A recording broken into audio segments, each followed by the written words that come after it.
Affaires courantes, ordinaires, Daily routine of business, tabling of documents. Madame la Ministre. Mr. Speaker, it is an honor to table today in both official languages the Public Accounts of Canada 2023. The Auditor General of Canada has provided an unqualified audit opinion on the Government of Canada's financial statements.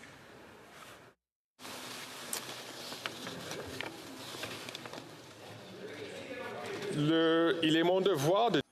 It is my duty to lay upon the table, pursuant to subsection 8.2 of the Auditor General Act, a report of the Auditor General of Canada to the House of Commons entitled Commentary on the 2022-23 Financial Audits. Conformément. Pursuant to Standing Order 1083G, this document is deemed to have been permanently referred to the Standing Committee on Public Accounts. L'honorable député et l'honorable secrétaire. The Honourable Parliamentary Secretary to the Minister of Foreign Affairs. Thank you, Mr. Speaker. Standing Order 32.2 and consistent with the policy on the tabling of treaties in Parliament, I have the honour today to table in both official languages the treaties entitled Convention on Social Security between Canada and the Republic of Tunisia, done at Jerba on November 18, 2022, and Amendment to the Basel Convention on the Control of Transboundary Movements of Hazardous Wastes and Their Disposal, adopted at Geneva on September 22, 1995. Thank you, Mr. Speaker. Merci. Thank you. Introduction of government bills. Et je demande à... I would seek members' patience for just a minute, please.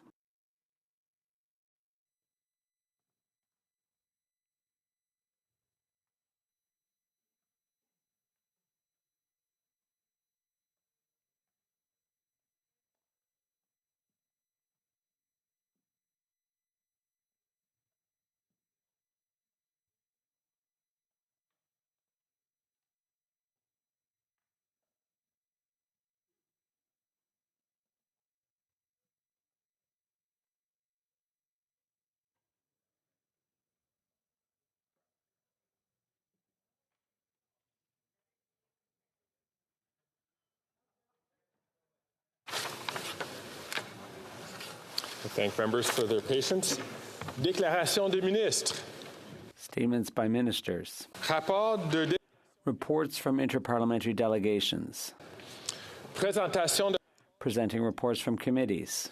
The Honourable Member for Barrie Innisfil. Thank you, Mr. Speaker. I rise with the honour of presenting in both official languages the 10th report of the Standing Committee on Access to Information, Privacy and Ethics, entitled Foreign Interference and Threats to the Integrity of Democratic Institutions, Intellectual Property, and the Canadian State. And pursuant to Standing Order 109, the committee requests that the government table a comprehensive response to this report. And Mr. Speaker, while I have the floor, I want to state just how important this study is and what the committee heard.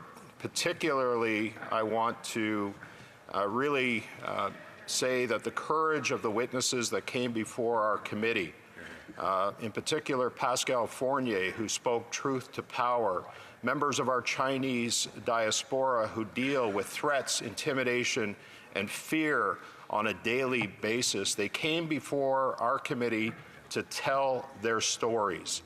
And I hope, Mr. Speaker, that's what's reflective in this report reflects accurately those concerns, but more importantly, what needs to be done in recommendations to the government to deal with these threats of foreign interference, particularly by the Chinese Communist regime in Beijing. And while I'm standing, Mr. Speaker, I also want to thank the clerk. I want to thank the analysts.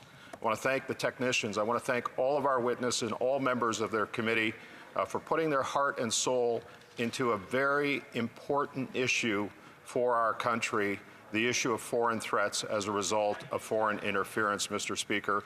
So I present this report on behalf of the committee. Thank you. Well said. I thank the honourable member for presenting the report, and having been a member of that committee and under that study and prior to taking the chair, I'm glad that the honourable member had thanked so many people who were involved with this. I'd like to recognize a member for dissenting and supplemental reports, the member from Leeds Grenville, Thousand Islands, Rideau Lakes. Thank you very much, Speaker. If you seek it out, I believe you'll find unanimous consent that the 10th report of the Standing Committee on Access to Information, Privacy and Ethics presented to the House on Tuesday, October 24th, 2023, be amended by appending an amended dissenting opinion of the official opposition.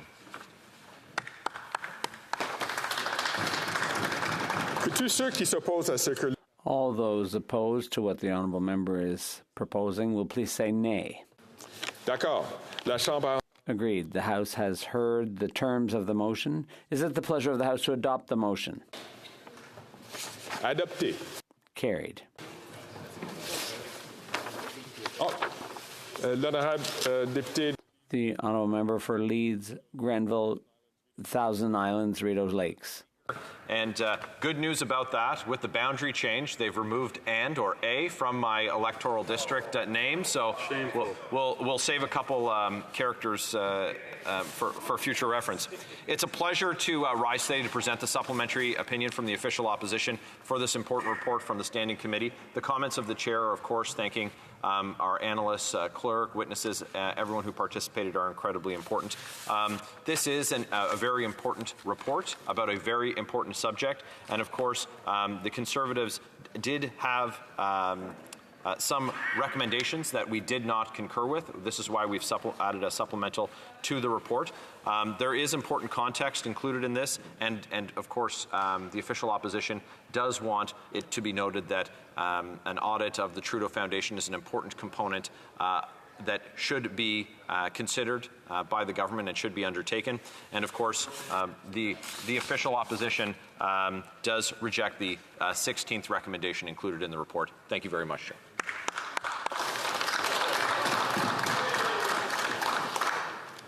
Dépôt de projet de loi émanant des députés. Introduction of private members' bills.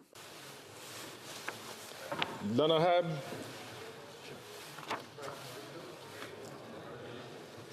Okay. Je vais le répéter.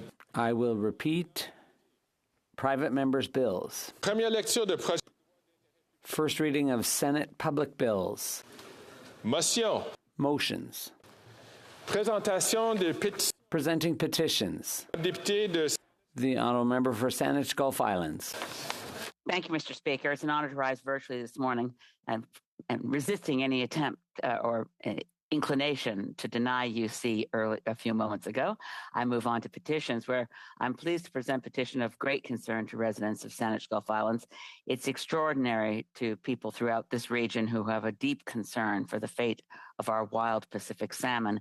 That the report, and this is the subject of the petition, the report of Mr. Justice Cohen on the fate of the salmon that came out during the time in which it was commissioned when Stephen Harper was Prime Minister. It's been in front of us now for close to a decade. And the petitioners... I'm sorry to interrupt the honourable member. Je pense à un appel au règlement. I believe there's a point of order. The honourable member for Mirabel. Mr. Speaker, the lack of interpretation is preventing us from participating in the debate. Hope that the translation will happen. Donc c'est là maintenant. Okay, I'll allow the honourable member for Saanich Gulf Islands to restart her petition. Thank you, Mr. Speaker. Briefly, the petition deals with the ongoing crisis for the wild Pacific salmon. Petitioners note that the report of Mr. Justice Cohen has been in front of the government now for many years. There has been, as the petitioners note, a commitment to get the toxic salmon factories known as salmon aquaculture operations along the areas of Vancouver Island, particularly near the Discovery Island channels, out of the water to remove the contamination of wild salmon stocks with disease and viruses from the so-called farms, the petitioners asked the government move rapidly to enact all the recommendations of the report of Mr. Justice Cohen and to do so without further delay. Thank you, Mr. Speaker. Presenting petitions, présentant cette pétition, the honourable member for Red Deer-Lacombe. Red Deer-Lacombe. Thank you very much, Mr. Speaker. I hope that you'll grant me some grace given the gravity of the petition I'm presenting today. It's a petition arising on events that happened on September 16th, 2021, when the horrific and preventable murders of Mikhail Erica Bush, age 24, and her baby son, Noah Lee McConnell, age 16 months, in their apartment building in Hinton, Alberta, were perpetrated by a known registered sex offender, and the family had no idea that this individual was living there. And short 10 days after they moved in, the offense happened. And this petition has been signed by almost 22,000 Canadians. And what they've asked for is we, the undersigned citizens and residents of Canada, call upon the Government of Canada to require mandatory reporting by convicted sexual offenders to the nearest police station upon any change of residence, clarify that failure to report as required is an offense for which an arrest warrant shall be issued, and create a specifically designated offender classification for persons convicted of sexual assault offenses against children, where the sentence of more than 2 years is imposed, or for offenders convicted of 2 or more violent sexual offenses or offenses involving the abduction of women and or children. We have a responsibility to this family and to all of the victims of sexual violence in this country, Mr. Speaker, and I look forward to the government responding to this petition.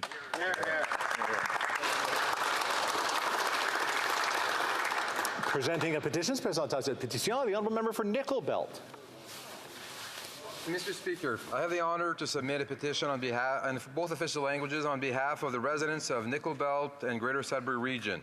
I am tabling a petition calling on the federal government to move forward immediately with the bold emission caps for the oil and gas sector that are comprehensive in scope and realistic in achieving an interim and science-based target of reducing greenhouse gas emissions by 2030.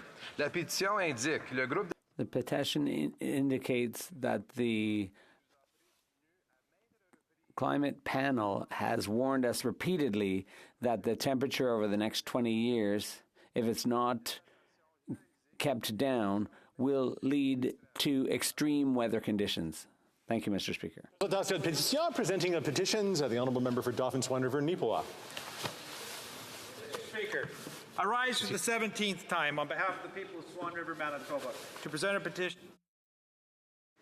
The people of Swan River have had enough of this liberal, soft-on-crime policies that allow criminals to run rampant over the community without fear of jail. Members of this small community don't recognize their once safe town. Businesses are now forced to use a community group chat to alert each other about armed robberies so the next business down the street can be prepared. The petitioners are calling for action before it's too late. Mr. Speaker, the people of Swan River demand that this Liberal government repeal their soft-on-crime policies that directly threaten their livelihoods and their community. I support the good people of Swan River. Presenting a petition, présentant cette pétition, the honourable member for St. Albert, Edmonton. Thank you very much, Mr. Speaker. I rise to present a petition signed on by Canadians calling on the government to use all tools at its disposal, including invoking the notwithstanding clause, to override the Supreme Court's unjust Bissonnette decision that struck down a law passed by the previous Conservative government that gave judges the discretion to apply consecutive parole ineligibility periods to persons convicted of multiple murders to take into account each victim. The consequence of this decision has been to significantly reduce the sentences of some of Canada's worst killers, and it's been more than a year, and this government has sat on its hands and done nothing. Petitioners are calling on the government to take action. Presenting petitions, présentant cette pétition, the honourable member for Kingston and the Islands. Thank you very much, Mr. Speaker. I actually have 3 petitions to present, and I'll do those as quickly as possible. The first one is similar to one that a colleague of mine just introduced, and that has to do with the Intergovernmental Panel on Climate Change's most recent warning. The petitioners are specifically calling on the Government of Canada to move forward immediately with bold emissions caps for the oil and gas sector that are comprehensive in scope and realistic in achieving the necessary targets that Canada has set to reduce emissions by 2030. The second one, Mr. Speaker, has to do with the subject of transportation, and this is specifically on the comes from primarily the Model Aeronautics Association of Canada. I know a number of petitions like this have been presented in the past, and this one calls on the Government of Canada and specifically the Minister of Transportation to review the decision of Transport Canada to cancel the MAAC members exemption of Part 9 of the Canadian Aviation Act, and to reinstate the exemption to MAAC members or remove fixed-wing RC models from the category of remote piloted aircraft systems as listed in the CAA. And finally, Mr. Speaker, I have a petition that has 210 signatures on it from Canadians that are calling to the government's attention a request that they have to see the way that child support is determined in Canada. The petitioners are calling on the Government of Canada to consider using household income instead of personal income in all cases, not only in undue hardship instances as the standard for calculation of receiving child support in cases of joint and/or shared custody, and thus allowing for a common standard throughout departments. Thank you, Mr. Speaker. Presenting petitions, présentation de pétition, the honourable member for Courtenay Alberni. Mr. Speaker, it's an honor to table this petition on behalf of residents from Hornby Island, Denman Island, and from Deep Bay on Vancouver Island. And they call on the government to suspend or postpone, not suspend, postpone licensing further shellfish aquaculture facilities located near herring spawning and rearing habitat in Bayne Sound until a full ecosystem-based assessment is completed on the impacts of this industry's activities on the herring stock, and that they also establish a record of effectively managing their gear and equipment and pay for the cleanup of tons of plastic debris, and further develop with First Nations a co-management plan for Bayne Sound and Lambert Channel that is area-based and ecosystem-based and recognizes their unceded traditional territories. Thank you, Mr. Speaker. Presenting the petitions, the honourable member for North Okanagan, Shuswap. Thank you, Mr. Speaker. It is an honor to rise today and present four more petitions on behalf of the members of the residents of the North Okanagan, Shuswap, and Canada who are concerned about this NDP Liberal government's overreach into their lives. These petitions call on the Minister of Health to work with the natural health products industry to adjust Health Canada's cost recovery rates and to accurately reflect the size and scope of the industry. Only implement changes once the self-care framework is adjusted. We heard about this many times from residents over the summer, and I'm very happy to present four more in a series of petitions that have been coming to me from residents who are overly concerned about this overreach of this government. Thank you. Presenting the petitions, the honourable member for Medicine Hat, Carson Warner. I go to Kevin. I have the honor of presenting a petition for Canadians who are wishing to draw attention to the Attorney General and Minister of Justice for Canada in regards to the Bissonnette decision by the Supreme Court. The result of that decision, Mr. Speaker, some of Canada's most heinous mass murderers will have the parole ineligibility period reduced. Now, in some circumstances, that eligibility will be able to apply for parole after only 25 years. It's an unjust decision, Mr. Speaker, putting the interests of some Canadians, of the worst criminals, ahead of the rights of their victims. The undersigned wish to urge the Attorney General and Minister of Justice to invoke the notwithstanding clause with respect to the Bissonnette decision. Thank you, Mr. Speaker. Presenting petitions, présentation de pétition, the honourable member for Winnipeg North.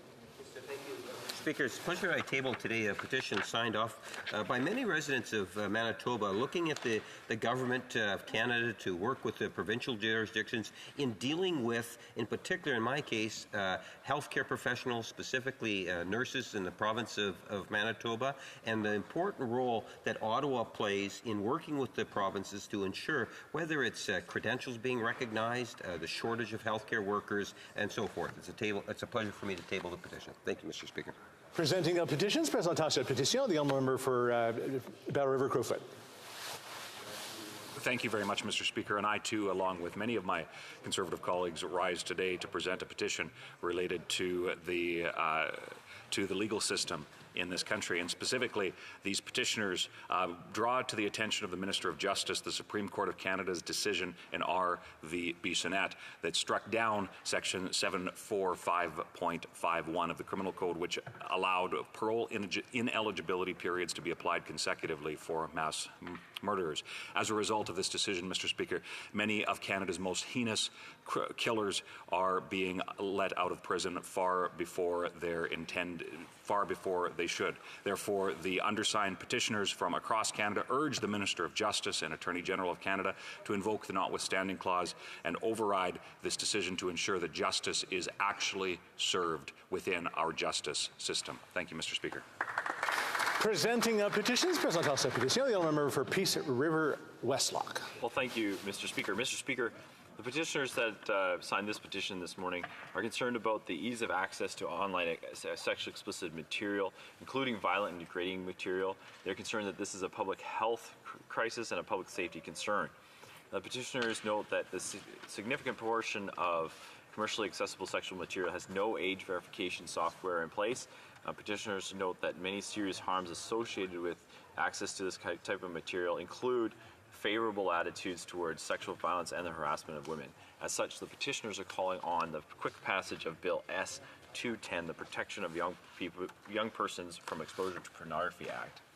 The second petition I have, Mr. Speaker, today comes from Canadians from across the country who are concerned about the Liberal government's decisions to put themselves in place of parents and provinces.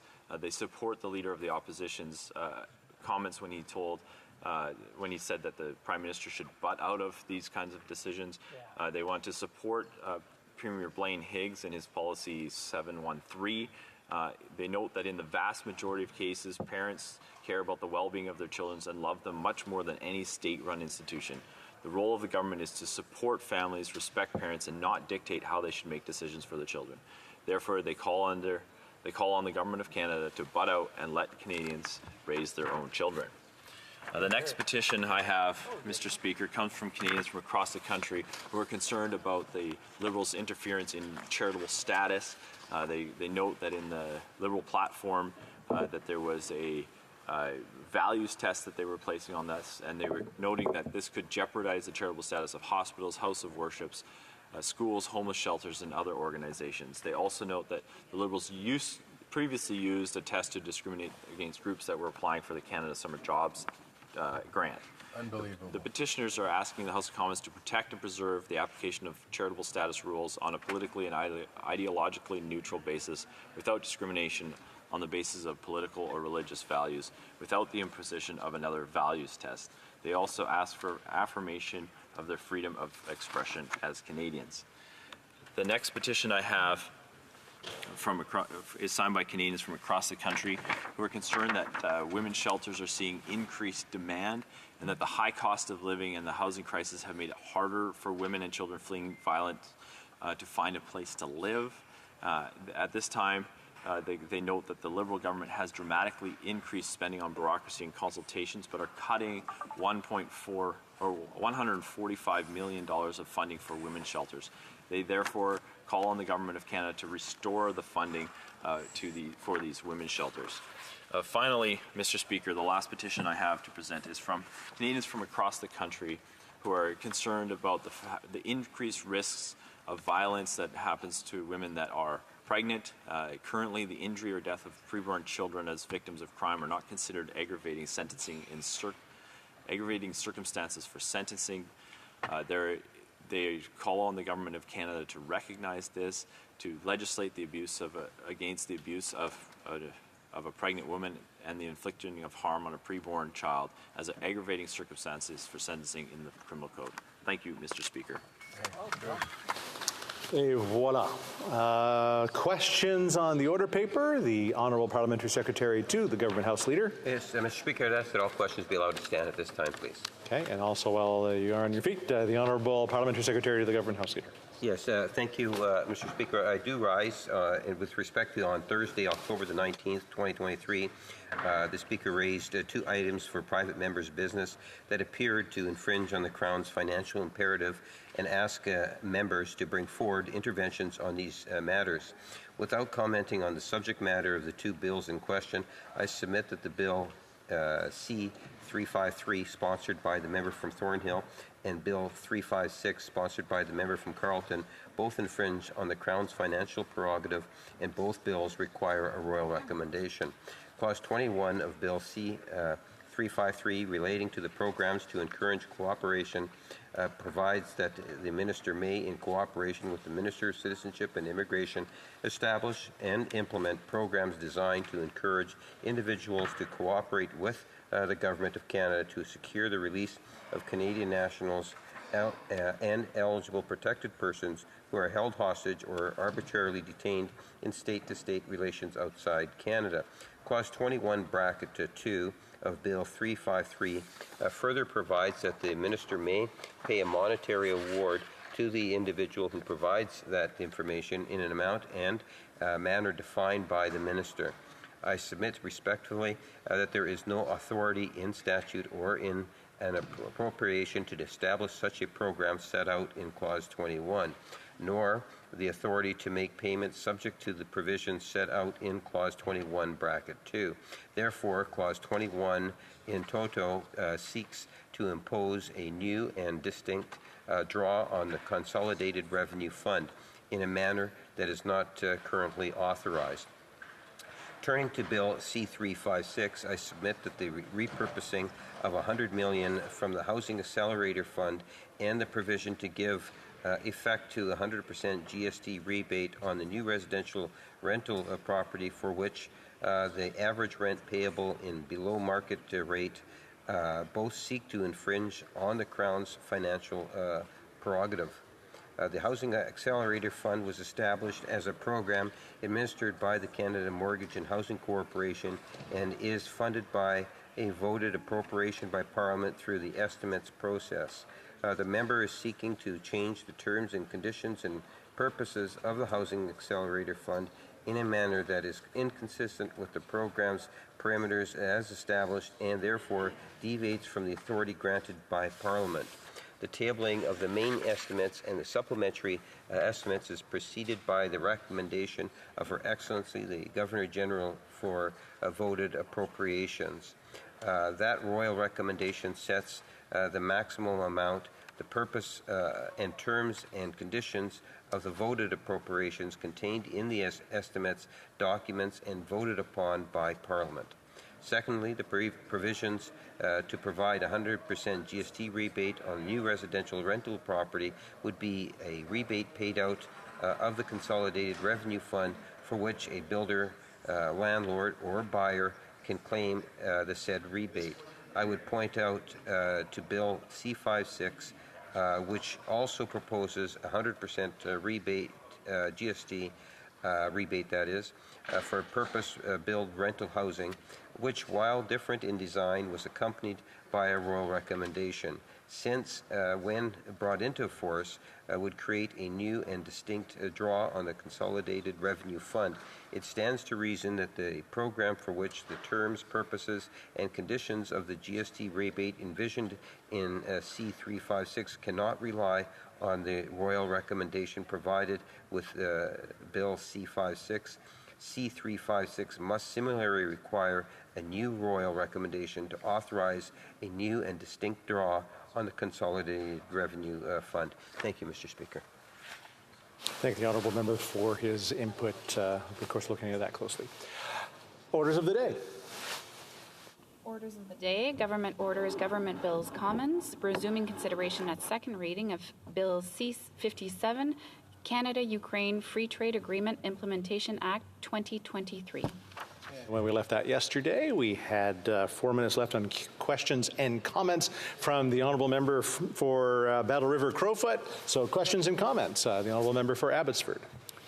Well, thank you, Mr. Speaker. I want to thank my colleague for his speech on the Canada-Ukraine Free Trade Agreement. As you know, free trade is very close and dear to my heart.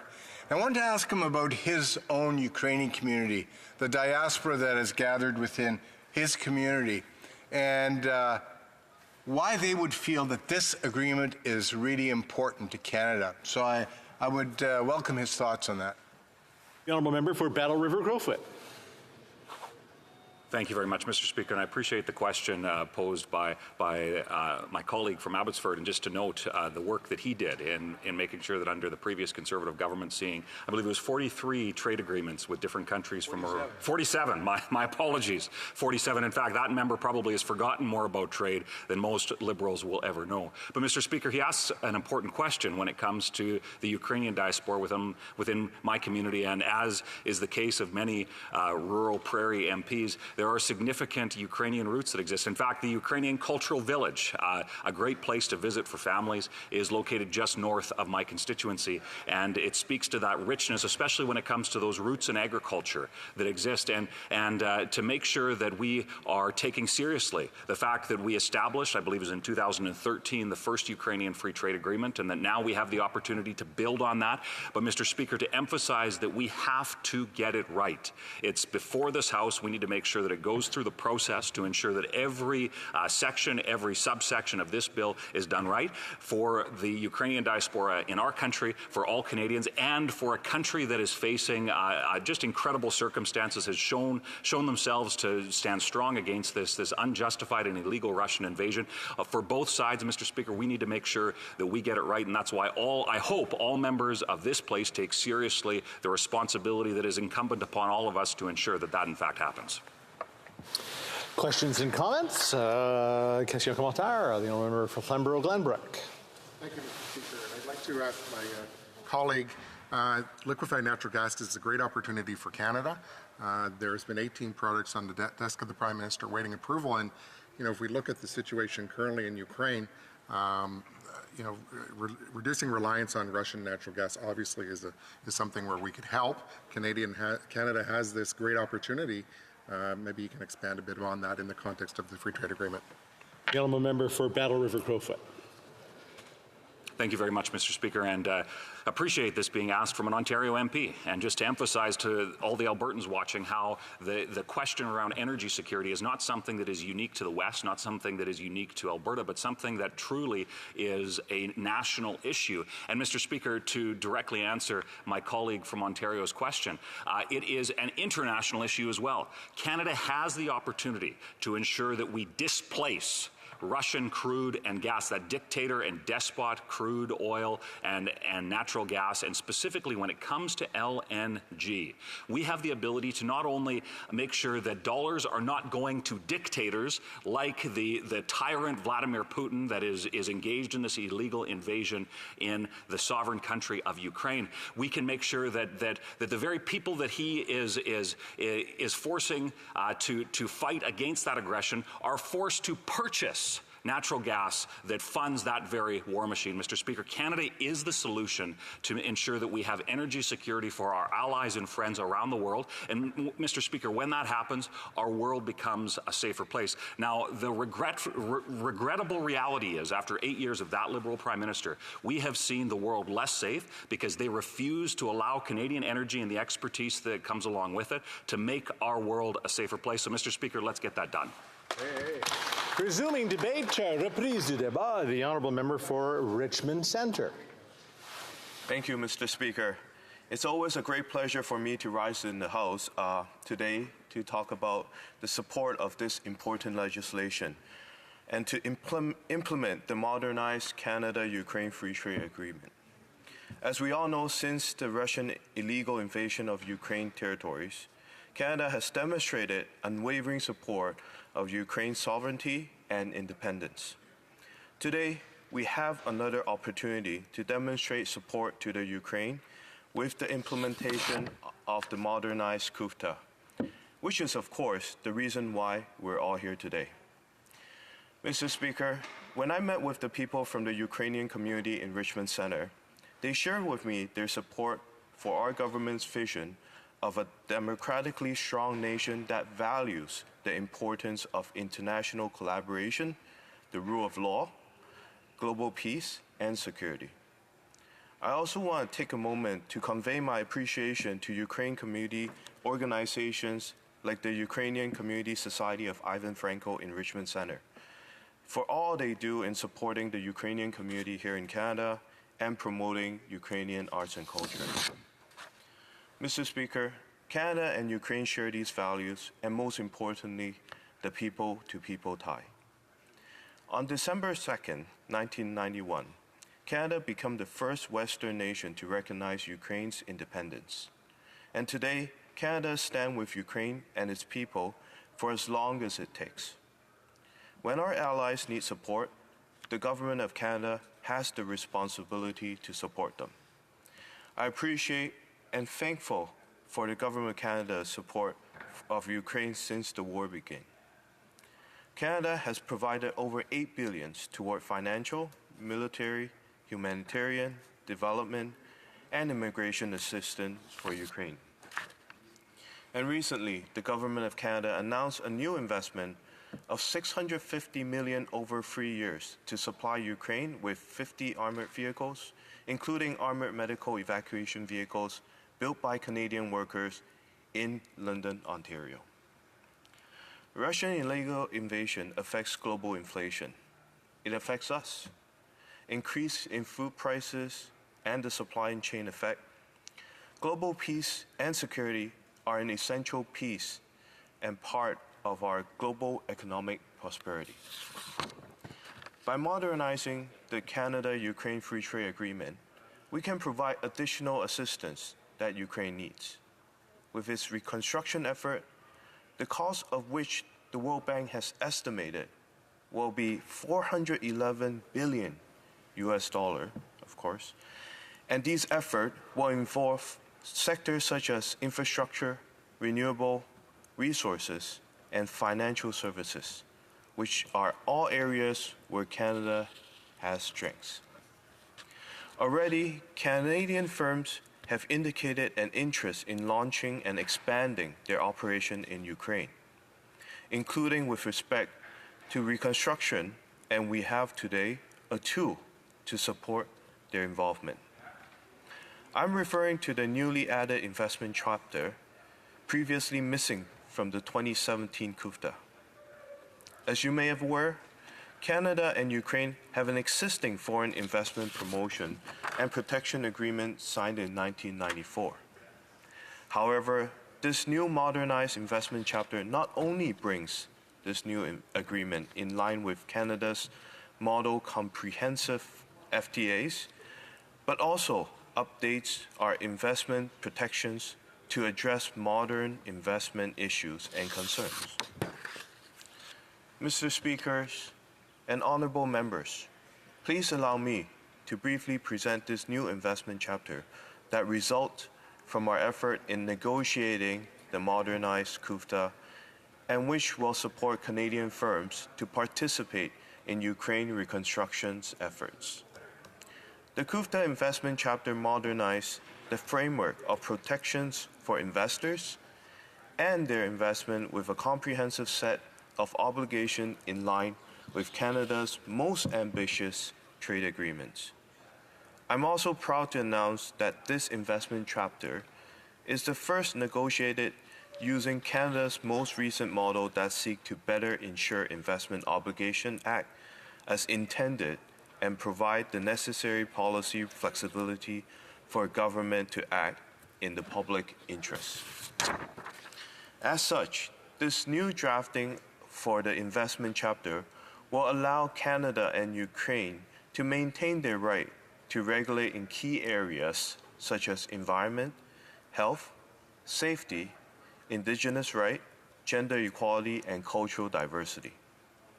Additionally, this new chapter also includes a modern dispute settlement mechanism that offers strengthened alternatives to avoid arbitration as well as enhanced transparency of proceedings commitments.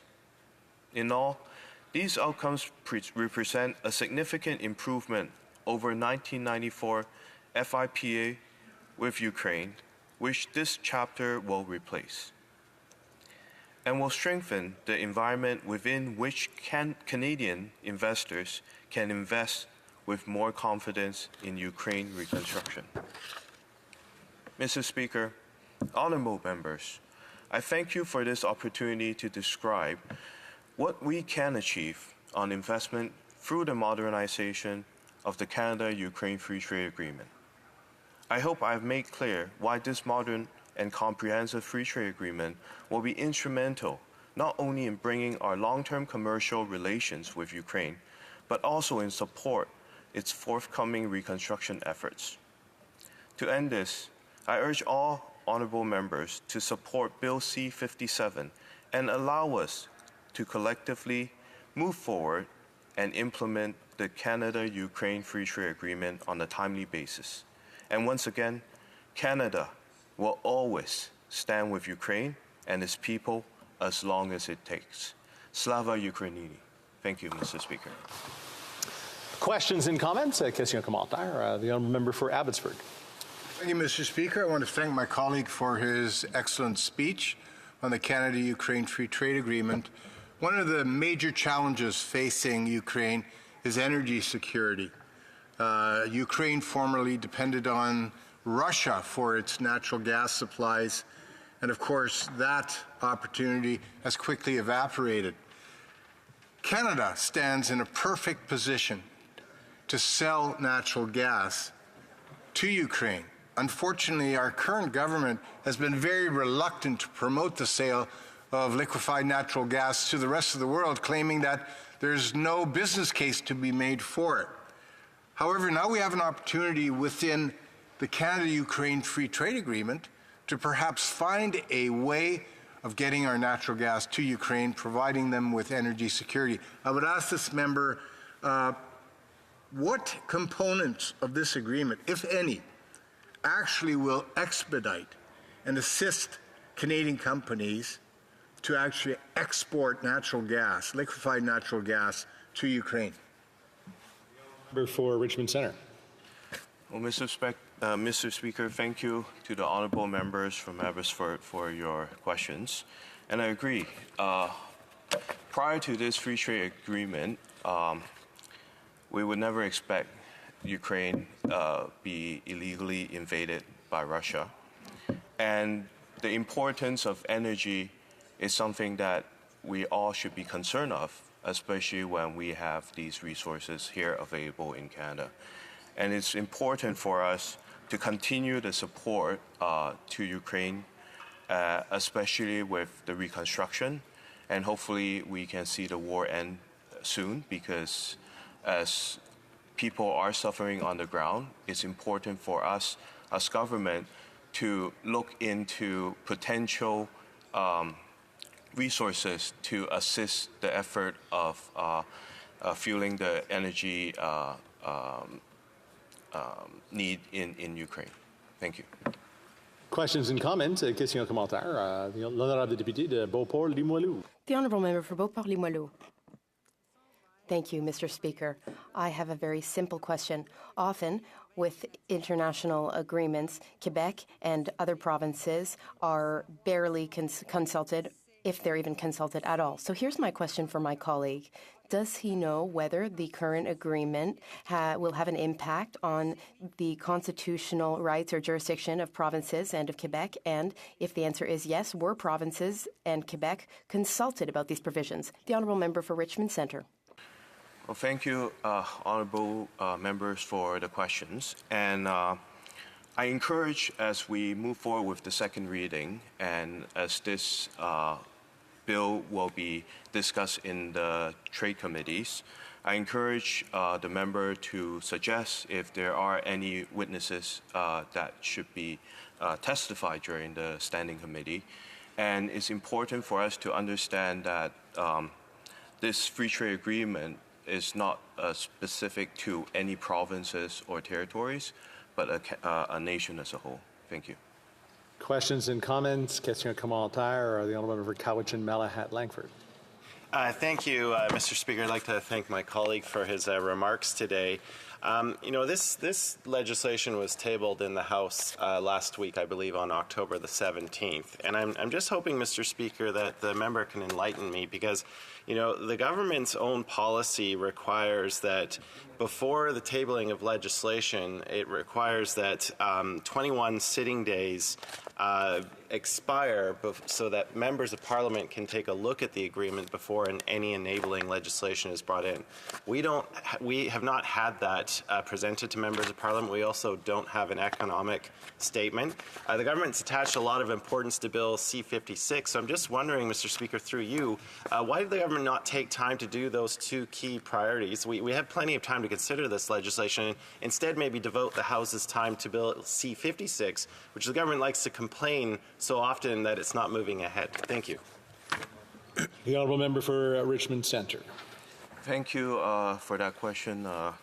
And I believe this agreement was signed in September. And of course, this is the time we also take the opportunity to hear from all sides to see the potential of this free trade agreement. And if there are any rooms to improve on, it'll be great that we can bring this forward to the Standing Committee and be discussed in that. Thank you. Reprise du débat. Resuming debate. L'honorable député de Berthier-Masquinongé. The honourable member for Berthier-Masquinongé. Thank you very much, Mr. Speaker. I am very happy to speak to Bill C-57. Right off the bat, I'd like to say that we support free trade in general, and we also support this free trade agreement between Canada and Ukraine. As you know, we have stood with Ukrainians since the beginning of the conflict, and this free trade agreement follows suit. So it's another step in our support. Now, the 2017 version of the agreement was vague, a lot less clear than this version. So we find that this version is positive in that regard, especially when it comes to implementation mechanisms, which were modified to be, in fact, enhanced and better. This bill sends a very clear message to the whole world, and especially to Ukrainians, a message about the friendship that unites us with Ukraine, especially in the context of the particular situation that is ongoing. One positive element of this bill is that it identifies the Ukrainian territory as including the Donbass and Crimea. That may seem symbolic, but it's important. It's meaningful to take that kind of action so that the international community's stance is clear. And in the upcoming weeks, I will attend the Asia-Pacific Cooperation Forum, and I will carry the same message on behalf of all members of this House, Mr. Speaker. This agreement was signed with the President of Ukraine during his last visit to Canada, and it will be positive. But the issue is that bills that we pass at Parliament will allow for the creation of institutions and mechanisms which will oversee free trade agreements. But we never have the occasion to give our opinions about the content of these free trade agreements unless, Mr. Speaker, unless we vote yay or nay to the bill as a whole. As parliamentarians, though, our job is to analyze various legislation, to give our opinions about it so that we can end up with better, more refined legislation of which the details have been fulsomely studied. But unfortunately, we can only vote yes or no to the bill as a whole. My colleague, with whom I'll be sharing my time, the member for Beauport-Limoilou, she kindly agreed to let me speak before her. Thank you for reminding me about that, Mr. Speaker. Where was I? Right. The powers and authorities of Parliament. Well, they're incredibly limited. We can never really speak. I remember when I was first elected in 2019, shortly after that, the House was asked to ratify the Canada-Mexico Free Trade Agreement, which created further concessions to supply management. And it caused me pain and unhappiness that I had to vote in favor of that agreement, all while knowing that it would cause harm to some of our people, of our constituents. So let's sit together, all parties together, and see how we can improve the process through which we adopt international trade agreements. That would be very useful and important, Mr. Speaker. Many people here were in favor of Bill 282, but currently the way we arrive at free trade agreements mean that we have to be rather creative and find ways to protect supply management through other legislation. But in the future, there will be sensitive issues where some groups will be more affected than others, and we need to protect all groups equally. And that's why, Mr. Speaker, we need to really take a close look at the current system for adopting free trade agreements. In signing free trade agreements, provinces and Quebec are called upon to apply the clauses and provisions which are under their jurisdiction and implement them. Some here wonder why Quebec wants independence, why we want independence for Quebec. Well, this is just yet another relevant example of why we want independence. We want to have control over what goes into our international agreements. That's just one example, Mr. Speaker. Yesterday, the Minister of International Trade gave me a very clear answer to my question. You will remember that the agreement with Ukraine will replace the 2017 version, but there was an order, a unilateral government order, saying that all Ukrainian products would not be charged tariffs upon entry to Canada. That was helpful for the Ukrainian economy, and no one was against that. But the government was in such a hurry and in such a panic, so they included supply-managed products, and that is unacceptable. Now, of course, we have to help. We have always wanted to help.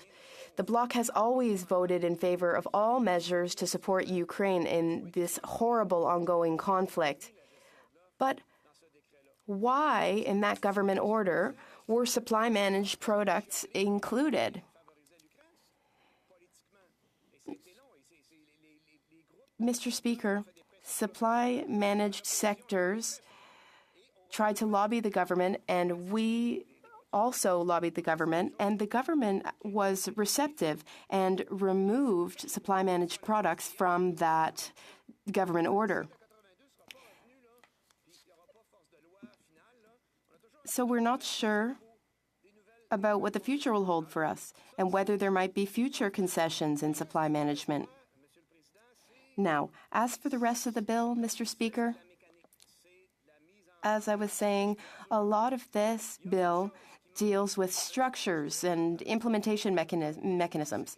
But I'd like to talk about the bill through another angle or perspective. Now, in the section Mechanisms, Investors, and States, multinational corporations are given a level playing field with states. And that's really serious, Mr. Speaker, because states need to have the right to legislate and to regulate to ensure the common good of citizens. But with this version as is, multinationals would have too much power. So we need to find a way to stop that because it doesn't make any sense at all, Mr. Speaker. And there's a lot in this bill, in fact, that is illogical. I'd like to mention perhaps one last weakness when it comes to ethical practices and environmental protection practices. This bill seems to be a whole host of good intentions of encouraging people to use exemplary practices, but then there's nothing really binding. Now, I have about a minute and a half left, so I'd like to conclude by saying that this free trade agreement is important. We're partners with Ukraine, and we will remain partners with them. But I hope that this horrible war will end soon. Quebec has excellent businesses and a lot of experts, and we will be able to help, I hope, in rebuilding Ukraine. I would like us to help our people, too, once in a while. Last week, we voted on a bill to increase pensions for seniors ages 65 and up. Members of the HoC will be visiting the Hill today, and I call on all parliamentarians to respect them. They're important. They help seniors, especially seniors ages 65 to 74, who have been totally ignored because the government has created unfair age-based discrimination. And, Mr. Speaker, that's serious. This has been going on for months. I don't understand how it hasn't been fixed. Let's fix it ASAP. And now I'm very happy to answer questions. Thank you. Questions and comments? Les honorables députés qui sont ici en chambre. I'd like to remind members here that the debate is taking place. We'd like everyone to take their places if possible. Another person's chair and not lean up against the desks.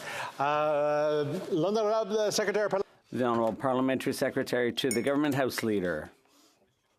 And I appreciate the fact that the Bloc is supporting the bill. This trade agreement, from an economic point of view, is an agreement that will benefit both Canada and Ukraine. But that's not the aspect that I want to pick up on. The member spoke a great deal about the special, wonderful relationship between Canada and Ukraine. And we have an opportunity here, by the passage of this legislation, to make a very powerful statement, a statement that goes far beyond just the economics. It can deal with everything from the illegal invasion of the Putin war to a morale boosting on the front lines in Ukraine of Ukrainian freedom fighters. The question I have for the member is, would he not agree with me that it would be a wonderful thing to ultimately see this bill pass through all aspects, including the Senate, before the end of this year? The Honourable Member for Berthier-Mascouche. Look, this doesn't happen all that often, but once again, I agree with the member for Winnipeg North, and it's really delightful whenever that happens. I'm a guy, Mr. Speaker, I'm an ordinary guy, down to earth, and I've been here for 4 years, and I find that things move so slowly.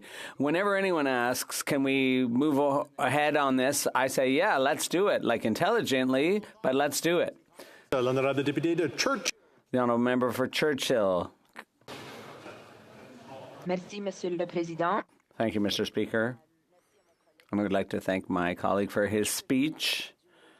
I'm from a region, and I represent a region that was very negatively affected by a free trade deal. As a result of that deal, we lost some well-paying jobs, some good jobs here, particularly in the natural resources sector.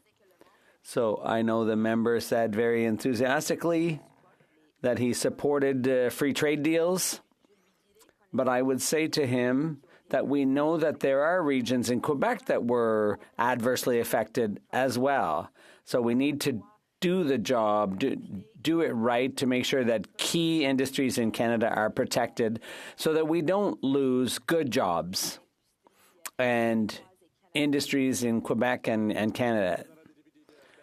The Honourable Member for Berthier-Mascouche. Thank you, Mr. Speaker, and I'd like to thank the member for her question. Yes, indeed, I agree. We have to work diligently and intelligently. That's what I said before, and that's why I said in my speech, I talked about Bill C-282, which is currently before the Senate. The purpose of that legislation is to protect a very key, sensitive industry. So we should support deals that are intelligent and that don't sacrifice one group for the benefit of another. So I think we need to work together on this. Thank you. Questions and comments? The Honourable Member for Mirabel. Merci, Monsieur le Président. Thank you, Mr. Speaker. I'd like to thank my colleague for his excellent speech, of course. And he talked generally about the relationship between multinationals and national governments that operate on a level playing field, basically. So when we put multinationals on the same footing as national governments, it's a bit like saying to the Ukraine and other international partners that we're going to export the dirtiest oil in the world to you, and those countries may have regulations that protect the environment, and then they end up being perceived as anti-free trade. So why can't we put something in these free trade deals that requires respect for the environment? The Honourable Member for Berthier-Maskinongé. Thank you, Mr. Speaker, and I'd like to thank my eminent colleague from Mirabel for that intelligent question. Absolutely, and that's why I said so in my speech.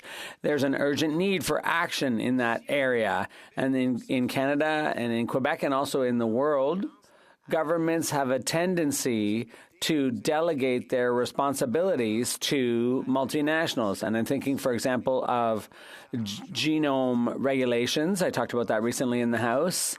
When we see that it's the private companies that are providing the studies, that are drafting the regulations, there's a danger there. And I think national governments have to take responsibility and limit the power of a private company. The people is represented by a government, and it's important to remember that. Resuming debate, the Honourable Member for Beauport-Limoilou. Merci, Monsieur. Thank you, Mr. Speaker. It's always a tough act to follow when you speak after the member for Berthier-Maskinongé. He's so brilliant and knowledgeable in this area. But to begin with, I'll just set the historical context for this deal. So C-57 would it doesn't really change the deal, but it implements it. This deal was negotiated under the Harper government and signed in 2017 by the current government. And now in 2023, we're improving the 2017 deal, the deal between Canada and Ukraine. So I'm going to talk about the improvements to the deal.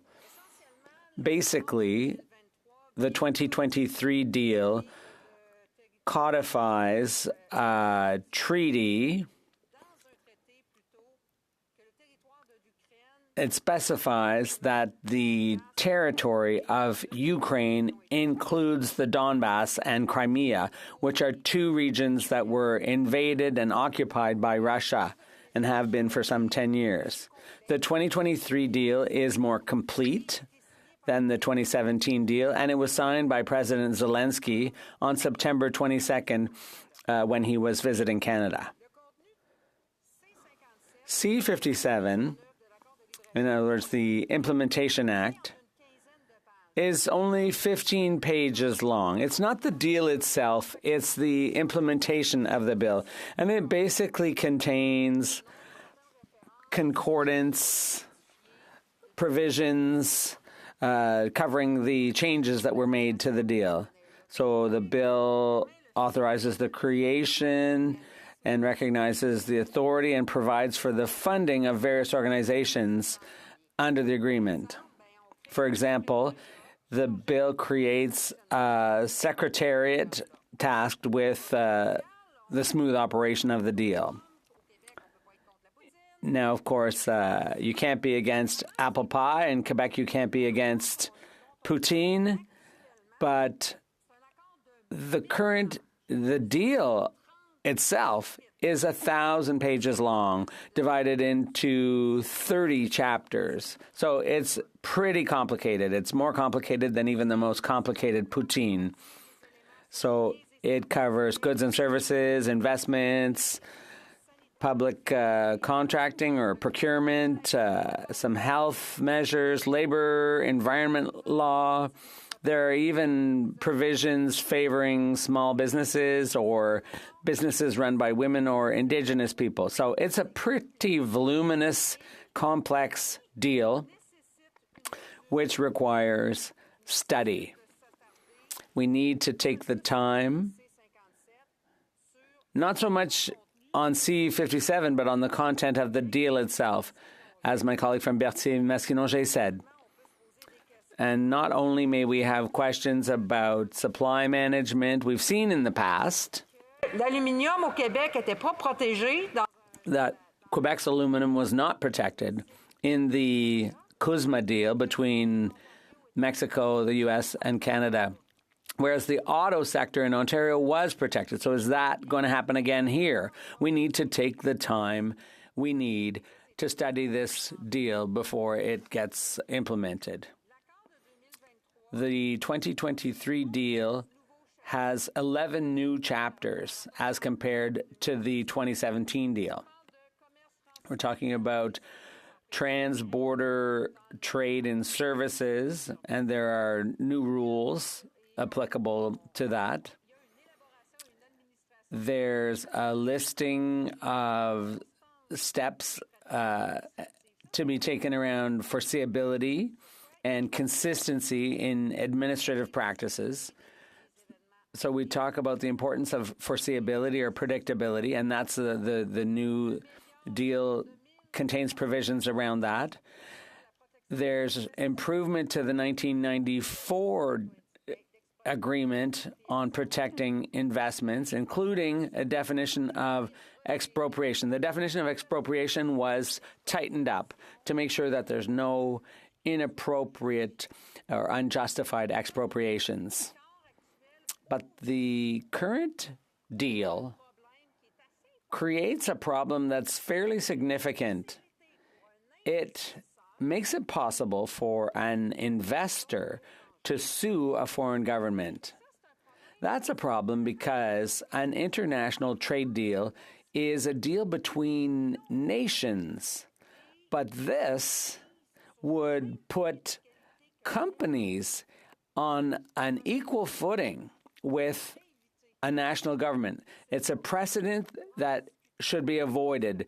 We can discuss this further, of course, at committee, but I think we need to talk about how we protect national governments from undue power or influence from multinationals. So is there a solution?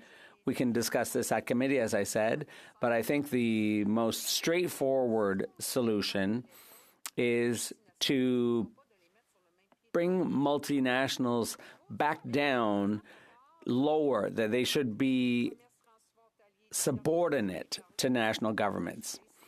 When it comes to trade, as I said, the current deal, the new deal rather, rounds out the chapter on trans-border trade and services, and it specifies exceptions that Canada and Ukraine would like to maintain. It also talks about business people, it talks about telecommunications, and it guarantees access to infrastructure without touching on broadcasting and cultural policies. Because, of course, Ukrainian culture is quite different from ours. Now, even within Canada, we have different cultures, so we want to protect those cultures, including Francophone and Indigenous cultures. The New Deal defines the rules applicable to financial services, and now there are going to be rules facilitating the use of financial services and the circulation of capital in each country. There are 3 chapters concerning the participation of small and medium-sized businesses, women, and Indigenous people, and provision is made for preferential, to make it possible to give preferential treatment to those 3. And the bill also codifies regulations around transparency and predictability or foreseeability. 8 chapters have been amended: rules of origin, digital trade, competition policy, monopolies and state-owned businesses, procurement, environment and labor, and transparency, and the fight against corruption, and responsible corporate conduct. So those are the 8 new chapters, the amended chapters. In short, to sum up, Bill C-57 implements a deal. It's more complete than the 2017 deal. However, like any other trade deal, this one's 1,000 pages long, but there's basically nothing. This obviously, the deal will have an impact on people because we're the ones who create the goods and services. And we really haven't had a voice in all of this. All we're being asked to do here is to say yay or nay, let's implement it. So we were really not consulted on the 1,000 pages in the deal. That's the problem. It could have been done. There could have been consultations with workers and companies and obviously with members of parliament. That didn't happen. And the amendments we might have to C-57 are limited because really we're just being asked to say yay or nay to C-57. So we can amend C-57, but we can't amend the deal itself. So our power here is quite limited. And the provinces weren't very involved either in the process. So there may be constitutional issues when it comes to Quebec jurisdiction and provincial jurisdiction, but the provinces and Quebec were not consulted. So basically, Quebec and the Canadian provinces will be subjected to the consequences of this deal without having really had a voice. And finally, we will be voting in favor of this bill because this trade deal, this must be said, this is a good trade deal, not just for Canada, but also for Ukraine, because it will allow Ukraine to rebuild economically and physically. Thank you. Questions and comments? The Honourable Parliamentary Secretary to the Government House Leader. Yes, Mr. Speaker, just to reflect on the member's concerns in regards to the whole issue of consultations, I'm sure she can appreciate the fact that at the end of the day we have a negotiating team representing Canada, and that negotiating team is individuals with just a great experience in terms of having the understanding and no doubt considerable dialogue with respect to all the different types of issues, including, I would suggest to you, some of the debates that have occurred here from the past in regards to concerns with respect to trade agreements. And a good example of that would be the issue of, let's say, of supply management, knowing full well where political entities and how people feel about supply management. That the general feelings of Canadians is reflected at the beginning of the negotiations and throughout the negotiations to ensure that Canadians are best served. The question I have for the member is, would she not agree at some point we have to allow the Canadian negotiators to actually get the agreement so that the heads of both governments are able to sign off, and we are afforded the opportunity to have further ongoing discussions? The Honourable Member for Beauport-Limoilou. Thank you, Mr. Speaker. I don't doubt the abilities of the negotiators speaking for Canada. However, there are blind spots sometimes. I talked about aluminum with Kuzma. We had to fight here in the House and the response was, oh, it's just as protected as the auto industry. But no, it wasn't. So changes had to be made. We could talk about supply management too, which affects our farmers' revenues or income, and there have been concessions made there. So yes, the negotiators are competent, but there are blind spots, and that's what I'm talking about. And there's also the issue of Quebec and provincial jurisdiction, because the negotiators are speaking for with a federal perspective, not necessarily otherwise. Questions and comments? The Honourable Member for Mirabel. Thank you, Mr. Speaker, and I'd like to thank my colleague for her excellent speech. Clearly, this deal was negotiated by the federal government. It's a good deal.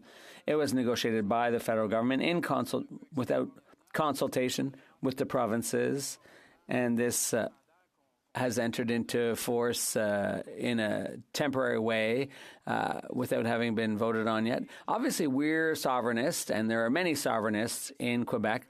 And basically, if we were to become a sovereign country, we'd have to renegotiate everything. So deals are negotiable. They can be renegotiated. They can be changed. So my question for my colleague is, if Quebec were independent, could we have negotiated this kind of a deal? And would Ukraine have been interested in entering into such a deal with Quebec? The honourable member for Beauport-Limoilou. Thank you, Mr. Speaker. That's an interesting question. An independent Quebec would negotiate for itself, and some people say, "Oh, Quebec would be way too small to negotiate for itself. You're not big enough. You're too small. You're a small fry." But an independent Quebec, geographically, is bigger than Ukraine. Demographically, we're almost the same population size.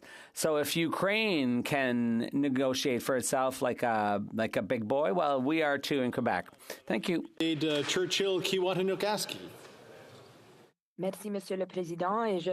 Thank you, Mr. Speaker. And I'd like to thank my colleague for her speech.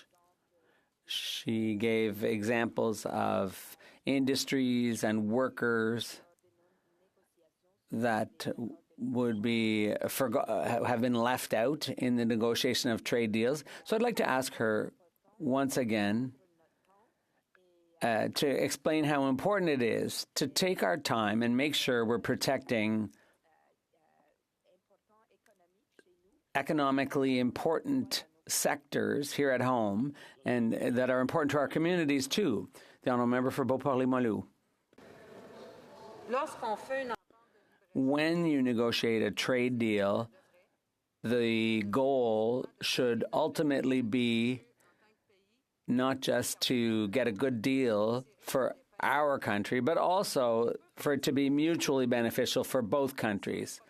But we can't protect ourselves without protecting our own economy. And if we let another country, any other country, have an advantage under a trade deal, a free trade deal should be equitable, fair, and it should protect jobs. It should protect the economies of both countries so that the trade becomes complementary. Thank you.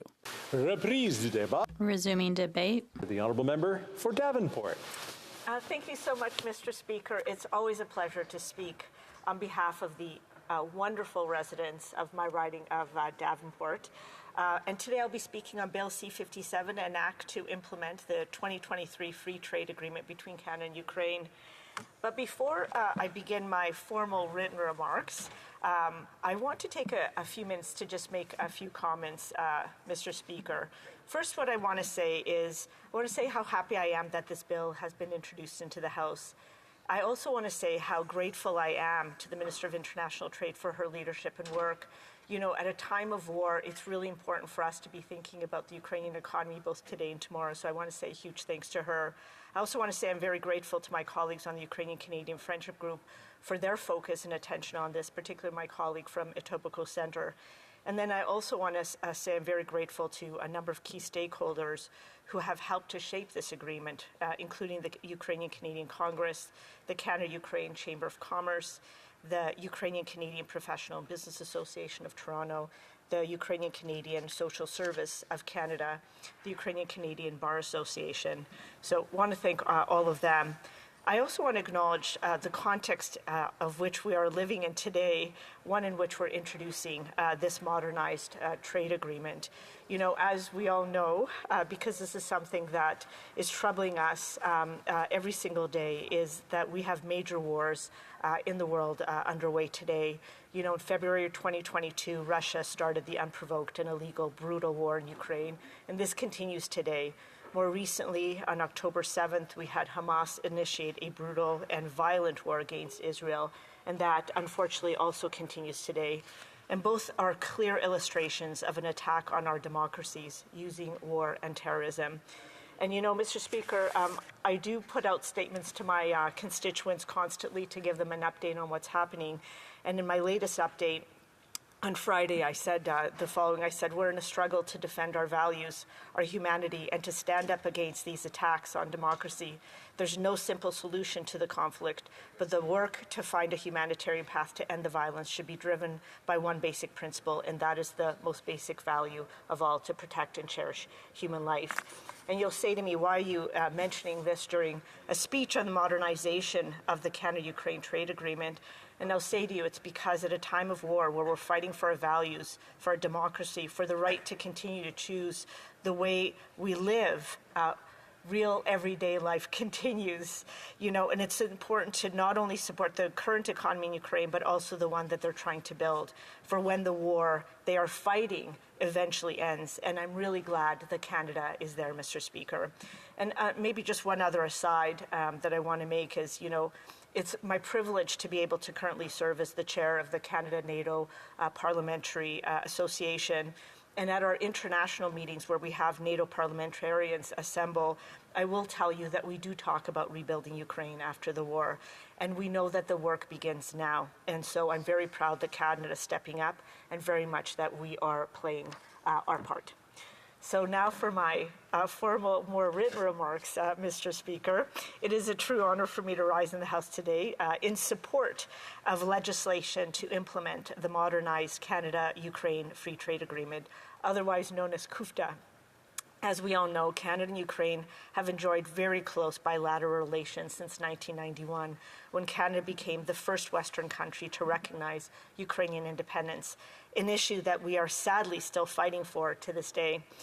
These bilateral relations are strengthened by shared values and warm people-to-people ties rooted in the Ukrainian-Canadian community of nearly 1.3 million people. And Mr. Speaker, my family is very much part of this community. Recently, the Canada-Ukraine bilateral relationship has been marked by Canada's steadfast support to Ukrainian independence, sovereignty, and territorial integrity in the face of protracted Russian aggression. Whether it was in 2014 when Russia illegally occupied Crimea, or today following Russia's full-scale invasion in February 2022, Canada has stood steadfast beside our Ukrainian allies to support them as they fight for their independence, democracy, and freedom. As such, since the beginning of the conflict in February 2022, Canada has committed almost $9 billion in multifaceted support to Ukraine, which includes $5 billion in financial assistance, including $4 billion in loans through the International Monetary Fund's administered account for Ukraine, as well as $500 million through Canada-Ukraine Sovereignty Bond. Over $2 billion in military assistance and defense, of which I know that our Minister of Defense has recently made an additional announcement. $352 million in humanitarian assistance, and a lot of that actually goes to the Ukrainian Women's Fund, Mr. Speaker, which is for much necessary work in the country. $147 million in development assistance, $102 million in security and stabilization assistance, and $4.8 million in cultural protection. Additionally, Canada has established a new immigration measures for Ukrainians fleeing Russia's invasion, for which we have committed $1.2 billion. Mr. Speaker, honorable members, today we have yet another opportunity to demonstrate our continued support to Ukraine through other means that will not only offer assistance in the short term, but will extend well beyond the current unfortunate situation and will form the basis on which Canada can support the reconstruction of Ukraine for years to come. I am, of course, referring to the modernized CUFTA, the reason why I'm addressing you here today. The original CUFTA entered into force in August 2017 and immediately eliminated tariffs on 99% of imports from Ukraine. Similarly, the 2017 CUFTA immediately eliminated tariffs on 86% of Canadian exports to Ukraine, and the balance of tariff concessions to be implemented over a 7-year period or by January 1, 2024. While reductions in coal supplies from Canada caused a slight drop in total trade following the 2017 CUFTA's entry into force, non-coal exports grew at a rapid pace, and in 2021, total bilateral trade reached its highest point ever at $447 million, before dipping to $421 million in 2022 due to Russia's invasion. In 2022, top Canadian exports to Ukraine included armored vehicles, fish, medicine, motor vehicles imports, and pet food. Top imports from Ukraine included fats and oils, iron and steel, electrical machinery, and processed foods. Canadian investment in Ukraine in 2022 amounted to $112 million. While comprehensive from a trade in goods perspective, the 2017 CUFTA did not include chapters on trade in services or investment. These areas were left out of the agreement due to divergent approaches at the time. Rather, the CUFTA contained a clause committing Canada and Ukraine to review the agreement within 2 years of its entry into force with a view to expanding it. The review clause specifically identified services and investment as potential additions, but did not restrict the parties from exploring other areas. Pursuing to this review clause, in a visit to Ottawa in July 2019, the Prime Minister, our Prime Minister, and the Ukrainian President, President Zelensky, announced their intention to modernize the CUFTA. Our federal government then held formal public consultations on the modernization of the CUFTA in the winter of 2020. Submission supported the initiative as a means of strengthening the bilateral relationship, building on Canada's commercial engagement with Ukraine, and further promoting an open, inclusive, and rules-based trading environment for our businesses and investors. The Government of Canada also received positive feedback from the provinces and territories, several of which were particularly supportive of the potential inclusion of new or modernized chapters on cross-border trade in services, financial services, investment, digital trade, and additional commitments to support small and medium-sized enterprises.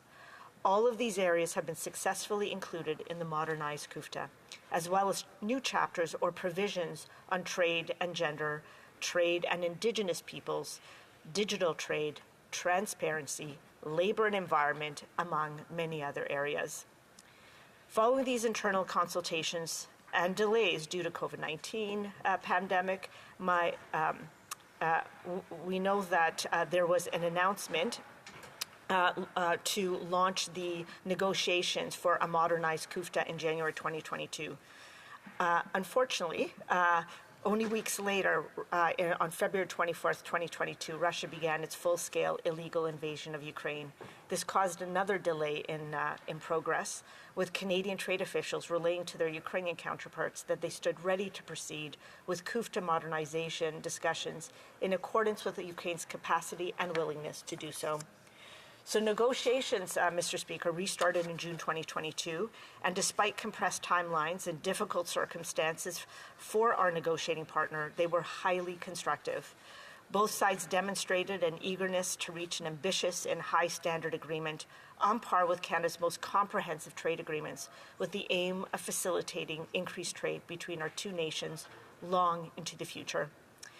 During a visit by the Ukrainian Prime Minister on April 11, 2023, he and our Prime Minister announced the conclusion of negotiations for the modernized CUFTA, and each committed to undertaking their respective domestic processes to facilitate its signature and entry into force as soon as possible. During his most recent visit to Ottawa on September 22, 2023, President Zelensky and our Prime Minister signed the final modernized CUFTA text.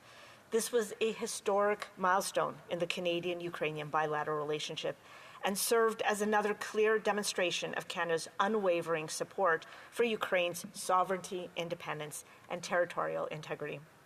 With the final agreement officially signed, both sides are now undertaking the next steps to enter the agreement into force as early as January 1st, 2024. That, Mr. Speaker, is why we are here today. Now, if I may, I will say a few words about the modernized agreement and some of the benefits and opportunities it presents for Canadians and Ukrainians alike.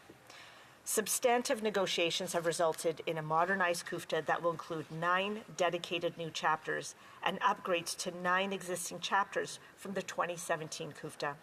I'll begin with an overview of the new chapters that have been added. First, the agreement includes a dedicated new chapter on cross-border trade and services, which puts both Ukrainian and Canadian service suppliers on a comparable footing vis-à-vis our main services trading partners. Additionally, this chapter includes provisions on the recognition of professional qualifications that will facilitate trade in professional services, which is strategically important for both parties in a knowledge-based and digital economy. Parties have also added a new chapter on investment that will replace the Canada-Ukraine FIPA. It features modern drafting to ensure investment obligations operate as intended and provide necessary flexibility in key policy areas. The new chapter includes a modern dispute settlement mechanism that will help Canadian investors participate with more confidence during Ukraine's reconstruction and beyond. The modernized CUFTA includes a financial services chapter with core obligations related to market access, national treatment, and most favored nation treatment, while maintaining flexibility for regulators to preserve the stability of their financial systems. The financial services chapter will support a predictable, stable, and transparent investment environment for investors and allows Ukraine a 10-year period to transition from its existing World Trade Organization commitments to those included in this agreement. There's also a new chapter on telecommunications, which promotes competition and provides enhanced certainty for telecommunications service suppliers when operating in Canadian and Ukrainian markets. The chapter also includes commitments to ensure that regulators of the telecommunications sector are independent, impartial, and transparent. Parties have also added a chapter on temporary entry for business persons, which provides new access for Canadians and Canadian companies to do business, invest, and work in highly skilled occupations on a temporary basis in Ukraine, while providing Canadian employers with easier access to highly skilled Ukrainian workers. New chapters on inclusive trade, namely trade and gender, trade in small and medium-sized enterprises, and trade in Indigenous peoples, seek to empower and create opportunities for these underrepresented groups to increase their participation in and expand their benefits from the modernized CUFTA. Notably, the Trade and Indigenous Peoples chapter is the first of its kind that either party has ever included in a free trade agreement. Lastly, there's a chapter on good regulatory practices, and it demonstrates to current and future trading partners that Ukraine is able to take on commitments that support a regulatory environment conducive to trade. In addition to these new chapters, Mr. Speaker, that I've outlined, we've also agreed with Ukraine to update 9 chapters from the existing agreement. So this includes rules of origin and origin procedures, where Canada and Ukraine have agreed to activate an article from the 2017 CUFTA on culmination of origin. This will allow materials of any non-party with which both Canada and Ukraine have existing free trade agreements, such as the European Union, to be taken into consideration by the exporter when determining whether a product qualifies as originating under CUFTA. This will make it easier for Canadian and Ukrainian businesses to participate in regional value chains, and it reflects a shared desire to support trade among like-minded partners. The new digital trade chapter aims to improve regulatory certainty for businesses seeking to engage in the digital economy in both markets, as well as those specifically looking to engage in cross-border digital trade between Canada and Ukraine. The modernized CUFTA also includes a standalone competition policy chapter, which enhances both parties' objective for a fair, transparent, predictable, and competitive business environment through enhanced obligations for procedural fairness and identification and protection of confidential information by authorities. The monopolies and state enterprises chapter has been upgraded to include important definitions for state-owned enterprises and designated monopolies, and updated commitments on transparency and technical cooperation. In the modernized government procurement chapter, Mr. Speaker, Canada and Ukraine have agreed to provisions clarifying that parties are not prevented from undertaking policies and programs to support domestic initiatives such as green and social procurement. The modernized CUFTA also includes perhaps the most comprehensive and ambitious environment chapter ever achieved in a Canadian free trade agreement.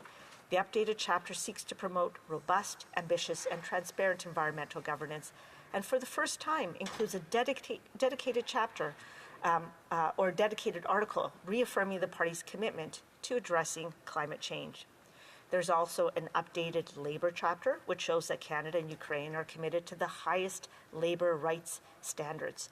Fully subject to dispute settlement mechanism of the agreement, the chapter commits Canada and Ukraine to implement in their labor laws the content of the core International Labour Organization conventions.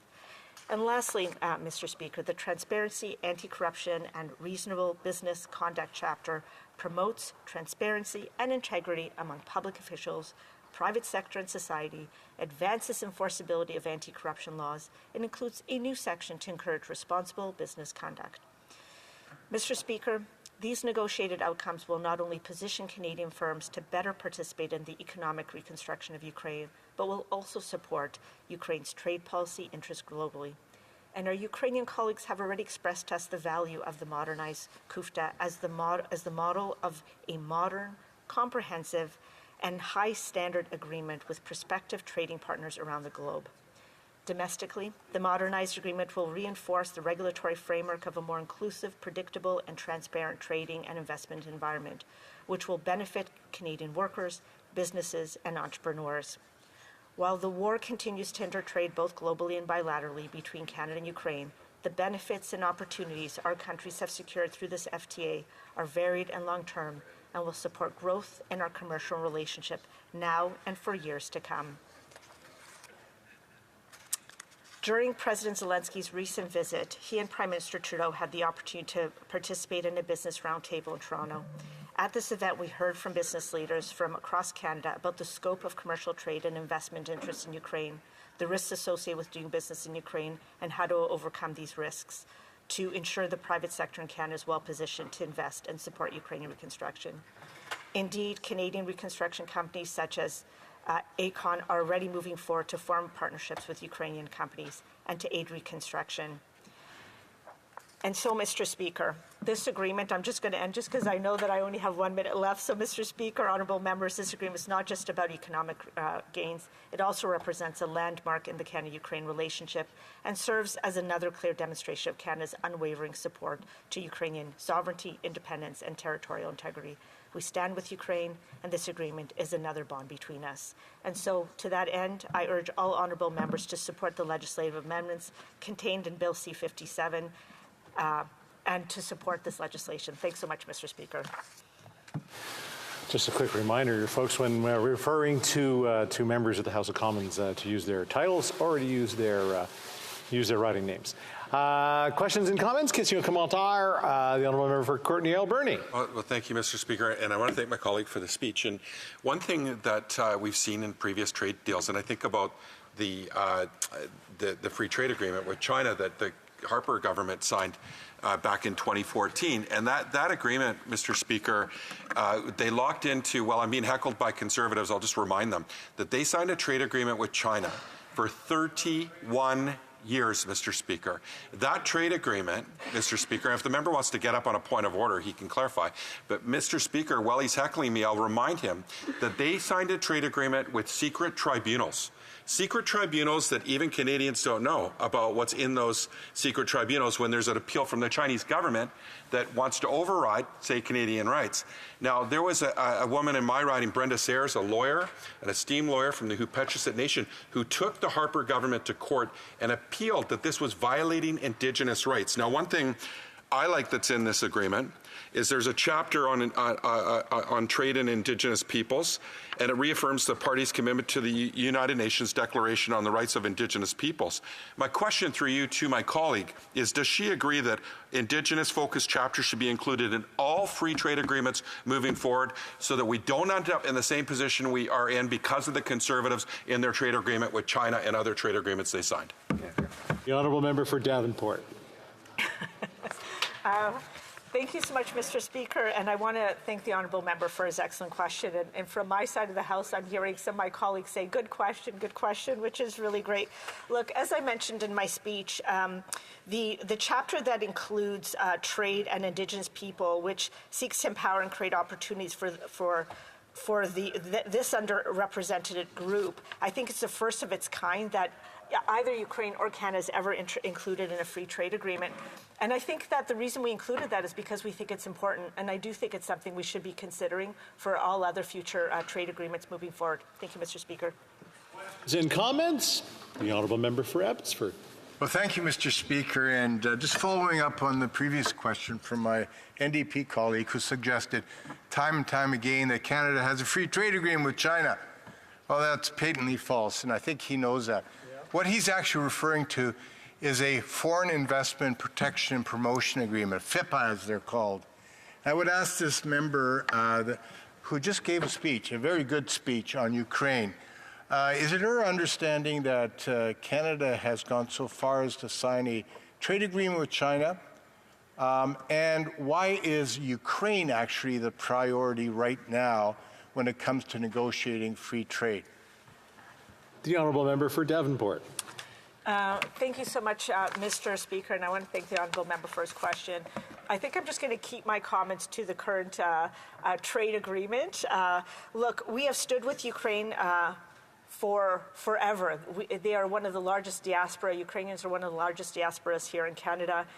We stand with them as they are fighting this brutal and illegal war against Russia and in their fight for democracy, because it is a fight that they are fighting also on our behalf. For us, this is our way of helping to support their current economy and to help create a foundation for their economy from which to build once the war is currently over. We stand with Ukraine today. We stood with them yesterday, and we will stand with them for as long as it takes through this war, and we will be there as they are growing their economy after this war moving forward. Thanks so much, Mr. Speaker. Questions and comments? Questions et commentaires? L'honorable député de Pierre Boucher, les Patriotes Verchères. Merci beaucoup, Monsieur le Président. Thank you very much, Mr. Speaker. I congratulate my colleague on her speech and my colleagues on their questions. As you know, today we're debating Bill C-57, Canada-Ukraine Free Trade Agreement. This is not a bill that creates a lot of division or disagreement in the House.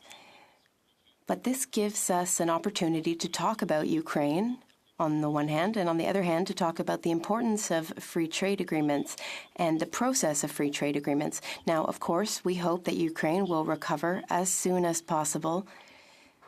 Having a free trade agreement with Ukraine to facilitate our trade can only be helpful in that sense in helping Ukraine recover. But I'm wondering about negotiation of free trade agreements. It's done by the government, by the executive branch. The government takes full control of that, and Parliament has no say in the matter other than voting in favor or against it when it comes to voting. So would my colleague agree that we have no say in the bill? We do, of course, want a free trade agreement with Ukraine, but it would be better if we really had a say in this, because we're elected to represent our constituents, but the government is in some ways preventing us from doing so. The Honourable Member for Davenport. And I want to thank the Honourable Member for his question. I don't agree with him. I do think that there's a number of opportunities for members to be able to provide their input. Once we pass, if it manages to get a vote through this House, it will move into committee, and I think that there is enormous opportunity for comments from members from all sides of the House at that point in time. I'll also say that none of these negotiations are ever conducted in secret. I think there's many opportunities, whether it's through the various different stakeholder groups that I had mentioned at the onset of my speech, for there to be input. But I also think that the minister is always open for feedback from anyone in this House. For us, it's important to have the best agreement possible, and we'll take the best ideas. It doesn't matter where they come from. Thank you, Mr. Speaker. Questions and comments? Questions et commentaires? The Honourable Member for Saanich Gulf Islands.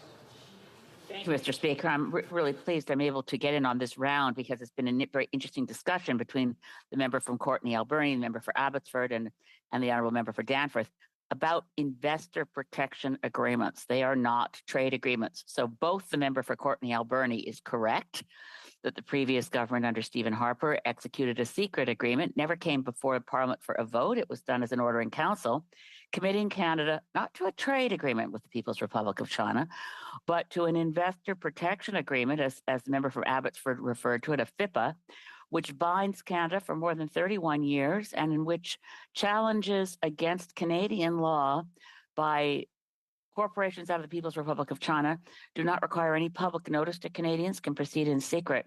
I just want to ask the honourable member for Danforth, the current Canada-Ukraine agreement includes an investor protection agreement. When Canada renegotiated the NAFTA with the U.S., it removed Chapter 11, the investor protection agreement. Has any thought and was any thought given in renegotiating the agreement with Ukraine in removing this quite anti-democratic provision, which is almost ubiquitous across the globe in trade agreements these days, to include an investor protection agreement? Was any thought given to removing it from the Canada-Ukraine agreement? I'll just take my time too here. The honourable member for Davenport. Thank you, Mr. Speaker. I just want to correct the record that I am the Member of Parliament for Davenport. Very, very proud. I don't ever mind being confused with my wonderful colleague, the Member of Parliament for Danforth. We are often confused, and so, but I did want to correct the record on that. I will say to you that Canada and Ukraine, I believe, already had a foreign investment promotion and protection agreement.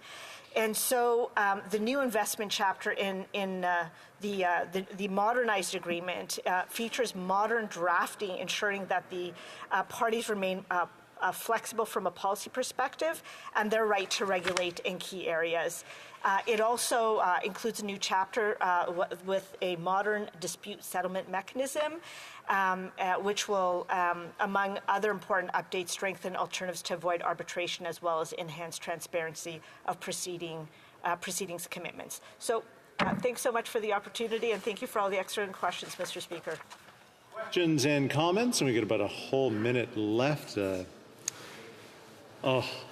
I don't know who caught my eye there that first time. I think the Honourable Parliamentary Secretary of the Government House Leader. Thank you, Mr. Speaker. Just if I can get the members' comments in regards to just how trade agreements are economically to the advantage of both Canada and Ukraine, and obviously, the war is something in which is on all of our minds, and the impact that having a trade agreement for whether it's morale or just making a very strong political statement at the same time. The Honourable Member for Davenport. Thank you so much, Mr. Speaker, and I want to thank my honourable colleague for the excellent question. The opportunity just to say to this House that the introduction of this legislation is an important milestone in the implementation of a modernized Canada-Ukraine Free Trade Agreement. It's the first trade agreement that Ukraine has signed since the onset of Russia's illegal war. I know that they want to use this as a model for signing other trade agreements as they're trying to support their economy in this while undergoing an illegal, brutal war. And they want to be able to set themselves up for a good economy once this war is over. And so I will say to you, Canada will be with Ukraine and support Ukraine for whatever it takes for as long as it takes. Thanks so much, Mr. Speaker. Debate, reprise de débat, the Honourable Member for Yellowhead. Thank you, Mr. Speaker. I would like to let you know that I will be sharing my time with the Honourable Member from Mission Maskey Fraser Canyon that just showed. Yes. I think it's number 2, but whatever. Mr. Speaker, I rise today to speak on Bill C-57, a piece of legislation that would formalize the modernized Canada-Ukraine Free Trade Agreement. This agreement offers the chance for us to look back on the opportunities that Canada had on the world stage and some of the context as to where we are now with the Ukraine trade, and more generally, European trade as a whole. Mr. Speaker, when Russia invaded Ukraine, Europe found itself in a tough spot. Almost overnight, countries had to look for new sources of energy, oil and gas. They needed to act fast. Canada was in prime position to fill that void, to be the reliable country that Europe needed in that critical moment. But what happened? We dropped the ball, Mr. Speaker. We didn't seize the opportunity. Germany, for example, one of the most advanced nations on this earth, had to scramble to keep houses warm in the winter, when Russian natural gas was no longer an option. In an era where we talk day and night about green energy and reducing emissions, Germany had no choice but to look towards other sources of energy to power their country. And why weren't we prepared, Mr. Speaker? We had tried tied our own hands with endless red tape, long wait times, and bureaucratic hurdles. Our energy industry, once a global leader, has been reduced to a shadow of its former self, unable to act when the world needed it the most. So we didn't just fail Ukraine or Europe, Mr. Speaker, we failed ourselves. We missed a golden opportunity to make a real meaningful impact on the world stage, to help Ukraine in a tangible way, and to quickly divert European reliance on Russia. This isn't just about missed business opportunities, it's about missing the chance to do good when it was needed the most. Mr. Speaker, there's a narrative we need to correct. The idea that all oil and gas is created equal, that they have all the same environmental footprint, is simply not true. Canadian liquid natural gas, known as LNG, is among the cleanest in the world. If Europe were to replace their current oil and gas imports with Canadian products, there is a good chance that we would be replacing imports from countries that have lower environmental standards. Our oil and gas sector has invested heavily in technology to minimize environmental impact. It's not just about economics. It's also about responsible energy production. Using Canadian LNG would offer European countries a cleaner alternative to what they are strongly sourcing.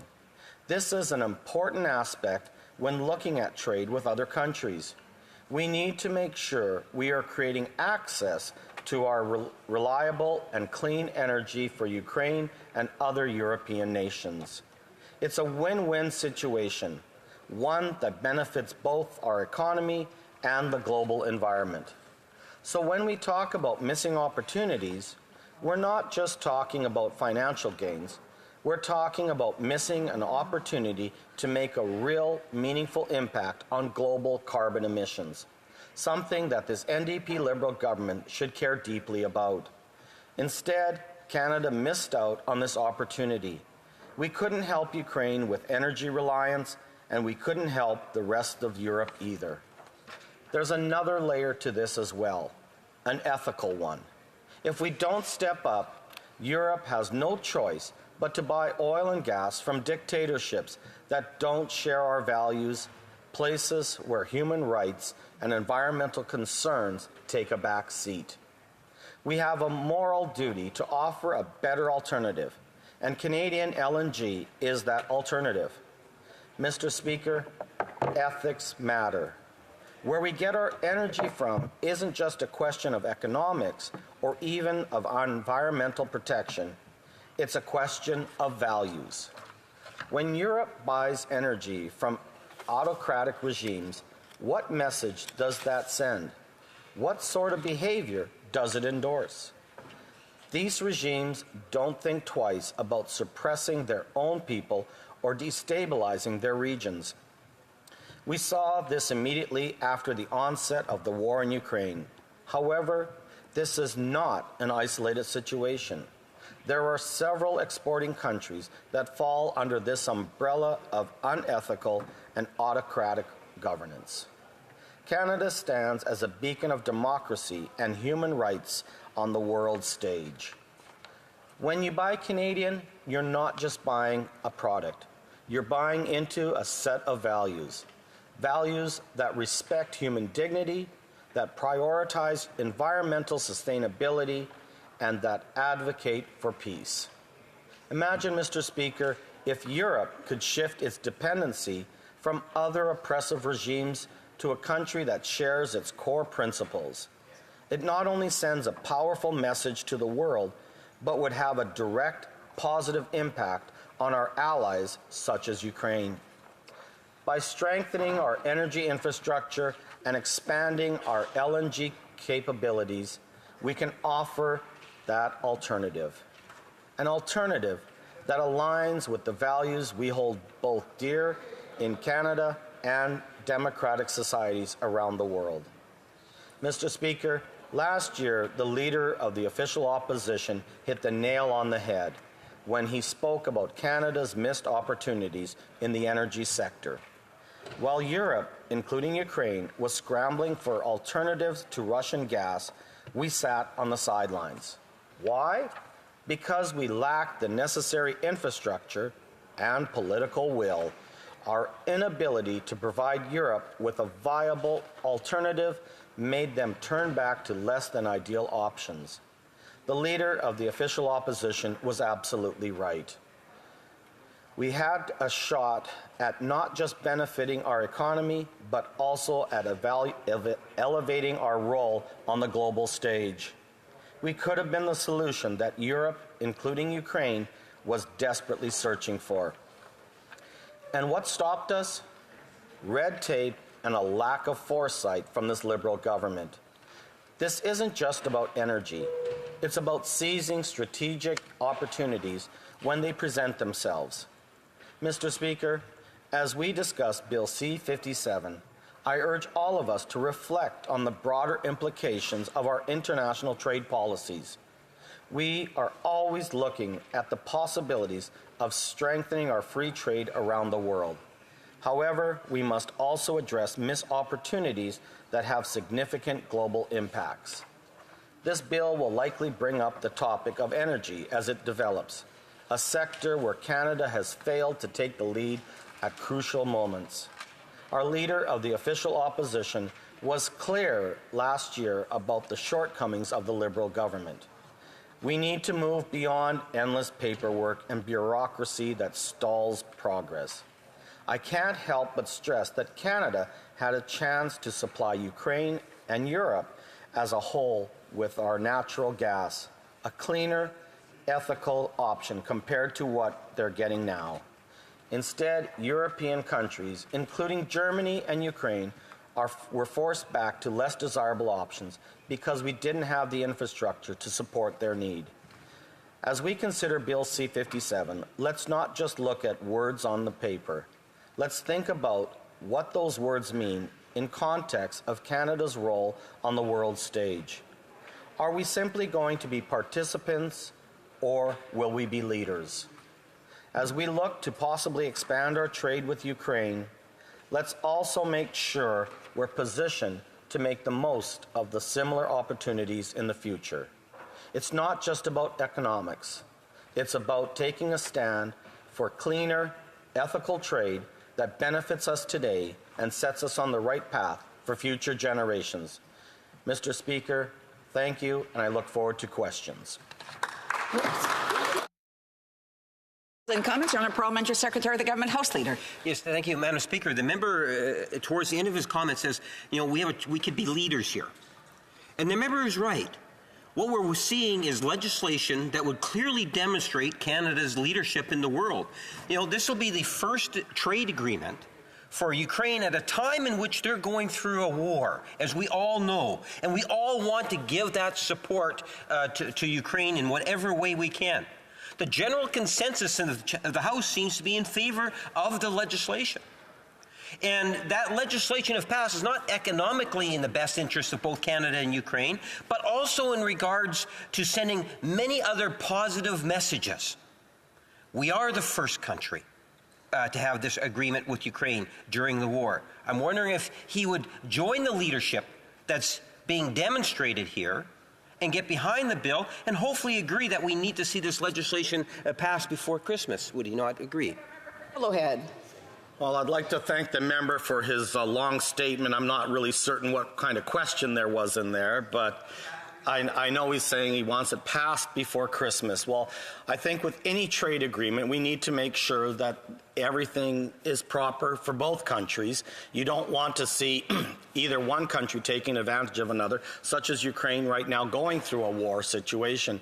So that is the whole purpose of this free trade, is to make sure that it aligns not only with Canadian values, but as well as Ukrainian values, and make sure that both countries aren't also economically viable for each country, but also there's moral and values that should be placed forward in this free trade agreement as well. The Honourable Member for Beauport-Limoilou. Thank you, Madam Speaker. My colleague talked about having the political will and the infrastructure to export natural gas products. but it would take 10 years to put that infrastructure in place. And that would also require a pipeline that would go under 800 waterways, including waterways that provide drinking water to most Quebecers. Of course, pipelines are safe, but there's no guarantee there won't be any accident. What would be done if there was an accident? Thank you, Madam Speaker, through to the member.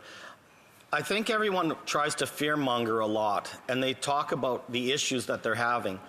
What I'm talking about is replacing liquid natural gas with either coal or other types of energy that are very reliable. I love how people talk about that we're going to go to wind and solar, and every time we seem to save 1 ton of carbon in Canada, we go to solar energy, which is produced mainly in China, which they use coal electricity there, and yet they produce 2 or 3 tons more than what we take out, and we're saying how green this is. If we're talking about climate crisis around the world, how are we not limiting the amount of emissions that are coming out of China? Why is our first choice always to go to China in order to get things built? That is why I propose we go with natural gas in countries such as Europe to offset all the carbon emissions that China is producing in this world. Questions and comments? A brief question. The Honourable Courtney Alberni. Thank you, Madam Speaker. And Madam Speaker, he talked about, doing business with China. But again, I'll go back to the FIPA agreement that the Conservatives signed under Stephen Harper. And before they signed that agreement, Madam Speaker, they forget to tell people, it's like people have amnesia around here, but that they brought 30 executives, CEOs, including oil and gas executives, to China, but guess who paid for it, Madam Speaker? Canadian taxpayers. So my question through you is, does my colleague agree that Trade Mission should still, and the Government of Canada should fund CEOs going over to another country before we have a trade agreement? And if he does think that, does he think that Labour should be invited to jump on the plane that's being funded by Canadian taxpayers? The Honourable Member for Yellowhead. Thank you, Madam Speaker, and through to you, to the Honourable Member. I think he's misunderstanding that we're actually talking about free trade agreement with Ukraine. So I'm really not certain why he keeps bringing up China in his trade agreements, and he's talking about how it was a free trade agreement that Harper signed, which was never a free trade agreement. He's well aware of that, but yet he continually keeps pushing that aspect for it. Yet after 10 years of being in operation, there hasn't been any trade issues related to that. So therefore, I think he really needs to focus on Ukraine as opposed to China. Resuming debate, the Honourable Member for Mission Matski Fraser Canyon.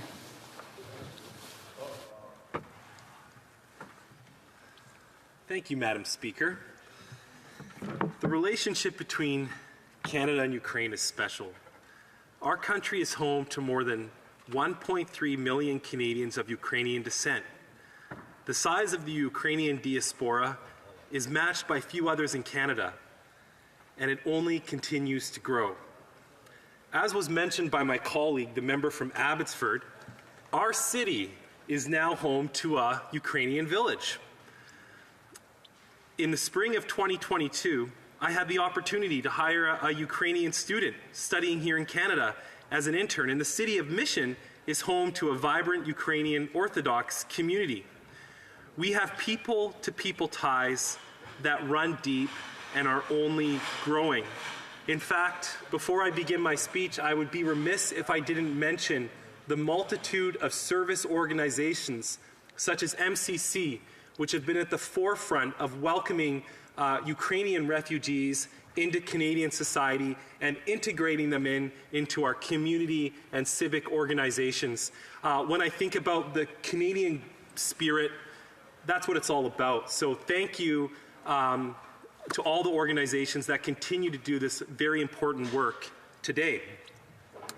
As Ukraine has established itself as a modern democratic nation, Conservatives have been steadfast in our support of expanding economic ties and standing with Ukraine as they distance themselves from Putin's Russia. That is why Conservatives were committed to getting a free trade deal with Ukraine done when we were in government. Since Russian troops invaded Ukraine on February 24th, 2022, Conservatives have remained steadfast in our support of the Ukrainian people as they fight against authoritarianism and to protect their sovereignty as a modern democratic nation. Ukraine will win this war, and Canada must ensure that we are prepared to assist the Ukrainian people as they rebuild, and we must ensure that it is the aim of any trade agreement with Ukraine going forward. On December 2nd, 1991, the day after Ukraine officially declared its independence from the USSR, Canada joined Poland as the first two nations to officially recognize a sovereign, independent Ukraine. As was mentioned yesterday by my colleague from Prince Albert, it was Canadian farmers who exported technology to Ukraine, allowing Ukraine to modernize its farming practices and turn itself into a powerhouse of agriculture that feeds many other nations. Canada can and should step up to the plate again, and we can do it by giving Ukraine a hand up through trade. And that begs the question, does this agreement allow us to do that? Can this agreement help us provide a hand up to the Ukrainian people? Does it have the necessary tools to provide for a prosperous Ukraine after the war? These questions must be answered as we debate this bill and as it moves through the legislative process. Let's just briefly touch upon the history of the Canada-Ukraine trade agreement. The original agreement entered into force on August 1st, 2017, and eliminated tariffs on 86% of Canada's merchandise exports to Ukraine. It was initially an asymmetrical agreement that was designed to provide more benefit to Ukraine than Canada. Following the ratification of the original CUFTA, non-coal exports to Ukraine grew 28.5% between 2016 and 2019. In July 2019, the governments of Canada and Ukraine agreed to modernize the CUFTA. Canada-Ukraine bilateral trade reached its highest level ever in 2021. Canada's merchandise exports to Ukraine totaled $219 million, and merchandise imports from Ukraine amounted to $228 million. Canada and Ukraine announced the launch of modernization negotiations in January of 2022. However, the Russian invasion in February 2022 has obviously had a very negative effect on our overall bilateral trade and investment, leading to a 31% fall in Canada's exports to Ukraine. In 2022, Canada's top three exports to Ukraine were motor vehicles and parts, fish and seafood, and pharmaceutical products.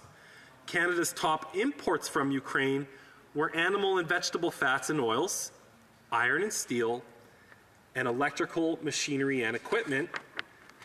And total merchandise with Ukraine was $420 million, $150 million in exports, and $270 million in imports.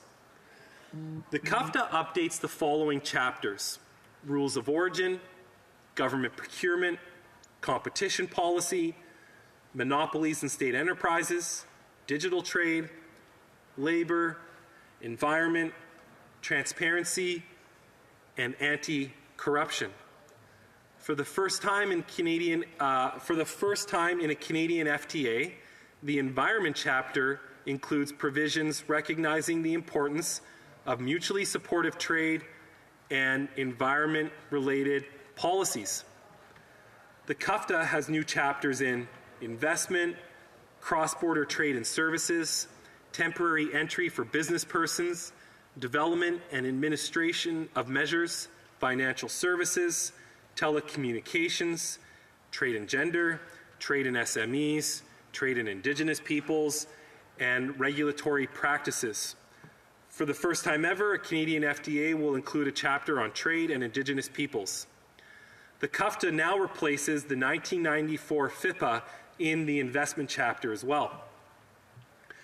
When Conservatives took office in 2006, Canada had trade agreements with just 5 other countries: the United States, Mexico, Chile, Costa Rica, and Israel. By the time Prime Minister Harper left office in 2015, Canada had free trade agreements with an astounding 47 additional countries, and I'd like to thank the honourable member from Abbotsford for all his hard work. The Harper government began negotiating with Ukraine all the way back in 2010. Ukraine had a weak economy at that time, and of course they were struggling to deal with Russia. Despite this, as my honourable colleague from Abbotsford mentioned yesterday, Prime Minister Harper was adamant that Canada pursue free trade with Ukraine. Building a strong economic relationship with Ukraine and in giving them a leg up in establishing itself as a modern, democratic nation with a strong economy remains a priority for Canada today, and one that I am proud of. So as we reflect on the broader implications of Canada's trade policy, we have to look to supporting a country like Ukraine. So the Conservatives will continue to stand with Ukraine as they continue the fight against Putin's authoritarian regime. Canada should be looking for ways to use our economic strength and strategic advantages to support the Ukrainian people, including by exporting Canadian LNG to break European dependence on natural gas from Russia. Thank you, Madam Speaker, and I look forward to any questions today.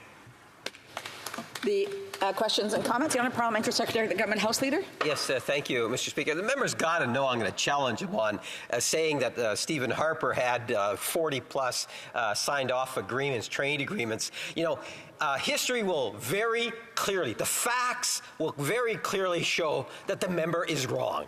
That, in fact, those agreements were agreements that were signed off on by this government. But the bottom line is it's good. The Conservative Party supports the agreements that we actually were able to bring across the goal line and get signed off on. I see that as a good thing. Now, the trade agreement that we're debating today goes far beyond just the economic benefits for both Canada and Ukraine. At a time in which we're seeing the war taking place, the illegal invasion of Russia into Ukraine, we can send a very powerful message that goes well past just the economic benefits. And I'm wondering if the member can provide his thoughts on the importance of that message. Whether it's to Putin, we are moving forward with a trade agreement with Ukraine, and that's a very positive thing for both sides, for both countries. Member for Mission Matsky Fraser Canyon. Well, thank you, Madam Speaker. To my colleague from Winnipeg, to his first point, I can remember fondly, as when I was still a political staffer, a historical moment in the House of Commons when the Deputy Prime Minister walked across the aisle and the member from Abbotsford walked across the aisle and they embraced one another. And they embraced one another in love and friendship over Canada's long-standing policy supported by our 2 major political parties supporting trade. That was a positive moment. I want to remind members that if they want to have conversations, to go out, and if they have follow-up questions, to wait till it's the appropriate time. Questions and comments. Questions et commentaires. L'honorable député. The honourable member for Beauport-Limoilou. Oh, I thought you were done because there was a little bit of a stop there. Okay, well, the member had about 9 seconds left before I would show him that it was time for another question. Madam Speaker, I'm only giving the requisite time to answer that substantive question with a substantive response, excuse me. So another thing, the member from Winnipeg speaks during this debate has spoken often about all of the trade agreements that the Liberal Party of Canada has signed. I would be remiss if I didn't mention the challenges caused by that government's policies on trade when they took the CPTPP and tried to put in all these different clauses at the end. I do have to allow for other questions. I know that time just goes by really fast. Questions et commentaires. L'honorable député de Beauport. The honourable member for Beauport-Limoilou. Thank you, Madam Speaker. You know, sometimes when we're talking about trade deals, given how long it takes to negotiate those deals, a government of one color will negotiate the deal, and then a government of another color, another political stripe, will sign the deal. And sometimes that's for the best, and sometimes it's for the worst. Apart from oil and gas products, Canada has a lot of exportable natural resources. So I'd like to hear the member talk about some of those things that we could export to Ukraine that would be very helpful to that country. Fraser Canyon. Merci, Madame la Présidente. Thank you, Madam Speaker, and I'd like to thank the member for her question. Canada can improve our capacity with this deal with Ukraine to export agricultural products, and secondly, we can export equipment for agriculture too, and the deal with Ukraine can also help us with that challenge. Thank you. Questions et commentaires? Questions and comments? The honourable member for Abbotsford, a brief question. Well, thank you very much, Madam Speaker, and I appreciate my colleague's comments about the Canada-Ukraine Free Trade Agreement. He mentioned that MCC is very active in Abbotsford in helping refugees from Ukraine settle in our beautiful community. And I'd invite him to expand a little bit on that, where they've settled and how they're integrating into our community. Answer from the honourable member for Mission Maskey Fraser Canyon. Yeah, right by Berkwin Crescent in Abbotsford, there is a townhouse complex. I believe it's called Lakeside Village. And MCC is coordinated with many of the refugees to live at Lakeside Village. So, you know, on Sunday afternoons when I'm taking my kids for a walk at Mill Lake Park, which is adjacent to Lakeside Village, I'm hearing all these little children speaking in Ukraine. What a great way to integrate new refugees by putting them close to our preeminent park in Abbotsford. It's allowing these kids to integrate more quickly, and it's building those friendships that are so important to making newcomers feel welcome in our wonderful community. Thank you, Madam Speaker. Les créneaux de 20 minutes sont terminés. The 20-minute slots are over. We will now begin with the 10-minute slots. The honourable member Saanich Gulf Islands. Thank you, Madam Speaker. And as I begin discussion today on Bill C-57, which is the updated Canada-Ukraine trade agreement, we've had some conversation already this morning on the subject of the differences between trade agreements and investor protection agreements. I'd like to approach that topic again in talking about the updated Canada-Ukraine trade agreement, and also put a frame around this. A number of Liberal MPs have said this agreement makes an effort to name climate change and tackle climate change in trade agreements. I wish that were so. We have a long way to go if we're going to actually confront the ways in which the World Trade Organization and its creation have actually undermined the climate agreements and multilateral environmental agreements in general. So with that frame, Madam Speaker, I'll move very quickly through some of the larger issues here, because it is unusual for us to have any opportunity in this place to address the trade and investor protection agreements and how they impact climate, and they do. Let's start, Madam Speaker, by looking at the last effective multilateral environmental agreement the world has ever seen. And that was the most effective. It was negotiated in 1987 in Montreal. It is, of course, the Montreal Protocol to protect the ozone layer. I was honored to participate in those negotiations as senior policy advisor to the Federal Minister of Environment in the Mulroney government back in those days. And I have to say, if we look at the success of the Montreal Protocol, it's astonishing. We actually have not only arrested the destruction of the ozone layer through various ozone depleting substances, but we've also expanded that agreement with the Kigali Amendment, so it's also being an effective treaty that has helped reduce greenhouse gases. One of the key reasons that the Montreal Protocol was as successful as it was that the agreement to protect the ozone layer had enforcement mechanisms. It had penalties for countries that chose to ignore their commitments to protect the ozone layer. In fact, those treaty sanctions were so effective They never had to be used because countries abided by their commitments in the Montreal Protocol to protect the ozone layer. The effective sanctions were trade sanctions. It's very hard to imagine any kind of international treaty that binds nation states and has an effective punishment system that would be other than trade agreements. It's the most logical place in which we can inflict some degree of penalty on non-compliance. So the way the Montreal Protocol worked was to say that if any country ignored its commitments to reduce its use of and to stop the production of chlorofluorocarbons and other ozone-depleting substances, that country would be subject to trade sanctions from any other country that was a party to the Montreal Protocol. Now, since every country on Earth was a party to the Montreal Protocol, that's why it was a very effective mechanism. 10 years later, in 1997, in Kyoto, Japan, when we negotiated the Kyoto Protocol, tragically, Canada changed our position 180 degrees. And instead of being a country that championed making these agreements effective by including trade sanctions, our Minister of Environment headed to Kyoto saying that if trade sanctions were included in the Kyoto Protocol for climate action, Canada would not sign. Now, what happened? In that 10-year window was the creation of the World Trade Organization. The end of the Uruguay round of negotiations resulted in a more established center for the trade work globally. Now, all of this emanated from the General Agreement on Tariffs and Trade.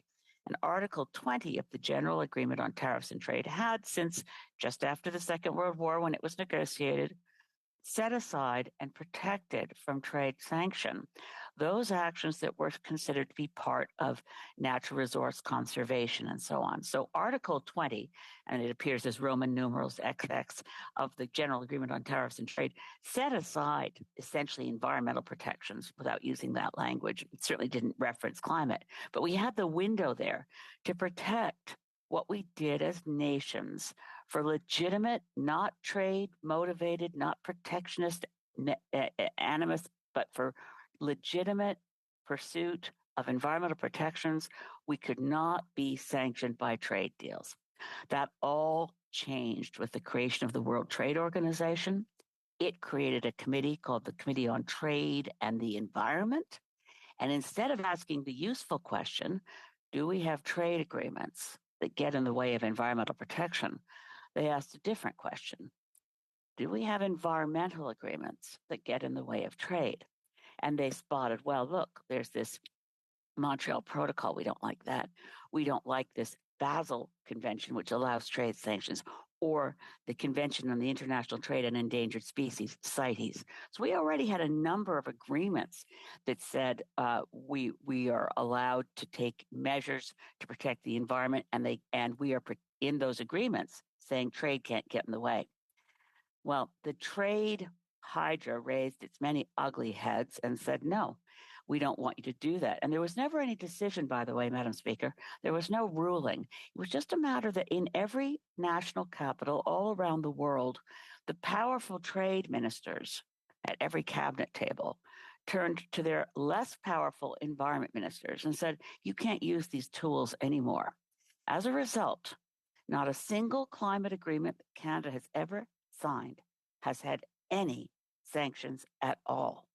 The only sanction in the Paris Agreement is essentially the annual global stock taking of what language that's coming up at COP28. The global stock take is essentially a sanction based on global shaming and embarrassment, because there is no sanction there at all.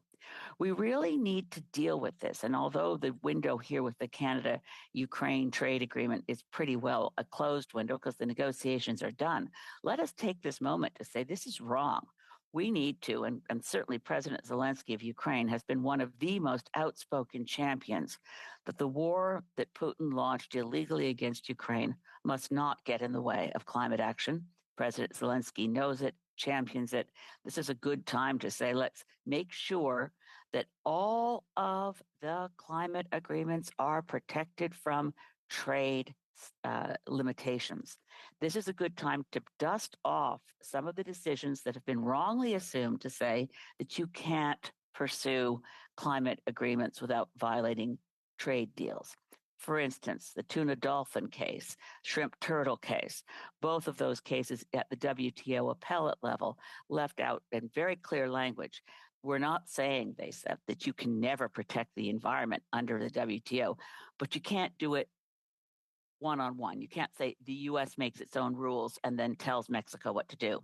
But they did say, in the context of a multilateral agreement that's negotiated, trade has to back off and respect those commitments. That's the case with the Paris Agreement. Every country on earth is bound by it. It's a perfect opportunity for our government to step up and start saying you can't use trade agreements to limit action to protect climate, as has been done.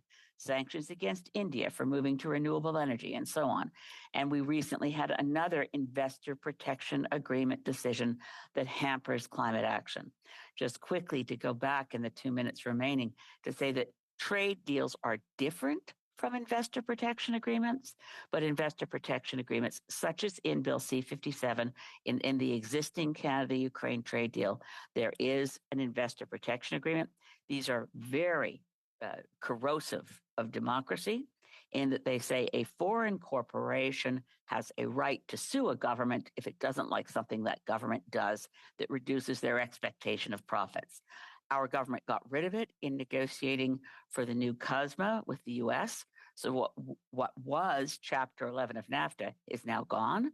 We should be moving quickly to remove investor protection agreements that undermine our democracy and our environmental protections and our labor protections, and getting rid of investor protection agreements, or at least ensuring that they don't give foreign corporations more rights than domestic corporations would be very welcome indeed. So Bill C-57 as an improvement and modernization of Bill C-50 of the Canada-Ukraine trade agreements is fine as far as it goes, but it doesn't do those things that many Liberal MPs have. I mean, I think they haven't been misleading the House. They absolutely believe it to be true that the Canada-Ukraine agreement, as reflected in C-57, modernizes and includes more protections of the environment. It doesn't really, because unless we get at the basic conflict that trade agreements and the WTO have set themselves up to be superior to multilateral agreements, multilateral environmental agreements like the Paris Agreement, we're always at risk of trade deals and trade decisions from the bodies like the World Trade Organization undermining and sabotaging global climate efforts. Resuming questions and comments, the Honourable Parliamentary Secretary, the Government House Leader. Yes, thank you, Madam Speaker. I do believe that within C-57, there is references to our environment. There is references to unions and worker labor standards, if I can put it that way.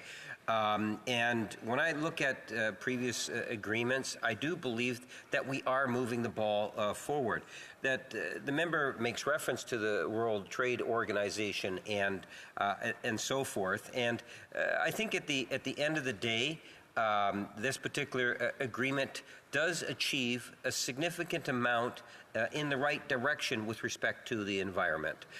My question to the member is can she just provide her thoughts in terms of the Green Party's position with respect to this specific deal? Does she anticipate voting in favor of it? Honourable Member for Sandwich Gulf Islands. Thank you, Madam Speaker. Yes, I would just agree with the Parliamentary Secretary. There is language about climate. There is language about labor rights. There's language about Indigenous rights.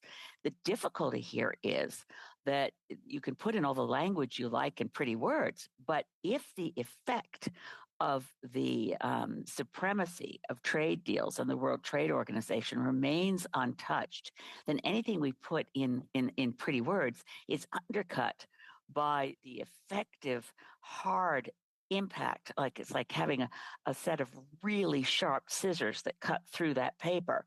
You don't really make the progress that you think you're making to just say we care about climate. But if there's going to be an investor protection agreement that says, I don't like the decision you just made government of international agreements that make sure that we start changing technologies and moving towards renewable and so on. The ability of a foreign corporation to sue over that undercuts the pretty words. So that would be the point. And I will say to the Honourable Parliamentary Secretary, I'm in all honesty. Allow for other questions and comments. The Honourable Member for Abbotsford. Well, thank you, Madam Speaker, and I appreciated the member's speech on the Canada-Ukraine Free Trade Agreement. She spent a lot of time talking about investor protections and suggested that foreign investment protection promotion agreements are corrosive to democracy, corrosive to how we represent Canada's sovereignty at home and abroad. However, I would ask her, there has been an investor protection agreement in place with Ukraine since 1994. 30 years. Can she point out one or two cases that have taken place under those provisions that have resulted in Canada's sovereignty being impaired? The Honourable Member for Saanich Gulf Islands. In the generic category of investor protection agreements that have damaged Canada's sovereignty, I would point more to what used to be called NAFTA, where we had decisions taken by our Parliament that were reversed because of complaints by U.S.-based corporations. Canada has lost out over and over again in those agreements. And in the case of the one with FIPA with China, since all of those decisions are secret, we don't know how often it's been used to challenge. I think the Honourable Member for Abbotsford, I think he knows the answer is I can't think of a time that the Canada-Ukraine agreement has been used in ways that preferenced Ukrainian corporations over the government of Canada. But the reality of investor protection agreements is in the context with a bigger power, the Canadian companies have lost out in U.S. challenges under arbitration, as Canadian governments have lost out when U.S. corporations challenge us. It's a consistent thing through investor protection agreements that the larger economic power, whether it's the investor that's the larger economic power or the nation state, whichever's the larger economic power. I'm sorry, I do have to allow for one more question. The Honourable Member for Elmwood Transcona. Thank you very much, Madam Speaker. And along those same lines, I wonder if the member also wants to talk about not just instances of particular investment protection agreements, but also the cumulative effect of constantly building these types of provisions in, whether they appear as independent agreements or as ISDS provisions and trade agreements, the kind of chilling effect that has on government decision-making long before anything is brought to a trade tribunal. Sir, from the member for Saanich Gulf Islands. As ever, the member for Elmwood Transcona is brilliant and absolutely right. There is a chilling effect. So when the government of Canada acts to ban a toxic substance, as it did to ban a gasoline additive called MMT, and then we're found to be very bad, naughty, we get our hands slapped. By the way, because the Chrétien government decided to settle this before it got to a decision on MMT, it has the effect that the people at Environment Canada who thought, well, we better ban this because it's a neurotoxin and it's already affecting the health of Canadians, they get sanctioned. And the money that was paid out to Ethel Corporation in that case came out of the core A-based budget of Environment Canada. There's a real chilling effect every single time that Canada, the sovereign state, takes a measure for the environment or human health and gets told that they were bad to do it because a foreign corporation didn't like it. It's quite... I'm sorry, there's just so much time, unfortunately, and I know that it's a very passionate issue and very important one. The Honourable Member, resuming debate, the Honourable Member for Elmwood Transcona.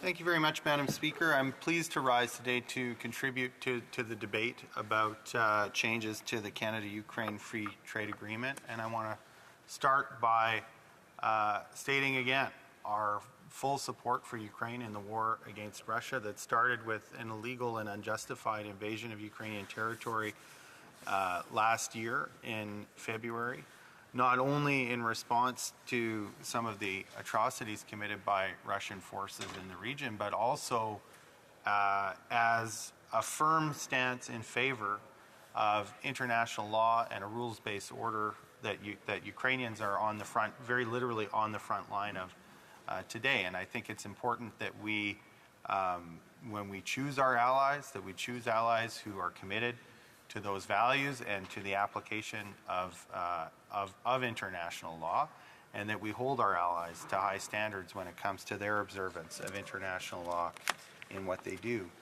And so there are many ways that you can support allies. And of course, Canada has sent various kinds of aid, whether financial or military, to Ukraine, but also being a helpful trading partner in times of strife is also something that's important. And so, you know, what I would say is that at the high level, while we're very committed as New Democrats to supporting Ukraine, details do matter. And that's why there are established procedures for the House and departmental guidelines for ensuring that parliamentarians have time to do their job of proper scrutiny, because we know that sometimes, under the auspices of good causes, governments have been known to sneak a few things in. And that's why the department's own policy on tabling treaties in the House of Commons requires 21 sitting days between the tabling of the text of the treaty and the tabling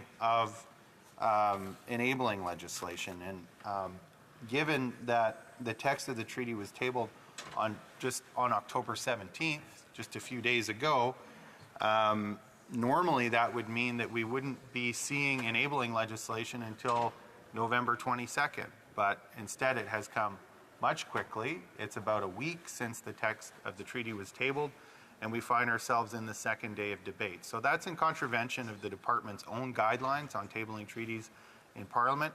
That's a document that, as New Democrats, we take very seriously because we take the work of this place seriously. One of the practical consequences of that, Madam Speaker, is that even though we're on the second day of debate for changes to an international trade treaty, caucuses have not had the opportunity to meet since this was tabled. And so it's a very tight turnaround when you're talking about a large document with some important implications. To ask parliamentarians to be speaking with authority to such a large document, as I say, with a lot of detail on just a few days turnaround, does not manifest in spirit, and in this case not even in letter, the government's words about taking Parliament seriously as part of the trade process. So I think that's an important thing for Canadians to know and to understand. And we often, in this place, there are debates that touch upon the role of Parliament and the seriousness with which government takes Parliament. And I think this is one of those examples. These are the times, not because it's a big controversial thing, precisely because it's not. And we know that the government had signed this treaty well before it was tabled in the House of Commons. There were opportunities to bring Parliament into the loop and to follow the appropriate policy.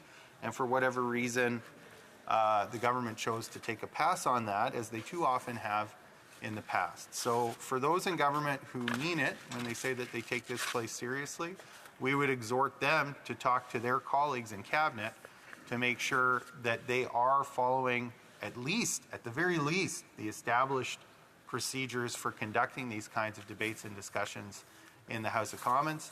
And when they get good at least following through on their own commitments and their own established policies, then we can talk about how to do it better, because there certainly are ways to do it better, ways that involve the legislature much earlier on in the process and build a tighter mandate for enabling legislation when it hits the floor of the House.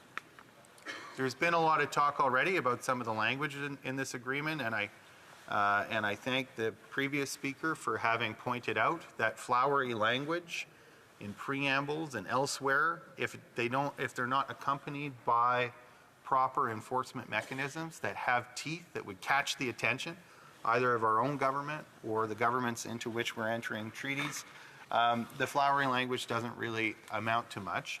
So I'm going to lay out what I think is a small but symbolic test of the government's commitment, not just on its process for trade treaties, but also in the context of this particular one and some of the flowery language. There's talk about an Indigenous chapter and Indigenous rights. I know that the government also had flowery language on that file when it came to the Canada-US-Mexico agreement.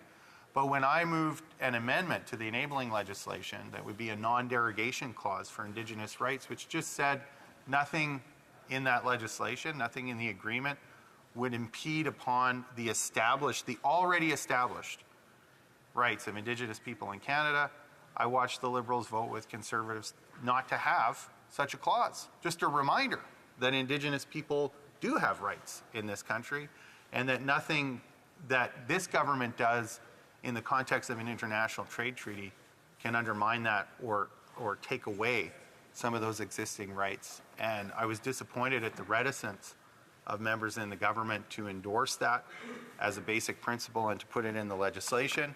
Now we see flowery language about Indigenous rights. Let's be sure that at a minimum, we're including that non-derogation clause in this enabling legislation. I think that's an important point. I do want to take some time, with the time I have remaining, Madam Speaker, just to talk a little bit about one of the issues that I know certain Conservative colleagues have raised in respect of the Canada-Ukraine Free Trade Agreement, and since the war began, more largely about the supply of Canadian oil and gas to Ukraine. What I want to point out, Madam Speaker, regardless of whether you're someone who supports more natural gas and oil development in Canada for export to Ukraine or not, is that when Conservatives talk about this, what they're implying is that we should have a greater role for government in deciding who the customers of Canadian oil and gas companies are. Now, that's not something that I find particularly offensive in principle. I think that is a conversation we should be having. We should talk about what a reasonable level of extraction for oil and gas, barrels per day, barrels per year is. And we should have a conversation about the best way to use those finite resources. Finite because they're not renewable resources. Finite because if we're doing it right, we should have some kind of cap on how much extraction can happen in a year that is devised with our climate commitments in mind. And oil and gas becomes a very precious resource indeed, as Canadians already know, with the prices that they're being forced to pay. The Conservatives would have you believe because of a carbon tax, but in fact, if you look at the record profits that oil and gas companies have been experiencing over the last number of years, price gouging actually is a much bigger concern, or should be a bigger concern, for Canadians, because whatever government is taking in the form of the carbon tax and delivering back to Canadians in the form of a rebate is a hell of a lot less than what oil and gas companies are taking out of their pocket and sending off into international tax havens. That's costing Canadians a heck of a lot more. But it's rich for the Conservatives to get up and pretend that somehow they're in support of talking about how a public regulatory framework could guide export relationships and contracts for the oil and gas industry. That's not something that they support. Yes, they support getting more oil and gas out of the ground faster. Yes, they support those companies selling it wherever they can make the best buck. But for the government to get involved and actually say we should not be buying oil and gas from these countries, we should be exporting oil and gas to those countries, invites a lot more public involvement in the oil and gas industry than I think they have the stomach for. So that's a debate that I welcome. I think that is something that from many perspectives we should be talking about, the best, most efficient and prosperous use of finite oil and gas resources. But I don't believe that that's a conversation they're serious about having. I think in contexts like this, they use it to score cheap political points, and Canadians should pay attention and not take them at their word on this. Questions and comments? The Honourable Parliamentary Secretary of the Government House Leader. Yes, thank you, Madam Speaker. I'd like to address the member's opening comments. We need to put it in the perspective of that this is an agreement that was actually signed off on just last month between the Prime Minister and the President. And now we have before us the legislation, which was done in a relatively quick fashion. And what we have to put it in the perspective of, or the context of, is the fact that we have an illegal invasion by Russia into Ukraine, a time of war when allied countries around the world, and there's this huge sense of Ukrainian solidarity coming to support Ukraine, and Canada being the first country to actually enter into a trade agreement, even at a time of war. It's there not only for the economic benefits of both Canada and Ukraine, but it also sends the right type of messaging to the people of Ukraine and Russia. And his thoughts on that. Honourable member for Elmwood-Transcona. Thank you very much, Madam Speaker. Well, I mean, it's true that it was signed off just last month when President Zelensky visited Ottawa, but our understanding is that, in fact, the terms and conditions of that agreement were finalized much sooner. And I think it's important for members of the government not to confuse their own communications imperatives and their desire to have nice press conferences and fancy signing ceremonies with the imperatives of a war. I think that does a disservice. It seems to me that actually the agreement was in a position to be signed sooner, and then they could have followed their own policy and had the legislation in Parliament sooner, and we can honor the imperatives of the war without taking seriously the government's own communication strategy. Questions and comments? The honourable member for Abbotsford. Thank you, Madam Speaker. I enjoyed the member's speech. However, it did concern me that he was somewhat disparaging towards our oil and gas industry. You know, he accused some in this House of scoring cheap political points. But when you do that, you better not be guilty of doing the very same thing. And unfortunately, he is the guilty one here. I would say this, though. Natural gas is one of the solutions to the world's GHG, greenhouse gas emission challenges. We can displace dirty coal elsewhere around the world by exporting much cleaner natural gas to those countries. There's some urgency in doing this for Ukraine. And I would ask this member, does he not believe that Canada should put in place every single strategy that's available to us in order to get our liquefied natural gas to a country like Ukraine that is in such deep straits, that is in such turmoil because of Russia's invasion?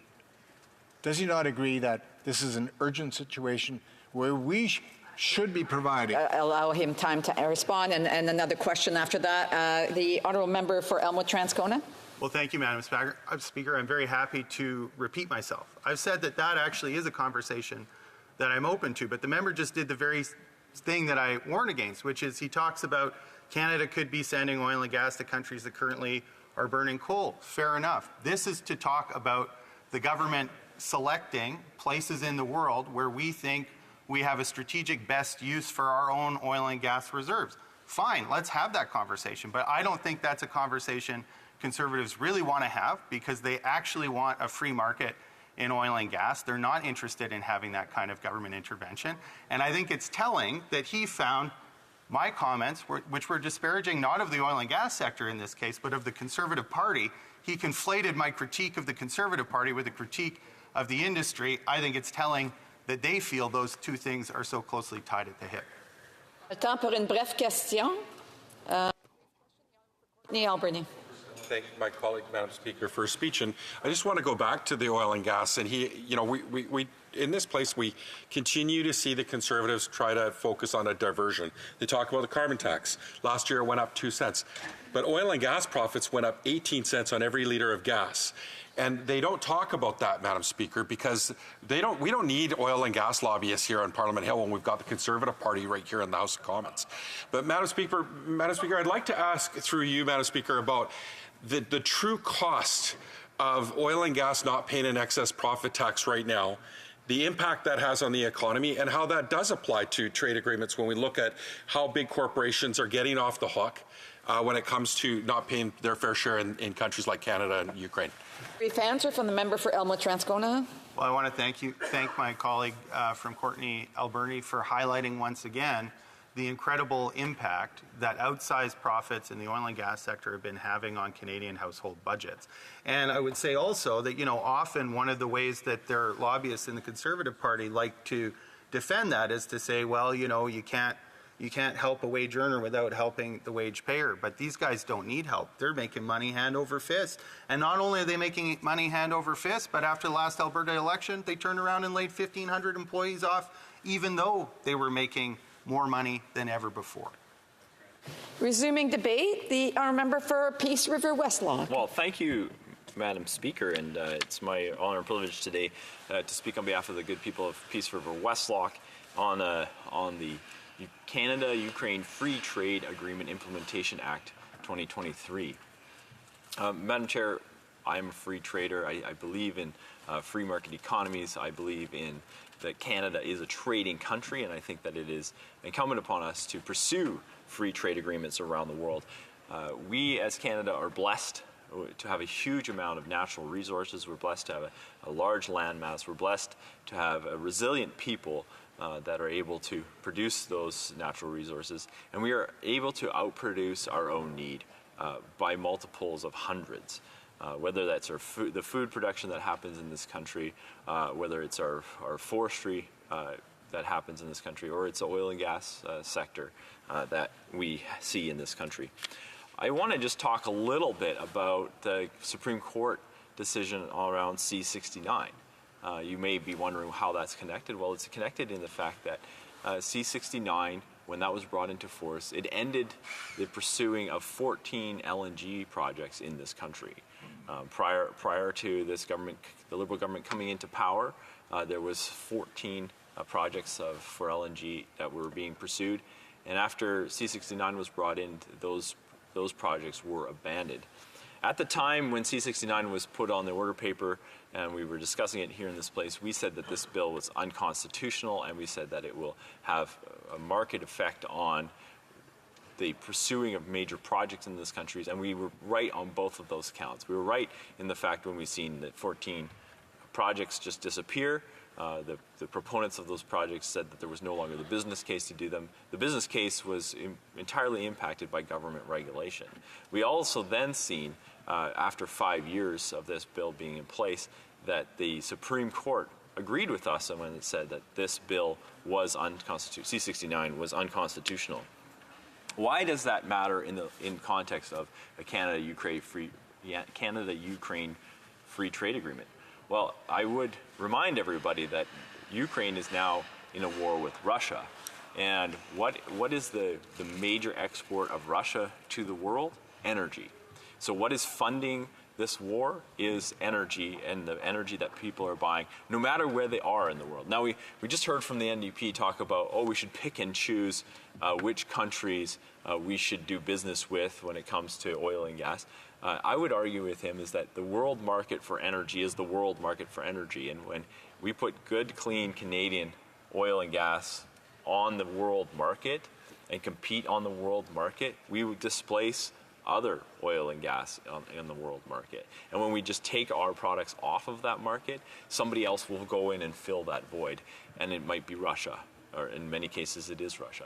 Now we know that the Germans, for example, have come to Canada and specifically asked Canada to increase their LNG production, because they said if we don't get more LNG coming to Europe, they will have to revert back to coal mining.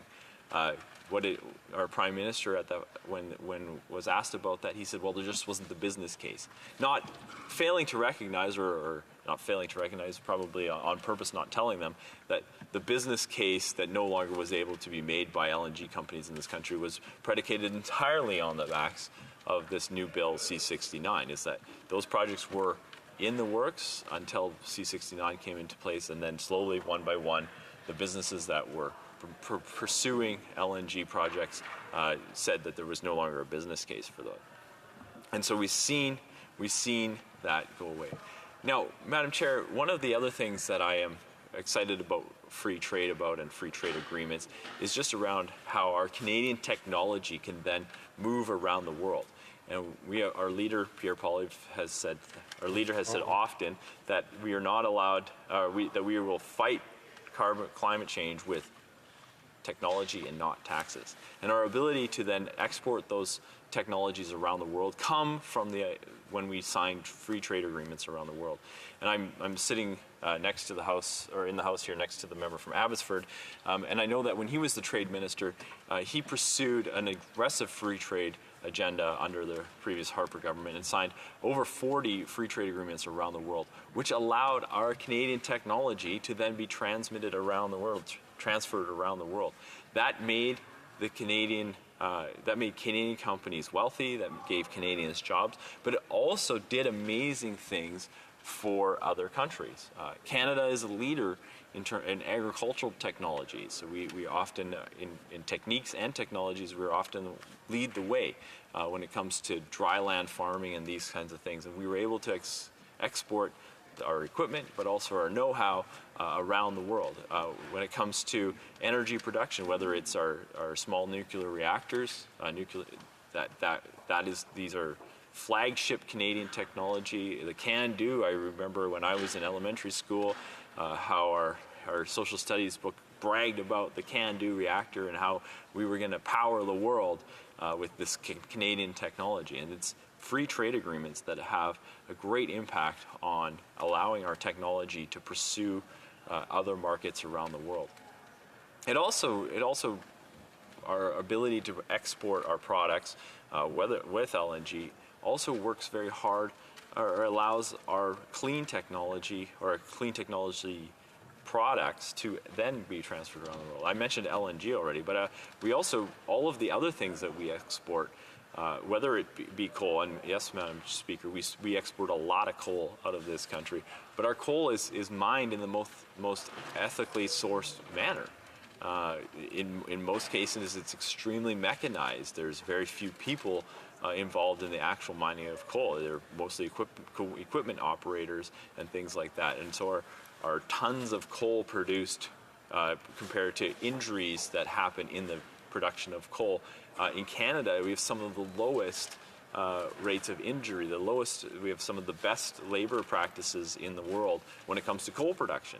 And so when our coal ends up on the world market, of which we don't necessarily know where the end result of that coal is, we can then say with confidence that our coal is the most ethically sourced coal, or our oil is the most ethically sourced oil, or our lumber is ethically sourced, or our power. We know that our labor standards and our environmental standards are second to none around the world. And so when we export these products, we know that we are doing good in the world because we are displacing products that may not have those same standards being enforced around the world. Lastly, the thing I wanted to talk about when it comes to free trade agreement is competitiveness. When you enter the free market, you don't, like I said, you don't necessarily know where your products are going to end up with, and you don't also necessarily know who you're going to be competing with. There are price signals that impact your ability to see if you can sell your product. Now, what we're seeing over and over again is I have many companies coming to my office to talk to me about competitiveness. They're saying, we have the best technology, we have the best labor laws in the world, we have some great ideas, and yet we are unable to attract investment into our products because of regulatory uncertainty, because of our high labor costs, or these kinds of things, or high interest rates. And so we're seeing more and more companies are saying we need to be more competitive in the world stage. So the Canada-Ukraine Free Trade Agreement will allow our products to go to other places, but will also allow Ukrainian investment to come in our direction. And so we're very excited about seeing that. But I know that companies are more and more saying that our competitiveness is being undermined, specifically by things like the carbon tax. Now, I'm not sure if the Ukraine has a carbon tax in place, but this could be a major challenge, is if the Ukraine does not have a carbon tax in place and we do have a carbon tax, we are hamstringing our own companies when we say, well, we're going to enter a free trade agreement with Ukraine, or free trade agreements around the world, when our companies are competing with other companies that don't have a carbon tax on their products. So we see, we want to sell LNG. Maybe one of the other reasons why there wasn't a market plan for these LNG projects was as the carbon tax, because the carbon tax came on at probably about the similar time as the C-69 came on, is they may said, hey, if we're going to get charged carbon tax on all the production work that we do here in Canada, and an LNG project in Australia is not going to have that carbon tax on, that's an increased cost that our competitors don't have to bear.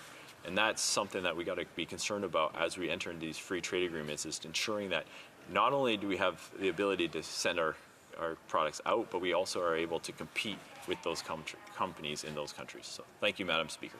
Questions and comments? The Honourable Parliamentary Secretary, the Government House Leader. Yes, thank you, Madam Speaker. And I think maybe what I'll do is go more of a general question in regards to just trade and principle. The member wants to talk a lot about the oil gas industry. I would suggest that one of the options he might want to consider is recommending to his House leadership team that they have an opposition day to talk on that particular issue.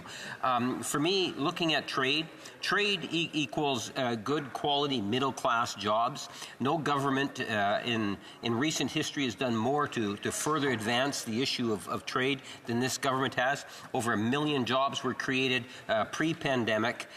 When we first came into office. It demonstrates very clearly that it has an impact. So on this particular trade agreement, it's more than just the economic benefits for Canada and Ukraine. It also sends a very strong and powerful message in regards to what's taking place, the war that's going on in Ukraine. One of the ways in which we can send a very strong message is to say, hey, let's get behind this legislation and ultimately see if we can get it passed before Christmas. What do you have to say about that? Member for Peace River Westlock. Well, thank you, Madam Speaker. If you would listen to the honourable member, he would have you think that Canadians have never had it so good. But the reality is that after 8 years of this Prime Minister, Canadians just can't afford the cost. The carbon tax is killing the middle class. Housing prices are forcing middle-class Canadians out of their homes and into poverty. We are seeing everything in this country is broken. Our crime, chaos, and drugs are flooding our streets. We need to have a return to normal. We need to have a government that's standing ready to bring it home for Canadians. Thank you, Mr. Speaker. Questions and comments? Questions et commentaires, l'honorable député. The honourable member for Pierre Boucher, Les Patriotes Verchères. Thank you, Madam Speaker. I'm gobsmacked, Madam Speaker. I went to eat earlier, and I lost my appetite. That's how bad it was. Because I've been telling myself from the beginning that this is a bill that everyone agrees with. There's consensus. We're all in favor of free trade. We want to help Ukraine, and this will be mutually beneficial for our economies. But for a while now, all the Conservatives have talked about is oil. I'm completely flabbergasted. They could have talked about beef. They could have talked about the big trees in BC, the grains in the prairies, the salmon in the Pacific. But no, all they're talking about is oil and gas, Madam Speaker. Is that all this trade deal is in the Conservatives' minds? It's a vehicle to sell more oil? And there's no infrastructure even to provide for that, but the Bloc is going to get in their way if they try to run a pipeline through Quebec. The Conservatives, can they talk about anything other than oil or the carbon tax? Those are the only things they seem capable of talking about. Westlock. Well, thank you, Madam Speaker. I think perhaps the member lives under a rock. There is a war going on with Ukraine right now, and the opponent to Ukraine is Russia, and the single largest competitor that we have, or that Russia has, is on the oil industry, of which we can displace dictator oil. We can displace Putin's oil. The oil sales of Russia is what is funding the war in Ukraine, and if the member doesn't understand that.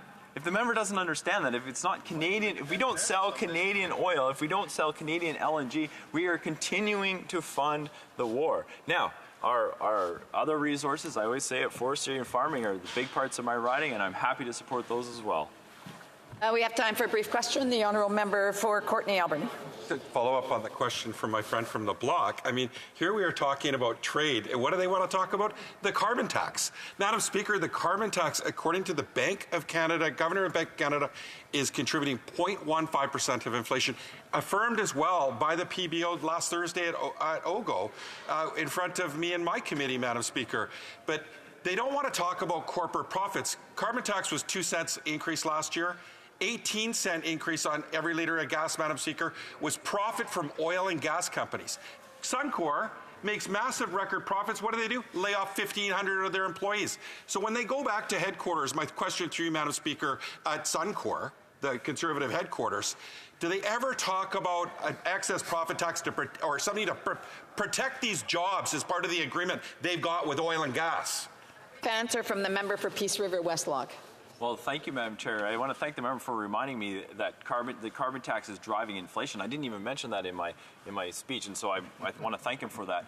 What I did mention is that the carbon tax is driving our competitiveness issues, that like many of our competitor countries don't have to pay the carbon tax, and so our companies are starting from behind when we have a carbon tax in place here in Canada. Thank you, Madam Speaker. That's true. Yeah, before we continue, I just want to remind members maybe to pay a little more attention to the signal that I'm giving them because we're eating into the time of other speakers, so someone may end up not being able to speak. So resuming debate, reprise de débat, the honourable member Calgary Shepherd. Thank you, Madam Speaker. I'm glad I am joining the debate. I was worried that maybe perhaps I'd be one of those unfortunate members of Parliament to be cut off before I'm able to speak on behalf of my constituents. I'm glad I'm able to join the debate on C-57, this modernization of our free trade agreement with Ukraine. And I think off the top, I should first begin by mentioning that, of course, I continue, and many members on this side of the House absolutely continue to support Ukraine in its very difficult battle against the Russian Federation. Many members know this, but I was born in Poland. My father was a hard anti-communist. He remains a hard anti-communist. He won't watch this because he doesn't watch this stuff. He doesn't watch CPAC ever. But I come from a long line of family members who have always feared Moscow's intentions, the Kremlin's intentions in Eastern Europe.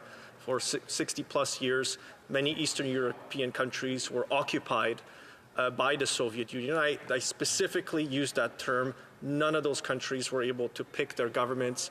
Their people weren't allowed to pick who was responsible for making policy decisions or government decisions in those countries. So I continue to support the people of Ukraine, the government of Ukraine, because this is, in fact, a battle of survival that they're having. And, modernizing agreements like this will give them some hope and hopefully lead to better people-to-people connections between Ukrainians and Canadians. And we have those. There's been now, I count 6 waves of migration of Ukrainians coming to Canada. Now under the Kiawit visa, we have, over 200,000 Ukrainians who have fled the war and found refuge here in Canada. And, Canada is a land of refuge. Not too far away from this building, there is that monument that is being built to Canada as, a place where people from all around the world have found refuge and a home here. I know many of those Kiawit visa holders someday will become, permanent residents of Canada, and obviously, I'm hoping will become citizens of Canada. When the original agreement was passed back in August of 2017, the goal then was the elimination of about 86% of tariffs of Canada's merchandise exports to Ukraine. It's been a good deal. I think we all understood at the time when the agreement was signed and ratified that in the short term, it would be to the benefit of Ukraine. It was kind of Canada's way in providing some material support to a country that is still trying to build out of that original Soviet occupation. And Ukraine did have it worse, much worse than a lot of other Eastern European countries, which nominally at least had some level of autonomy. They had local communists that were in charge, obviously supported by the Kremlin. But this gave Ukrainians did suffer much more deeply for longer under Soviet tutelage. So their heavy industry base is mostly based in the eastern part of Ukraine, but much of their industries such as agriculture have been collectivized and privatized after the fall of communism in Eastern Europe, and they've been still building out of it. This is a long process. This is not something you can do just over a couple of decades. This takes sometimes half a century to build yourself out of a hole that someone else made for you. So supporting Ukraine is important. Agreements like this would tend to do that as well. I want to mention that in 2022, Canada's total merchandise trade with Ukraine was about $420 million, $150 million exports and $270 million imports. And when the ratification of the original CUFTA happened, non-coal exports to Ukraine grew 28.5% between 2016 and 2019. So I've been going through the details of the agreement because I want to highlight a couple of points. I haven't finished reading the whole agreement, and I want to make sure I read all the different parts. So this is this was signed last month. It's September. Now in October, we're being asked to ratify it, but this is a very detailed document. And so it takes quite a bit of time for parliamentarians to go through it. And as I go through it, I note a couple of sections that drew my attention, my interest, such as sections on public consultations and transparency measures, which are a good thing. They're found in Article 26.7. I was reading through exactly what were the expectations of both Canada and Ukraine when we're going to be a party to this deal. There is a section on agriculture I wanted to raise. National treatment and market access is in Chapter 2, Section D, Article 2.3, subparagraph 4, from A to D. There's a lot of sections to this agreement.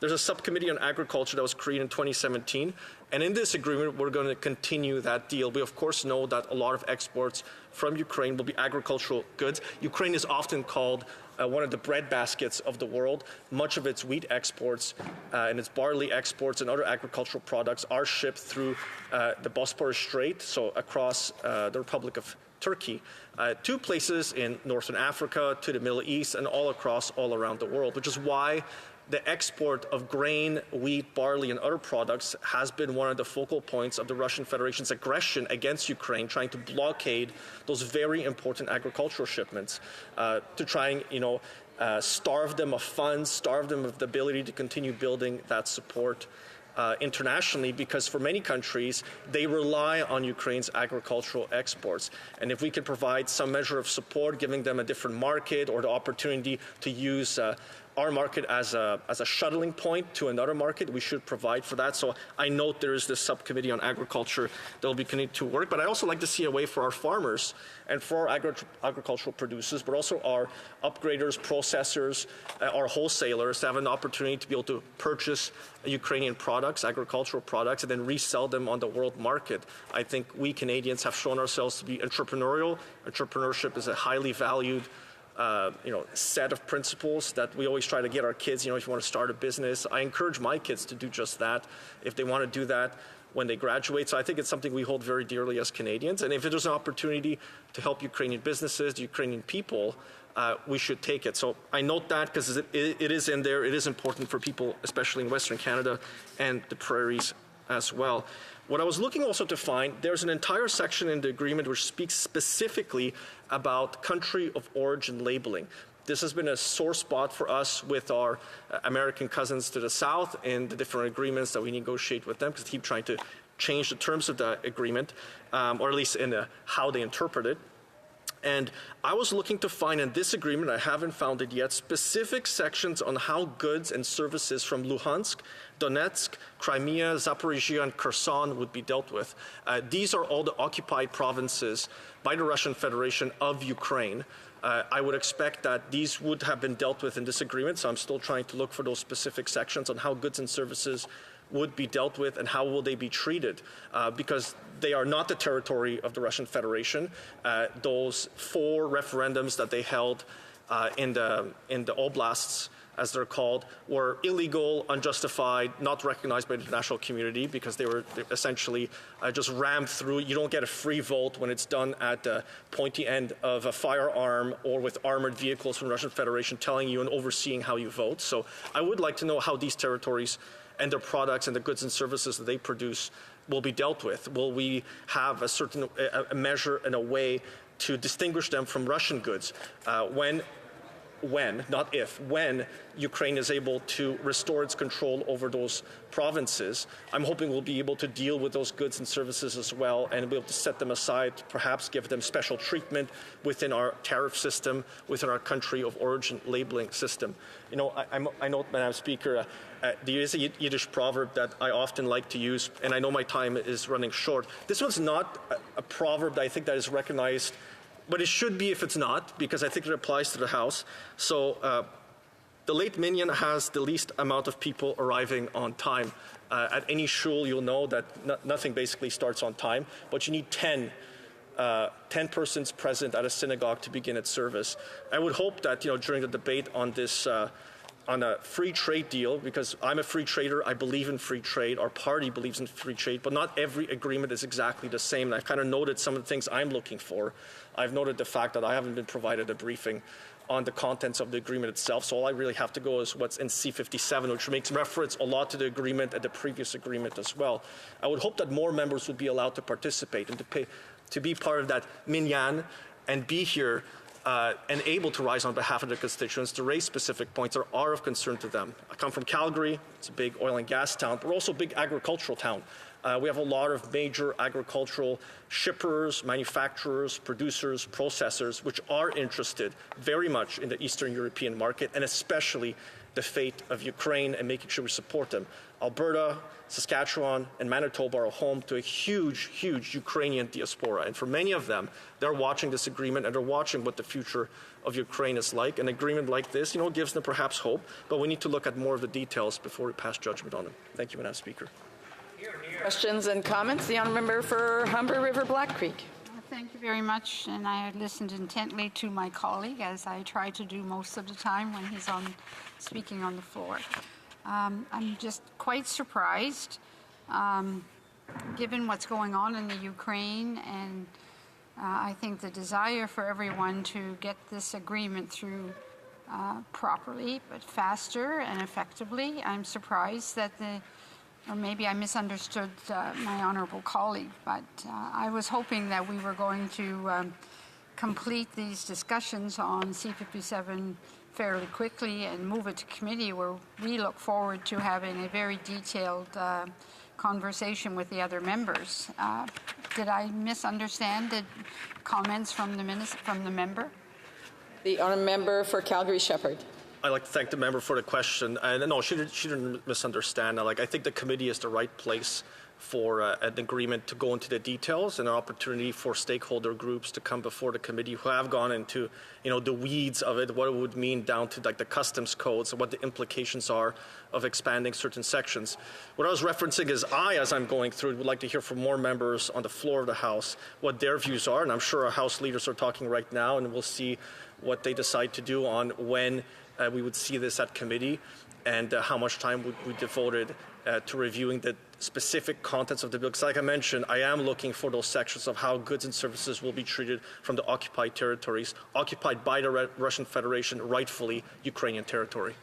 Questions et commentaires, questions and comments? The honourable member for South Okanagan, Central Okanagan to Milkameen, Nicola. Thank you, Madam Speaker, and again to my colleague from Calgary. Excellent speech. I too am concerned about many of the panels, committees, subcommittees, working groups, expert groups, and other bodies, Madam Speaker, because here in Canada we have a bureaucracy of highly technical issues that sometimes can be an irritant for another country, such as Ukraine. We also know that this government has been terrible in the record on the Canada-Europe Free Trade Agreement, the CETA, for not getting those working groups together. And we find all sorts of regulatory trade barriers that stop the legitimate trade between Canada and the European Union. Is the member concerned that, given the record of this government, that there could be similar issues if we don't have, if the government continues on its current path on trade? The honourable member for Calgary-Shepherd. Thank you, Madam Speaker. So the member is absolutely right. I am concerned because on the Canada-Europe Free Trade Deal that was signed, I don't think Canadian companies have been able to take full advantage of what's inside the agreement. And when it comes to agricultural goods, we know that with the United Kingdom, that is a sore point. And I remember when I was in the United Kingdom on a parliamentary association study and travel, it was actually very difficult to find any Canadian meat products. They were very good at selling and showing off their British products and products made in Wales or Scotland. But getting our agricultural goods into those European continental and non-continental markets should be of great focus, and the department should be facilitating it, should be encouraging our companies to provide goods and services into there. So part of that is also making sure that when we're negotiating these agreements, that all of our stakeholders in Canada are part of it. And in this particular situation, like I mentioned, we're still going through the agreement and trying to find how these different groups will work. Time for a brief question. A brief question? No. Brief question, the Honourable Parliamentary Secretary of the Government House Leader. Yes, Madam Speaker, just to pick up on my colleague's question, given the very fact that what's taking place in Europe today, the war, I'm wondering if he can provide his thoughts in regards to the messaging that could come out by the House of Commons having this passed before Christmas, ultimately gone through the system. Does he see that would he see that not as a positive thing, not only economically, but in terms of all the other messaging that could be tied into it? Answer, the Honourable Member Calgary-Shepherd. I think that's a worthy goal to have on the government benches, obviously, and our House leaders, I'm sure, are negotiating some type of agreement. I'm sure if they're amenable, that our House leader will obviously listen to it. But at the end of the day, I think we can both agree that this chamber, this House, has been very clear in our support for Ukraine, for the people of Ukraine, for the government of Ukraine, as it continues to fight its defensive war against the Russian Federation. Resuming debate. The Honourable Member Humber River Black Creek. Thank you very much, Madam Chair. I'm pleased that I'm able to be here today to speak on something that's very important, I think, certainly to all of us here in the Chamber and so on, which is the legislation for the modernized Canada-Ukraine Free Trade Agreement. So I thank you very much, Madam Speaker, for giving me this opportunity. So it's my honor to rise in the House today in support of legislation to implement, as quickly as possible, the modernized Canada-Ukraine Free Trade Agreement, or CAFTA, as it's often referred to. Recently, the Canada-Ukraine bilateral relationship has been marked by Canada's steadfast support to Ukraine independence, sovereignty, and territorial integrity in the face of protracted Russian aggression. Canada has stood beside our allies, Ukrainian allies, to support them as they fight for their independence, democracy, and freedom. And I know they are waiting for this free trade agreement to be done with much expectation that Canada will finalize this agreement as soon as possible so that we can be able to open the doors for further trade with Ukraine and with Canada to help them in this terrible war that they're dealing with. Since the beginning of this illegal full-scale invasion by Russia in February 2022, Canada has committed close to $9 billion in multifaceted support for Ukraine because we know how desperately they needed it, as they are eager to deal with this free trade agreement as well. Mr. Speaker and my honourable colleagues, today we have yet another opportunity to demonstrate our continued support to Ukraine through other means.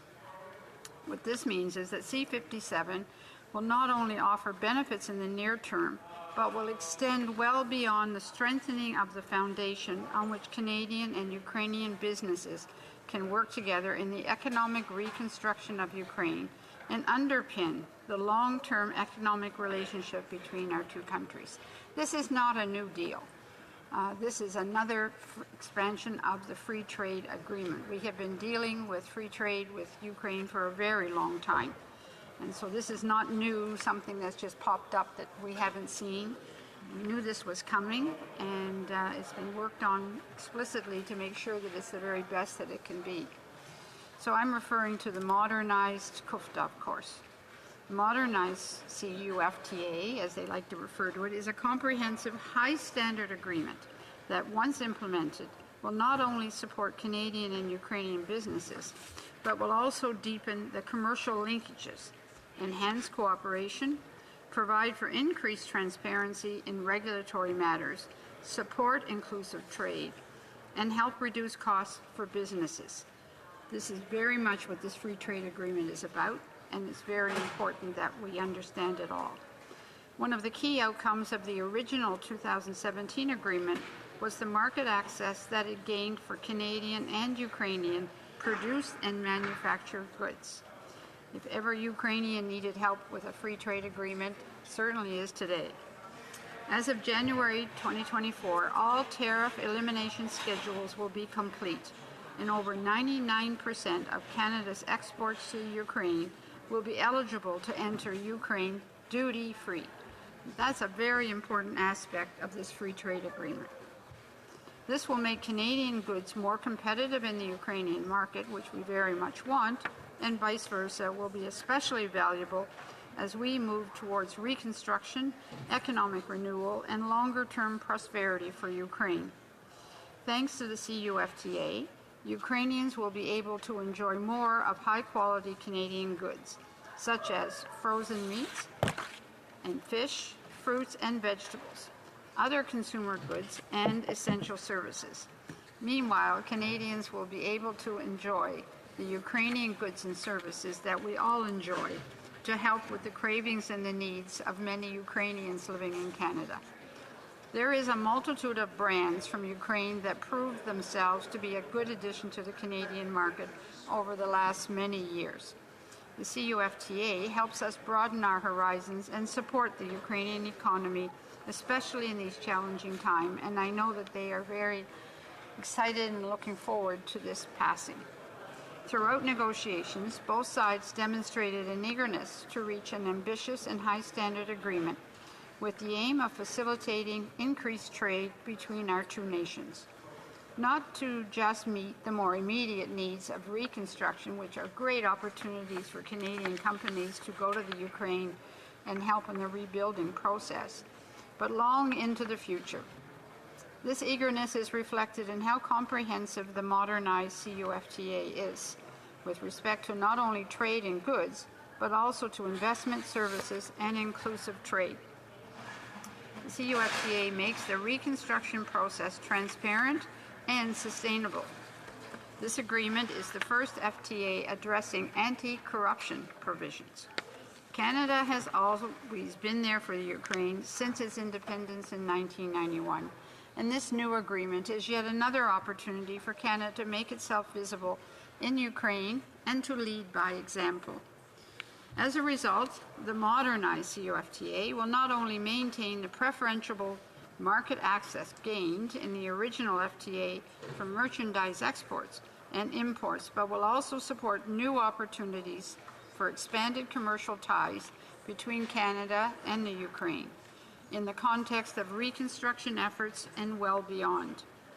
These benefits have led to strong support for this agreement by key stakeholders, including the Canada-Ukraine Chamber of Commerce, which was recently on the Hill and expressed their desire to see this FTA agreement continue. Sectors of strategic importance to the Ukraine's recovery include infrastructure, renewable energy, financial services, and oil and gas, which are all areas where Canada has strengths. Furthermore, Canadian companies have indicated an interest in pursuing opportunities in Ukraine in the areas of defense and security, energy, ICT, and agriculture, and are positioned to engage when and where the circumstances permit. According to the latest estimate by the Ukrainian side, since February 2022, more than 37% of the total damage in Ukraine falls on residential buildings, another 24% on infrastructure, and 8% on assets of enterprises and industry.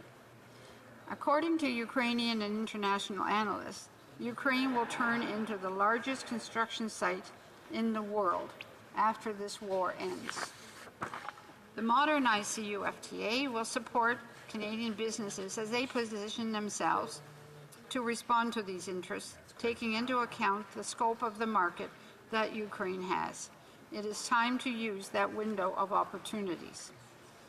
Prior to the negotiations, the government conducted public consultations with Canadian stakeholders on what they would like to see in a modernized FTA with Ukraine. The initiative received strong support from stakeholders, indicating that modernization of the CUFTA would enhance the competitiveness of Canadian firms in the Ukrainian market, amongst other benefits. Stakeholders specifically identified pursuing stronger trade rules, increased transparency obligations, expansion of the agreement to cover services and investment, and inclusive trade as priorities. And I am pleased to confirm that this modernized agreement that's before us reflects these aims and more. If I may, I will now say a few words about the modernized agreement. highlighting some of the benefits and the opportunities it presents for Canadians and Ukrainians, with an overview of the new chapters that have been added. First, the agreement includes a dedicated new chapter on cross-border trade and services, which includes provisions on the recognition of professional qualifications that will facilitate trade in professional services, which is strategically important for both parties in a knowledge-based and digital economy. Ukraine is a land of world-class talents who are ready to contribute their knowledge and expertise to the common good.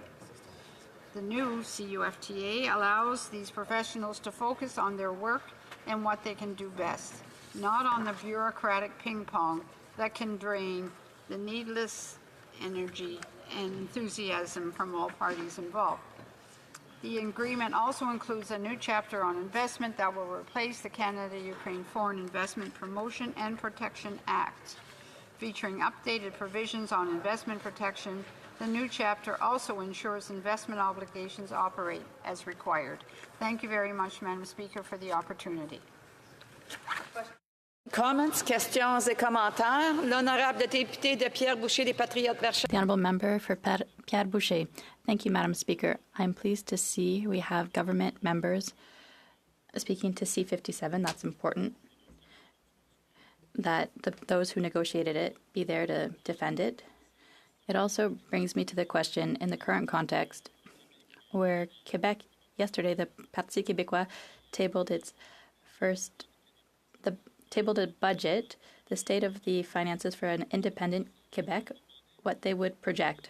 So I would like to know, what would the member opposite, a member of the party in power, think of negotiating a free trade agreement when Quebec will be sovereign, to allow our two nations to have economic trade and be mutually beneficial? The honourable member for Humber River Black Creek. I believe we will continue to negotiate on behalf of Canada. My Canada includes Quebec, now and forever. Questions and comments. Questions et commentaires. The honourable member for Sarnia-Lambton. Thank you, Madam Speaker, and I'd like to thank the member opposite for her speech. Now, I'm a supporter of all trade agreements and increasing Canada's trades, but one of the things that has happened with previous trade agreements is that we haven't harmonized the specifications that Canada has. So, for example, with CETA, they can ship to us, but a lot of times we can't ship to them, and the same thing happened with CPTPP. So could the member comment on how we're going to make sure that that same thing doesn't happen with this particular agreement? Excellent. The honourable member for Humber River Black Creek. Thank you to my honourable colleague for that question. We all want these agreements to be successful, and we want to make sure that everything has been put in place. There has been extensive discussions and negotiations for a long time on this agreement as other agreements, and I'm quite confident, given the importance of this agreement, that the right steps will be in the legislation and it will move forward as quickly as we possibly can. Questions and comments? The honourable member for Courtenay Alberni. Madam Speaker, and anytime we talk about Ukraine, I want to send my thoughts and love to the people of Ukraine, and certainly I want to thank the Comox Valley Ukrainian Society in my riding that's doing a lot of advocacy for Ukrainians that are here in Canada and helping those that are in the war-torn Ukraine right now. I want to thank my colleague for her speech, and all treaties limit a nation's freedom to legislate. This free trade agreement includes provisions to ensure Canadians can still pass laws to protect the environment, promote gender equality, and protect labor and Indigenous rights. Can my colleagues speak about how important these provisions are in all free trade agreements? We saw the Conservative side free trade agreements that didn't allow those provisions and actually overrode Indigenous rights and constitutionally protected rights here in Canada. Maybe my colleague can speak about how important those provisions are to ensure that Canadians are protected. Thank you.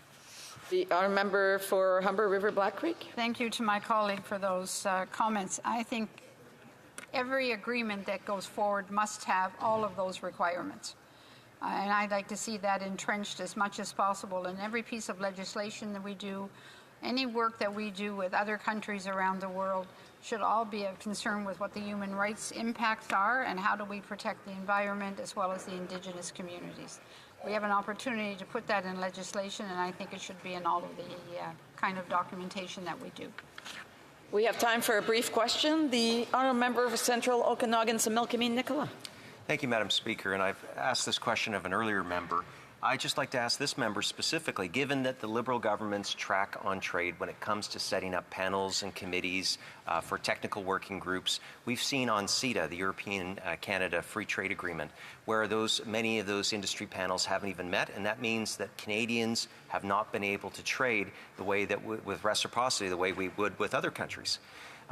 Does this member agree that this government has a poor track record, and given the fact that we're dealing with a smaller country, whether or not that will actually take place? I'm concerned because I want to see Ukraine have access to Canadian markets and to be able to make the most of our trade relations.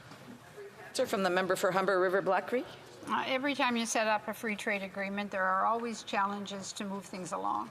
Certainly, the war in Ukraine, the terrible things that have been going on there, this is crucially important that we get this right. And I think the amount of discussions that have been ongoing in order to make sure that this C-57 is accurate, it'll go to committee and we'll have further discussions. But I look forward to it being very successful for Canadians as well as for Ukrainians. Resuming debate, the honourable member for Edmonton Riverbend. Thank you, Madam Speaker, and it's a pleasure to once again rise in this place. But today to talk about the Canadian-Ukraine Free Trade Agreement. Now, when we talk about the importance of the Canada-Ukraine relationship, we have to talk about the 1.3 million Canadians of Ukrainian origin who live here in Canada. Many of them were integral to the development of Western Canada. They are an incredible and important part of the social fabric of Canada, and their contributions to Canada cannot go unnoticed. As a result of that, we have very strong people-to-people ties between Canada and the Ukraine. Of course, we are strong supporters of Ukraine during the illegal invasion being prosecuted by Russia. And with respect to this agreement in particular, this modernization of the agreement would build on the 2017 agreement, which updated or added 11 new chapters to the free trade agreement. The updated chapters include rules of origin and procedures, government procurement, competition policy, monopoly and state enterprises, electronic commerce, digital trade, labor, the environment, transparency, anti-corruption, and responsible business conduct. There's also a significant number of new chapters, 11 new chapters to be frank. However, these are on investment, cross-border trade and services, temporary entry for business people, development and administration of measures, financial services, services and investment, non-conforming measures, telecommunications, trade and gender, trade in small and medium-sized enterprises, trade Indigenous peoples, and good regulatory practices. This is a substantial change from the original agreement, which was signed in 2017. Now, in 2021 alone, Canada processed some $220 million in exports and $227 million in imports with Ukraine. Given Ukraine's GDP has dropped some 30% since Russia's invasion, trade with Canada is welcomed now more than ever. For some context, some of the larger exports from Canada to the Ukraine include vehicles and parts, fish and pharmaceuticals. When it comes to imports to Canada, it's largely cereals, iron, and steel, to name a few. But, Madam Speaker, I want to spend the majority of my speech talking about the people, then largely the people in Edmonton. Now, when the Ukrainian president was here in Ottawa, he reminded Canada and the world about Edmonton's close connection to his country. Soon after taking the podium right up there, he brought up my city, talking about our links to the destiny of Ukraine and Ukraine-Canadian community, mentioning a statue that stood outside Edmonton City Hall since 1983.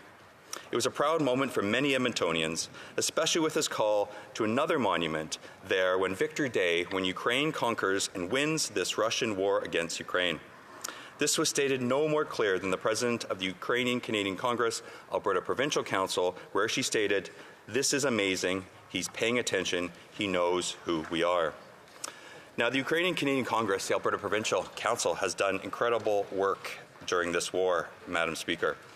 They're a nonprofit organization that provides leadership, advocacy, coordination, and connections. They officially represent the needs of Ukrainian Canadians in Alberta before the people and the government of Alberta. They aim to promote knowledge, respect for Ukraine's history and sovereignty, as well as acknowledgement of the great contributions Ukrainians within Canada. Now, since the war began, over 12,000 Ukrainians have already come to Edmonton. And some of the work that Ukrainian Canadian Congress Alberta Provincial Council is doing is phenomenal, to say the least, but they're providing $200,000 to support Ukrainian organizations with programming and membership for newcomers. They spent $32,000 in grocery gift cards for newcomers. They put a website with resources and tools for newcomers. They filled the first plane to Ukraine with medical and emergency supplies, together with a Firefighter Aid Ukraine organization, assisting with crisis needs, including emergency housing, financing the purchase of medical equipment, organizing a furniture donation warehouse, distributing furniture to thousands of newcomers, organizing free English language classes, organizing job fairs, hosting information welcome events for newcomers, weekly rallies protesting against Russian aggression, fundraisers to support settlement, government advocacy, distributing SIM cards, distributing pallets of clothing throughout Alberta, providing laptops and computers to Ukrainians in need, coordinating mental health support and resources, and of course, welcoming Ukrainian nationals at the airport. Now, someone who flies a lot, Madam Speaker, being able to see those Ukrainians come to the Edmonton airport and connect with someone right as they get off the plane is nothing short of heartwarming. But speaking of some of these people and some of these initiatives, Madam Speaker, I want to talk about a few of them, particularly the 3 Edmonton firefighters. 3 Edmonton firefighters went to Ukraine to teach first responders a modified version of the NATO Standard Tactical Combat Casualty Care course. These firefighters are all volunteer firefighters through the Firefighter Aid Ukraine organization. They taught 70 firefighters and police officers who then trained other firefighters and police officers across Ukraine. The medical course that they taught focused on life-saving interventions for injuries associated with military attacks on civilian populations, and they focused on critical, acute injury, and even mental health. Now, the president of the association had stated that individuals who have not performed an emergency responder role previously are now taking on that role in Ukraine. As such, they not have this kind of training. It's imperative for them to have it given the situations they are now dealing with in their roles. In addition to the training, the firefighter group is also brought over supplies of PPE, specialty equipment for training patients and saving lives. And this isn't new to this organization, Madam Speaker. In May of 2017, they filled a shipping container with medical supplies and tools, emergency response equipment, which was then sent to Ukraine. And then just last September, a group of 7 firefighters and 1 dispatcher also went overseas to Ukraine. Another example, Madam Speaker, Edmonton artists who are donating their works to Ukrainian aid. A number of local artists who donated to a fund created by the owners of the West End Gallery in Edmonton. The campaign raised $28,000, almost $29,000. They didn't have an auction. This was a call to answer by their customers. Now, they're adamant that the full amount of the sales went directly to those who needed it the most. They contacted the former Alberta Premier, dear friend of mine, Ed Stelmach, whose grandparents came to the province as Ukrainian immigrants. Stelmach and his wife Marie Stelmach founded and administered the Ed Stelmach Community Foundation since 2007. The foundation fosters a culture of charity and equality for all Albertans and is overseen by a volunteer board. Now, that it didn't stop there, Madam Speaker. There was when suddenly we saw tens of thousands of Ukrainians fleeing their war-torn country, an Edmonton mother and daughter decided to team up and help new arrivals who arrived with very few belongings. The 2 projects they co-founded, a free store and a food kitchen. The duo launched the free store for Ukrainian newcomers as a temporary site and then moved downtown to an Edmonton building provided rent-free by MacEwan University. The facility provides clothing, diapers, pillows, toys, household essentials at no charge to newcomers displaced by war. The second project, the Ukraine Kitchen by Free Store, opened its doors in northeast Edmonton after operating temporarily out of the Cook County Saloon. They pre-ordered on Ukrainian food sold, providing wages for a team of about 14 kitchen workers who proudly dole out plates of cabbage rolls, pierogies, borscht, and desserts. And lastly, Madam Speaker, the furniture store.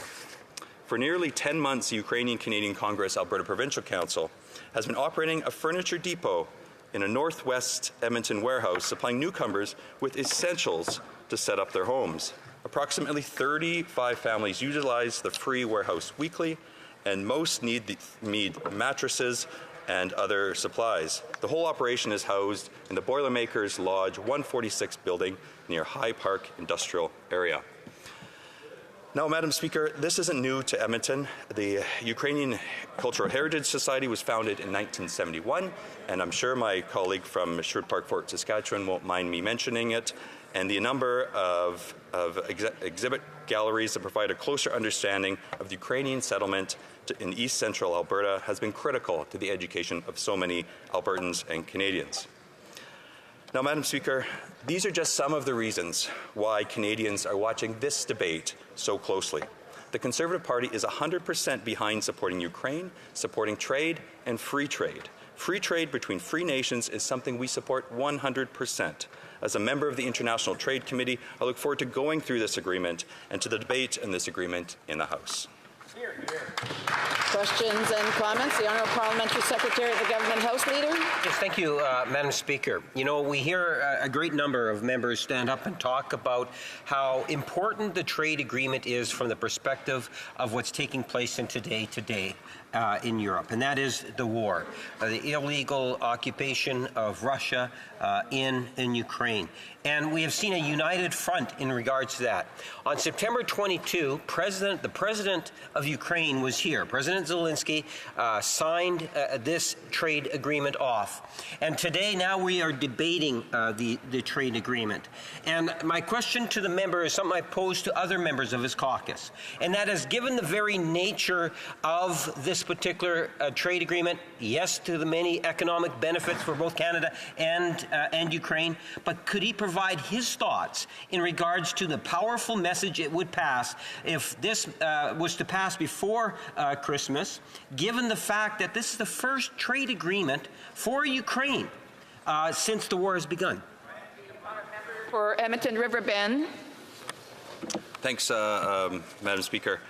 The agreement, the trade agreement that he speaks of is 700 pages long, Madam Speaker. It is likely will come before the International Trade Committee soon. I look forward to going through it line by line.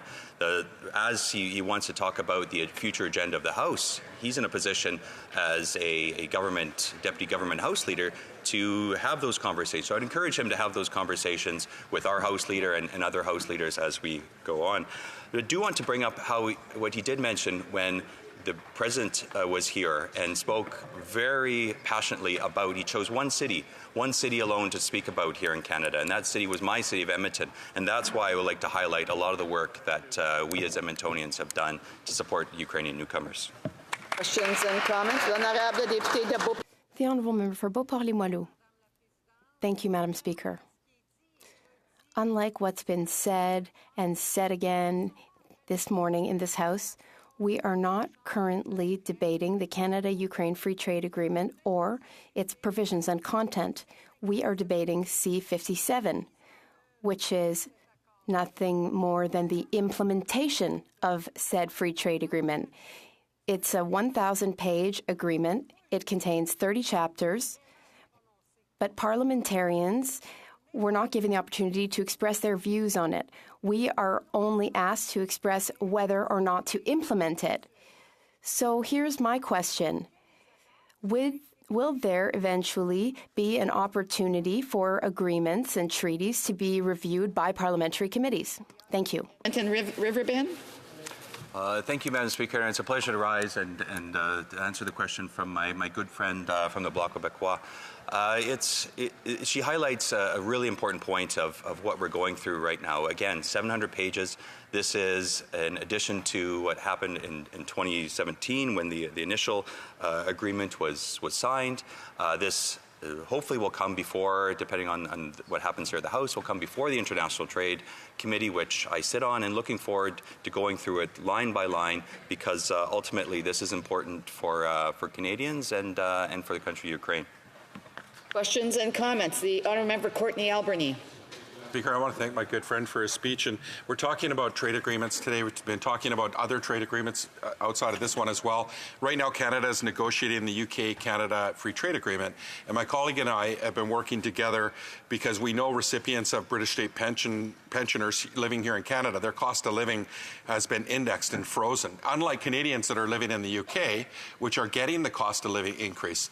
Through you, Madam Speaker, to my colleague, does he agree that when these negotiations are taking place when it comes to trade, that these irritants that are impacting Canadians, especially vulnerable seniors, we know a third of single women in Canada are living in poverty. Does he agree that these need to be part of the conversation when we're discussing trade with countries like the UK?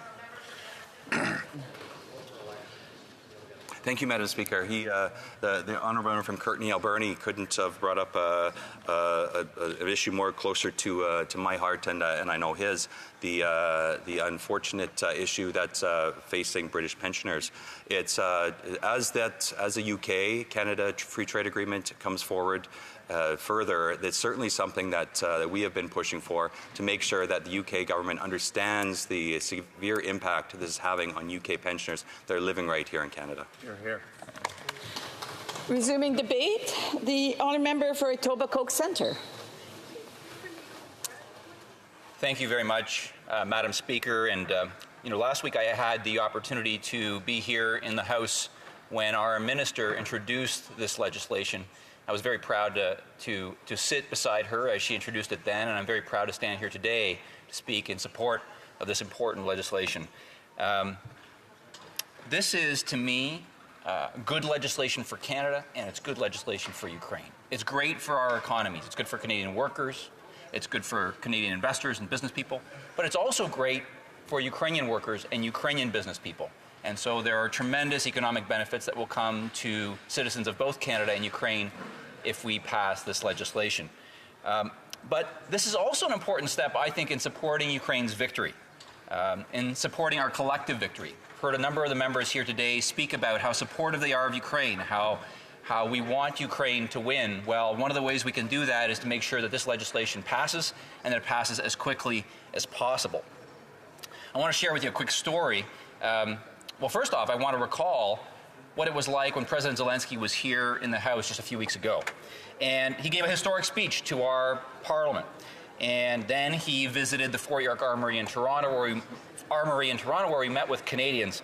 And to my mind, he came here in his speech. One of the things that stood out for me is he came to thank Canada for our global leadership and support of the Ukrainian people as their fight for their freedom. But he also came to ask us to continue to support the Ukrainian people in that fight, not only because it's the right thing to do, but because Ukrainians are fighting for us as well. It's in our collective interests that Ukraine win this war. But I want to think back to the first time President Zelensky came to Canada as president, and that was back in 2019. And I had the pleasure of being there at a lunch where he gave the address. A number of my colleagues who are here in the House were also there with me. And President Zelensky was not wearing his military attire, as we're accustomed to see him. He was wearing a suit. And his speech was not about war. It was about the economy and trade. In fact, most of his speech was dedicated to talking about how he was modernizing Ukraine's economy, making reforms, and he wanted to encourage Canadians to invest in Ukraine, to do business with Ukraine for our mutual benefit. At that time, Canada had a free trade agreement in place with Ukraine, the Canada-Ukraine Free Trade Agreement, but it covered only merchandise trade, goods. And as a result of that free trade agreement, which came into force in 2017, the trade between our two countries grew. But the original CUFTA, the original free trade agreement, didn't cover services. So around the time of that visit in 2019, Prime Minister Trudeau and President Zelensky announced that they were going to begin. The honourable member is not able to mention the Prime Minister by his name. He can mention Prime Minister, but he knows full well that he's not to mention members by their names. The honourable member for Etobicoke Centre. Thank you for that reminder, Madam Speaker. That was an inadvertent on my part. And so around that time, the Prime Minister and President Zelensky announced plans to modernize CUFTA, and then came COVID-19. And those negotiations had to be delayed, understandably. And then in 2021, in early 2021, and in the fall of 2021, Russia started to mass soldiers around Ukraine's borders. And understandably, the discussions in Ukraine, around the world, here in this parliament, were about how are we going to support Ukraine? What are we going to do? What is Russia going to do? How are we going to respond? But I remember in January of 2022, so about a month before Russia's full-scale invasion, the minister approached me and she said she wanted to join me for a meeting, a Zoom meeting, because they were going to relaunch the negotiations for the modernization of this free trade agreement. And I think this showed, despite everything that was going on, how high a priority this was for the Ukrainians and how high a priority it was for Canada. And after the further invasion by Russia continued, those negotiations continued. And again, that shows what a high priority this was for Canada and what a high priority this was for Ukraine. And then when President Zelensky was here a few weeks ago, yes, he spoke in Parliament. Yes, he was at the Fort York Armory to meet with Canadians. But he also signed the free trade agreement with our Prime Minister. And again, this shows how important this is to both Canada and to Ukraine.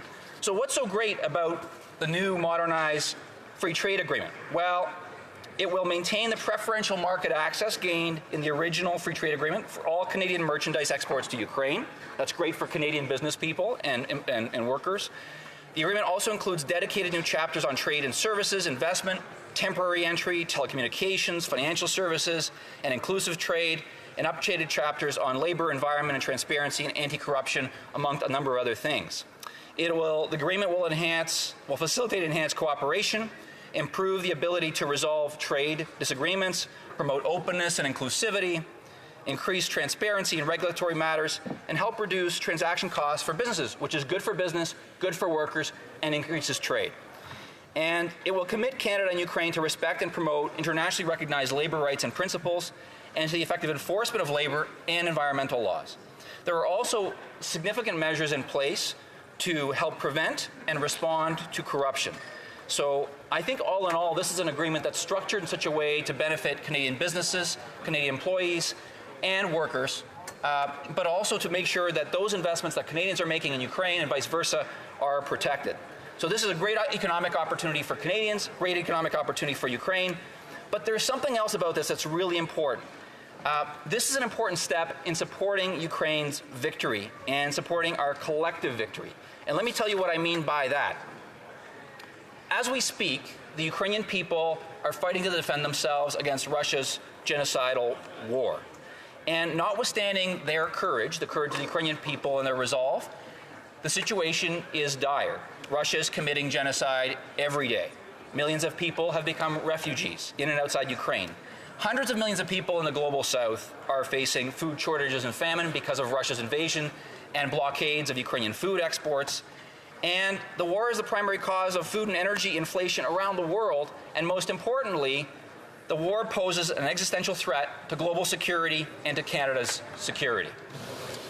I hate to interrupt the honourable member, but we have reached the hour for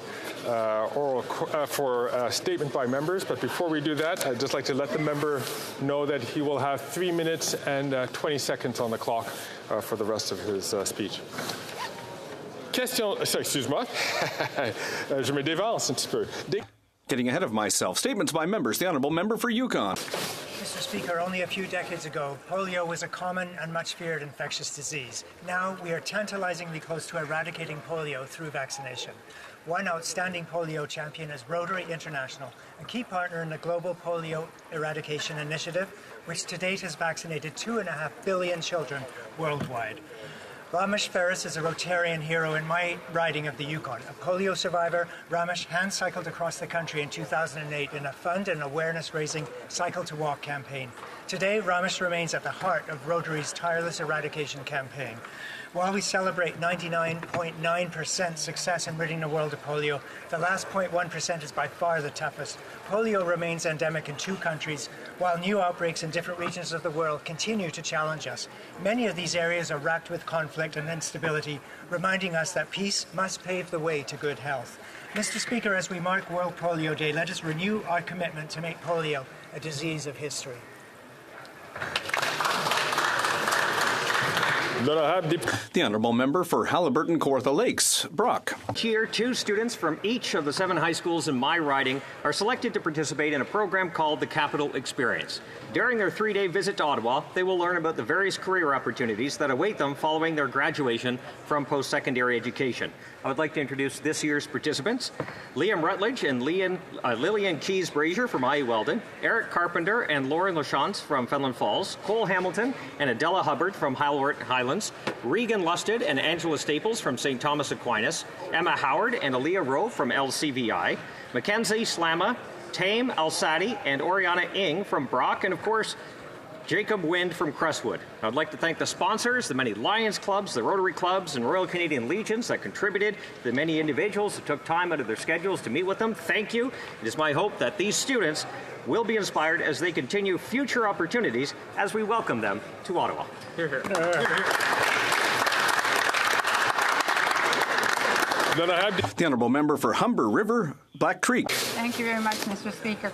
As I've been working on the eye care bill C-284, I have learned that many people take their eyesight for granted. Today, I want to recognize Dr. Steve Arsenault, the President of the Eye Foundation of Canada, a remarkable ophthalmologist from my very own riding who improves the lives of many Canadians. Dr. Arsenault is actively helping remote communities as well by spending up to 3 weeks a year traveling with the iVan project for over 30 years. This initiative, plus many others, has been a beacon of hope for those needing eye care outside of the most populated areas, especially the Indigenous communities. His dedication, expertise, and compassion have transformed countless lives with his other projects, as well as throughout the world. Initiatives like these make Canada stronger, healthier, and more vibrant. I want to thank Dr. Arsenault for his unwavering commitment to Humber River, Black Creek, and all Canadians. To enhance the good work of Canada's eye health community, I ask all of our members to support Bill C-284 tomorrow afternoon. The Honourable Member for Berthier-Masquinongé. Mr. Speaker, I would like to highlight the success of the various groups of the Fédération de l'Âge d'Or du Québec in Berthier-Masquinongé, who are celebrating their 50th anniversary. As a Member of Parliament, it's a great privilege for me to be able to share time with them, and I can say that they have shown incredible indulgence by trying to teach me how to follow the rhythm of a line dance. And I'd particularly like to salute the group which is visiting Parliament today under the dynamic leadership of Danielle Beauregard and Diane Charette. The group from Sainte-Ursule is explosive. And I should note that this association has honored me with membership. They surprised me with that membership at a supper when they gave me my membership card. You know, I wanted to delay that moment as long as possible, but in the end, I'm really happy to be part of that gang. Mr. Speaker, these people change the lives of seniors and spread light and break isolation. We need to recognize their work, and long life to the Fédération d'Âge d'Or du Québec. The Honourable Member for Whitby. L'honorable député de Whitby. Thank you, Mr. Speaker. Today I rise in the House to honor Whitby historian Lynn Philip Hodgson, who passed away peacefully on October 11th. Lynn will be remembered as a respected Canadian historian, author, and foremost expert on Camp X, a World War II communication center and training school for spies that operated in Whitby, Oshawa, which is now commemorated at Intrepid Park. The Whitby Historical Society considered Mr. Hodgson to be a true friend, a Whitby history keeper, and you'll find Camp X artifacts on display at the Lind House Museum. Friends remember Lynn as an amazing gentleman and a truly one of Whitby's greatest historians. He and his wife Marlene worked tirelessly to ensure that the stories of Camp X and the people who worked there would be preserved. Mr. Speaker, I'm thinking of Lynn's wife Marlene and his family at this time. We owe him a debt of gratitude for his contributions to our community and to preserving our history for generations to come. Thank you. The Honourable Member for Provencher. After 8 long years of this NDP Liberal government, we have out-of-control spending, record-high inflation, housing prices doubled, grocery prices skyrocketing, and the highest levels of food bank use in Canadian history. But thankfully, charities in Manitoba are stepping up. Niverville and Southeast Helping Hands Food Banks volunteers went door to door, and the response was overwhelming. 19,000 pounds of food. Southland's Church annual Thanksgiving food and clothing drive provided hampers for more than 1,000 families, with over 30,000 pounds of food and 20,000 pounds of clothing. In Steinbach, local businesses and individuals have contributed almost $1.5 million to support the Bridge Project, a 24 low-income housing unit. Where the NDP Liberal government has failed Canadians, charities are bringing it home. Hear, hear. So how does this Prime Minister respond? He punishes charities. Through the CRA, he has now imposed increased administrative burdens for charities who hold internal express trusts. This Prime Minister, he's just not worth the cost.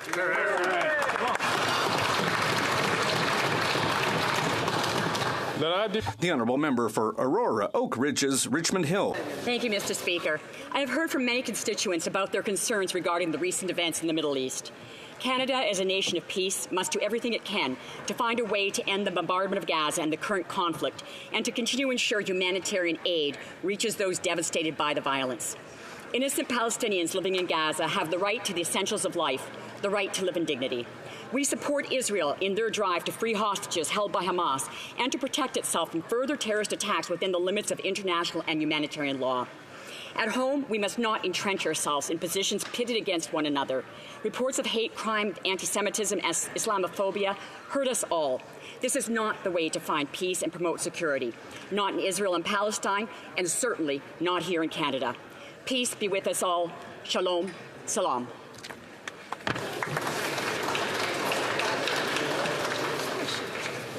Honourable Member from Cloverdale, Langley City. Today I stand to recognize World Polio Day and the efforts of Rotary International. Over 700 Rotary clubs across Canada, including my own club in Langley, carry the vision of a polio-free world and continue to work tirelessly toward this goal. Since 2006, the federal government has contributed over $200 million to support polio eradication efforts. Unfortunately, the pandemic has caused millions of children to miss their polio vaccinations, resulting in outbreaks threatening this tremendous program. Sustained action is critical to protect global health. If we stop now, we risk the paralysis of 200,000 children worldwide each year. Please join me today in marking World Polio Day by thanking all who contribute to eradicating polio in our local communities and internationally. Our work is not yet complete. We must remain steadfast in our support to end this terrible disease once and for all. Thank you. The Honourable Member for Montmagny, Lisley, Kamouraska, Rivière-du-Loup. Thank you, Mr. Speaker. After 8 years of this government, the cost of living is just going up, up, up. We have record levels of inflation, and people can't make ends meet. The inflationist spending from this government is making Quebecers poorer. When we know that 1 Canadian out of 2 lives from paycheck to paycheck, we know that things are not going well. And yet this government is clinging to power through its agreement with the NDP. And they've found a new ally, the Bloc Québécois. The Bloc, which wants to radically increase the second carbon tax, which applies in Quebec, and which adds 17 cents to the cost of a litre of gas. Unlike what the members of the Bloc would have you believe, when you tax a farmer on the prairies who grows food, and when you tax the trucker who transports them, well, you're also taxing those who buy that food. And last time I checked, in Quebec, we eat food that comes from other Canadian provinces. So, Mr. Speaker, we can't say it enough. It's very costly to vote for the Bloc Québécois.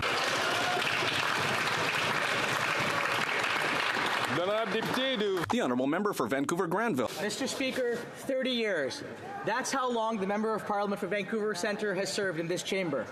She's the longest-serving female MP, but she's so much more. For all of us who grew up in Vancouver, she's an icon. Her energy, passion, wit, and intellect, and of course her commitment to being truly fabulous, putting many of us to shame in the process, is second to none. Her dedication to public service and improving the lives of those around her is unwavering and something to which we should all strive. She's been a long-time inspiration for young women, people of color, and members of the 2S LGBTQIA+ community.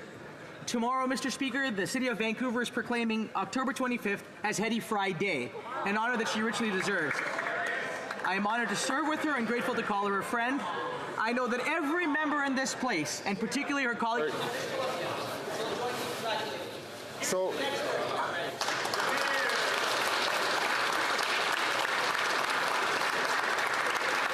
Here.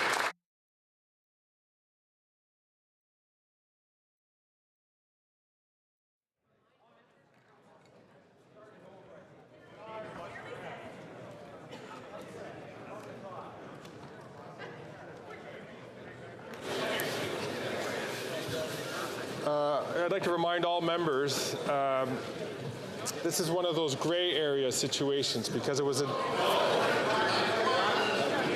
Excuse me for a second. And that's the reason why I didn't pick it up right away, but we should refrain from using members' names, even if it is a designated day by another government, but we should refrain from using current members' names in this House. We refer to each other by our riding names. The honourable member from Renfrew, Nipissing, Pembroke. Mr. Speaker, after 8 years of failure, Canadians are paying the price for Liberal waste and corruption. The Socialist Coalition is not taking Canada's housing crisis seriously. Under this NDP Liberal government, seniors are being forced from their homes. They can't afford the mortgage payments. Canadians can't afford their mortgages because interest rates have soared. This Prime Minister bragged about he doesn't even think about interest rates. While the Liberals and their media allies were gaslighting Canadians with inflation denialism, our Conservative leader was clear-eyed. He warned Canadians that out-of-control NDP Liberal spending would drive inflation. Higher inflation leads to higher interest rates. This isn't rocket science, it's arithmetic.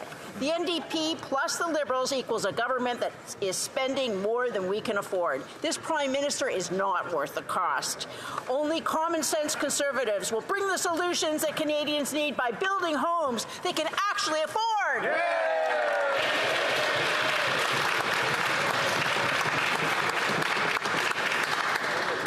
Then I have the honourable member for South Surrey, White Rock.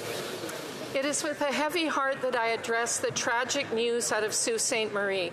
5 people are dead, including 3 children, ages 6, 7, and 12, all shot and killed in an act of domestic violence. These innocent lives were ripped away by someone who was supposed to protect them. This is an unimaginable and devastating loss. On behalf of the official opposition, I extend condolences to the victims' loved ones. Our hearts go out to you as you grieve this loss. As a family lawyer who has helped women navigate difficult and violent relationships, I must point out that this is not an isolated incident. This government must do more to protect women and children from domestic violence. On average, a woman is killed every 6 days by their partner. The Justice Minister admits this type of violence is an epidemic, but they fail to protect this family. The Prime Minister cannot continue to sit on the sidelines while women and children lose their lives.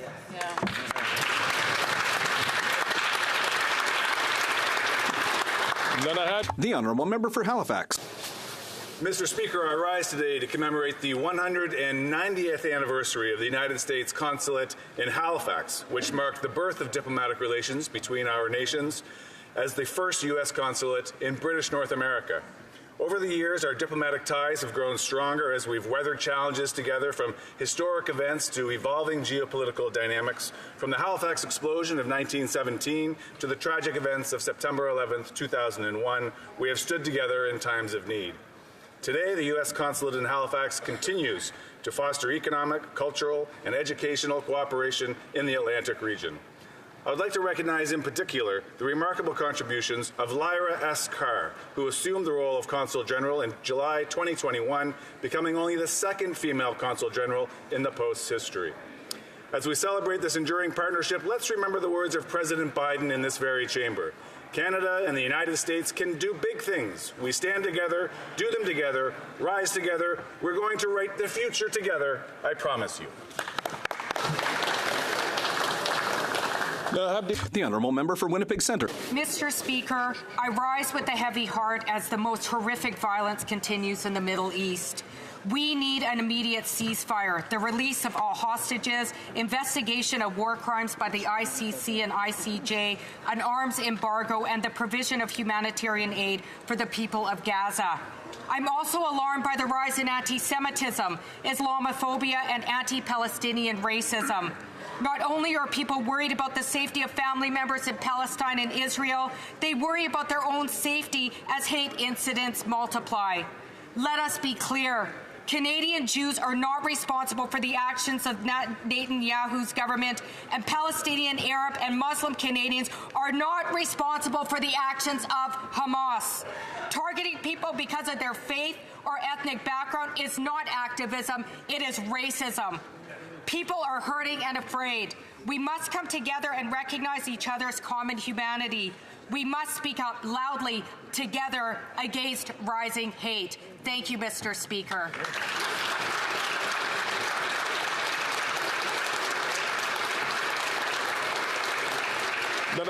The Honourable Member for La Pointe de l'Île. Mr. Speaker, once again on Thursday, the Liberals refused to recognize the decline of the French language in Quebec and in Canada. And yet, the numbers are right there in the last census. From 2016 to 2021, the proportion of Francophones in Canada for whom French is the first spoken language at home dropped from 22.2% to 21.4%.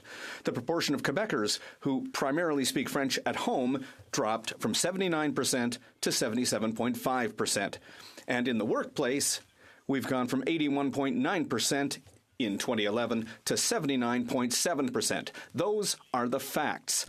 The denial of those facts by the government, and notably by its Minister of Immigration, is a political choice. It's clear that the only way to reverse the decline of French is for Quebec to become master of its political and linguistic future. It's clear that the best way to do that is for Quebec to become a country.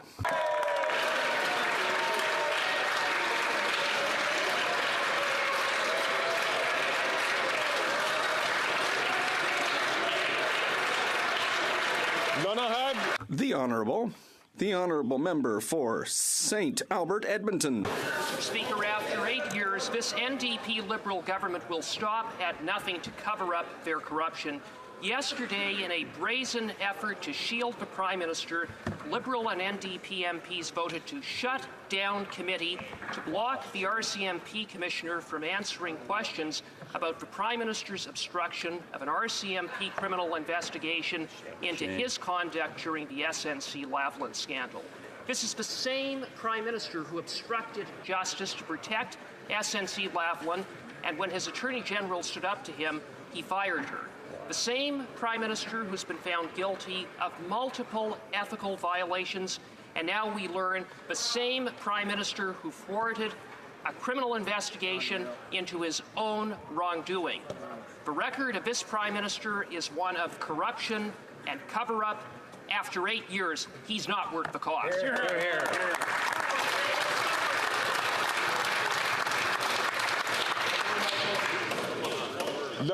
The Honourable Member for Guelph. Mr. Speaker, every day in Canada, 30 individuals are diagnosed with Parkinson's disease. Parkinson Canada has identified key priorities for the Parkinson community to consider to better improve overall health and quality of life for those living with this degenerative brain disease. By identifying gaps and improving training and knowledge transfer with qualified healthcare professionals, we can allow for earlier diagnosis and treatment.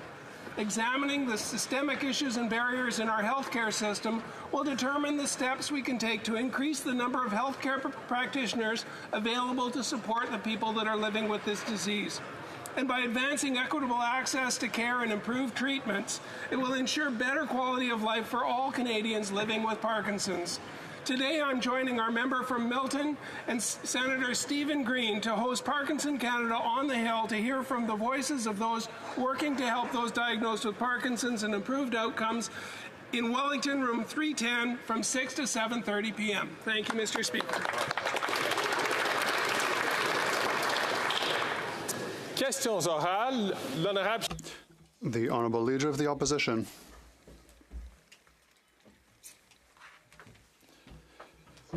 the Prime Minister doubled the cost of housing, and the national debt increased inflation more rapidly than over the past 40 years. Interest rates have increased at record rates.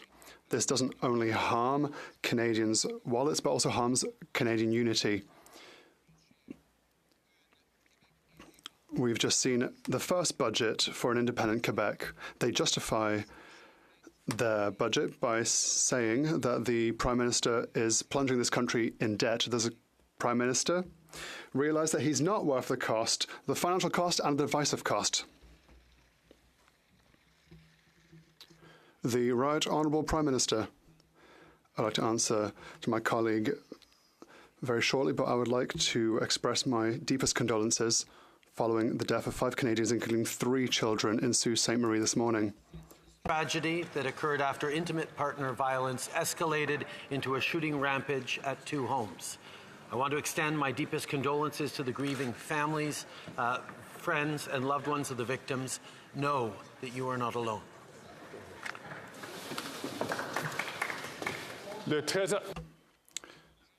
The Honourable Leader of the Opposition.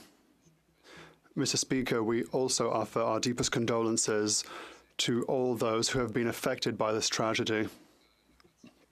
The Parti Québécois mentioned that they want to reach independence for economic reasons. That is something the party would not have dared during Conservative years because taxes were low, debt was low, taxes were low, inflation was low, and growth was strong. And that is the reason for which this Prime Minister should bring back old politics. This has led to divisiveness in Quebec. Will he recognize that his policies are not worth the cost financially or with regards to the division of this country? The Right Honourable Prime Minister. Mr. Speaker, the official parties are bringing us back to the old days of provincial squabbles, but we will concretely help Canadians with investments in housing, with help for childcare. We will invest in our seniors. We will invest in our workers. We continue to be here to help people so that they can go grocery shop. With better competitivity, we'll continue to anchor ourselves in delivering benefits and opportunities for Canadians while other parties are talking about mere squabbles. The Honourable Leader of the Opposition. Because of the excellent low inflation, low tax, low debt record of the Conservatives, the Separatists were a dead cause not so long ago, but his inflationary policies have brought them back. Prime Minister said it was just inflation when food prices went up, but then there was shrinkflation, smaller sized servings for higher prices, and now we have skimpflation, where food processors, in order to pay the carbon tax, actually strip out the nutritional value of the food. How much health and nutrition will Canadians have to lose before this Prime Minister reverses his plan to quadruple the carbon tax to 61 cents a litre?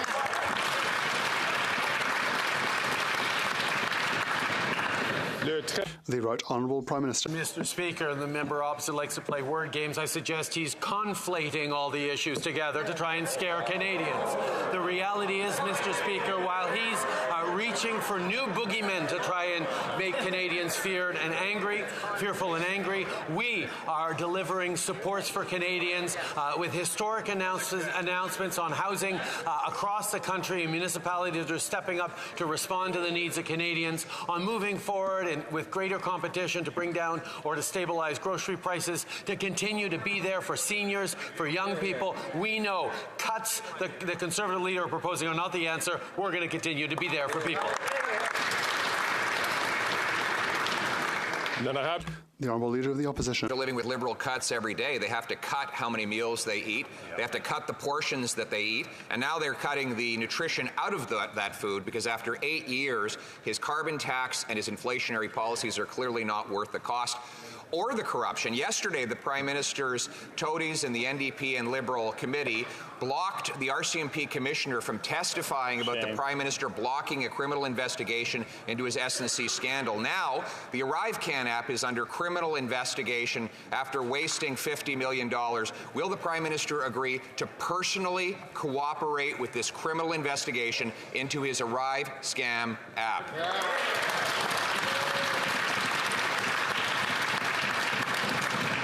le très honorable Premier ministre. Mr. Speaker, when the opposition is bringing up matters that were settled 4 years ago, we see at which point they are trying anything they can to try and distract from the fact that they have no plan, they have no approach. They are proposing just cuts, and more cuts for Canadians, while we step up with things like dental care for kids, support child care spaces across the country, invest in supports for families and better homes as we accelerate the rental home initiative. These are things that the Conservative Party campaigned against. They continue to propose cuts and fights while we deliver for Canadians.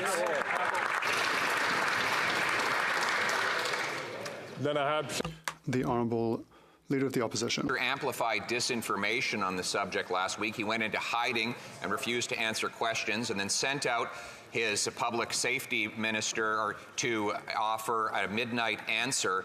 So the Prime Minister needs to speak about himself. Does he believe that the State of Israel fired a rocket or missile at the Al-Ali hospital in Gaza? Yes or no?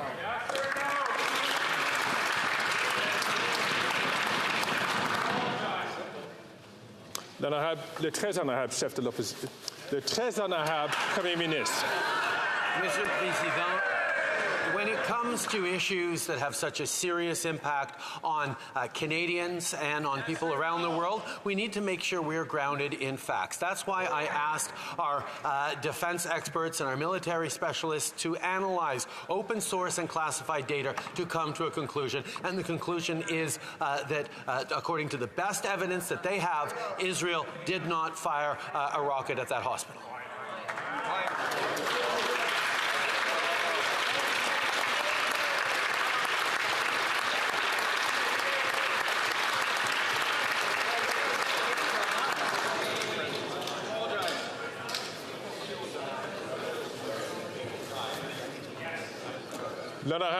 The Honourable Member for Bailleul-Chambly. Mr. Speaker, my friend Paul in Quebec will be happy to hear that their budget has brought back Quebec independence as a debate here in the federal parliament through the voice of the leader of the official opposition. The Prime Minister has gone against America and America's intelligence opinions when it comes to the hospital in Gaza. He has not spoken about the information we have as a country.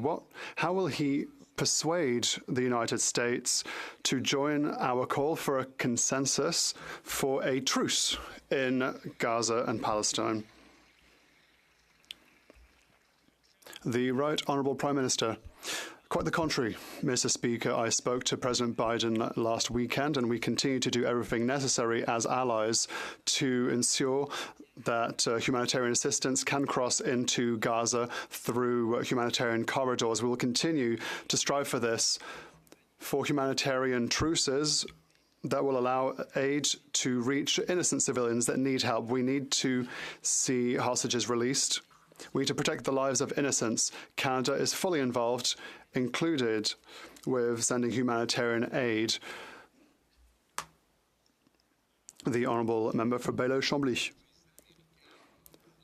Has the President of the United States talked to our Prime Minister about the importance of having a consensus in his own party so that Canada and Quebec can speak with one single voice internationally? Speaking of consensus, he told me last week that he would accept meeting other opposition parties in order to communicate better and in order to establish a parliamentary single voice. I've had no news about this, so should I perhaps free my day tomorrow? The Right Honourable Prime Minister. Mr. Speaker, we are very busy with our work that people expect us to do, but yes, we will set some time aside so we can talk among party leaders to talk about this extremely difficult situation and also to talk about the ways we can help to unite Canadians. Many people are hurting, many people are angry, many people are feeling various emotions, legitimate emotions and comprehensible emotions, but our role as politicians, as leaders, is to unite Canadians, unite everyone, so that we can reach a consensus, and that's what we will work towards. L'honorable député de Burnaby Sud. Merci. The Bank of Canada interest rates are hurting Canadians. Canadians like John Coughlin, a 76-year-old man who had to sell his home because his mortgage payments went from $1,000 a month to $2,600 a month. And now he's not sure he can find a place that he can afford to rent that's in his budget. Tax incentives to private developers alone will not solve this crisis. So when will the Prime Minister get serious about building homes that people can actually afford? Hear, hear. Le très honorable Premier Ministre. Mr. Speaker, I was pleased to be in the member opposite's hometown of Brampton just the other day to actually deliver great news for Bramptonians in line with the great news we've been announcing across the country. 24,000 new homes over the coming years in Brampton because of the housing accelerator that we put on the table. That's $4 billion that councils across the country are talking about and passing motions and debating because of the federal initiative that is putting more homes on lots, that is creating and construction opportunities across the country. We look forward to continue to step up with municipal partners right across the country. Hear, hear. Bravo. L'honorable député de Burnaby Sud. Unfortunately, we already knew that tents can be set up faster than houses. And we can see it just across the river in Gatineau. But what is the Prime Minister doing this very evening? He's organising a fundraiser at $1,500 a head in that very same city, Gatineau. It would be hard to be more out of touch than this. Is the Prime Minister still planning to go have a chat with rich developers and ask them ever so kindly to build affordable housing?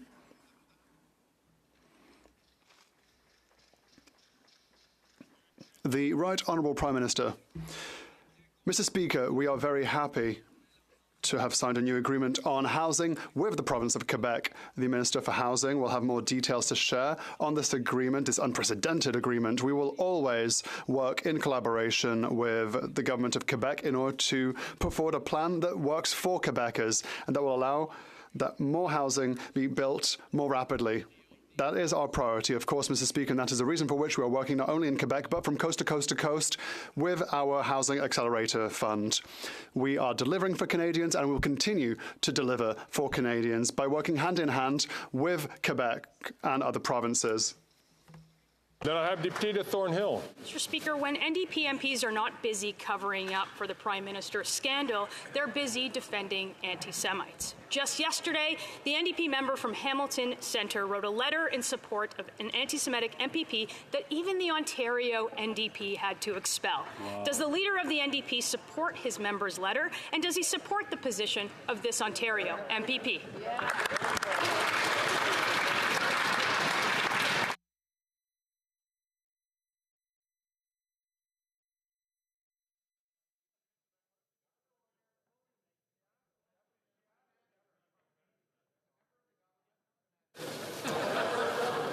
I remind colleagues that a member of an opposition party can't answer the question. The question period. So as a result, unless there's a member of the government that wants to reply, we're going to move on to the next question.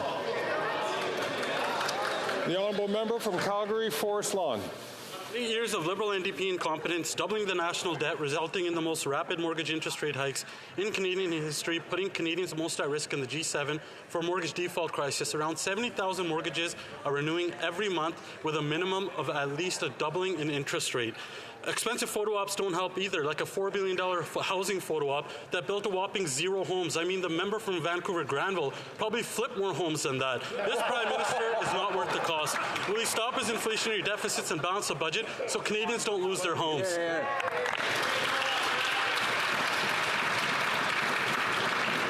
L'honorable ministre du Logement.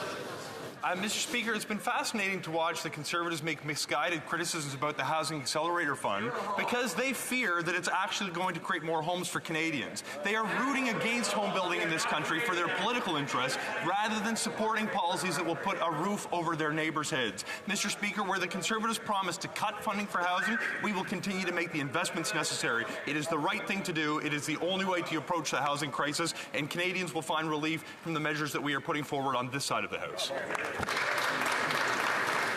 L'honorable député de Sarnia-Lambton. Well, Mr. Speaker, the Housing Accelerator Fund closed on August 18th. No money left, no bright ideas coming from the Liberal government. But after 8 years of this NDP Liberal government, seniors in my riding are losing their homes and joining the ranks of the homeless. Everything is being driven up in cost by their inflationary spending. Bloomberg reports over half of Canadians are saying they're worse off this past year. And with winter coming and the carbon tax piling up, people know that this Prime Minister is just not worth the cost. So will they stop their inflationary spending so Canadians can have a roof over their heads? L'honorable ministre du Logement. Mr. Speaker, it's hard to know where to start with the various pieces of misinformation baked into my colleague's question. With respect, she suggested that that seniors need to have more homes, but her housing plan literally includes zero mention of seniors. Whoa. She suggested that the Housing Accelerator Fund has no money left in it. I would invite her to tune into an announcement that we will be making in Kelowna tomorrow, Mr. Speaker. We are going to continue to make the investments necessary by reducing the cost of building, investing in the ability of communities to build homes. Where we will make investments, the Conservatives will make cuts. They are simply not worth the risk. L'honorable député de Sarnia-Lambton. Well, thank you, Mr. Speaker. And announcements do not build homes, and this government has built less homes than in 1972. However, in my riding, I have people that are both working that are not able to have any heat in their house for the last 2 months because of the price that this government continues to drive up with their inflationary spending. The Liberals are so out of touch, they're pouring the money on the inflationary fire and causing misery. Will the Prime Minister rein in his inflationary spending, or is the truth that this government and this Prime Minister is just not worth the cost?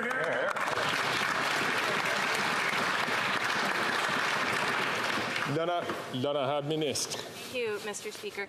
Just last week, that member from Sarnia-Lambton repeated some myths about EVs here in this House, where she said that they routinely catch on fire and don't work in the winter. Mr. Speaker, I think it's important that we actually stay grounded in the facts, what this government is doing and will continue to do. That includes lifting 2.7 million Canadians out of poverty, which is 650,000 children. It means putting a price on pollution and making sure that we're there for Canadians as the climate crisis persists, and we're there and we have their backs. Thank you, Mr. Speaker. L'honorable député. The Honourable Member for Charlebourg-Haute-Saint-Charles. Mr. Speaker, an Angus Reid report tells us that half of Canadians are worse off financially than they were a year ago, and that they expect things to get even worse this year. That is the reality after 8 years of this government. Worse still, Mr. Speaker, the Liberals' allies, the Bloc Québécois, are putting on the pressure to radically increase the tax on gas and food. It's getting real expensive to vote Bloc Québécois, Mr. Speaker. Will the Liberals show an iota of compassion and commit not to raise the carbon tax, as requested by the Bloc Québécois?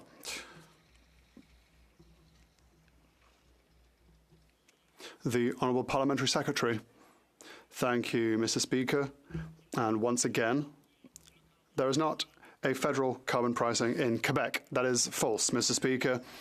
Canadians are preoccupied by the cost of living and by climate change and by the catastrophic impact of natural disasters on our health and on our economy.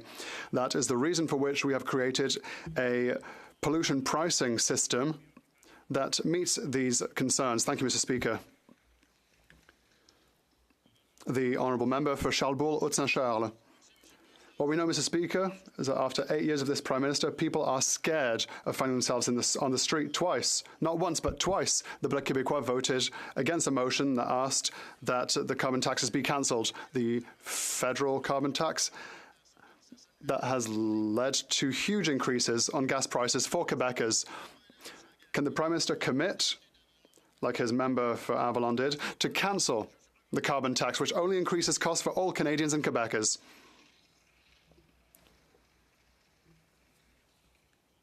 The Honourable Parliamentary Secretary. Thank you, Mr. Speaker.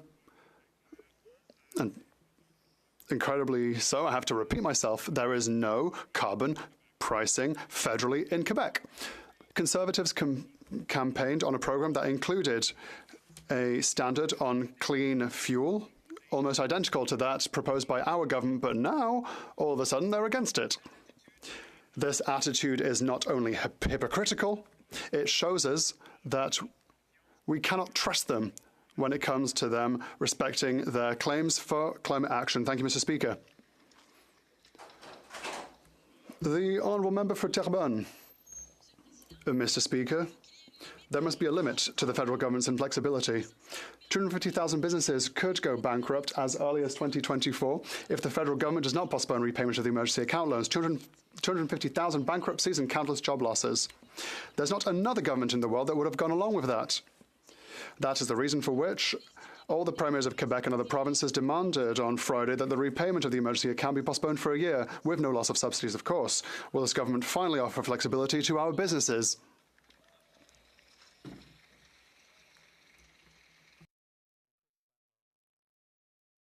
The Honourable Minister.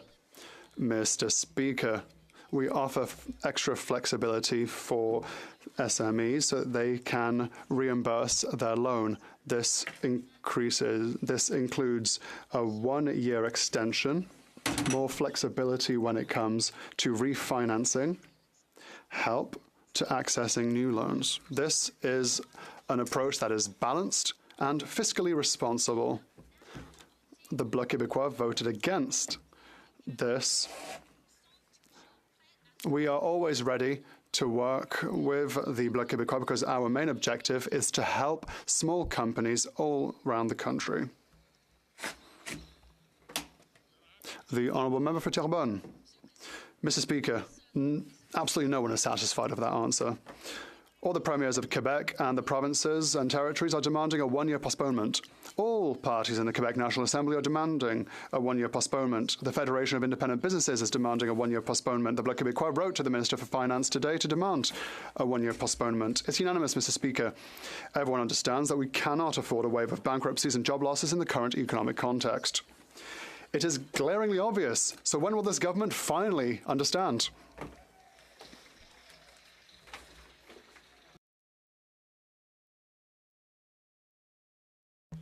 The Honourable Minister. Thank you, Mr. Speaker. I'd like to thank my colleague for her question. And as she knows full well, Quebec's economy is 99% SMEs. We know that the global crisis is difficult to live through, and that is exactly why we've implemented extra flexible extensions for this emergency loan. But, Mr. Speaker, we were here, we will be here, and we will be here for SMEs. Last Friday, I was in Bromont to offer financing to a company that will create new jobs, help them for growth, because in Quebec, Economic Development Canada helps many businesses with 1,300 projects over the past year. The Honourable Member for Berthier-Masquinongé. Mr. Speaker, in amongst the 250,000 SMEs threatened with closure are the farms of our country. They are already on the brink with high interest rates, the price of fuel, climate change ravaging crops, and so on. If the federal government adds to their woes with this emergency account affair, it will push them into bankruptcy. The government must defer repayment of the emergency account loans by a year. That is the kind of flexibility our farmers and producers need. Will the government finally do what everyone is asking it to do?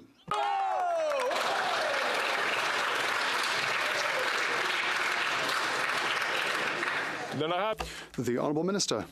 Thank you, Mr. Speaker. I'd like to inform my colleague and remind him that during COVID, our government was here to help people and businesses. 9 out of $10 in assistance programs that came from the federal government.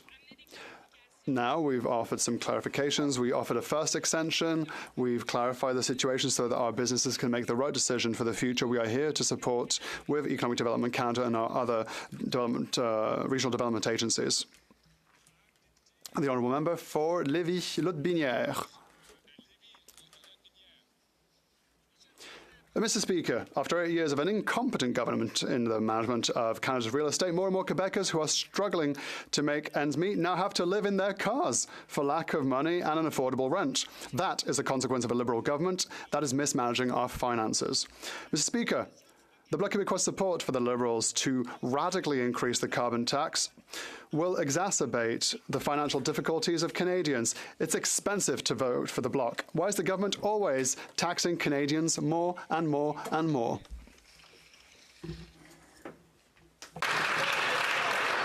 The Honourable Parliamentary Secretary. Thank you, Mr. Speaker. I'd like to remind my colleague that inflation has gone down once again here in Canada. But if he wants to talk about taxes, if he wants to talk about fiscal measures, twice, not once, but twice, our federal government reduced taxes for the middle class. Twice again, Mr. Speaker. Not once, Mr. Speaker, but twice. The Conservatives voted against tax reductions, Mr. Speaker. That is incoherent on their part. Conservatives are not worth the risk, Mr. Speaker. The Honourable Member for Lévis-Lotbinière. Oh, Mr. Speaker, Quebec is the provinces most affected by inflation in Canada for the 4th month in a row, and the Bloc still supports a radical increase in the Liberal government's second carbon tax. It's expensive to vote for the Bloc Québécois, especially when you end up living in your car. Mr. Speaker, after 8 long years of Liberal mismanagement backed by the NDP and now by the Bloc Québécois, Quebecers want a chance to choose a new Prime Minister. When will we bring back common sense to this country?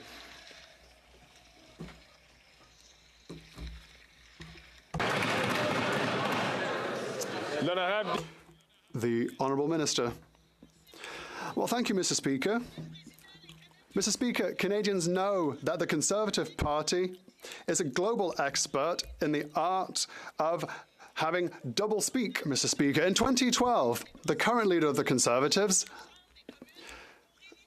tried to eviscerate the Act on Waterways by claiming that this wouldn't harm the environment. We know exactly what's happening with greenhouse gas and its effect on the environment. So, Mr. Speaker, we have no lessons to learn from a party that is the expert in double speak, Mr. Speaker.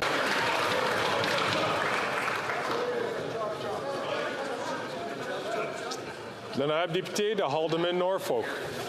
After 8 years of this Liberal government, Canadians have lost hope of owning a home and having enough money to raise their families and pay their bills. Hope has given way to worry and despair. A new Angus Reid survey reveals that almost 80% of Canadians are worried about rising mortgage interest rates. Wow. This Prime Minister is just not worth the cost. That's right. When will this NDP Liberal government end their inflationary spending so that Canadians can fix the housing market? Yeah, when? The Honourable Minister for Housing. Mr. Speaker, it seems the Conservatives understand the cost of everything but the value of nothing. We continue to make the investments necessary to build homes for Canadians, which they decry as inflationary spending. They oppose spending on affordable housing. They oppose investments that are going to change the way that cities build homes. When we cut taxes to make it cheaper to build homes for Canadians, they propose to put them back on. Mr. Speaker, Canadians have 2 very clear choices: to make the investments necessary to address the housing crisis, or to cut.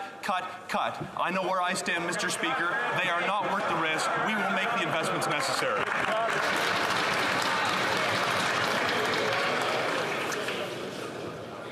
The Honourable Member from Mission Matsqui, Fraser Canyon. Mr. Speaker, this Prime Minister is not worth the cost. After 8 years of this NDP Liberal government, small businesses are struggling to survive. Increased payroll taxes, a punishing carbon tax, red tape, and labour shortages are crushing them. It's no wonder that Restaurants Canada reports 1/3 of restaurants are operating at a loss. Wow. Will this government stop their attack on restaurants, rein in inflationary spending, and end the punishing tax hikes so restaurants can keep their doors open? L'honorable Ministre. Mr. Speaker, speaking about entrepreneurs, I'd like to thank my honourable colleague for joining me in attending events for programs our government has funded, which Conservative colleagues have voted against. He was able to see the real-life, tangible examples of success stories. Our government believes in empowering young entrepreneurs and has committed nearly $60 million to Futurepreneur, who provides loans, mentorship, and education to Canadian entrepreneurs aged 18 to 39. Now that my honourable colleague has witnessed the benefits of our investment, perhaps he and the Conservatives can stop voting against supports for young entrepreneurs, which will take Canada backwards.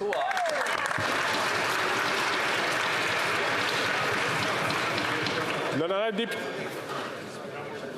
À l'ordre. Order. À l'ordre, s'il vous plaît. Order, please. Député de Winnipeg Centre. Mr. Speaker, the Winnipeg Salvation Army announced 60 urgent shelter beds to meet the needs of refugee claimants. Winnipeg Centre is where most refugees and refugee claimants first settle in Manitoba, and there is a severe shortage of rent-geared-to-income homes to house refugees and their families. While the Liberals failed to act, newcomers in my community are sleeping in shelters or on the streets. Will the Liberals make major investments in deeply affordable housing so that everyone has a roof over their head? L'honorable ministre du Logement. The Honourable Minister for Housing. We have debates in this chamber around housing policy. It's really important, and I thank the honourable member for her focus on continuing to support some of society's most vulnerable. We work with different populations who are struggling, including vulnerable newcomers, including women fleeing domestic violence, including other people who simply cannot find a place to stay. We have doubled the funding for homelessness support through the Reaching Home program, and we will continue to make the investments necessary to protect some of the country's most vulnerable people as we approach the winter months. It's important we take care of our most vulnerable, and I appreciate the NDP's support in this regard. L'honorable député de Nunavut.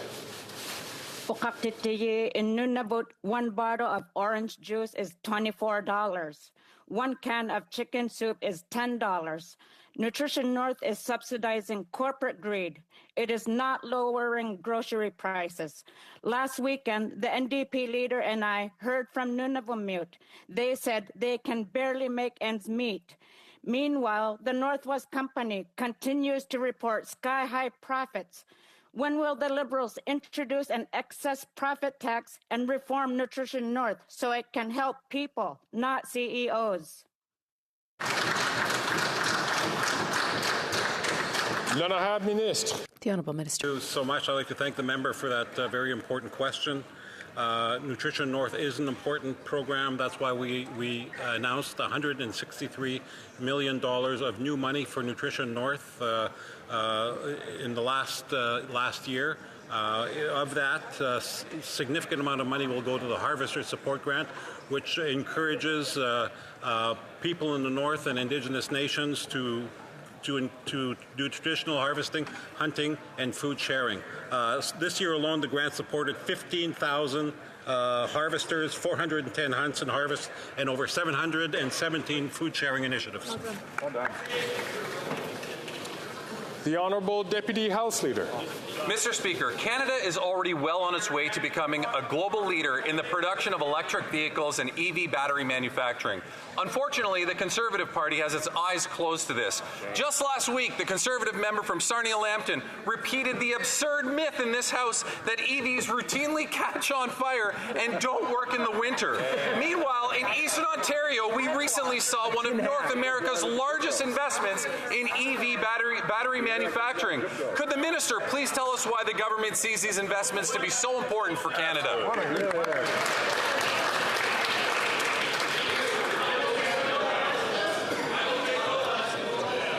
I'll take no lessons from Mark Garrison.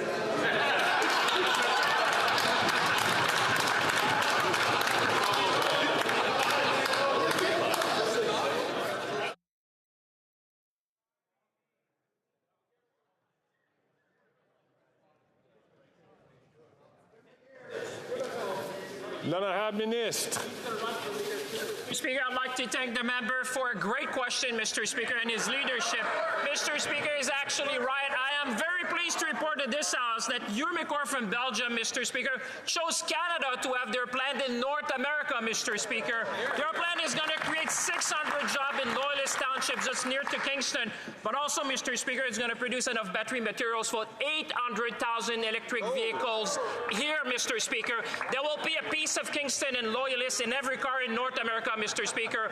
We are building the car of the future, something that the do-nothing opposition would never be able to do.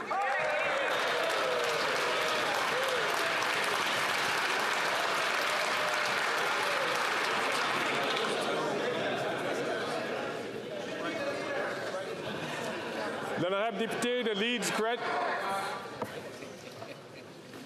L'honorable député de Leeds Grenville, Thousand Islands, Rideau Lakes. After 8 years of this Prime Minister, when there's now cover-ups about his cover-ups, it's clear that he's not worth the cost. Yesterday, the NDP Liberal government sent their members to shut down the testimony from the RCMP Commissioner about the investigation into the Prime Minister's SNC Lavalin scandal. This is the same investigation that he blocked the release of documents to when they were investigating whether or not he obstructed justice. My question is to the chair of the Standing Committee on Access to Information, Privacy and Ethics. On what date will the Commissioner of the RCMP appear at the committee?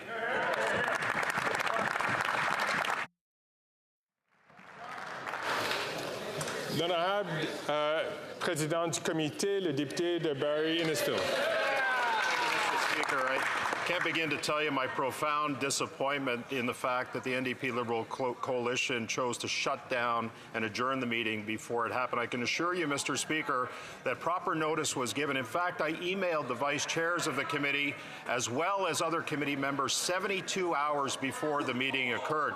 Now, I took advantage in my position as chair to invite the RCMP, given the latest information that had been released. Public Safety Minister suggested that if we had any questions to the RCMP, that we pose it to them. I took that opportunity. I can't tell the member when the next opportunity will be, but I hope it's soon, Mr. Speaker.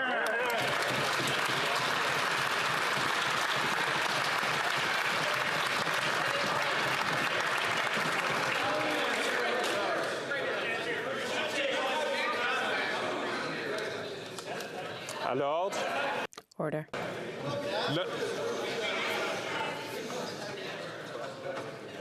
L'honorable député de Leeds Grenville, Thousand Islands, Rideau Lakes. Well, I hope they were paying attention, Mr. Speaker. That's the first time we've had a question actually answered in this House in 8 years. The Prime Minister and the Public Safety Minister both said that the RCMP Commissioner was the one to answer questions, and he was sitting at the table yesterday, and they adjourned the meeting as part of their ongoing cover-up. They blocked it just like the Prime Minister blocking the release of those documents into the criminal investigation that was concerning him. After 8 years of this Prime Minister and his detrimental effect on our democratic institutions, it's clear he's not worth the cost. To the leader of the NDP, is protecting the Prime Minister from criminal investigations part of their coalition deal?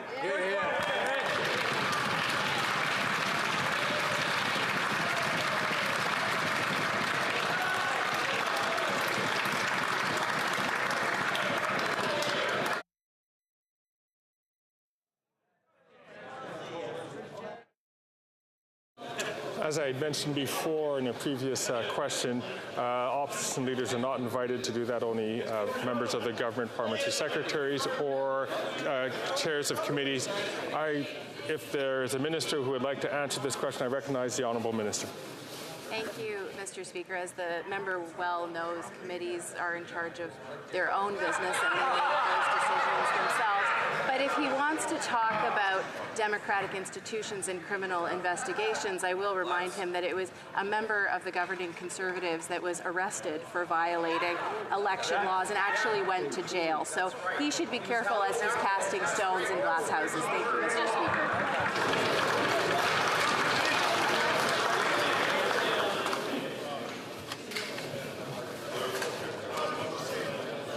Colleagues, I would appreciate if you give your attention to the next speaker who is being recognized by the Speaker, the member from Calgary-Mindapore.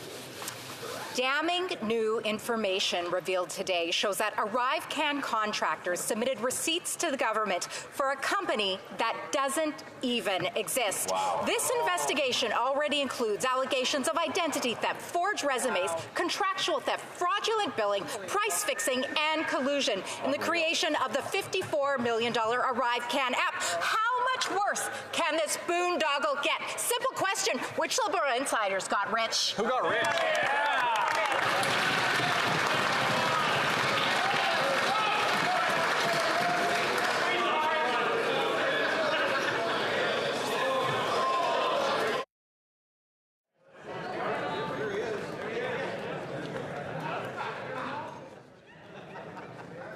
The Honourable Minister. Mr. Speaker, as colleagues know very well, we expect public servants at all times to follow the appropriate Treasury Board contracting practices. My colleague will know in this case the Border Services Agency, as part of their internal audit, uncovered information that they then subsequently referred to the appropriate police authorities. And Mr. Speaker, that's exactly what has to happen in these cases, and we should let the RCMP do whatever work they think is appropriate in this concerning circumstance. Absolutely. L'honorable député de Mégantic-l'Érable. NPD, les libéraux veulent... The NDP and the Liberals want to protect their Prime Minister at any cost. Yesterday, they prevented testimony from the RCMP Commissioner, preventing testimony on the SNC-Lavalin affair. I was deeply disappointed to see the Bloc Québécois vote in favor of protecting the RCMP. The RCMP was investigating obstruction of justice and problems with SNC-Lavalin. Corruption is expensive, and when the Bloc decides to help cover up the truth, it's expensive. Why is the Prime Minister so afraid of the RCMP to the point that it needed the Bloc to hide its involvement with SNC-Lavalin?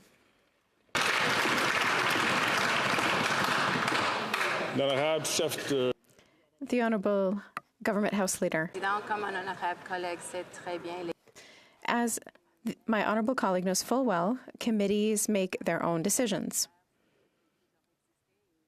That has always been the case, and I hope my colleague will acknowledge that that is how it works. L'honorable député de Saint-Hyacinthe-Bagotte. Quebecers are proud of their aerospace industry, and Bombardier in particular. Over the years, Bombardier has developed extraordinary expertise, making Joseph Armand's company a key international player in aircraft construction. But when the time came for Ottawa to renew its Aurora Maritime Patrol aircraft without a call for tender, they turned to the Americans, rejecting Quebec's expertise out of hand. Why didn't Ottawa issue a call for tender to renew its Aurora fleet? L'honorable ministre. The Honourable Minister. Merci, Monsieur le Président, et merci à mon collègue de me... Thank you, Mr. Speaker, and thank you to my colleague for allowing me to talk about the importance of aeronautics. In Quebec, we are very proud. We've invested significantly not only in businesses, but in employees of the middle class to make sure that they can continue to pay the bills for their families, but also contribute to technological and economic development in Quebec and elsewhere throughout the country. L'honorable député de Saint-Hyacinthe-Bagotte. Président, soyons sérieux. Des acteurs... Let's get serious. Major players in aeronautics are on the Hill today. Specifically, the director of the International Civil Aviation Observatory, machinists, Unifor, and the former commander of the Royal Canadian Air Force. They have all the answers to any questions the government might have. They have all the information to show that when it comes to aeronautics, they have the know-how, and they are competitive. They have confidence in themselves, and they are right. All they're asking for is a fair process. Will Ottawa finally reconsider its position and issue a call for tender?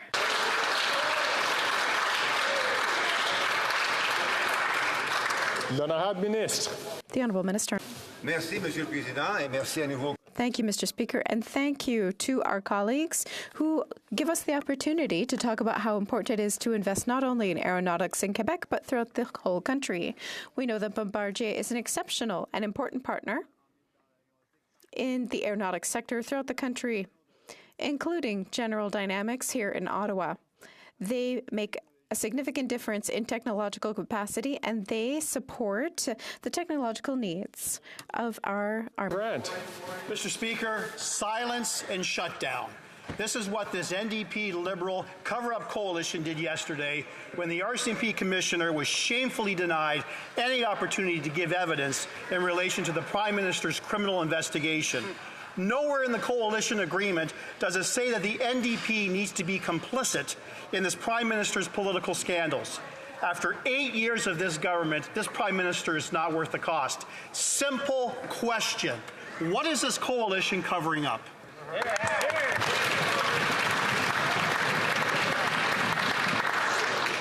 L'honorable ministre.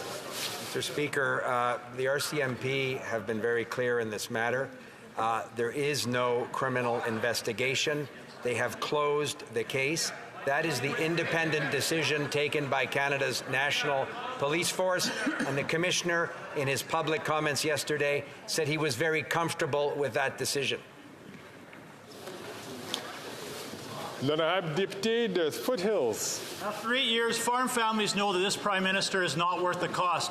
A financial health report confirmed that higher Liberal inflation, taxes and interest rates are taking a serious toll on Canadian producers.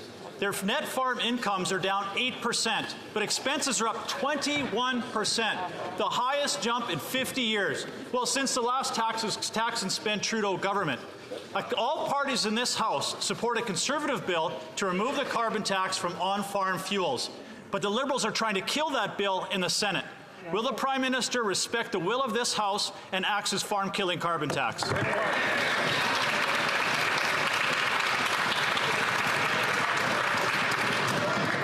L'honorable ministre.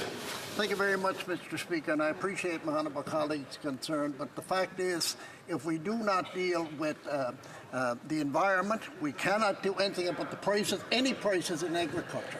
Quite simply, we got an opposition party that does not feel the climate change is an issue. We on this side, in this government, feel climate change is an issue, and we will continue to fight climate change because the disasters that happen right across the country add to the cost of food from one end of the country to the other. Thank you, Mr. Speaker. L'honorable député de Foothills. The number one concern for Canadian farm families are Liberal regulations and carbon taxes. The Canadian Federation of Independent Business surveyed their members, and they asked for their top 3 priorities. Number 1, reduce the regulatory and red tape burden. Number 2, reduce the overall tax burden. Number 3, 66% said their number 1 priority is to pass a Conservative bill to remove the carbon tax from on-farm fuels.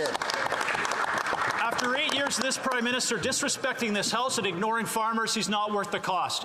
Why is the Prime Minister working so hard to bankrupt farmers and disrespect this House? Why will he not axe his carbon tax?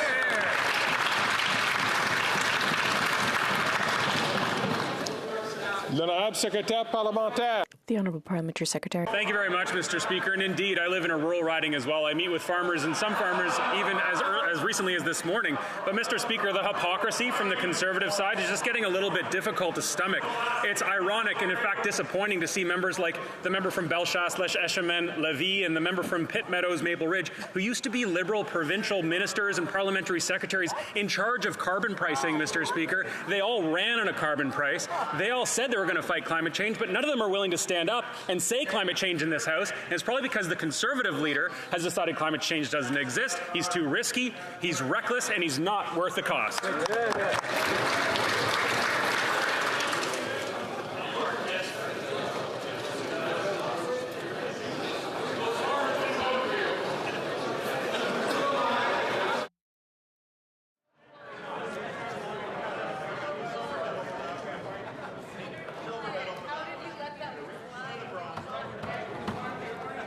L'honorable député de Calgary-Skyview.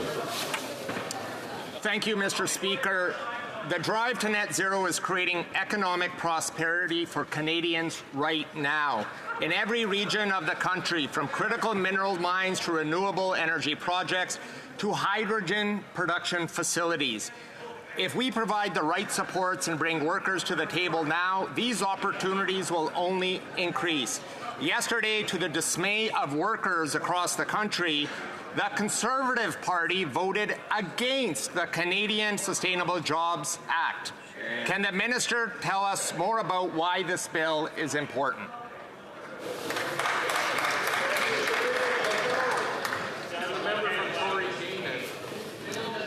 L'honorable ministre. Speaker, I want to thank my friend and Alberta colleague, the MP for Calgary-Skyview, for his strong advocacy. Workers are at the heart of Canada's prosperity, and the Canadian Sustainable Jobs Act will ensure that together we can grow the economy and create good, middle-class, sustainable jobs in Alberta and across the country. While we engage workers through this legislation, the Conservatives are doing everything they can to stop workers from being at the table. Their votes against this important bill for workers, Mr. Speaker, is simply more proof that the Conservative leader and his party are simply not worth the risk. That's right.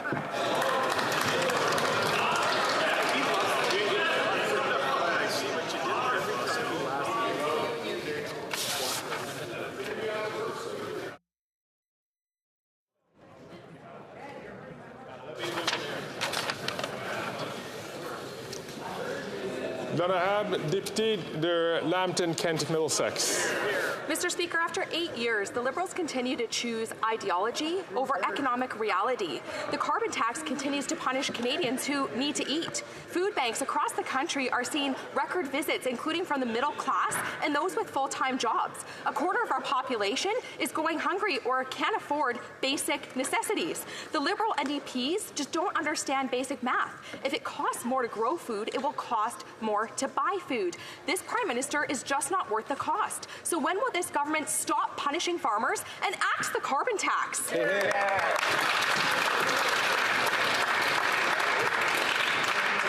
L'honorable ministre. Mr. Speaker, I'd like to press pause on the rhetoric here and focus on what's important, and that's Canadian families. On this side of the House, we worry about Canadian families, and we are here for Canadian families, helping them balance their budgets, particularly in tough economic times. How do we do this? We've reached 3.5 million Canadian families and over 6 million children with the Canada Child Benefit, let alone building a national daycare program, Mr. Speaker. We're here for Canadian families. L'honorable député de South Shore St. Margaret's. After 8 years of this NDP Liberal government, Nova Scotians are having to choose between heating and eating. A senior on a fixed income in my community told me last year at the beginning of winter it cost $850 to fill his home heating tank. This year, with the new Nova Scotia carbon tax put on by this government, it cost him an astounding $1,800. This Prime Minister is not worth the cost. It's time to keep the heat on and take the taxes off. So when will this government, these Liberals, axe the carbon tax so Nova Scotians can afford to heat their homes? L'honorable ministre. Mr. Speaker, my honourable colleague knows very well that the program he's referring to puts a price on pollution and puts more money in the pockets of Canadian families. He's now proposing to take it away so he can make pollution free again. But on the issue of affordability for seniors, Mr. Speaker, I agree that seniors need help. That's why we raised the old age security for people over 75. That's why we restored the age of eligibility from 67 to 65. That's why we increased the guaranteed income supplement for low-income single seniors by $947. Mr. Speaker, one of the things that those measures have in common is that Conservatives opposed every one of them.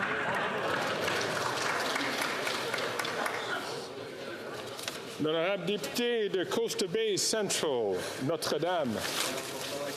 Mr. Speaker, for seniors like Oswald Hodder of Stoneville, after 8 years, this Prime Minister is not worth the cost. Oswald recently filled his oil tank for the first time since this Liberal NDP coalition imposed carbon tax on Atlantic Canadian heating fuel. He was shocked to see $119 in carbon tax on enough fuel to heat his home for just 1 month. Will this Prime Minister leave Atlantic Canadians, let them be warm, and stop persecuting and bring them out of the cold? Yeah.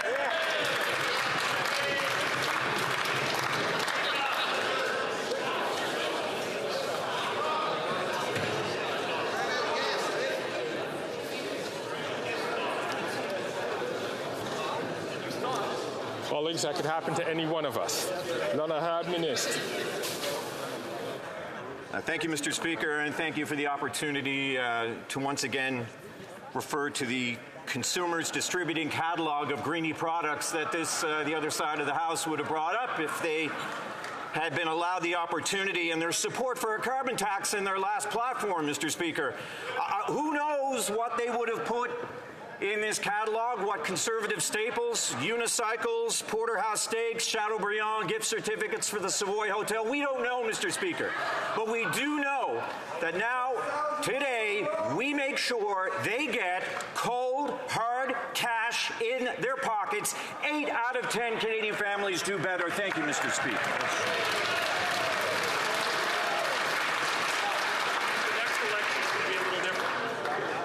L'honorable député d'Etobicoke Centre. Mr. Speaker, the relationship between Canada and Ukraine is a sacred one. Canada was the first Western nation to recognize Ukraine's independence in 1991. Since Russia's further invasion of Ukraine in 2022, Canada has been a global leader in supporting Ukraine. And today, we're continuing to build that relationship here in this House as we debate the modernized Canada-Ukraine Free Trade Agreement. Could the Minister of Export Promotion, International Trade and Economic Development share with Canadians the importance of this agreement to Canada and to Ukraine? L'honorable Ministre. Mr. Speaker, I want to thank the member from Etobicoke Centre for his steadfast and unwavering support for a free and democratic Ukraine. The modernized Canada-Ukraine Free Trade Agreement will mark a new era in the Canada-Ukraine economic relationship. It's fundamental for Canadian businesses and exporters to participate in Ukraine's economic reconstruction when they win the war and recover from Russia's illegal and unjustified invasion. Canada has stood with Ukraine from its first days as a nation, and we will continue to be there with whatever it takes for as long as it takes. Thank you, Mr. Speaker. The Honourable Member for Rosemont-la-Petite-Patrie. Monsieur le Président, 360 travailleurs. Mr. Speaker, 360 workers of the St. Lawrence Seaway Management Corporation are on strike. With the rising cost of living, they're demanding fair wages. In the past, Liberals, like the Conservatives, have trampled on workers' rights. I'm sorry to interrupt the member, but we are adjusting the sound here in the House of Commons. I will ask the member to restart once I have assurance that the technical issues are resolved.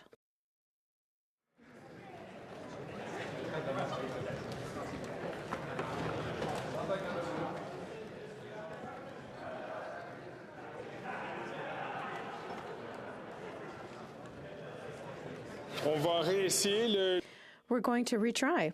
The Honourable Member for Rosemont-la-Petite-Patrie from the top, please. Merci. Monsieur le Président, 360 travailleurs.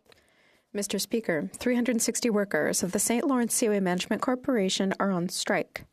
With the rising cost of living, they're demanding fair wages. In the past, Liberals, like Conservatives, trampled on workers' rights by imposing special legislation. The NDP is clear. These workers have the right to fight for better working conditions. Can the Prime Minister assure us today, now, that he will not trample their rights by imposing special legislation? L'honorable Ministre. The Honourable Minister. Monsieur le Président, Monsieur le Président, let me assure this House that this side of the House believes strongly in collective bargaining. We believe that the best deals are reached at the collective bargaining table. We are working with both sides right now to bring an end to this as quickly as possible. We believe that the hard work must be done by the employer and by the union, and those deals that are made at the table are the most resilient and longest lasting. Thank you very much. L'honorable député de Cowichan-Malahat-Langford. Mr. Speaker, over 165,000 Canadians suffer from traumatic brain injuries every year. Brain injury patients are often shoved into expensive private care or left to fend for themselves. Decades of Liberal and Conservative governments have failed to support the more than 1.5 million Canadians currently suffering the consequences. Canadians deserve to be supported when they go through a health crisis. So, will the Minister back my plan to create a comprehensive national strategy on brain injuries to promote awareness, prevention, and treatment? Hear, hear. L'honorable Ministre de la Santé. The Honourable Minister for Health. Mr. Speaker, and anytime somebody sustains a brain injury, it has a devastating impact upon their life and the life of their families. And the member is absolutely right. We have to do everything we can. That's why we're making critical investments across the health system. $200 billion, Mr. Speaker, of additional money being put in. And those dollars are to ensure, yes, that we can see better health outcomes, but also that we can have better prevention, better care. We saw a fantastic announcement in British Columbia. There's more to come in the rest of the country. Health transformation is happening, Mr. Speaker. Time provided for oral questions has finished. A point of order.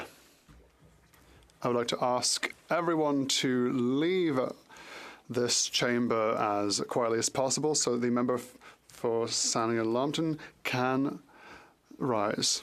During the question period, the government House leader and the member of Kingston and the Islands stated that I had provided misinformation about fires in batteries. I'd like to inform this House that the Bureau of Transportation Statistics says 3.5% of hybrid and electric vehicles.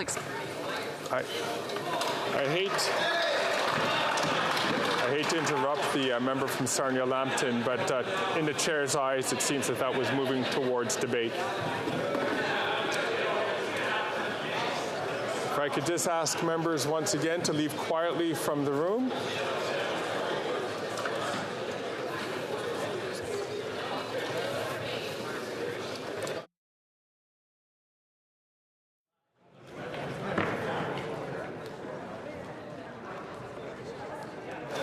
Orders of the day.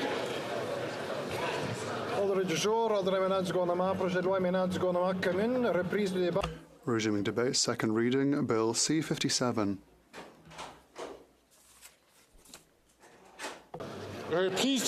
Resuming debate, the honourable member for Etobicoke Centre. 3 minutes and 30 seconds left. Thank you, Mr. Speaker. And as I was saying before question period, Ukrainians are fighting for their freedom, but they're also fighting for all of us, and we need to be fighting for them. And Canada has been fighting for them. Under this government, we've been a global leader in supporting Ukraine. Canada's committed over $9 billion in assistance in financial, military, humanitarian, development, and other assistance. And this includes $5 billion in financial aid, which is the largest amount of financial aid per capita of any country in the world, almost $2 billion in military support, and humanitarian support of about $350 million, and so much more. Speaker, these steps are significant. They're important, and they are having an impact, but it won't be enough until Ukraine wins this war. If we want to stop genocide in Ukraine, global food shortages and inflation around the world, if we want to protect our own sovereignty and security, we must ensure that Ukraine achieves a decisive victory. And that means that ensuring that Ukraine wins the war by regaining all of its territory, including Crimea and Donetsk and Luhansk. But it also means ensuring that Ukraine wins the peace, which means that it's secure as a member of NATO, that we secure reparations from Russia, that there is justice for Russian war crimes, and that we help Ukraine rebuild. And this free trade agreement, Speaker, this modernized Canada-Ukraine free trade agreement that we're debating today here in this House, is an important component in helping Ukraine do just that, in helping Ukraine rebuild.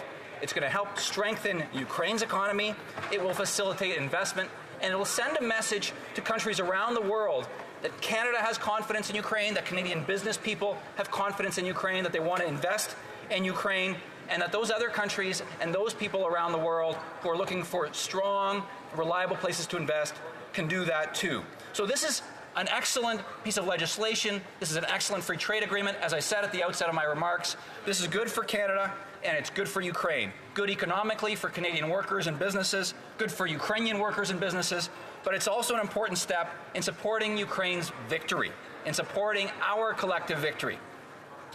Speaker, I was saying earlier how I was talking about President Zelensky's visits to Canada in 2019 and most recently a few weeks ago. I hope that President Zelensky returns to Canada soon, after Ukraine wins this war. And I hope that he's not focused on speaking about the war anymore, but on rebuilding Ukraine after that victory. And I hope that he's once again focused on what he was focused on in 2019, how we can continue to expand our relationship between Canada and Ukraine, not only in building a more secure world, but in expanding trade and our respective economies, something for which this Canada-Ukraine Free Trade Agreement is the foundation. And when that day comes, and I know it will, then we'll truly be able to say that it is a great day for Canada and a great day for Ukraine. Une journée magnifique pour le Canada. A great day for Canada and a great day for Ukraine. Slava Kanadi and Slava Ukraini. Thank you, Mr. Speaker. Questions et commentaires. L'honorable député. The honourable member for South Okanagan, West Kootenay. Well, thank you, Mr. Speaker, and I'd like to thank my colleague across the aisle for his speech. I think we can all agree that we want to help Ukraine in every way possible, and modernizing the Canada-Ukraine Free Trade Agreement is one way we can do that, and I think this is a good step forward. What concerns me about this bill that we are debating today is that the whole process of bringing the new agreement to this House was flawed in every way in terms of the standard policy around bringing new trade agreements to this place. First of all, we were supposed to have a period of debate before we begin the negotiations so that members here can have some input into that. And second, there's policy around enough time to, after the treaty has been tabled, to see that, and then time to debate here. And none of that was done for this bill. It's been done in the past, so it's not impossible. And I think it's important that people here have a chance to properly debate our free trade agreements. And I'm just wondering if he could comment on that. For Etobicoke Centre. Thank you, Speaker, and I thank the member for the question. I mean, I will say a couple of things. One is I can't speak in depth about the process. I can speak about the contents of the bill, and like I said during my remarks, I really do think that this is a great bill for Canadian workers and businesses, and great for Ukraine economically as well. But I would also say this when we think about the process around this bill, and I mentioned this during my remarks, that when we think about this, it was in 2019 that our Prime Minister and President Zelensky announced that they were going to negotiate a modernized CAFTA. COVID hit, then the war in Ukraine. But despite the war, Ukraine wanted to negotiate, Canada wanted to negotiate. So a lot has been done to try to bring this free trade agreement, to finalize the negotiations, to bring it here to this House as quickly as possible under very difficult circumstances. And I just hope that that's something we take into consideration as we think about the process that got us here. Just want to make sure we keep the volume down. I know there's probably more sound coming from the other side as people are leaving, so I just want to remind our whips desks to make sure that when people are leaving and exiting the chambers and the lounges, that they do it in a more quiet way. Question Kamal-Tar, questions and comments? The Honourable Member for Drummond. Thank you, Mr. Speaker. I would like to thank my colleague for Etobicoke Centre for his speech, but also for his commitment and engagement. I have the pleasure of working with him in the Canada-Ukraine Friendship Group, and I know that he is strongly committed towards Ukraine and towards the current situation that affects him personally. Mr. Speaker, the Bloc Québécois is in favour of C-57, and we are also for the creation of trade relations with Ukraine, which will allow the country to get back up on its feet once Ukraine wins. Quick question with regards to this particular bill and with regards to agreements that Canada signs with foreign countries when it comes to international trade. Why is the government still obstinate in leaving clauses in like ISDS clauses? Why do they still have them in this kind of agreement? Because this could lead to our democracy being attacked by multinationals. Is my colleague familiar with the concept, and what does he think about ISDS provisions? The Honourable Member for Etobicoke Centre. First of all, I would like to thank my colleague for his question and for his work. As he said, we work very well together on, well, many files and issues, but we also work well together in the Canada-Ukraine Friendship Group, and we all support Ukraine. Now, with regards to various details, perhaps we should have a conversation outside of the chamber on the details, but all that I've seen from experts in the field, I have full trust that this agreement with Ukraine will benefit both countries. I would be more than happy to talk to him outside of the chamber. Altar, the Honourable Member for Waterloo. Thank you, Mr. Speaker. Mr. Speaker, I think what's been really clearly demonstrated is that Canada and Ukraine, the people of the two countries, definitely share really strong ties, and Canada is here and remains here for Ukraine.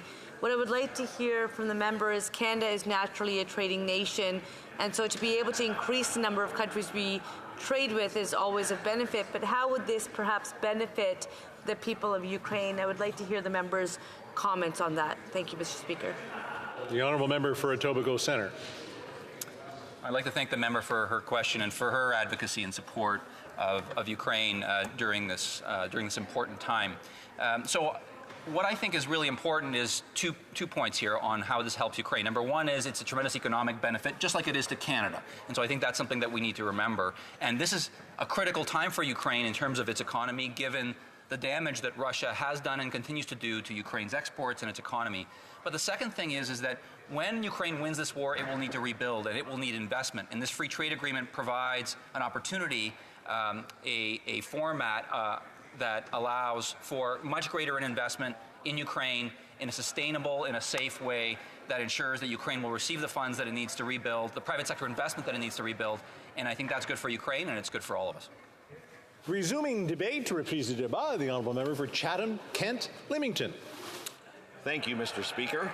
And it's always an honor. Hold on, let's put the brakes. Let me just ask the Sergeant at Arms maybe to go take a walk outside and find out who's laughing and screaming and script, because it's really impacting the sound that's happening inside this chamber. So I just want to again remind the whip's desks that we're going to start closing the doors if the noise continues to bleed through. So a lot of noise happening outside of the chamber. So not to interrupt our members. The honourable member for Chatham, Kent, Leamington, you can start again. Thank you, Mr. Speaker, and it's always an honor to bring the voices of Chatham, Kent, Leamington to this chamber, and I do hope that my own voice will last for the 10 minutes I have allotted.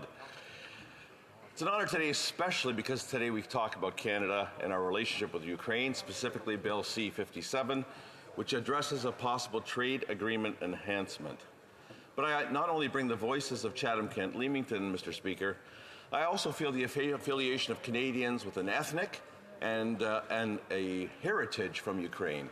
And I put myself in that latter category. All four of my grandparents, Mr. Speaker, were born in Ukraine, of Mennonite background, and I've personally visited Ukraine 3 times, and I'll come back to that later in my speech. So today, Mr. Speaker, I literally wear my heart on my sleeve, as well as on my lapel, and the colors of my suit and tie are meant to signify my solidarity with Ukraine.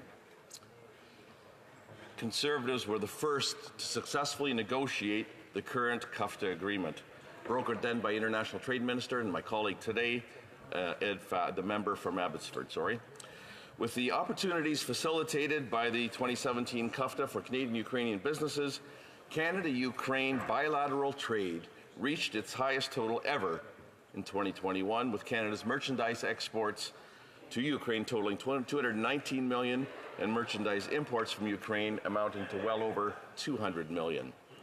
We want to ensure that Bill C-57 is beneficial for both Ukraine and for Canada, especially for Canada, at a time when our world is becoming increasingly unstable. An agreement that is favorable to both of our countries would go a long way toward bringing about much needed stability to both countries and, of course, to our allies. We are committed to looking at this bill, given its 600 pages of text, and consulting with stakeholders from across Canada to ensure that we do get it right to the benefit of Canadians, including Ukrainians, and for Ukraine. Ukraine was once considered, or is always considered, one of the breadbaskets of the world, Mr. Speaker, and at a time when so many nations are facing food shortages and food insecurity, there is nothing more than we'd like to see that Ukraine reclaim this title once again. Ukraine has 25% of the world's topsoil. My grandparents farmed there. They came to Canada, they farmed here, and I'm the 3rd generation now to live on the home farm. And in my home office, I have a small sample of the topsoil from both my paternal grandparents' home farms. My first visit to Ukraine was in November of 2005, a year after the Orange Revolution. And I distinctly remember the drive south from Kyiv with an Australian tomato grower friend of mine, Louis Churnside. It's about a 700-kilometer drive to Nova Kakhovka, the city that's been in the news recently. It's built up the road from Kakhovka, Nova meaning new. It was built in the 1950s when the dam was built that was so recently destroyed on June the 6th of this year. A few hours into the drive, we noticed a trench being dug alongside the highway to facilitate the burying of a cable of some sort. Both Louis and I, coming from farm backgrounds on opposite sides of the world, asked our driver to stop. We got out and looked into the trench, down about 4 feet, and we were looking for that horizon line, the line between topsoil and subsoil. We couldn't see it. It was pure topsoil. As a youth, I remember the stories of my grandfather Epp, who grew up on the banks of the Moluchna River. And he used to say that if a horse passed away, it could be buried standing in their backyard with 6 feet of topsoil over its head. Now, he was also prone to exaggerate a quality that was not passed down genetically.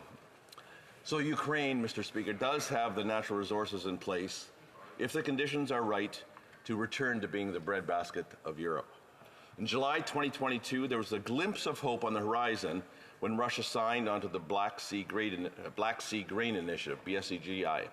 The first ships left Ukrainian ports on August 1st, 2022, making over 1,000 voyages from Ukraine's Black Sea ports and exporting over 32 million metric tons of Ukrainian-produced corn, wheat, sunflower, oil, barley, rapeseed, soybeans, and other products. It was successful for almost a year until its termination on July 23rd, 2023, almost a year later to the day. Russia announced its intention to exit this agreement, and upon withdrawing from the deal, the Russian Foreign Ministry provided a lengthy justification for its decision that included criticisms of the implementation of the agreement and its impacts on global food security. The free world saw this for what it was, an attempt by Russia to usurp its control and dominance over the rest of the global community by creating food insecurity and further dependence upon Russia. According to the Center for Strategic and International Studies, or CSIS, ironically, Russia is also accused of having stolen nearly 6 million tons of Ukrainian wheat and selling it as a Russian product. Interesting, the combination of agriculture to Russia's GDP increased by 22% from 2021 to 2022. That's according to World Bank data. So I wonder how that happened.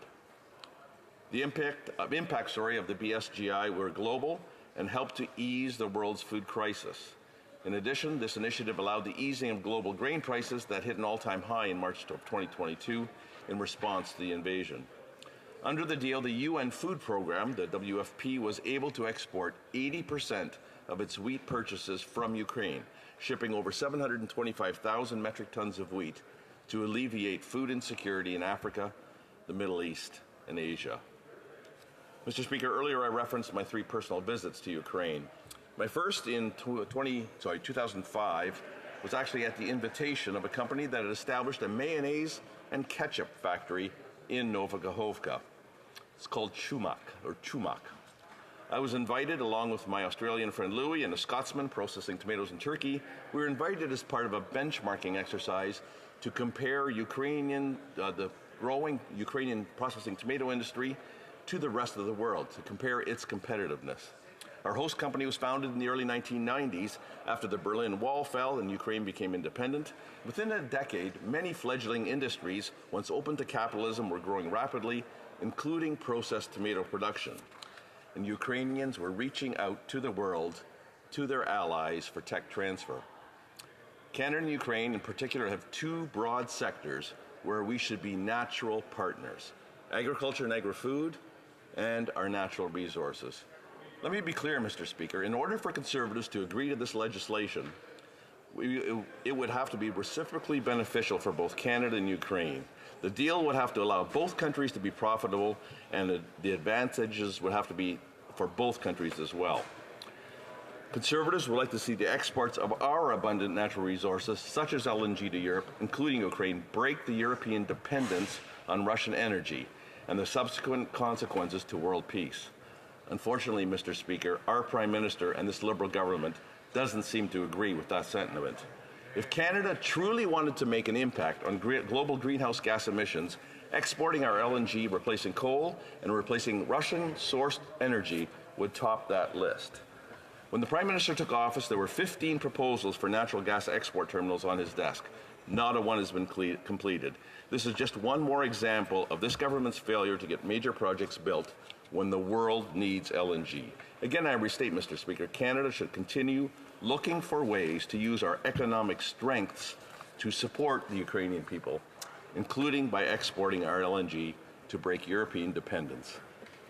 The world needs the energy security Canada can supply, now more than ever in our history. The world needs Canadian LNG.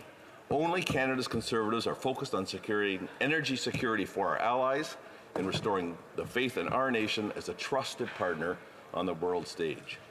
As we did in 2017, Conservatives will always work to ensure that trade agreements are in the interest of Canada and of all Canadians. And by working closely with our stakeholders across the country, we will get feedback on this legislation.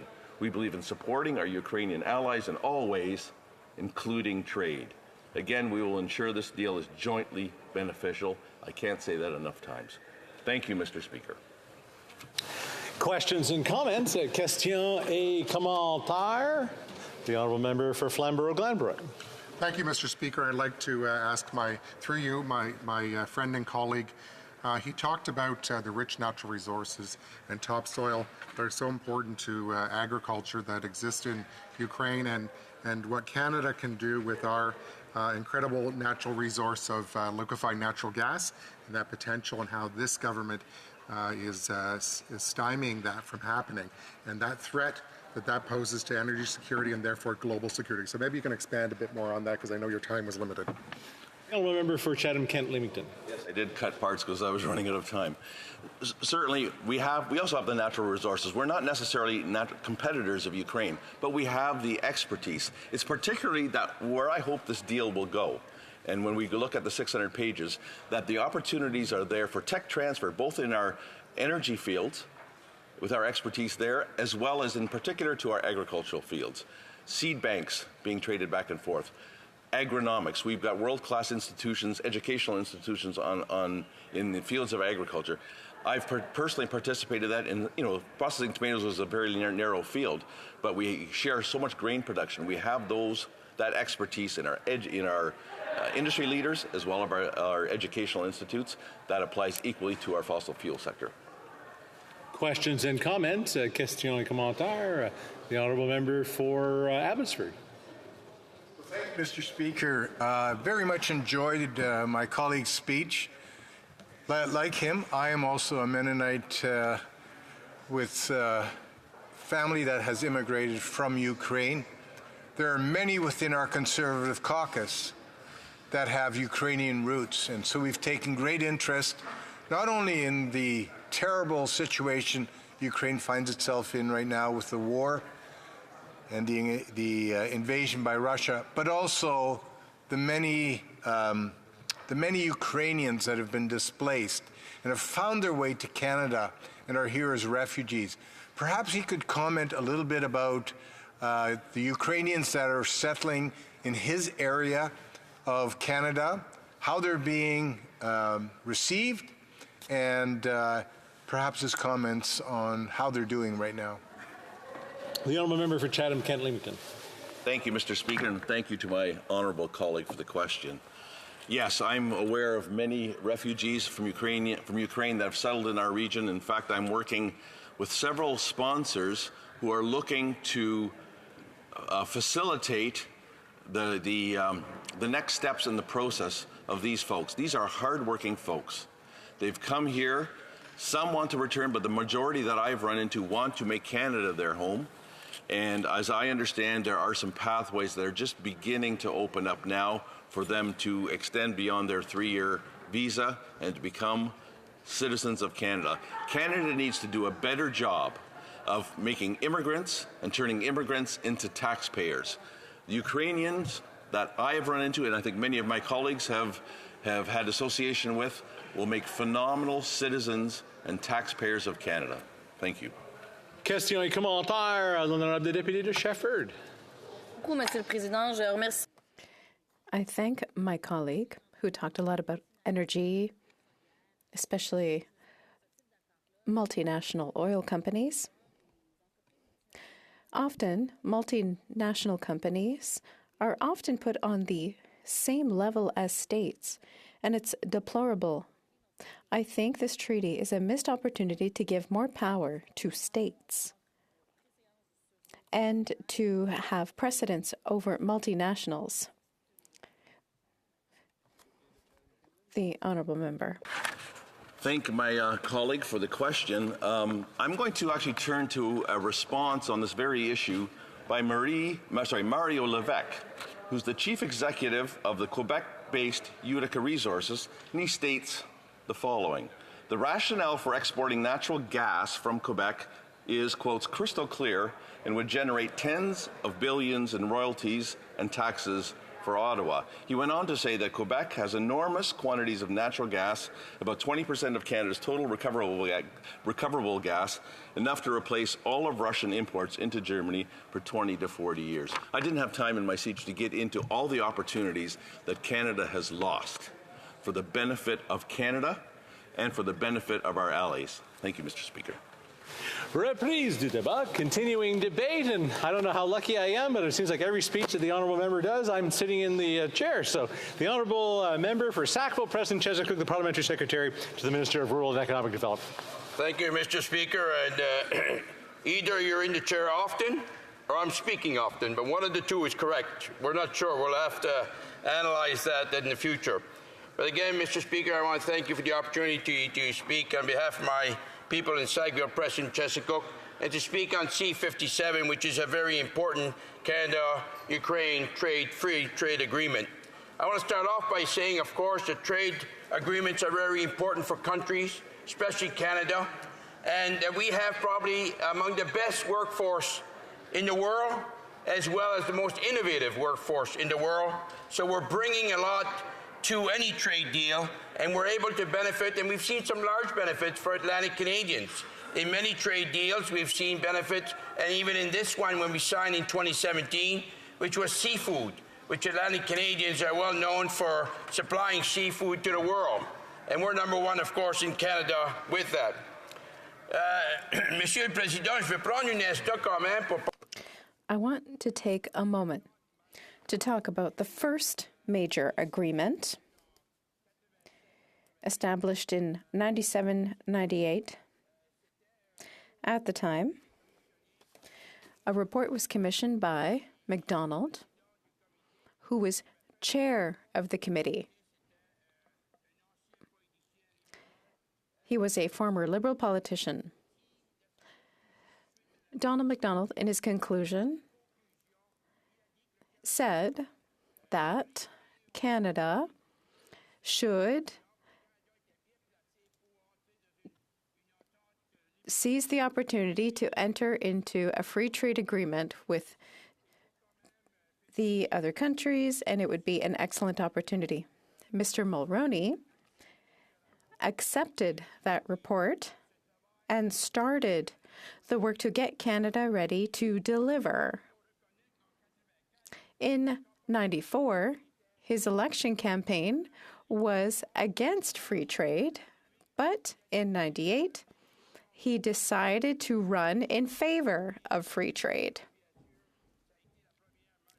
Thanks to that, it was one of the first major agreements. And I'm glad it worked out because at the time, even I was unsure about it.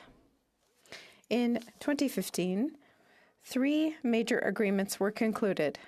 CETA. That we brought forward in 2018, Mr. Speaker, and then we brought the CP, which was the Trans-Pacific Partnership Agreement, and then we brought the CUSMA, which is the one with Canada, Mexico, and that one I'll talk about that one in a special way because there's certain points I want to make which are extremely important. But the CETA agreement, of course, CETA is with the European nations. It's the second largest market in the world for Canada. 98%, Mr. Speaker, of the tariffs were removed.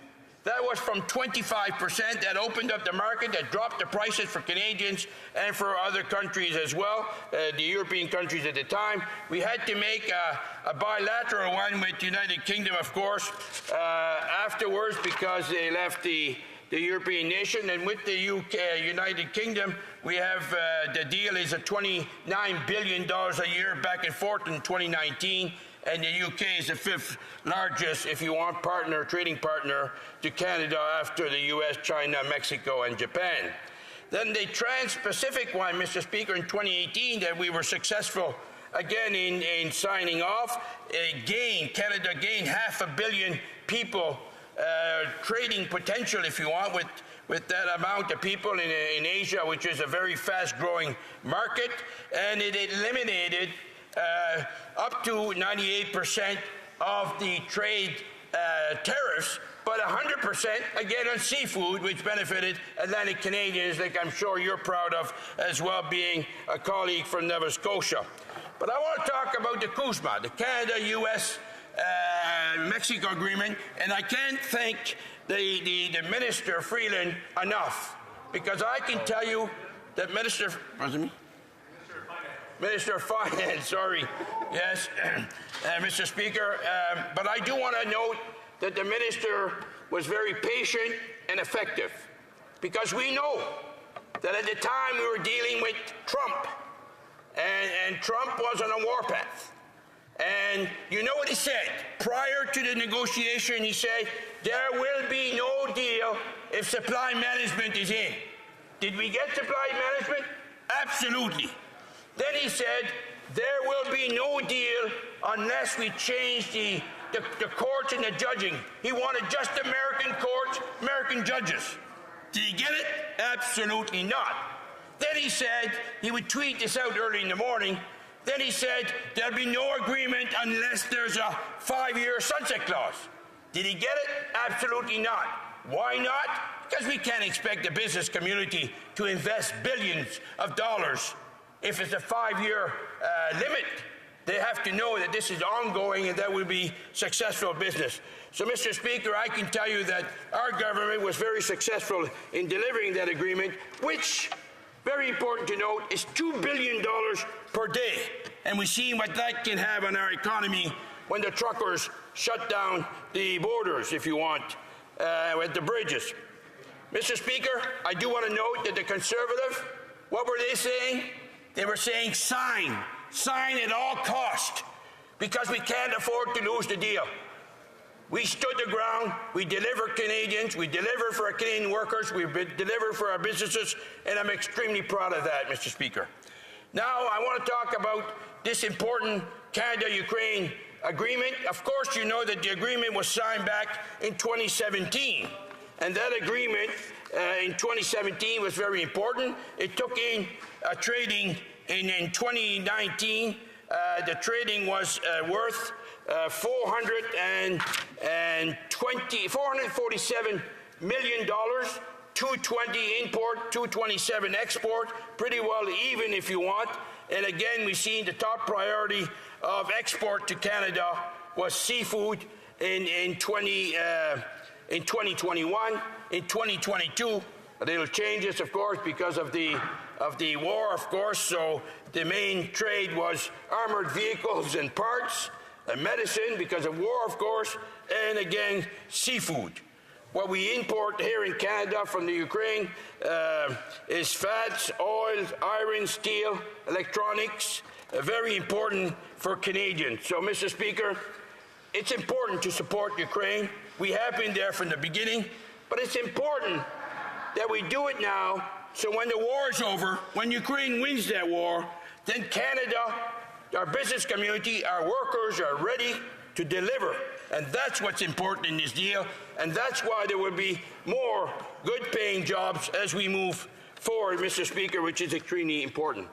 The benefits, as I said, preferential market access, but the new chapters is where we need to focus.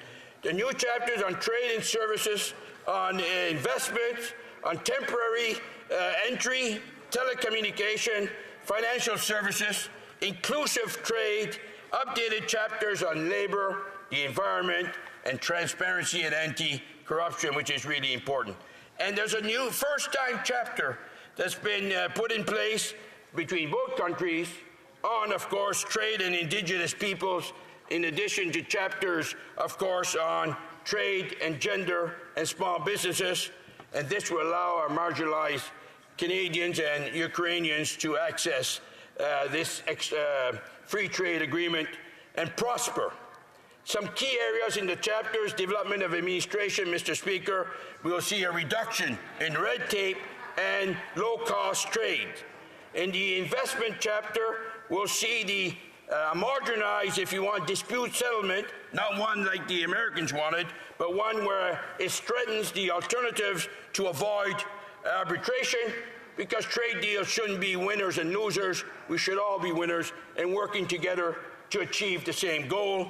Temporary entry chapter, that's extremely important because that will allow Canadians to go to and work and contribute in Ukraine without having to get a work permit. It also allows their spouses to do the same. These are great opportunities for Canadians to support, but also to invest and help build Ukraine back after they win. And finally, Mr. Speaker, I want to close by saying one key area that Canada wants to ensure, and that's the peace and the cultural peace, and that's where we've made sure that we have an exception for the cultural aspect in both countries.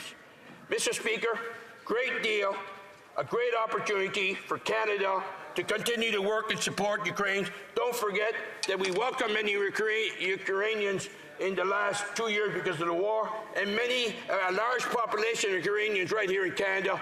The trading between both will be great and prosper as we move forward. Thank you, Mr. Speaker. I just got to say, it's great to see the honourable member's voice is back, because last week he was having a real hard time with that voice of his. Question et commentaires, questions and comments. L'honorable député de Saint-Hyacinthe-Bagotte. Président, on comprend toujours pas pourquoi après une crise sanitaire puis après avoir... After a health crisis, and withdrawing certain investor-state dispute resolution provisions, we find it in a new trade agreement. In the case of Ukraine, it means that we would not be able to seize assets as Ukraine did because some of its citizens were collaborating with Russia. We wouldn't be able to do the same thing because we could end up before the courts. Why does Canada insist on putting clauses in that favor multinational interests over that of democracy? The Honourable Parliamentary Secretary. Thank you, Mr. Speaker. I want to thank my colleague for his question and remind him, as I said in my speech, that there's a process in place, a court, where the parties will have to come to a resolution. Instead of a victory and a loss, both parties will have to come to an understanding in order to ensure their future success. Questions and comments. Member for South Okanagan, West Kootenay.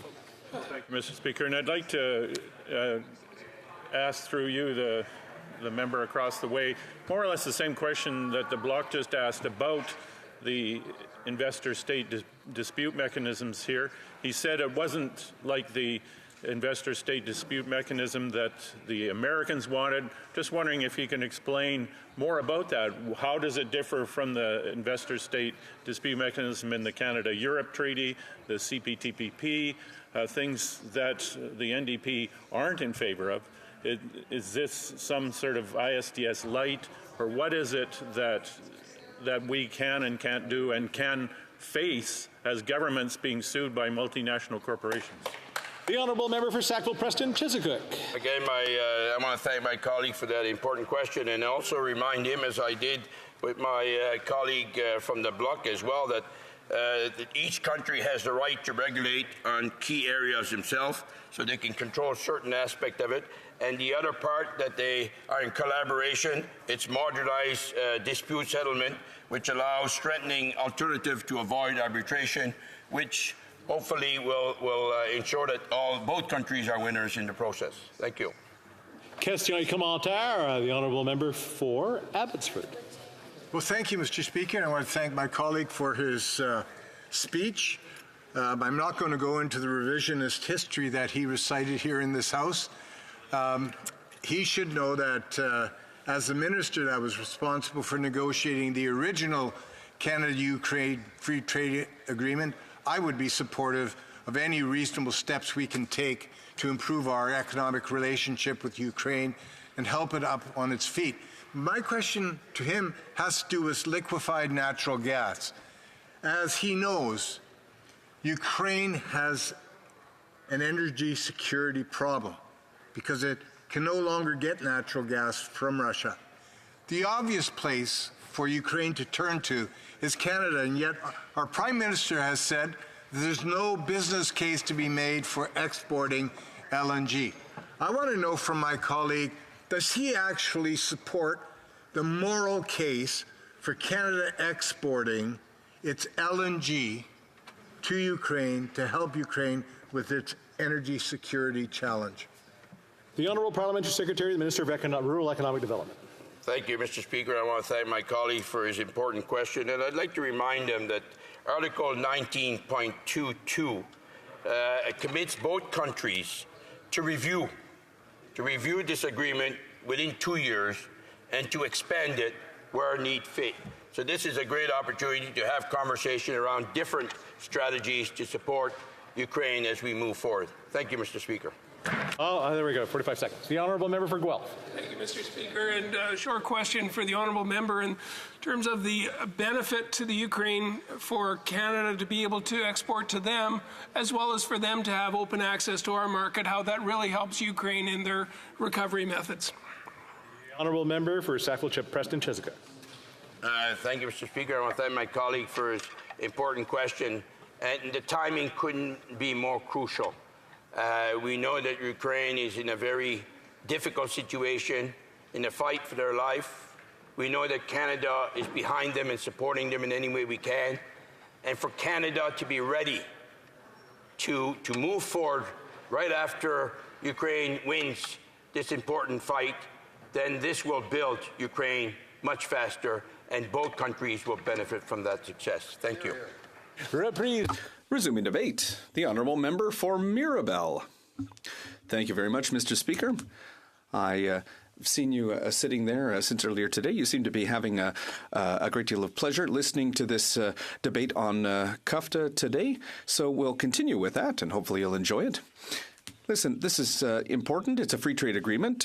We've already announced, no surprise, the Bloc Québécois will support the implementation of the agreement, because today we're not discussing the contents of the agreement, but rather the implementation. And you know, Mr. Speaker, Quebecers are in favor of free trade, have historically been in favor of free trade. When NAFTA was first put in place, Quebec was in the vanguard when it came to trade with our friends and our partners. Even at the time of NAFTA, Ontario was initially against it. The auto sector was against it, but in Quebec, we believe that countries that have smaller economies benefit from free trade, and so we were in favor of it. And the day that Quebec will become independent, Mr. Speaker, international trade will be part of the solution to keep our economy growing. Canada also, isn't necessarily one of the biggest economies. So we support this agreement, and the timing here is very important. There's a war in Ukraine right now, and it's important to show our solidarity with Ukraine, and we support this.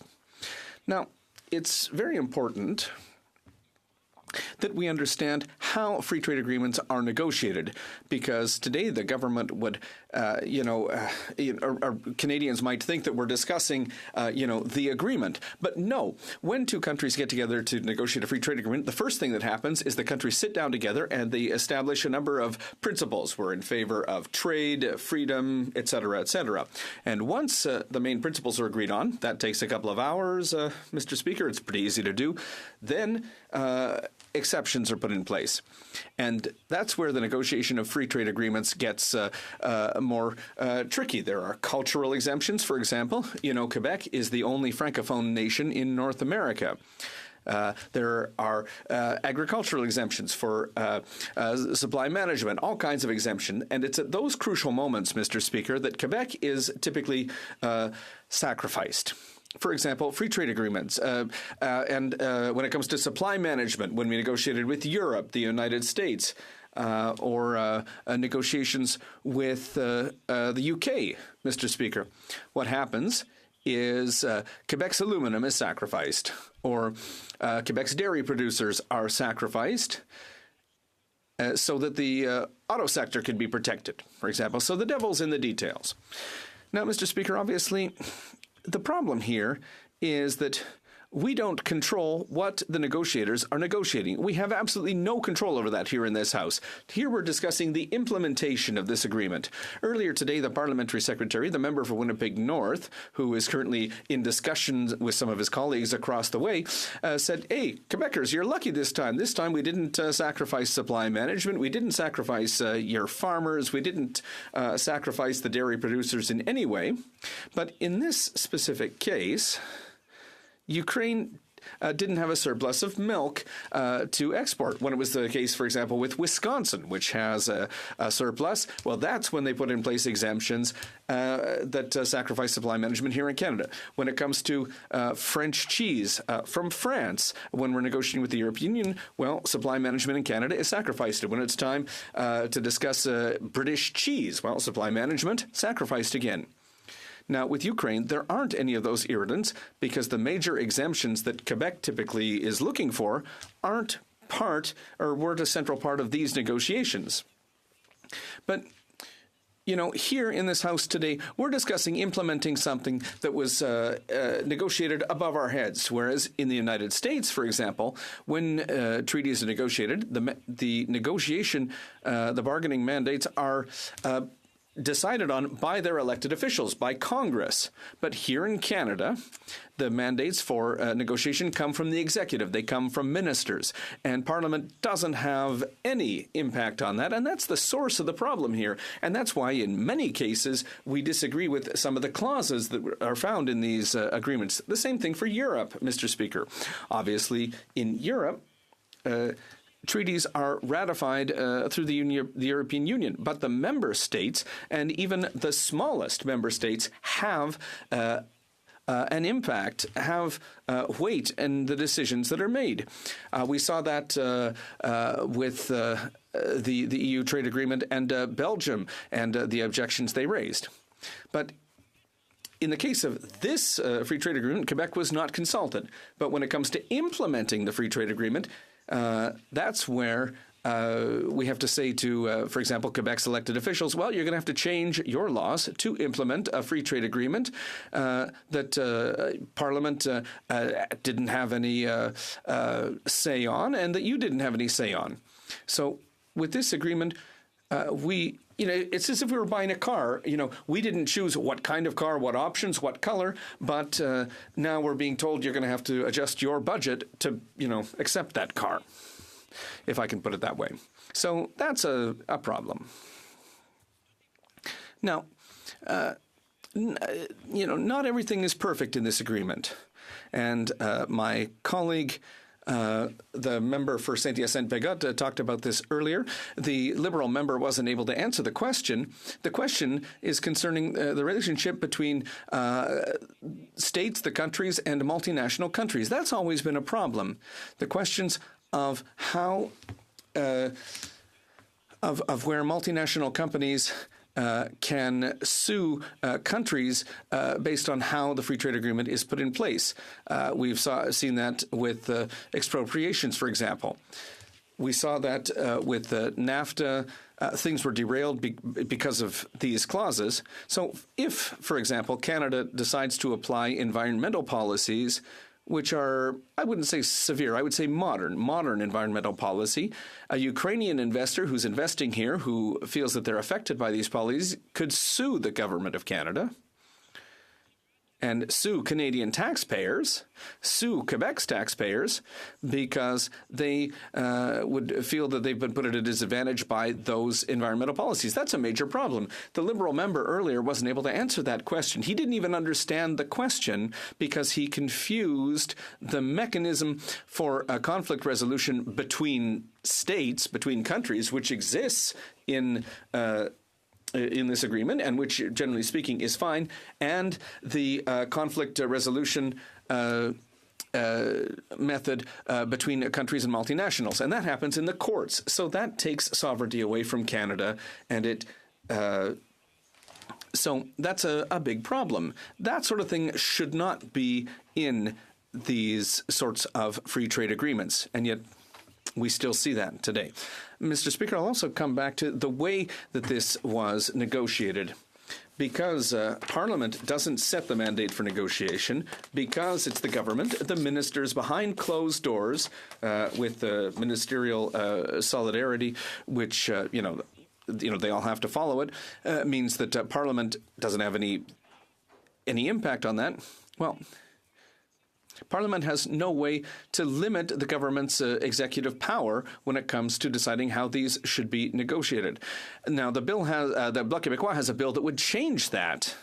What we're saying is that we'll table a bill which requires that our supply management system be respected, be protected, be fully protected when it comes to negotiating free trade agreements. Now, why do we have to do this?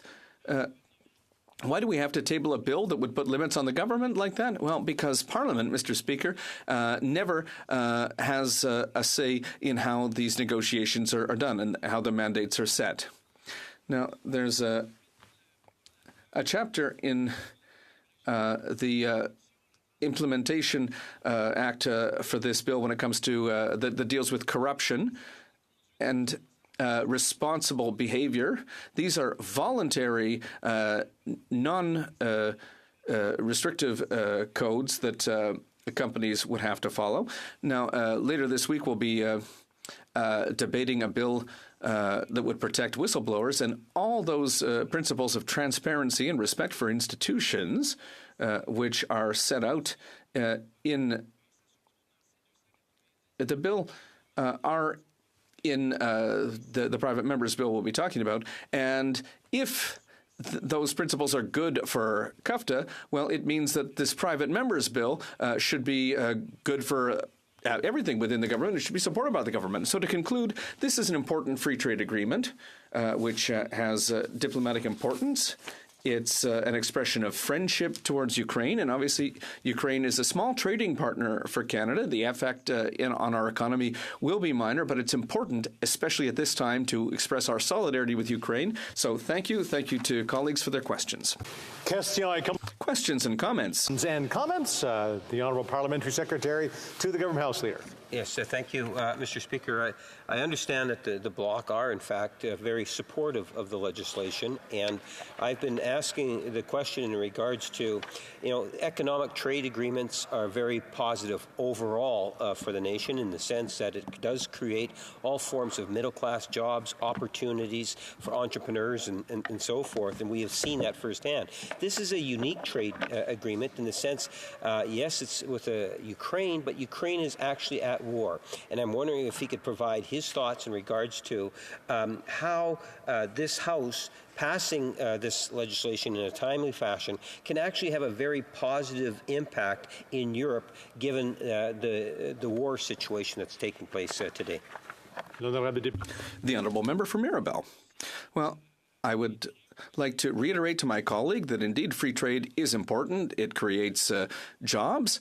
But we need to make sure that the benefits of free trade are properly shared by the people of the countries that are affected. There are always winners and losers, and we need to keep an eye on that. Now, the Parliamentary Secretary knows that Ukraine is a minor trading partner with Canada. It's a small trading partner when it comes to the volume of trade.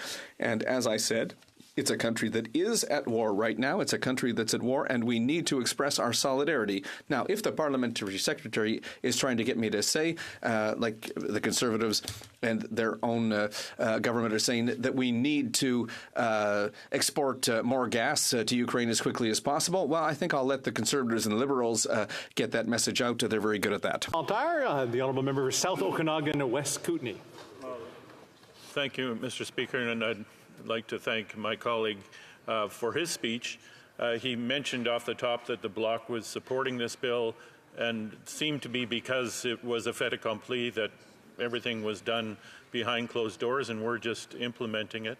But we have in this bill a section that he was concerned with on investor-state dispute mechanisms. This is because the Foreign Investment Protection agreement of 1995 was kind of rolled into this new version. I'm just wondering if the Bloc will support this and then ask for amendments in committee, or what are they going to do about this? Because these are things that both the NDP and Bloc seem to be concerned about, where you have foreign corporations that can sue the Canadian governments at all levels for legislation that we want to bring in to protect our environment, protect our citizens. Just wondering what the Bloc's attitude toward that is. The Honourable Member for Mirabel. Well, obviously, the question of it's very sad to see that we're still seeing this in these free trade agreements, and we see that very often in bilateral agreements like this one. And it's a mistake that affects all Canadians, because here the government could have taken this out of the agreement here. And to answer my colleague's question, it's a very good question. When this will go to committee, we'll certainly not be in favor of that part of the Implementation Act. We certainly will not vote in favor of those clauses. But this reminds us that it's important that we take a step back and look at these clauses more generally speaking. As my colleague who said earlier, the reality is that today you can have a Russian oligarch, for example, who has a foothold in Ukraine, who makes an investment in Canada, and, if there's a sanctions regime, we could be sued by an oligarch from Russia because we are allowing multinational companies to sue the state. So this is the kind of clause here where the scope goes well beyond what was initially envisioned back in the 80s, and so that's why we need to take these out. Time for a quick question. The Honourable Member for Saint-Hyacinthe-Bagotte. Thank you, Mr. Speaker. I'd like to thank my colleague who very clearly discussed the lack of transparency when it comes to negotiating these agreements. I know the Liberals weren't listening when he was speaking, and I wish they would, because maybe then they would understand the questions that we're asking about the FIPA clause, and we also don't, want them to, get confused about what we're talking about either. So if they could pay a bit more attention, it would probably be to their benefit. I sit on the International Trade Committee, and I represent our party there. So would my colleague agree with me that I vote against that clause? The Honourable Member for Mirabel. There are still people here in this room, including my colleague from Saint-Hyacinthe-Bagotte, who believe in the important work that members of this House can do in committee. And that's why my colleague is disappointed when members across the way aren't listening to members of the opposition here in this House. So if they read the blues, they'll see that I fully agree with my colleague's words, and that at committee, my colleague can feel free to vote against those clauses of this Implementation Act, and that we need to really look at those more closely. Continuing debate, the Honourable Member for Kingston and the Islands. Thank you very much, Mr. Speaker, and it's an honor to rise today to speak to such an important piece of legislation, not just for Canada and for the people of Canada, but indeed for Ukraine. And I think that as I will talk in my comments and remarks on this today, I will indicate why I think it's so incredibly important for us to do this, in particular right now, while Ukraine is still engaged in this conflict that was entirely provoked by Vladimir Putin and has affected their livelihoods in such a high degree. But what we should know, for starters, Mr. Speaker, is that Bill C-57 is actually a modernization of an existing agreement that is already in place with Ukraine in terms of free trade. This is an opportunity for us to modernize what was in place, to bring in new very important language into the agreement that reflects the changes in trade as we're seeing them throughout the world right now in Canada and everywhere else. I think it's also extremely important to talk about the fact, Mr. Speaker, that Ukraine's economy decreased by roughly 50% over the last year, just within the last year now. Imagine the impact of that if that was to happen to Canada. We can, visualize how devastating that would be.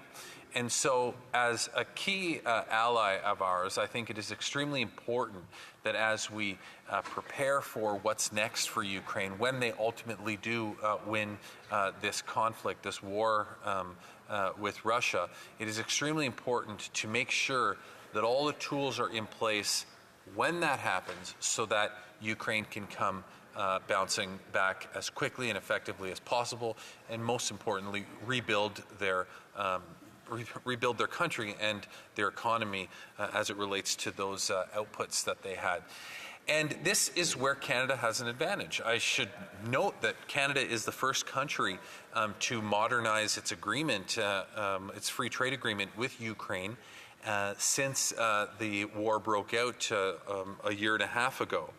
And I think that, why I see this as being so important is that in order to make sure that we can and Ukraine can hit the ground running when the time comes, we need to make sure that these agreements are in place. I'm sure that many members of this House are aware of the fact that the Canadian company HoC has already lined up, contracts to help Ukraine rebuild. And so this is going to be some of the economic advantage for Canada. But on the other side of things, Mr. Speaker, we're going to see advantages for Ukraine as they have access to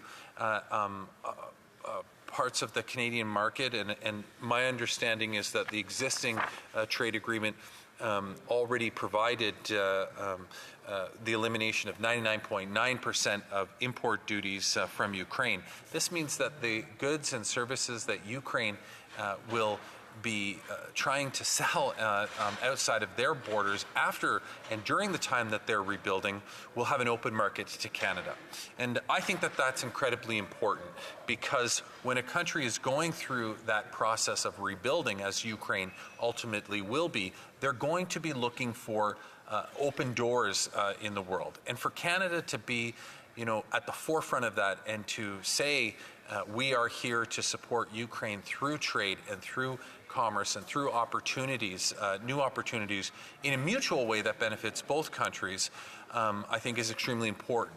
We know that trade, generally speaking, increases the quality of life in both respective countries that are trading. Indeed, that's why you see trade happening throughout the world, and that's why the Liberal Party and the Liberal government is so supportive of free trade. It's one of the reasons why we've introduced and signed more free trade agreements this particular government than any other government in Canadian history, because we strongly believe and see the value to trade as it exists with other countries. There's a net benefit at the end of the day for both countries if those trade relationships are set up in a way that is designed to be prosperous for both, so that both can prosper and neither is at a particular disadvantage.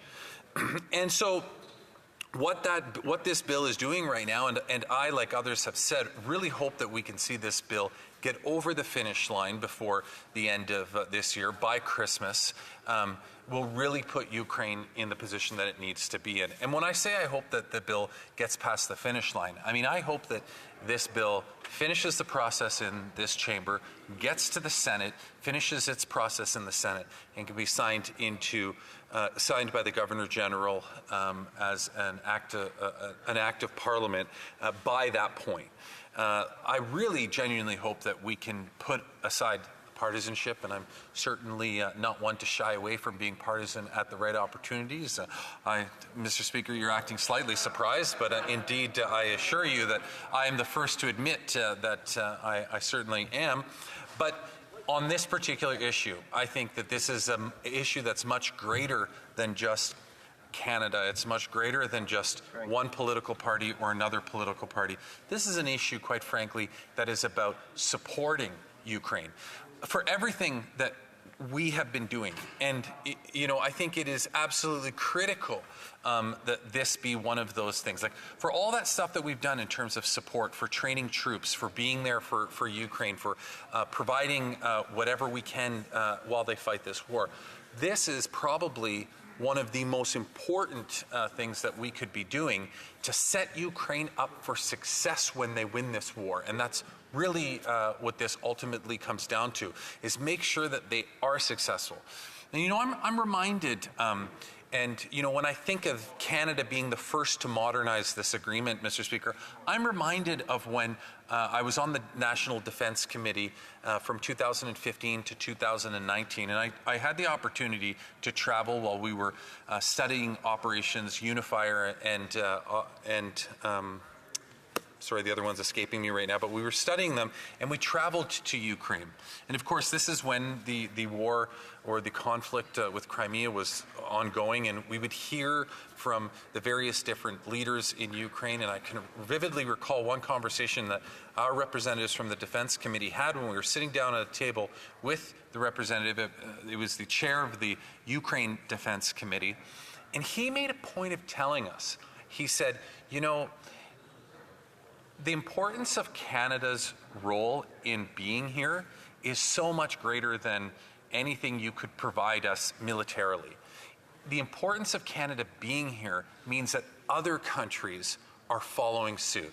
And you could even see it in the brigade that Canada was leading. The number of countries that were lining up behind it that wanted to be part of what Canada was committed to. And so it was really, it really struck me when I heard those words of what we can signal to the rest of the world when we're involved in something, because Canada has a reputation throughout the world of being a country that can really lead the way and that can show good judgment. And so what I reflect on when I think of that and when I think of this agreement is that this agreement is another way that we can show the world, yes, Ukraine is going through a conflict right now. We will be there to support them, but we also want to make sure that we're there to help them rebuild when this is over and when they ultimately win this war. And so what we're seeing with this agreement is, in my opinion, another opportunity for Canada to show the way, to show leadership, so that we can encourage other countries throughout the world to do the same thing, to sit down with Ukraine and talk about how they also can participate in an open and free access to Ukraine's economy, and reciprocated likewise on that country as well. So I see this not just as another free trade agreement, Mr. Speaker. I see it as Canada's opportunity to once again show leadership in this world, and that's why being the first country to modernize its agreement with Ukraine, I think, is so incredibly important. So I really hope, I'll end there, Mr. Speaker, but I really do hope, as the Parliamentary Secretary to the Government House Leader said previously, I really do hope that we can get this past the finish line, both here in the Senate and with the Governor General by Christmas, so that we can show that leadership not just to Ukraine, but indeed throughout the world. Thank you, Mr. Speaker. Questions and comments? Question et commentaire? The Honourable Member for Cumberland-Colchester. Well, thank you very much, Mr. Speaker, and certainly I appreciate the impassioned speech, and we know that Canada has given significant support to Ukraine thus far, almost $10 billion, I think, by the addition. One of the concerns I would have is in spite of the incredible woke legislation that's woven into this free trade agreement, the other part is Canada appears, in my mind, why would you negotiate a free trade agreement now when we've given Ukraine significant amounts of money? Why do we need a free trade agreement with a country that is at war, which to me would put them in a significant and difficult bargaining position? And I believe that Canada is taking advantage of Ukraine at this time with a free trade agreement at this time. And I really wonder if the government this Liberal government has given any thought to that. We'll give everybody the comment and make the comment that we were nonpartisan there a second ago. The Honourable Member for Kingston and the Islands. We certainly were, Mr. Speaker, and I got to admit, I did not see that question coming. Listen, at the very outset of the question, by referring to woke words in this agreement, I mean, the member is wanting to politicize this. Listen, let's just remember, and I hope that the member who made those comments reflects on this, that this is an agreement. This is wording that was agreed to by both Canada and Ukraine. So to be critical of this legislation and the words in it, you're also being critical of Ukraine and their position on this. Now listen, I know there are other members that are kind of heckling, but I hope that this is just this individual member's perspective on this, and it's not the member from Abbotsford who I hear talking back there. I really hope this is a one-off in the Conservative Party. If this is the way that they're going in terms of how they're going to ultimately be voting on this, I'm floored. I'm absolutely floored. I'm just chair. I'm just the chair occupant. I just need to remember the usage of yous in the debate that we're having today. Question, commentaire. The honourable member for Beauport, Côte de Beaupré, Île d'Orléans, Charlevoix. Thank you, Mr. Speaker. I very much appreciate the last comment made by my colleague across the way. Given the context in which this agreement will find itself, agreements that exist, I would like to hear from my colleague if he believes that agreements that exist already, should agreements be consolidated, and should they promote, should they go even further in trying to reconstruct Ukraine? Should we not simplify our free trade agreements to allow Ukraine to rapidly get back to top form and to rapidly become what it was in the past, a prosperous country? Should we not simplify the agreement towards this end? L'honorable député de Kingston et les Îles. Well, thank you for the question, Mr. Speaker, through you. And I mean, I think that this is one of the things I found to be so remarkable about the question that had come from my Conservative colleague just moments ago. He basically said, we've already given them all of this money. Why do we need to have a free trade agreement with you? Do you think they really care about free trade right now? I think I'm being generous in my paraphrasing of that, okay?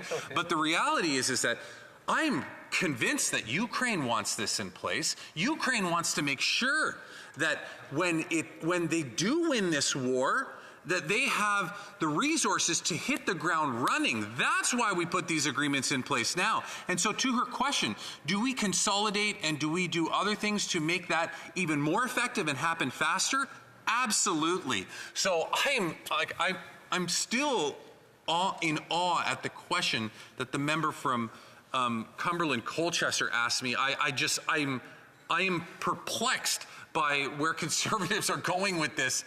And it's not what I was expecting, but yes, we need to be there for Ukraine. We need to make it as easy as possible for our trade agreements with them to work as effectively and efficiently as possible so that when they do win this war, they can rebuild that country very, very quickly. Hear, hear. Questions and comments? Question, commentaire. The honourable member for Edmonton Strathcona. Thank you, Mr. Speaker, and I would like to thank my colleague for his intervention today.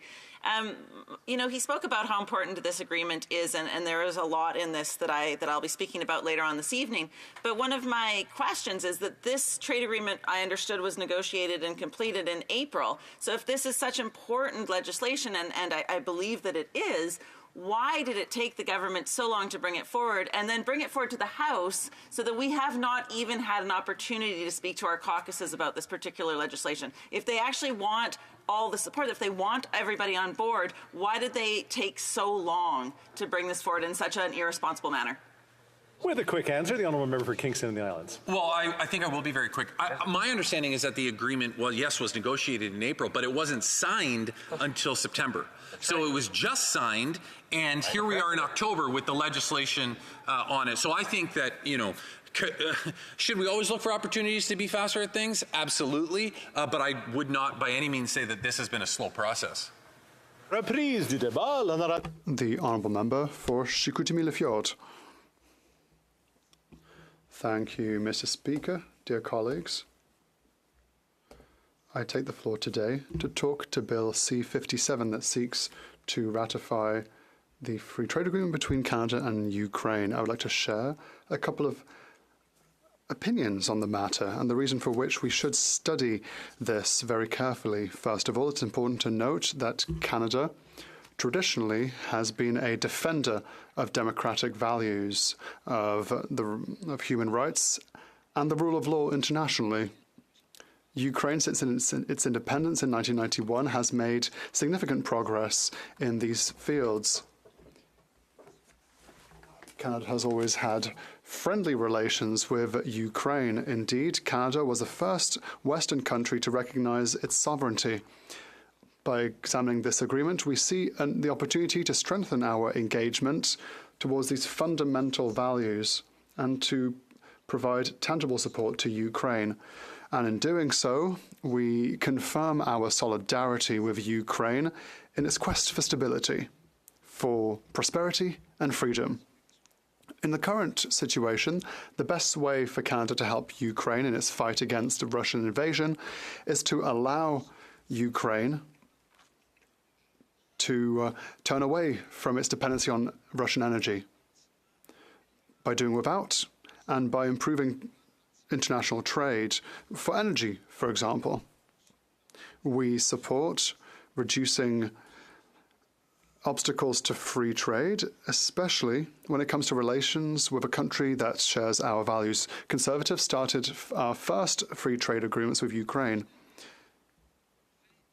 It's in 2017 that the free trade agreement came into agreement, and thanks to this agreement, Canada and Ukraine both won. When two democracies help each other, the world wins. Exporting our natural resources is a golden opportunity so that Canada can be first on the international scene. Now more than ever, the extraction and exportation of our liquefied natural gas would allow Canada to create wealth and would greatly help Ukraine in its efforts to turn away from Russian influence. We're privileged in Canada to have resources that are the envy of the world. One of these resources are liquefied natural gas. This source of energy is a transition energy that offers excellent energy efficiency and that has a lower environmental impact than other sources of energy, the ones that the world is trying to turn away from.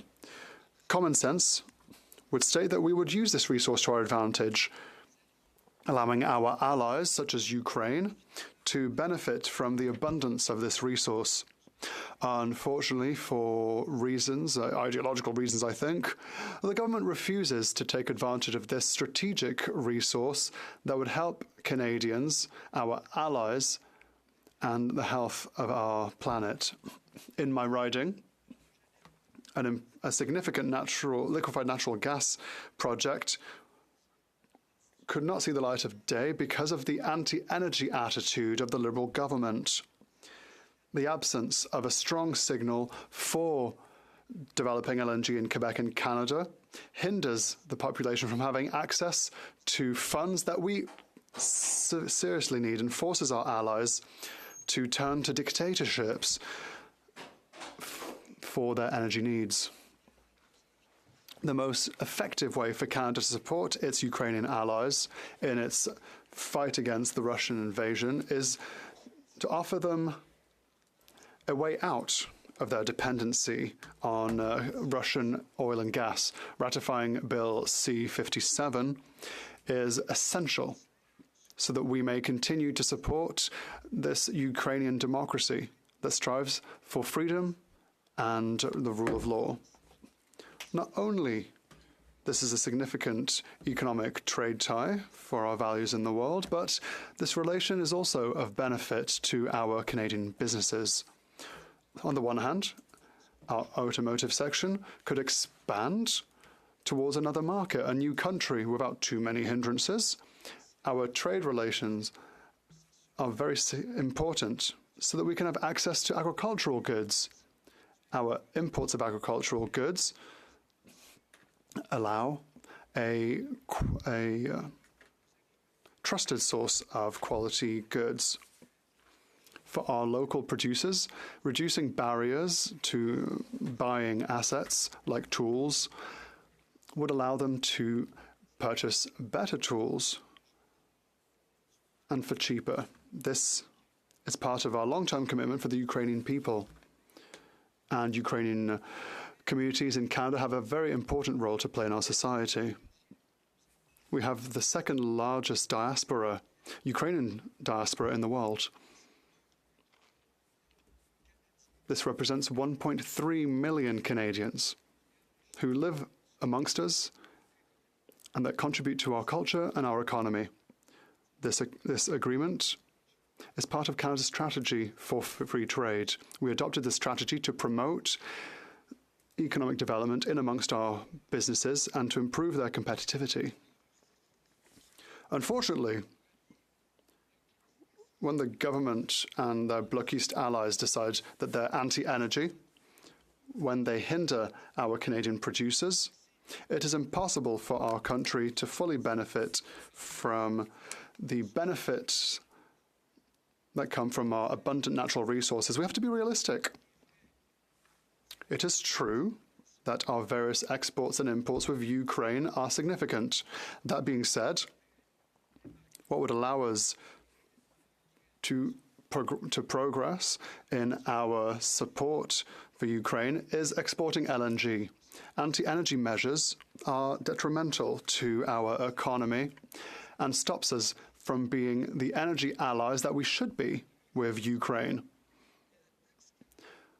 The carbon tax is also a hindrance for our businesses here in Canada by adding an extra burden through a tax that directly affects and indirectly affects all products in Canada.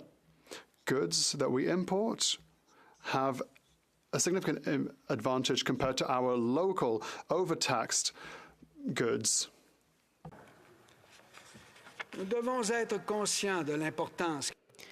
We must remain aware of the important role that Canada has to play internationally. The Liberal Bloc NDP coalition does not see the value of our natural resources. This free trade agreement is an excellent opportunity for Canadians to distinguish themselves internationally. We should be proud of our environmental standards when it comes to energy production. Our colleagues must understand that we have an excellent opportunity to act for Canada, Ukraine, and the environment. We are proud to support Ukraine and its efforts to push back Russia's invasion. It is our duty to fight forces that threaten democracy and freedom and the rule of law. We are happy to receive Ukrainian refugees who had to flee their homeland because of the war back home. By adopting a position in favor of Ukraine and its economy, while also promoting ours, we will continue to support an important ally for ourselves and for the free world. Improving our relationships with the Ukrainian state shows our commitment to the Ukrainian community here in Canada. As parliamentarians, it's our duty to examine this bill and make sure that it is the best version in order to maximize the benefits of this agreement. When a democracy is threatened, we all have to rally behind it to defend the values and principles. Encouraging Ukraine's economy is part of our collective war effort to promote democracy throughout the world. This free trade agreement with Ukraine is part of the multifaceted support Canada is offering Ukraine.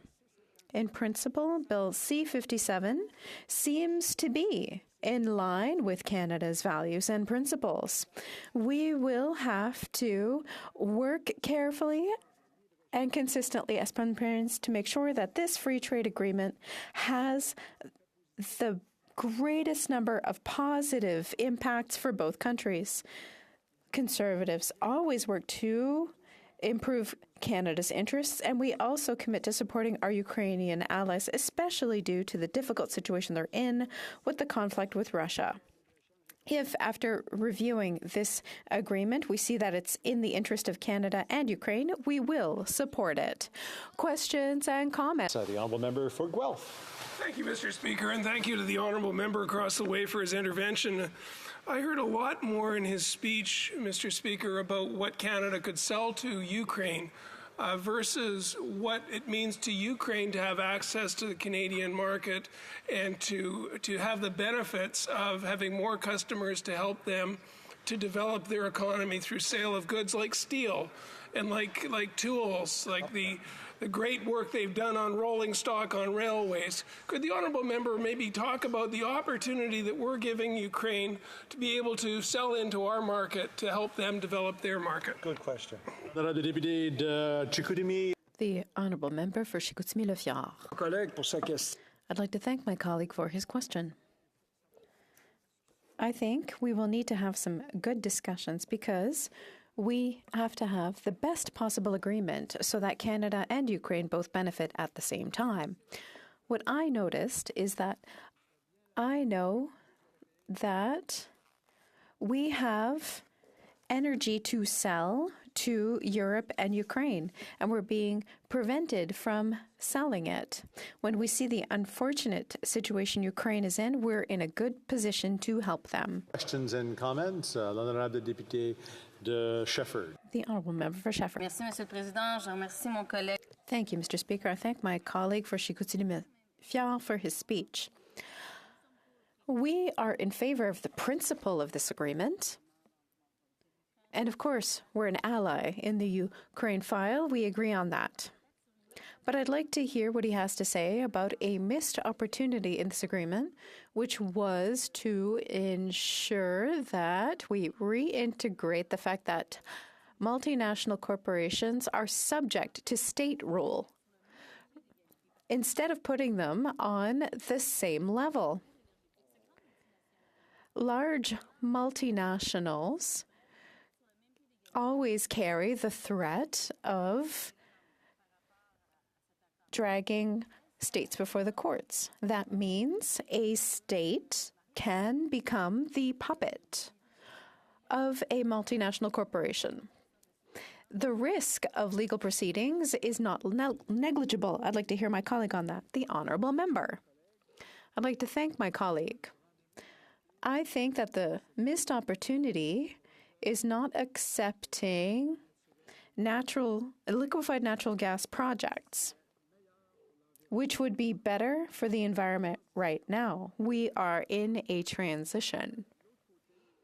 I think that in Europe and countries like Ukraine, they're wondering why Canada is prohibiting the export of this product.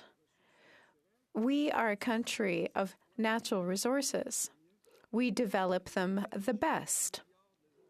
Our technology is improving from day to day. Questions and comments? The honourable member for Lévis-Lobby. Thank you, Mr. Speaker. I carefully listened to my colleague's speech and the question from the Bloc Québécois. Does my colleague think that the Bloc Québécois, which agrees with the free trade agreement with Ukraine but is against exporting liquefied natural gas to Europe, is the Bloc Québécois talking out of both sides of its mouth? The honourable member for Chicoutimi-Le-Fjord. I thank my colleague for his question. I think the Bloc Québécois should be a little more realistic and see what's happening in Canada and Quebec, especially with the carbon tax. I think that people in my riding are not very happy with inflation and how it's playing out. And the carbon tax is part of that. I think that they need to reflect on that as a party, because that is a party that claims to represent regions. Resuming debate. The honourable member got his elbows up to get himself cleared up. The honourable member for King's Hands. My goodness, Mr. Speaker, elbows up. That sounds like a hockey metaphor of sorts. And I was a goaltender. It was blockers up for me.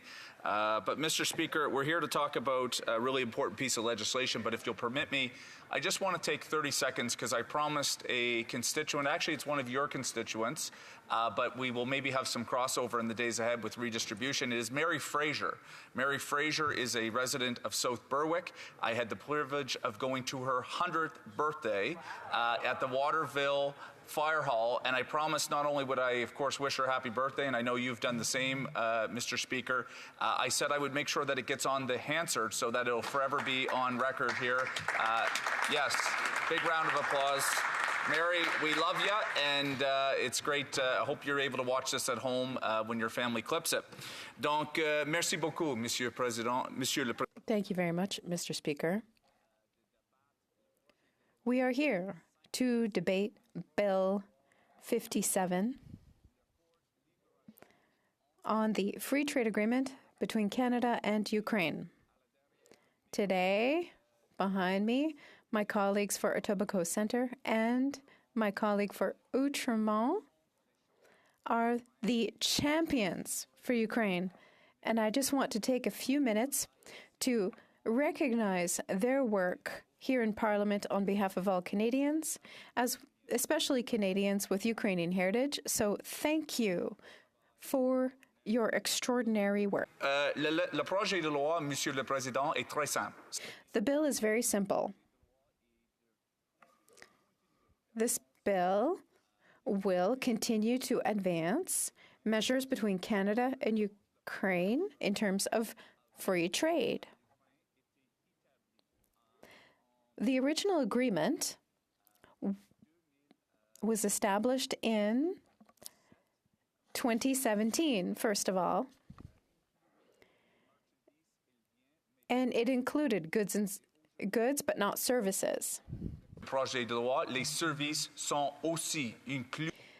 Services are now included with the measures between both countries. Monsieur le Président, nous avons beaucoup de conversations. Of course, Mr. Speaker, there's many conversations here about the challenges Ukraine is facing with the illegal war with Russia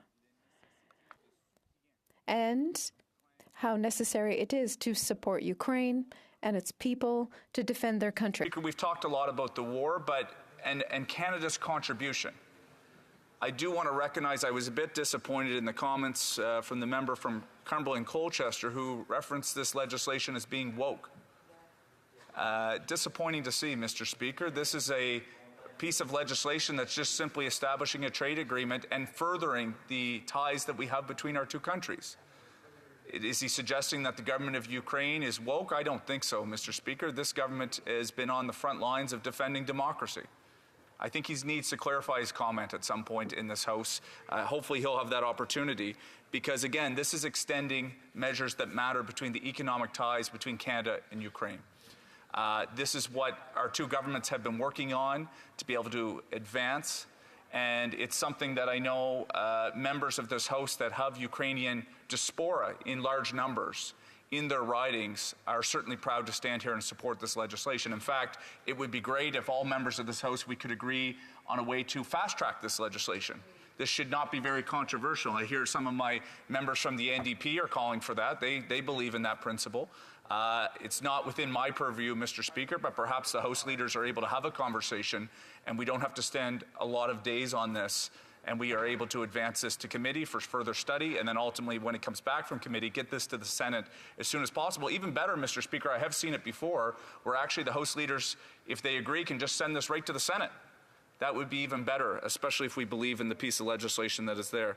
Donc, aujourd'hui, au nom de, pas complètement au nom, mais juste... So today, on behalf of, or perhaps rather as the chair for my committee, I think it's very necessary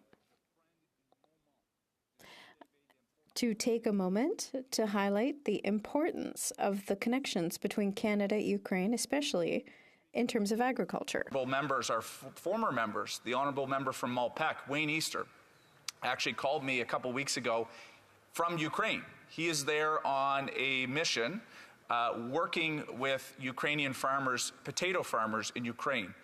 This is being funded by a number of initiatives in Canada and the United States. He's there with other members. Of course, Wayne has a great history in agriculture. There's but one of the many examples where we share really deep ties between our two countries. But this agreement, of course, covering services, but we should also use it as an opportunity to highlight the deep agricultural ties between our two countries. And we had the opportunity as an agriculture committee back in the spring, actually. I think it was either this spring or 2022. I'm missing my dates, Mr. Speaker. But we had the Ukrainian Minister of Agriculture actually join us on our committee to talk about the challenges of how the Russian infantry was laying landmines in the farmers' fields in Ukraine. So I'm proud to say, I want to make sure on record that Wayne and others are over there helping to build those ties. Il y a plusieurs des autres opportunités.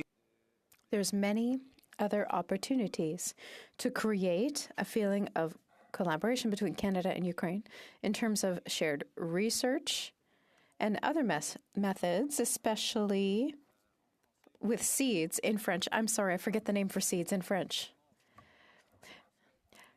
Pour le grain et les différents types de seeds for grain and for different types of agricultural products. Well, Canada and Ukraine have a good opportunity to continue their hard work. Something I would encourage this government and all members of parliament to reflect on how they can contribute in that conversation as well. But again, we've talked a lot about the war effort, the support that Canada can provide on the front lines with military assistance, but the Ukrainian economy needs the money and the opportunity so that Ukraine itself can continue to fund its war effort. Of course, I stand here as Member of Parliament. I know my colleagues before us. We want to continue to see the government be a very willing partner and to draw international support to continue Ukraine's fight for its sovereignty, for its place, and for its homeland.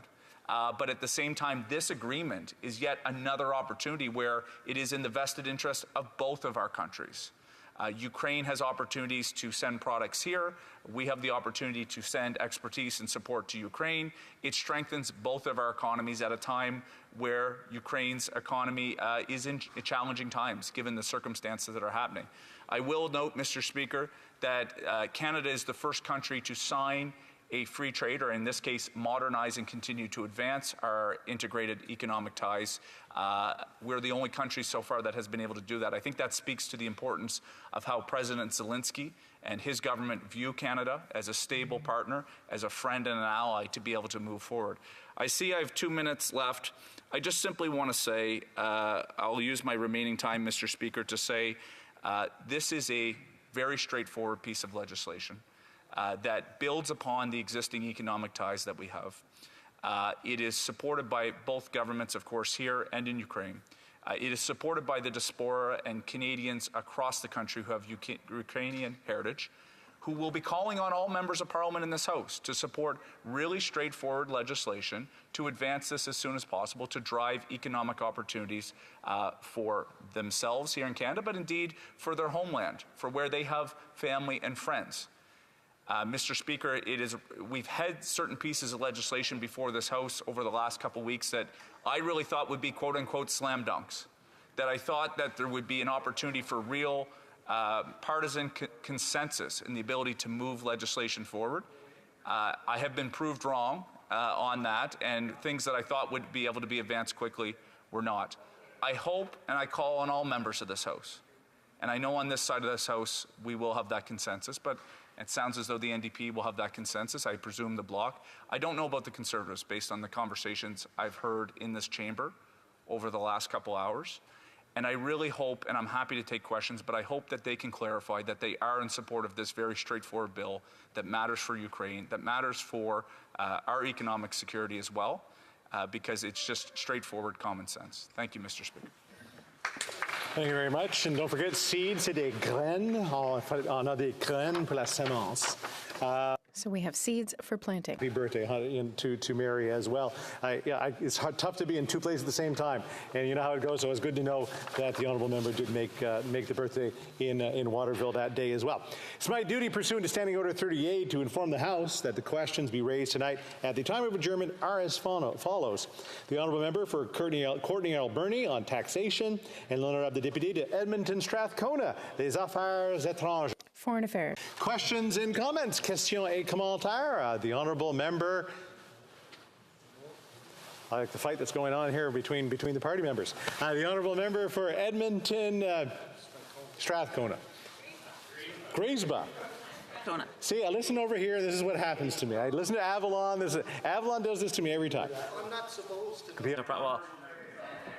Well, thank you very much, Mr. Speaker. Today we've heard on this important piece of legislation, which is a free trade agreement with Ukraine, we've heard from the Conservatives a very troubling pattern of information. They're a very well-scripted group, I'll tell you that, Mr. Speaker. They often speak directly from what they've been told to say, but every once in a while, they speak their mind. And what we heard earlier today was truly troubling when the member from Cumberland-Colchester, said that this agreement was too woke. Shameful. If it includes Indigenous people, our position in our declaration for support of the United Nations Declaration on the Rights of Indigenous People, it also speaks about our support for women. If these two principles are too woke for the Conservatives, then what exactly is it going to take for them to support this piece of legislation and to support all Canadians? Shame.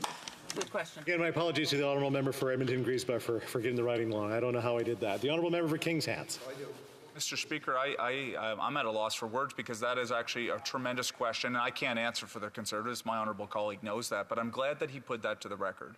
Because I sat in this House here today listening to the speech from the member from Kingston and the Islands, and to hear the question asked from the member from Cumberland-Colchester whether or not he would support this woke legislation. I turned to the member from Etobicoke Centre, said, did he just use the word woke? We actually didn't believe it was true, but it shows that the record does show that that is the case. This is legislation that is just referencing the ability to advance economic ties. As the member from Edmonton-Griesbach mentioned, if there is some mention about UNDRIP, which is a past Canadian law here, if there's some mention about the importance of Indigenous Canadians, that's a constitutional responsibility that we all have as Canadians. And if there's some mention about women's participation in the economy, all of that sounds fine and dandy to me, and we want to be able to move forward with this piece of legislation. It's important that the Conservatives clarify whether or not the member from Cumberland-Colchester and his remarks stand for their party. Questions and comments? Question commentaire. L'honorable député. The Honourable Member for La Pointe-de-l'Île. Thank you, Mr. Speaker.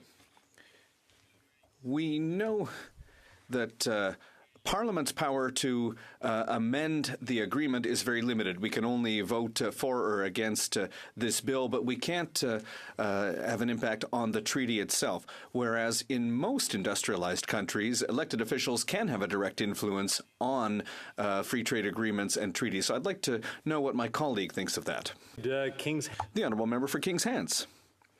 Well, thank you very much, Mr. Speaker. And I'd like to thank my honourable colleague for his question.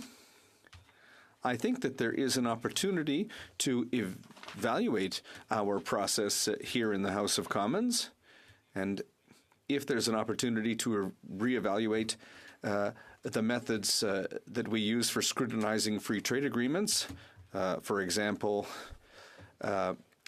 free trade agreements with the European Union, I think that maybe could be a good idea. But at the same time, the process right now means that the power is with the government executive level, but I appreciate my colleague's suggestion. Questions and comments? Question and commentaire. I know the NDP already got one question in, and I've now got two. Waterloo. Thank you, Mr. Speaker. Mr. Speaker, I just wanted to ask the member, because I know that he does chair and participate heavily on the Agricultural Committee. I know that we've had a lot of conversation within this chamber, especially when it comes to equity-seeking communities and so forth. And I think, you know, what we are seeing with questions coming from the official opposition is that it's important that we recognize the economic abilities of all sectors and all people within society. And I think, you know, sometimes what Canadians don't pay attention to is those nuances and the importance of different communities having their voices heard. So whether it's with the lens of our farmers who work so hard to feed us, whether it's the lens with women who bring life into this world and who contribute so heavily in so many different ways, whether it is by the first peoples of our country who we owe an important nation-to-nation relationship to, I would like to hear the member's comments as to how does he foresee the importance of this legislation, and how does he see us moving forward in a more meaningful and a better way. Thank you. Honourable Member for Kings Hands, about 30 seconds. Mr. Speaker, I want to address some of the comments again, because she referenced the Conservatives in her question. There was a couple things that were said by the member from Cumberland-Colchester, not only that the legislation was woke, but that somehow Canada was taking advantage of Ukraine. And I think that's very condescending to suggest that the sovereign government of Ukraine doesn't know what's in its own best interests. That is how that is perceived from where I sit, is somehow that Canada is trying, no, we're trying to deepen the economic partnerships. The member from Etobicoke Centre has been on record talking about how President Zelensky really valued the opportunity to be here in Canada to focus on the economic relationship. So to I guess, pivot away from my concern and the disdain that from the comment that was made, and it was notable that no Conservative colleague stepped up to ask a question in my remarks here today. Perhaps they're a little bit embarrassed by what was just said. But to address the honourable member's question, I think tremendous opportunity, as was mentioned, in the agriculture sector, services and digital, which is being included as part of this legislation, huge opportunities between our two countries. And so we should be trying to explore all opportunities. Canada is a trading nation. We benefit from having these relationships around the world, and I look forward to this legislation being advanced, Mr. Speaker. Reprise de débat, continuing debate. The honourable member for Edmonton-Strathcona. Thank you very much, Mr. Speaker, and I am of course very proud to be the member of Parliament for Edmonton-Strathcona. So today we are talking about the free trade agreement with Ukraine, and as everyone in this House knows, we are an immense ally of Ukraine. Canada was the first Western country to recognize Ukraine's independence in 1991, and of course, Canada is home to the third largest population of Ukrainians in the world, third only to Ukraine and Russia. And as you would know, Mr. Speaker, many of those Ukrainian diaspora reside in my riding, in my province, certainly across the prairies. And so I'm glad to see that we are, in fact, debating this bill after the agreement was delayed by Putin's illegal war, by the illegal invasion and aggression that Putin and the Russian Federation have done against the Ukrainian people. Because, trade agreements are very important. They are an important part of our relationship with Ukraine. They're an important part of our relationship with all allies. And I think it's vital that we have strong trade relationships with Ukraine. Now more than ever, as Ukraine fights for its freedom, as Ukraine builds more and better and stronger relationships with the West. Russia's illegal invasion and genocidal war against Ukraine has had a profound impact on Canada. It's had a profound impact on the Ukrainian-Canada trade relationship. We've seen exports to Ukraine fall by nearly a third since the war started, and it's important to have a trade agreement that will, in fact, restore those exports once Ukraine is victorious in the war against Russia. But I have to say, trade negotiations must be transparent, and Canadians and parliamentarians have the right to know both the costs and the benefits of proposed trade agreements before they are signed. Now, this Liberal government has failed in this regard. We were given this legislation just very late last week. We're debating it Monday, Tuesday in the House. We've had no time to discuss this with our colleagues at caucus, and that's despite the fact that this agreement was negotiated in April and signed in September. There was ample opportunity for the government to give us more time to discuss this trade agreement with our colleagues, with our caucuses, and I hope that the Liberal government reflects on that. Certainly, from my perspective, that should have been done better and would show more respect for parliamentarians, but also more respect for this Ukrainian-Canada trade agreement. The importance of transparency in trade deals is very apparent as well. I mean, we've seen this. In 2014, under Stephen Harper, we learned about a secret trade deal that the Conservatives had negotiated with China that was signed 2 years earlier in Russia. That trade agreement with China was ratified without the participation of Parliament. And the consequences and the lack of transparency will be with us for decades. That's right. Chinese interests now control significant parts of our natural resource industries. Cheap Chinese steel produced from coal from Alberta is undermining our coal sector. And Canadian grocery stores are full of Chinese food products with little or no environmental or human rights standards associated with them.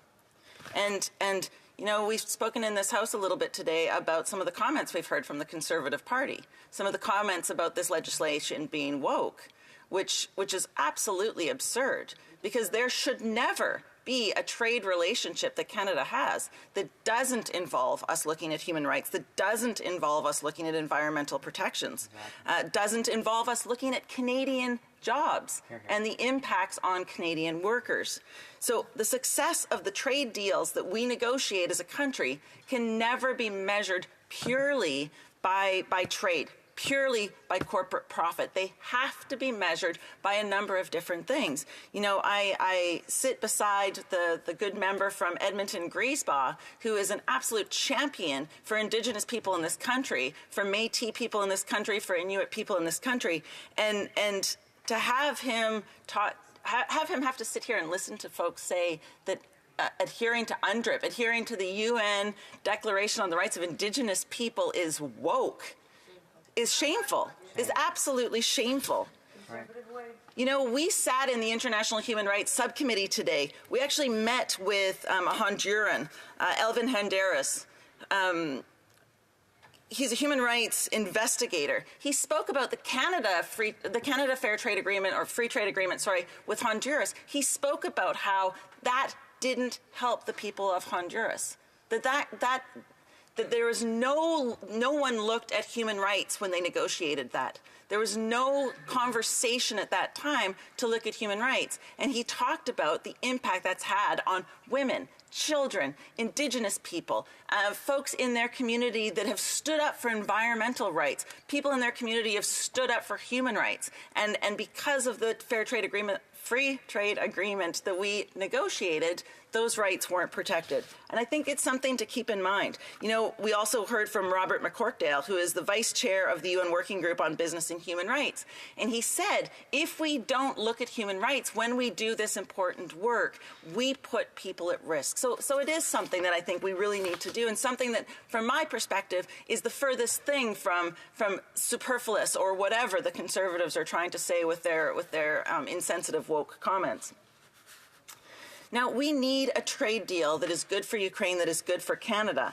And this renegotiated deal with Ukraine includes chapters ensuring that both Canada and Ukraine maintain their right to regulate in key areas such as environment, health, safety, Indigenous rights, gender equality, and cultural diversity. This is very important. I welcome the provisions for temporary entry for those conducting business in either country. I like the idea of removing barriers from entry for business people and professionals and for their spouses. I think that will lead to stronger economic and social ties with Ukraine and stronger economic benefits for Canadians. I also welcome the labor standards provisions in this agreement. It's vital that we protect labor rights. When we look at trade agreements, we always have to consider labor rights and the workers that depend on those rights. This agreement does this with a few different things that we're pleased to see. The sections that respect labor laws, the import prohibition on goods made in whole or in part with forced labor, a commitment to the content of all core International Labour Organization conventions, and a standalone article on violence against workers. These are important things to have as part of our agreement.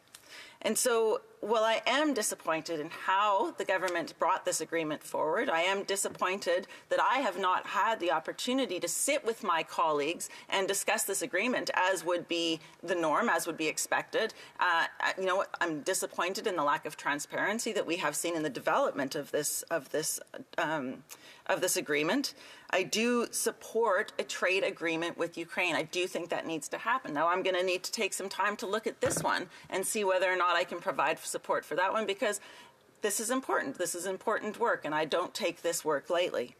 I am also, I have to say, looking very forward to seeing more Ukrainian products in the shelves in my stores in Edmonton. You know, we have a large Ukrainian population, and realistically, Heather McPherson, that's not a very Ukrainian name, but I will tell you, I can eat Ukrainian food with the best of them. I know my way around a cabbage roll, as everyone in Edmonton does. And I'm extraordinarily excited to see Ukrainian products on food stores like KK Foodliners, a local food specialty store right in my own riding of Edmonton Strathcona. I hope this agreement will mean greater economic ties between our countries and more made in Ukraine products in our local stores. Let's support Ukraine. Let's help Ukrainians rebuild their country, and let's work together as friends for the benefit of both countries. Thank you, Mr. Speaker. Well, I can say Dontramon's not a very Ukrainian name either, but I haven't seen a cabbage roll I didn't like. But then again, I haven't seen too much other food that I didn't like anyway, so there you go. Questions and comments? Question et commentaire, the Honourable Member for Waterloo. Thank you, Mr. Speaker. Mr. Speaker, I have to say I appreciate the members' feedback, and we can always endeavour to make processes better and to ensure that there is more voices heard, because what we don't want to do is ensure that members don't have the opportunity to be part of those conversations. So I hear that feedback wholeheartedly, and I will do whatever I can to encourage government to always do these things better. But I also appreciated her comments in regards to just her community and the opportunities. And I think about so many communities across our country who continue to endeavor to grow and to be able to prosper and to be included. And something that was heard today by a question by the official opposition was very disturbing, because when some people in this place talk about Canadians, it appears that there's many of us who are not being included.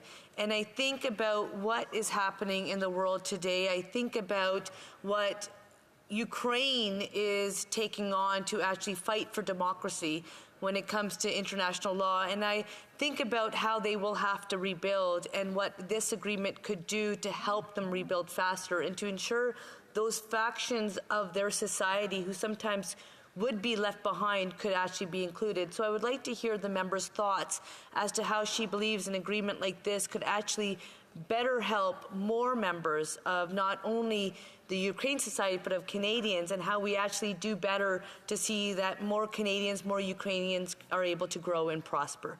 Thank you, Mr. Speaker. Honourable Member for Edmonton Strathcona. Thank you, Mr. Speaker, and I'd like to thank my colleague for the question. You know, in March of this year, I actually traveled to Ukraine. I wanted to meet with government officials. I wanted to see what was happening on the ground in Kyiv and Irpin.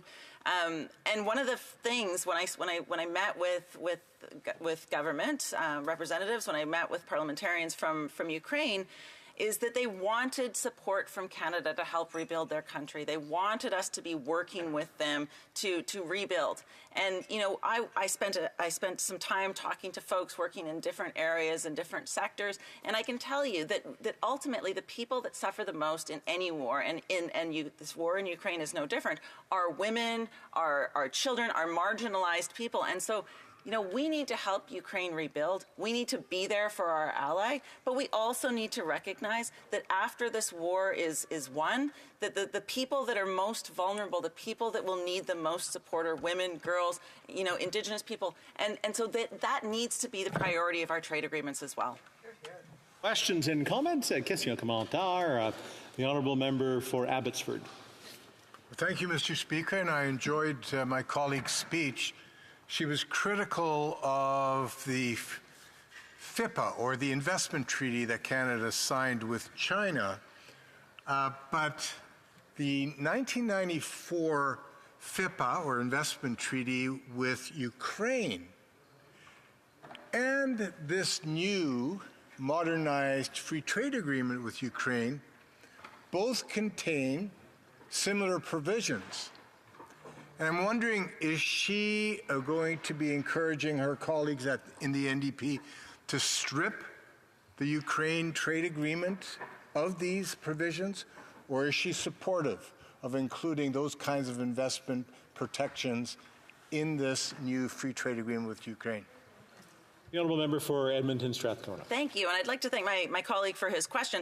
1994 was significantly before my time, so I'll focus a little bit more on the more recent 2014 free trade agreement that Harper and the Conservatives signed with China, because I don't think really many Canadians know that it was signed and that we gave up so much of our rights, and we in fact made it so much harder for workers in our country because of that. And there are still clauses within that fair trade agreement that are making it very, very difficult for us to even have legislation put in place for forced labor. It already handicaps what we can do to protect workers in Canada and to protect workers in China. So I don't know about the 1994. I'm not going to answer answer that one because, like I said, I think I was in elementary school at the time.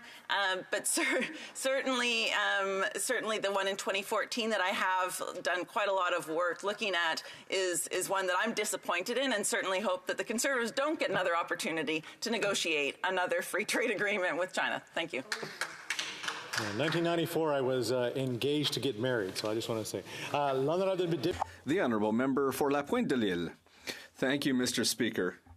I'd like to thank my colleague for her speech, and I'd like to hear her opinion on two things. First of all, as with other free trade agreements, it's the executive that acts alone, and elected officials, members of parliament, don't have direct access to what has been negotiated. They can't directly influence the treaty that's signed.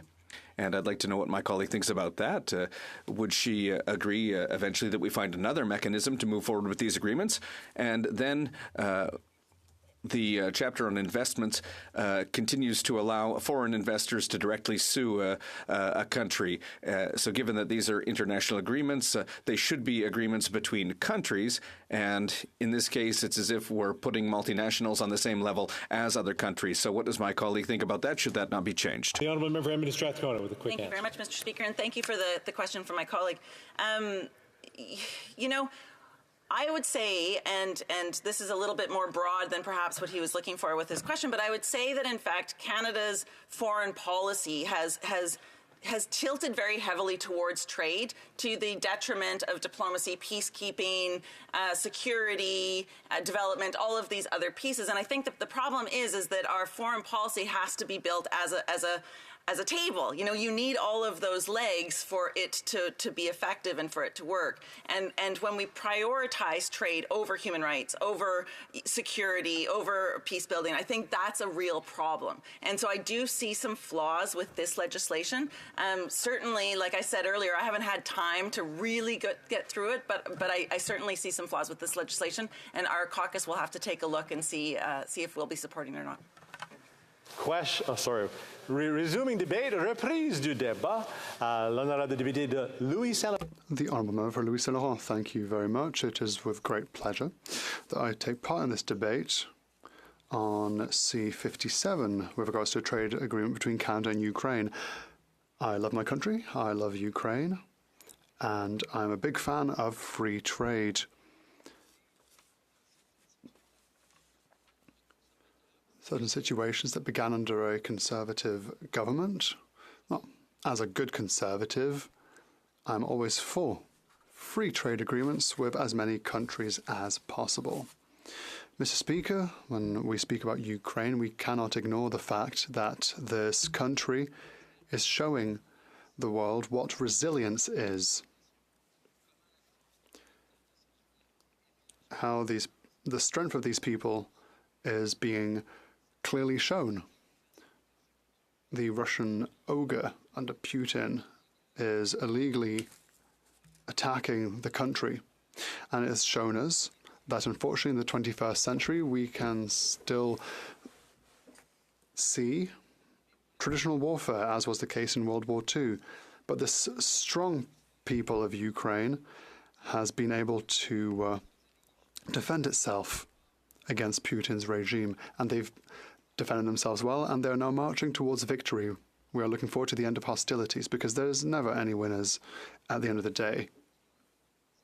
Because even the winners have lost friends, family, and other people who have suffered under illegal bombardments. So, Mr. Speaker, we think of these people when we think of Ukraine. As a Quebecer, I was very much touched by Pee-wee hockey players who came, despite the war, to play in a hockey tournament in Quebec City. Before a unified auditorium, they showed that they can still be children and live through happy times even during war.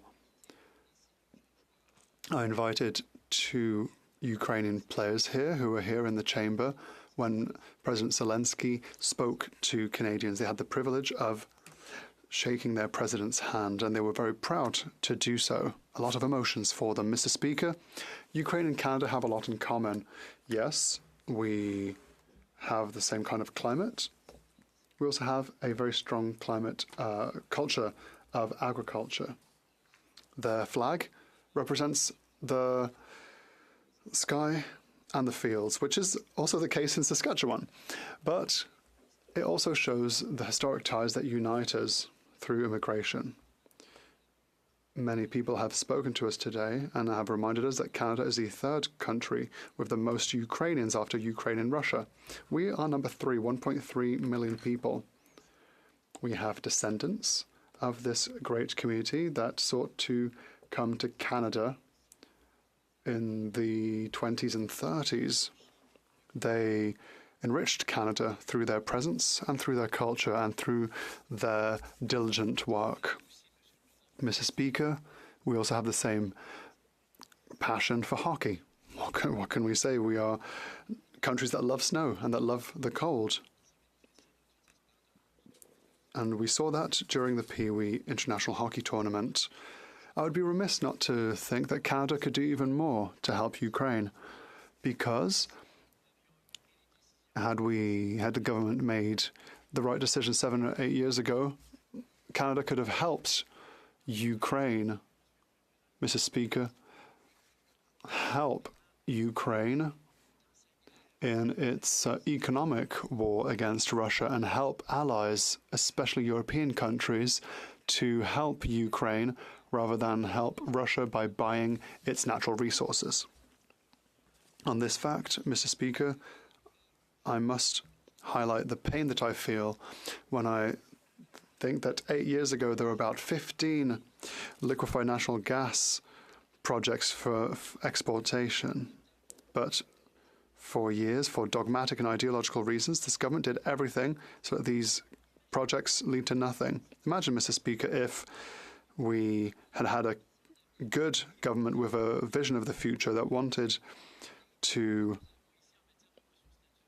export our great natural resources. We Conservatives know how to extract natural resources in a wise way. But no, Mr. Speaker. Instead of having access to our natural resources, countries must now knock on Russia's door to get liquefied natural gas. It's completely illogical. We, Canada, could be a source of global pride, but thanks to this government's ideology, nothing was done to develop our LNG potential here in Canada. And unfortunately, Mr. Speaker, even if today we're speaking about Ukraine with emotion, we would be remiss not to look at this reality. A great country like Germany is stuck between a rock and a hard place. This country has to turn to Russia for its energy, while we have an energy that we could export. Well, that's unfortunate. It's not only Canada, it's not only Canadians who lose, it's Ukrainians who lose out, and Germans as well, who would have loved to have access to our natural resources. When we talk about free trade, let us remember that that the Conservatives are well known for their economic policies and free trade. Free trade began with the Americans in 1988, 1989. A prime minister had vision at the time. He implemented an agreement with the United States. It was NAFTA that was supported by the population in elections during 1988. We benefit from the vision of one of the greatest prime ministers of the 20th century, Brian Mulroney. After that, there were huge efforts under Stephen Harper to get free trade agreements with other countries. And allow me, Mr. Speaker, to commend the exceptional contribution of the member for Abbotsford, because during the 5 last years of the Conservatives, it was he who was the architect of the exceptional development of our country when it comes to free trade. He is the one who managed to sign agreements with Europe, with America. He also signed agreements with the Pacific area, Mr. Speaker. When the member for Abbotsford was a minister, we shone over 5 continents. The sun never set under this empire of free trade for everyone's wealth. We believe in free trade because our country is fantastic. Our country is great and is full to the brim of natural resources. We are proud of our intelligence and we are proud of our spirit of entrepreneurship. But, Mr. Speaker, let us not forget, when there is a 40 million, when there's a population of 40 million, and when our neighbours to the south have a population of 350 million, perhaps we need to do a bit more. Our country is condemned of having free trade agreements so that we can open our markets, so that we can export Canada's know-how, so that we can export our natural resources, so that we can export our energy, so that we can export our products that are so well prepared by Canadian genius. That, Mr. Speaker, happens through free trade agreements. Mr. Speaker, our party in the 20th and at the beginning of the 21st century, we were the architects, the Conservative were the architects of free trade.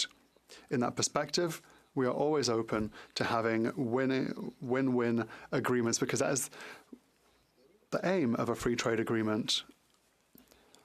I had an old boss who always used to say, a good deal is a fair deal.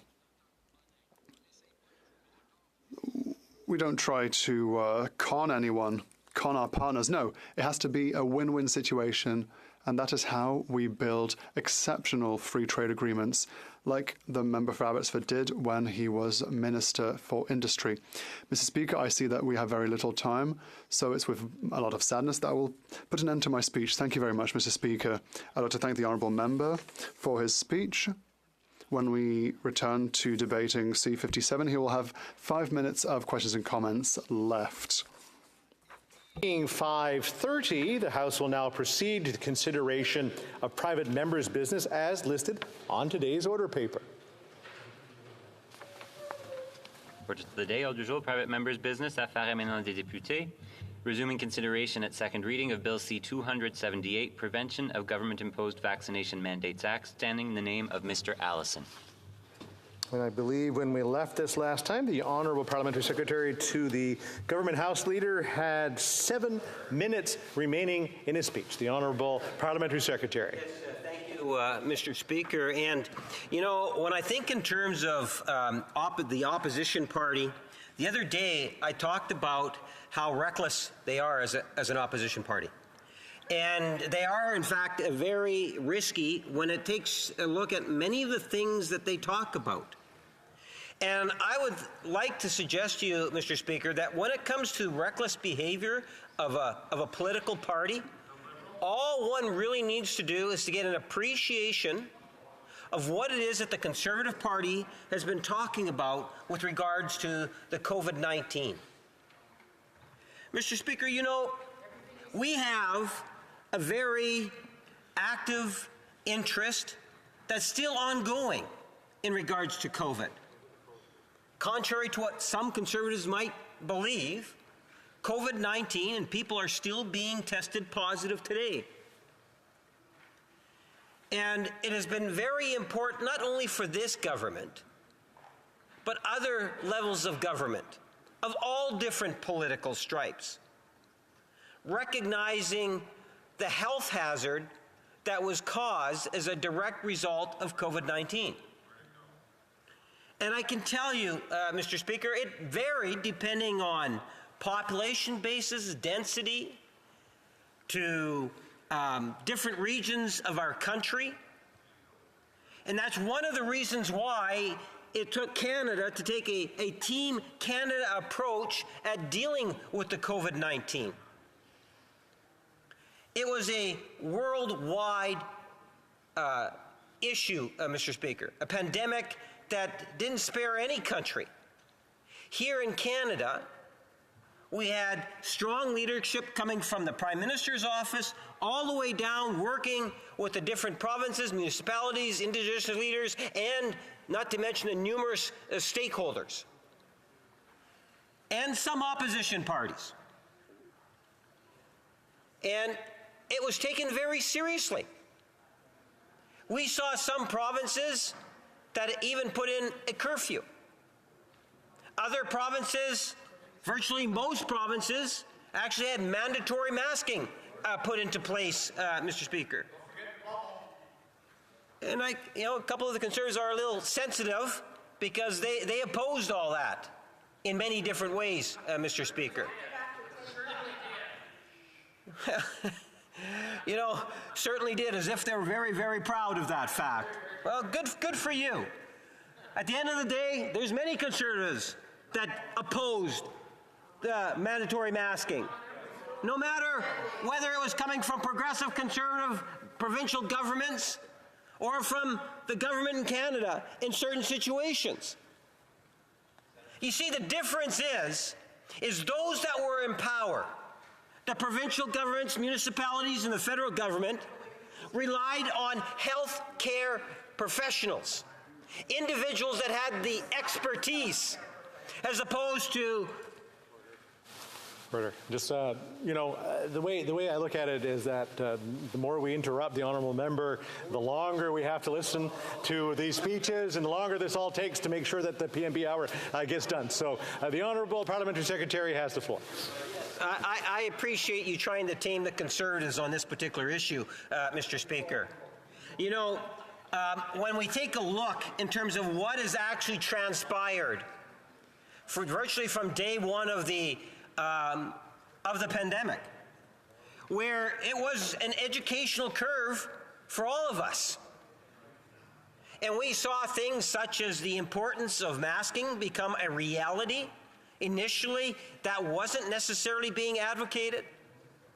We saw, Mr. Speaker, the importance of washing one's hands, of ventilation, the collection of people in groups.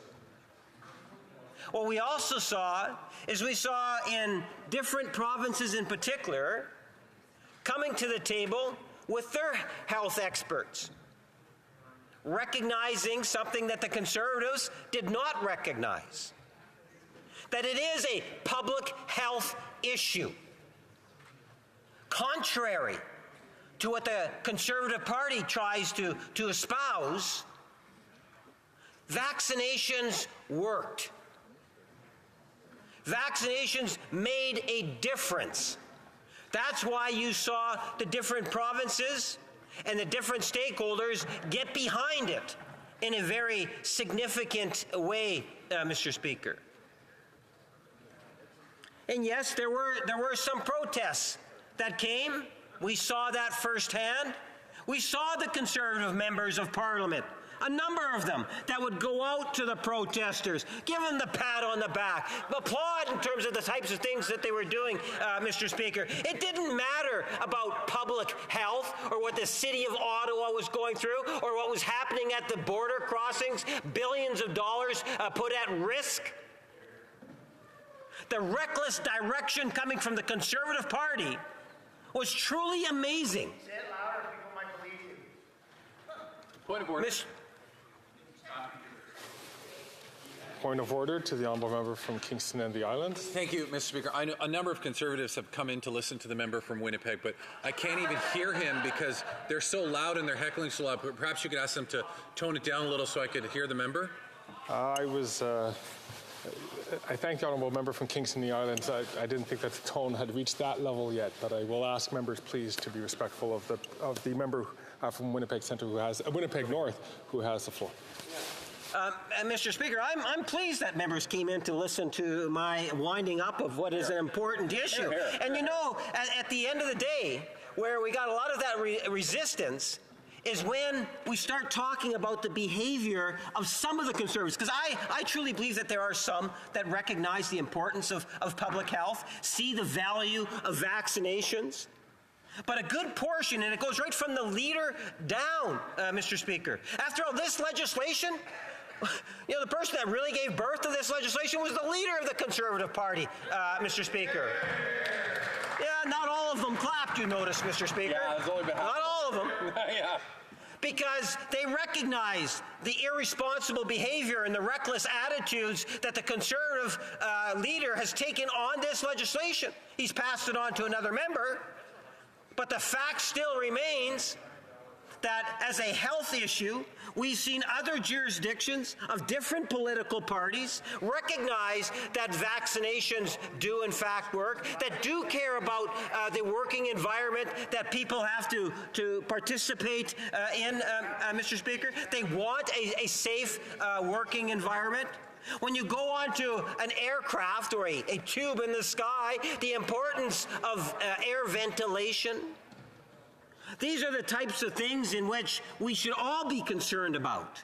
But the only ones that seem not to care is the official opposition, the Conservatives. I don't know if they've mustered any other support. I don't think they have, Mr. Speaker. I don't think there's another political entity here in the House of Commons, let alone in terms of governments, provincial governments, Mr. Speaker, especially given you have provincial governments that put in things such as curfews, to mandatory masking, to recruiting and wanting to get vaccinations to the public, many of them taking the initiatives of having cards of proof of vaccination. Mr. Speaker, they should take a flip-flop on it.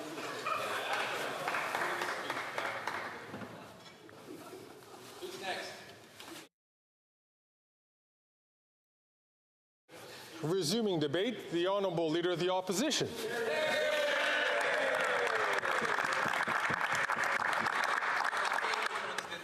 Thank you very much, Mr. Speaker. As I said at the outset, I'm running for Prime Minister to put Canadians back in control of their lives by making Canada the freest nation on earth. And that freedom includes bodily autonomy, the freedom to decide what people put in their own bodies. And that is why I was proud to introduce a private member's bill in the House of Commons that would put an end to COVID mandates in all of the federal sector. I want to thank the honourable member from Niagara West for having adopted my private member's bill so that we could move it forward even faster. Now, before the Prime Minister proceeds once again to maliciously divide and attack, let me remind him that the position put forward in this bill is now the position not only of common sense conservatives, but it is also the position of the majority of provincial governments, of the Liberal member for Louis-Hébert, of the Military Review Complaints Commission, the tribunal responsible for hearing grievances from members of the armed forces.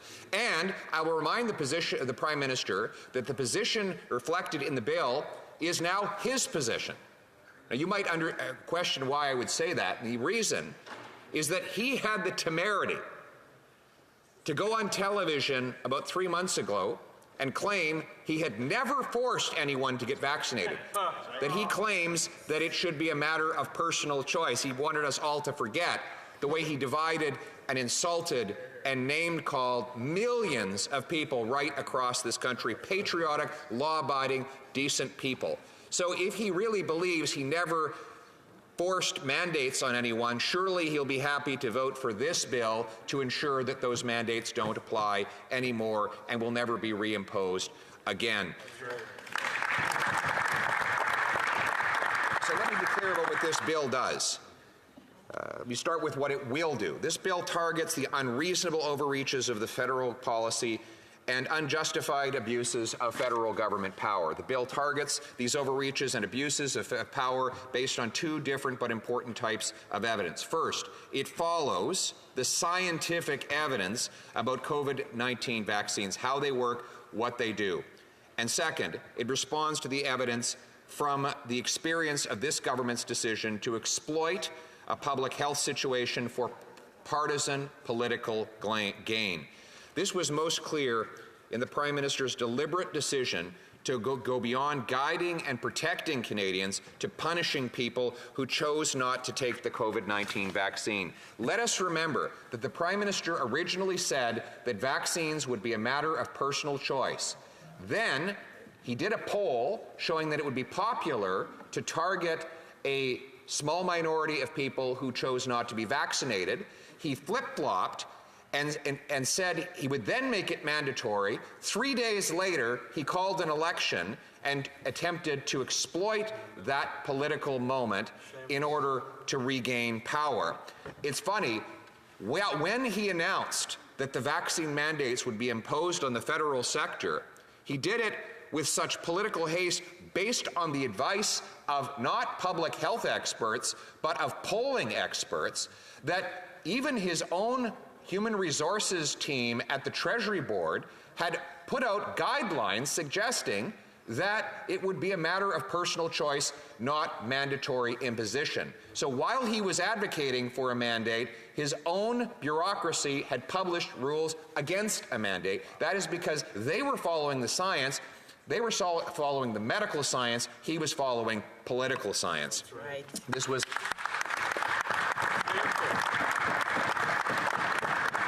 What this bill will do is put into law a prohibition on the government imposing COVID mandates again in the future. Now, you might wonder why the government would need such a prohibition, given that they have reluctantly agreed to remove mandates from most federally employed workers. The answer is that the government has kept open the possibility of reimposing mandates both on federal workers and on federally regulated travel.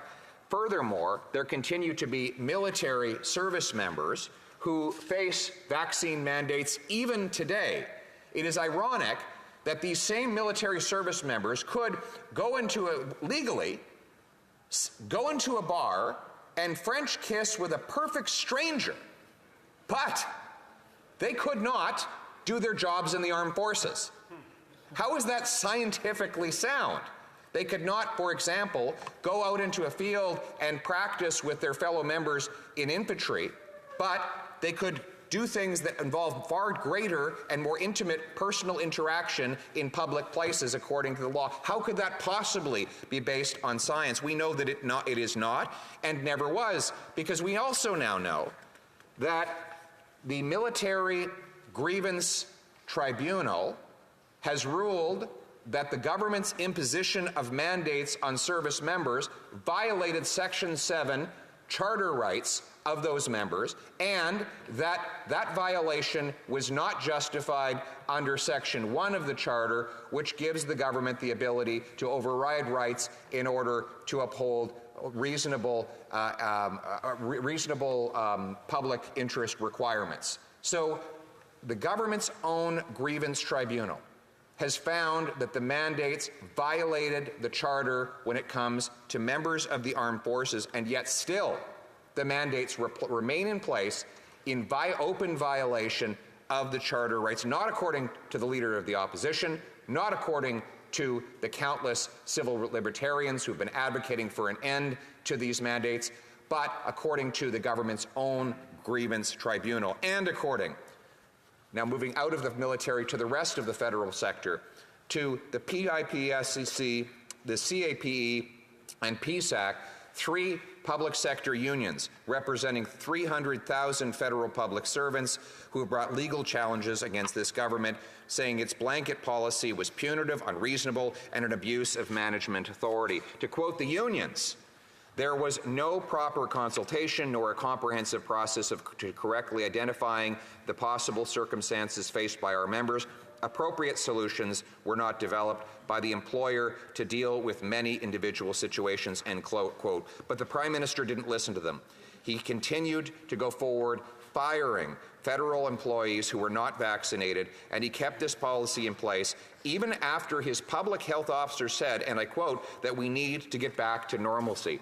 And I'm going to go back to quoting the Military Grievances External Review Committee on this point. I conclude that the limitation of the griever's right to liberty and security of the person by the Canadian Armed Forces vaccination policy is not in accordance with the principles of fundamental justice, because the policy in some aspects is arbitrary, overly broad, and disproportionate. Therefore, I include that the griever's rights rights protected under Section 7 were infringed. And yet, that policy goes on. I find that termination of service members for some of service for some members was a disproportionate response to their non-compliance with the vaccination policy, I conclude that it was overly broad and not using the least restrictive option in its implementation. I find that the disputed provisions of the CAF vaccination policies are unconstitutional and therefore invalid. This is the government's own grievance tribunal who says this, and yet our heroes, soldiers who loyally served, who followed the law, who put their lives on the line for this country, are out of jobs, out of income, and out of justice. My bill, and the bill now adopted by the member for Niagara, would restore that justice by putting an end to vaccine mandates and COVID vaccine mandates and ensuring that no such new mandates are reimposed in the future, either for our brave soldiers, sailors or airmen, our public servants, or Canadians seeking to travel in federally regulated sectors, Mr. Speaker. Mr. Speaker, the Prime Minister has withdrawn and apologized for some of the extremely incendiary and divisive comments that he made about Canadians who made different medical decisions than he would have made. And adopting this bill would be a recognition that this ugly chapter in our history of turning Canadian against Canadian and using a public health matter to pull apart our country and grab more power will be permanently behind us. Let us recognize that Canadians have freedom of choice over what they put into their body. Let us adopt this legislation. Let us restore personal freedom. Let us give Canadians back control of their lives in the freest nation on earth. Thank you.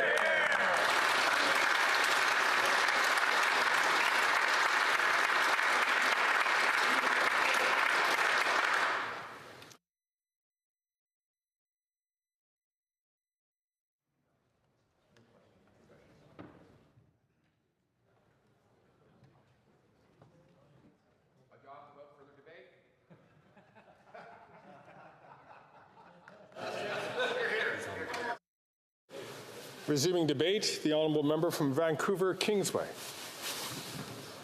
Mr. Speaker, I'm pleased to speak to Bill C-278, the Prevention of Government-Imposed Vaccination Mandates Act.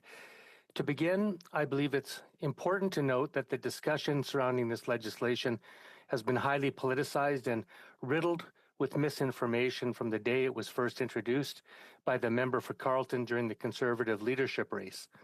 At that time, the bill was promoted as a means and was promoted by that member as a means to, quote, scrap all vaccine mandates and ban any and all future vaccine mandates, end quote. This is, of course, simply not accurate. The text of the legislation before this House only references now a single disease, that's COVID-19. Indeed, Bill C-278 would legislatively restrict the federal government's future ability to set COVID-19 vaccine requirements regardless of the future trajectory of the virus or the development of new vaccines. If a future variant turned out to be extraordinarily deadly and a vaccine was developed that could stop its transmission, this legislation would legally prohibit the government from imposing any kind of requirement to have that vaccine, even if the risks and health of millions of Canadians was put at risk. Also, the member for Carleton also has incorrectly described to this House the current status of the mandates. The COVID-19 vaccination requirement for federal public servants was lifted on June 20, 2022. Employees who were placed on administrative leave without pay for non-compliance with that policy in force were contacted by their managers to arrange their return to regular work duties. As of June 20, 2022, the vaccine requirement to board a plane or train in Canada was also suspended.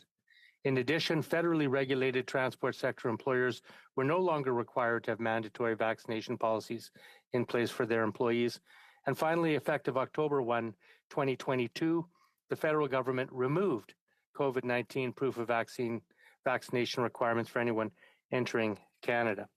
So with the record a little bit corrected, I'd like to proceed and tell you what New Democrats believe. We support an approach to vaccination policy that appropriately balances the rights of people who have not been vaccinated and who choose not to be vaccinated with our individual and collective rights to health and safety. We believe that decisions with respect to imposing or suspended vaccination requirements should always be based on the best available evidence, current science, and the advice of experts, not politicians speaking from the House of Commons with little or no background in any of those things. Now, the Conservatives cannot, on the one hand, argue that it was wrong for the Liberal government to politicize Canada's COVID-19 response, which I think they did, while simultaneously asking politicians to legislate our country's vaccination policy indefinitely into the future without any evidence. Now, if the Conservatives sincerely wanted to take an evidence-based approach to COVID-19 policy, then they would have supported an independent inquiry into Canada's pandemic response when they had the opportunity to do so. Shockingly, however, when the NDP moved an amendment at the Health Committee yesterday to legally mandate that a COVID-19 inquiry under the Inquiries Act be struck within 90 days, the Conservatives sat on their hands and abstained, allowing the Liberals to kill that inquiry. Now, I can see why the Liberals might be reluctant to call an inquiry into their own COVID-19 response, but this reversal from the cover-up Conservatives is truly shocking to see. Under the leadership of their previous leader, Erin O'Toole, the Conservative Party repeatedly called for an independent, expert-led inquiry into Canada's COVID-19 response. The Conservative Party pledged to call such an inquiry during the last election. So we'll have to leave it to the current leader of the opposition to explain this departure from his predecessor's position and their party's public pronouncements. Because I believe it's unacceptable that the Liberals and Conservatives joined and worked together yesterday to block an independent review of Canada's response to the most severe pandemic in a century, because serious issues remain unexamined. Some of them include these. We started the pandemic with not enough personal protective equipment, not enough gloves, masks, gowns, respirators. We had no proper national inventory of the personal protective equipment. Canadians may remember we had to throw out millions of pieces of PPE because they were expired. We saw no vaccine production in Canada, a shocking omission that stretched over Liberal and Conservative governments for decades, who watched as Canada's ability and capacity in this regard was left to wither and die. There was little to no public guidance on infection-acquired immunity. There's a curious dismantling of Canada's early pandemic warning systems. Canadians had no access to whole vaccines, only mRNA vaccines. There was confusing and contradictory information on the impact of vaccination on transmission. The impact and effectiveness of mandates remains a question. Border controls were inconsistently enforced. Quebec and Alberta, effectively, were virtually absent. There were ravages through seniors' homes, overwhelmed emergency rooms and ICUs, and uncertainty of the efficacy of vaccines on mutating variants. Now, instead of papering over previous mistakes or relying on pseudoscience to set public health policy, we must leave no stone unturned to learn from the past and prepare for future threats. Many prominent public health and security experts have called for the federal government to launch an expert-led independent inquiry into Canada's COVID-19 response. And the NDP has proposed an inquiry under the Inquiries Act. Why? Because it is independent. It is led by an impartial person, notably a judge. It is properly resourced with counsel. It has the power to subpoena documents and compel the attendance of witnesses. It is conducted in public. And at the end of the day, it should do a searching, root-to-branch, comprehensive analysis of every issue that Canadians have raised during the pandemic response of this federal government. And again, when the Conservatives yesterday had a chance to make that happen because the NDP and the Bloc were voting in favor of this motion, the Conservatives said no. They abstained. Instead, they want to legislate science from the floor of the House of Commons. That is irresponsible. Mr. Speaker.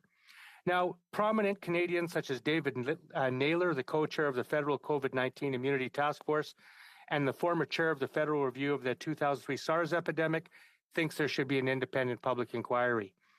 So does Richard Fadden, former National Security Advisor Stephen Harper.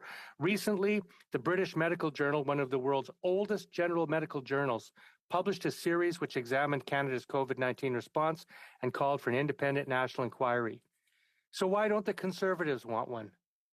Again, they would rather play politics, but the New Democrats do not and will not allow the Conservative Party or the Liberals to play politics with Canadians' health. Now, the British Medical Journal documented a number of deeply troubling pandemic failures in Canada, including that Canada's emergency response was impaired by long-standing weaknesses in the public health and healthcare systems, including fragmented health leadership across federal, provincial, and territorial governments.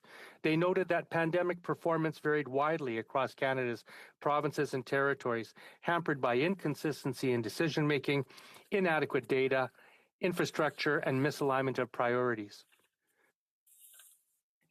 They noted that lacking an independent federal inquiry allows others to step into the frame. We've seen the so-called National Citizens Inquiry led by Preston Manning, for example, appears fueled by vaccine safety misinformation and ideological concerns with government public health measures, and is far from the full national and public inquiry led by independent experts that Canada's pandemic performance deserves.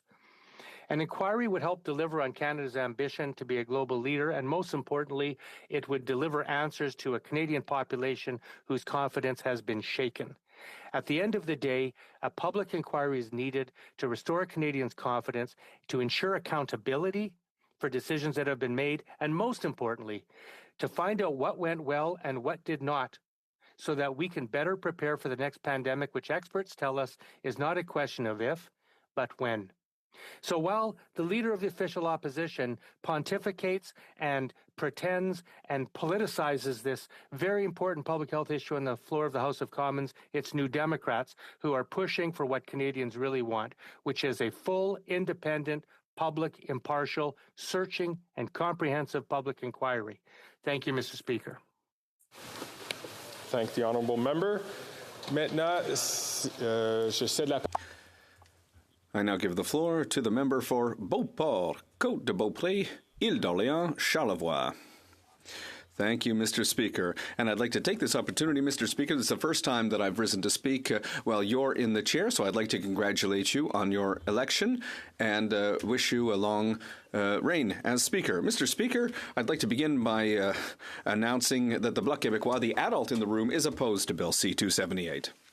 This bill would amend the Financial Administration Act to provide that the Treasury Board could not, as a condition of employment in the federal public administration, require a person to be vaccinated against COVID-19. It would also amend the Canada Labour Code to provide that no regulation could be put in place requiring that somebody be vaccinated against COVID-19 as a condition of employment in the operation of working for the federal government or an undertaking or business. The bill would also amend the Aeronautics Act, the Railway Safety Act, and the Canada Shipping Act 2001 to provide that no regulation, order, or other instrument made under those acts to prevent the introduction or spread of COVID-19 would prohibit or have the effect of prohibiting a person from boarding an aircraft, a train, or a seagoing vessel solely because the person has not been vaccinated against COVID-19. So, Mr. Speaker, what can we say about this bill? Well, first of all, let's step back in time. Bill C-285, previously presented, imposed reasonable accommodations for people who refuse to be vaccinated and who wish to travel by train, by plane, or by sea. It also prohibited reprisals by an employer against individuals who decided to make a decision about their health. The bill stated that employment insurance could not be denied to an individual who had lost his or her job because they'd refused a form of treatment such as a vaccine. And clearly the implication here was the COVID-19 vaccine. Bill C-278 does essentially the same thing, but this time it prohibits restrictions related to vaccination status, specifically when it comes to COVID-19, whereas C-285 was aimed at any and all form of medical treatment. So what we're worried about with this bill is really the reason why this bill exists. But I'd like to explain to this House why we feel that this bill doesn't make any sense. First of all, we feel that some restrictions, such as the requirement of a vaccination for foreign travel, are reasonable and were necessary to prevent the spread of disease. Even if some measures might have gone further than that, such as preventing certain federal public servants from remaining employed by the public service, those were debated here. The member for Niagara West is playing with conspiracy theories, and we're not going to play the same game. His many statements on vaccines in the past, as well as the nature of the petitions he's sponsored, make it difficult to see anything in his approach and with this bill other than another attempt to discredit vaccines. That's why that's what we're talking about when we talk about the reasons why the member has proposed this bill. Let's not forget that the last specific restrictions related to COVID-19 and borders were withdrawn October 1st, 2022. The vaccination requirement for federal employees was also withdrawn, and that on June 20th, 2022. This bill seems to be in line with, among other things, a number of anti-vaccine petitions containing a number of false assertions whose sources are more than dubious, and despite everything, those petitions were sponsored by the member who presented this bill. The Bloc understands that the intent of this bill is to please that party's base by continuing to spread misinformation. Mr. Speaker, COVID-19 is not a conspiracy, it's a tragedy. The waves of COVID-19 in Quebec and Canada caused nearly 18,000 deaths in Quebec, more than 50,000 in Canada, and 6.5 million around the world. That's not fiction, that's a reality, Mr. Speaker. But the Conservatives' sympathies don't lie with the victims, the healthcare workers, or all the young people who made sacrifices to protect our seniors. Their sympathies don't lie with my immunosuppressed friend Annie, a kidney transplant recipient, who is exposing herself to death simply by contracting COVID-19. Conservative sympathies lie with those who deny that the pandemic ever existed. The Conservatives have chosen not to remember all this and to vote against the principle of Bill S-209, which would establish 11th March as a day to commemorate the COVID-19 pandemic. Not only do they not wish to acknowledge this very real tragedy, they're now proposing to deny that vaccination saved and continues to save many lives. Go tell the people who've lost a family member to COVID-19 or who've been separated from a loved one for a long period of time, as well as those who are suffering from long COVID and who are still affected by the virus, that the virus is nothing but a conspiracy. Go ask the guardian angels who've kept our hospital and healthcare system at arm's length all this time that COVID-19 is a sham, an invention. Disinformation is a growing evil in our society, and that's something that's very alarming. But this disinformation has become a conservative disease. Just look at the falsehoods they spread when talking about the carbon tax. It's crazy to claim, a lot of what they claim. Mr. Speaker, they say they want to form the next government, and yet they continue to spread falsehoods. We can argue about a lot of things, Mr. Speaker. We can be more on the right, more on the left, and we can always criticize the decisions of the current government. But you can't lie to people just because you're trying to come to power. But the Conservative Party is trying to do just that, and it's very unfortunate for democracy, for people, and for the trust that we owe to those who send us to Parliament. So I would call on the Conservative Party to change the way that it's trying to become the next government, because people are not naive. The drift of lies and disinformation is very dangerous. Fortunately, the Bloc will bring back some clarity, some maturity to this debate, because the Bloc is responsible. The Bloc will vote against this bill because the Bloc has always voted in favor of things that are good and against things that are not. By refusing to recognize the efficacy of COVID-19 vaccines, the Conservatives continue to deny science. If this bill were to be passed, this would mean that our entire community would have to sacrifice its health and safety to appease a few people who are in denial. This is completely unacceptable. Is individual freedom at the end of the day more important than freedom of the community? The Conservative Party needs to do its homework and look at the real face of its party, a party of lies that must absolutely be changed right away. Thank you, Mr. Speaker. Before I recognize the Parliamentary Secretary to the Minister of Housing, I would like to just ask all members of this House to be careful when using words such as lie or lying. It's very important, even if it's not directed at a specific a person or an honourable member of this House. Please be very, very, very careful when it comes to using those terms. Thank you. I recognize the Honourable Parliamentary Secretary to the Minister of Housing. Thank you so much, Mr. Speaker, and I'd like to thank the Honourable Member for Kingston for the applause. Kingston A. Liesel. Apologies, Mr. Speaker. It's interesting to see, Mr. Speaker, that the Conservatives have decided to take a break from denial of climate change to go back into an old debate, which is denial of vaccine effectiveness. Vaccines save lives, Mr. Speaker, right off the top. It's not something I've heard today from the other side. This is the priority today for the Conservative Party. It's the priority of their leader to deny vaccines. There was no mention, or not that I heard, that more than 54,000 Canadians have died of COVID-19. 54,000, Mr. Speaker. That's more than the number of Canadians who died in the Second World War.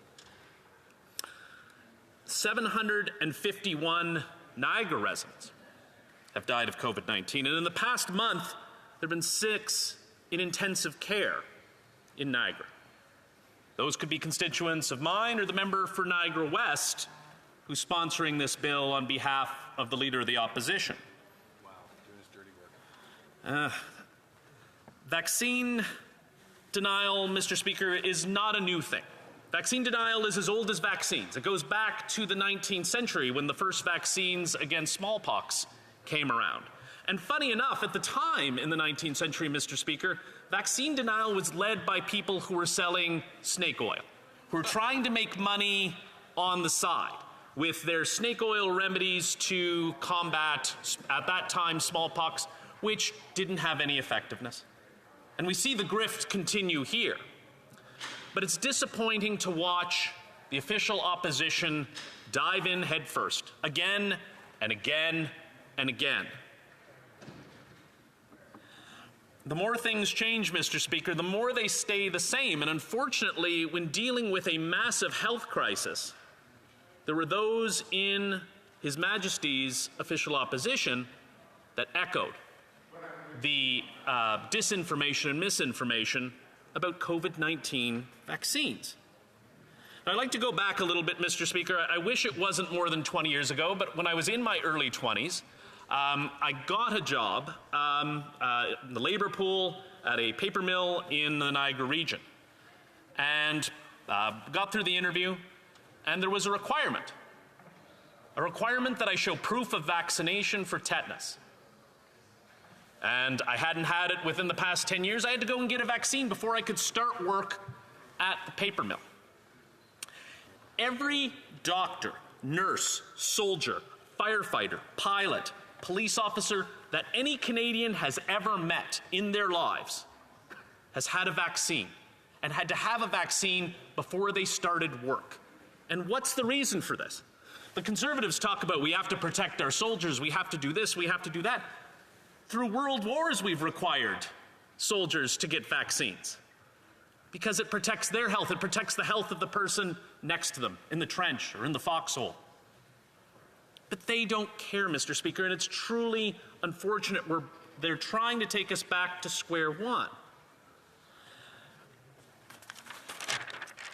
Vaccines, as I mentioned, Mr. Speaker, are safe. And it's alarming that we haven't heard that from the opposition, that all of the speakers they put up really gloss over that, gloss over the effectiveness. And if our ancestors saw that, they'd be just, it would be unbelievable to them that we would give away this miraculous medical breakthrough on all these diseases that have killed so many people through the years, and including COVID-19. One of the most horrific stories that I heard, and I heard it time again, Mr. Speaker, during the pandemic, was for nurses. Remember when, Mr. Speaker, when they were our healthcare heroes? Well, that's faded, unfortunately, through the Conservatives and the Leader of the Opposition. They had to watch, sit there, people die, people who listened to the misinformation and the disinformation, and people begging on their deathbeds for a vaccine from nurses and doctors, only to be told you had to get it before you got sick. You can't get it now in this last moment. But again, Mr. Speaker, deafening silence from the Conservatives on that. I'm not sure who they're trying to rally to. Well, actually, Mr. Speaker, we do know who they're trying to rally to. They closed down this city for a few weeks. They closed down international borders. They tried to grind the economy to a halt. The Conservatives talk a good game, though it's usually only during question period, about vulnerable Canadians. And they talk a good game of wanting to stand and protect vulnerable Canadians. In this case, vaccines do that. Now, maybe lucky, and most of us here are healthy enough that if we contracted COVID-19 and the disease has progressed to a point, maybe we'll be okay. Maybe not. Maybe we will be. But what about small children who can't get it? What about seniors? What about people with severe illnesses? What about, I'm sure, and I hope the members never have to see or witness a baby with whooping cough, for example. They didn't want to go and get a vaccine. It takes a second. I can understand some people being concerned about it. It's a needle in your arm. But speak to your doctor, and I would encourage Canadians to speak to their physicians about this, because they know best about their patient's health.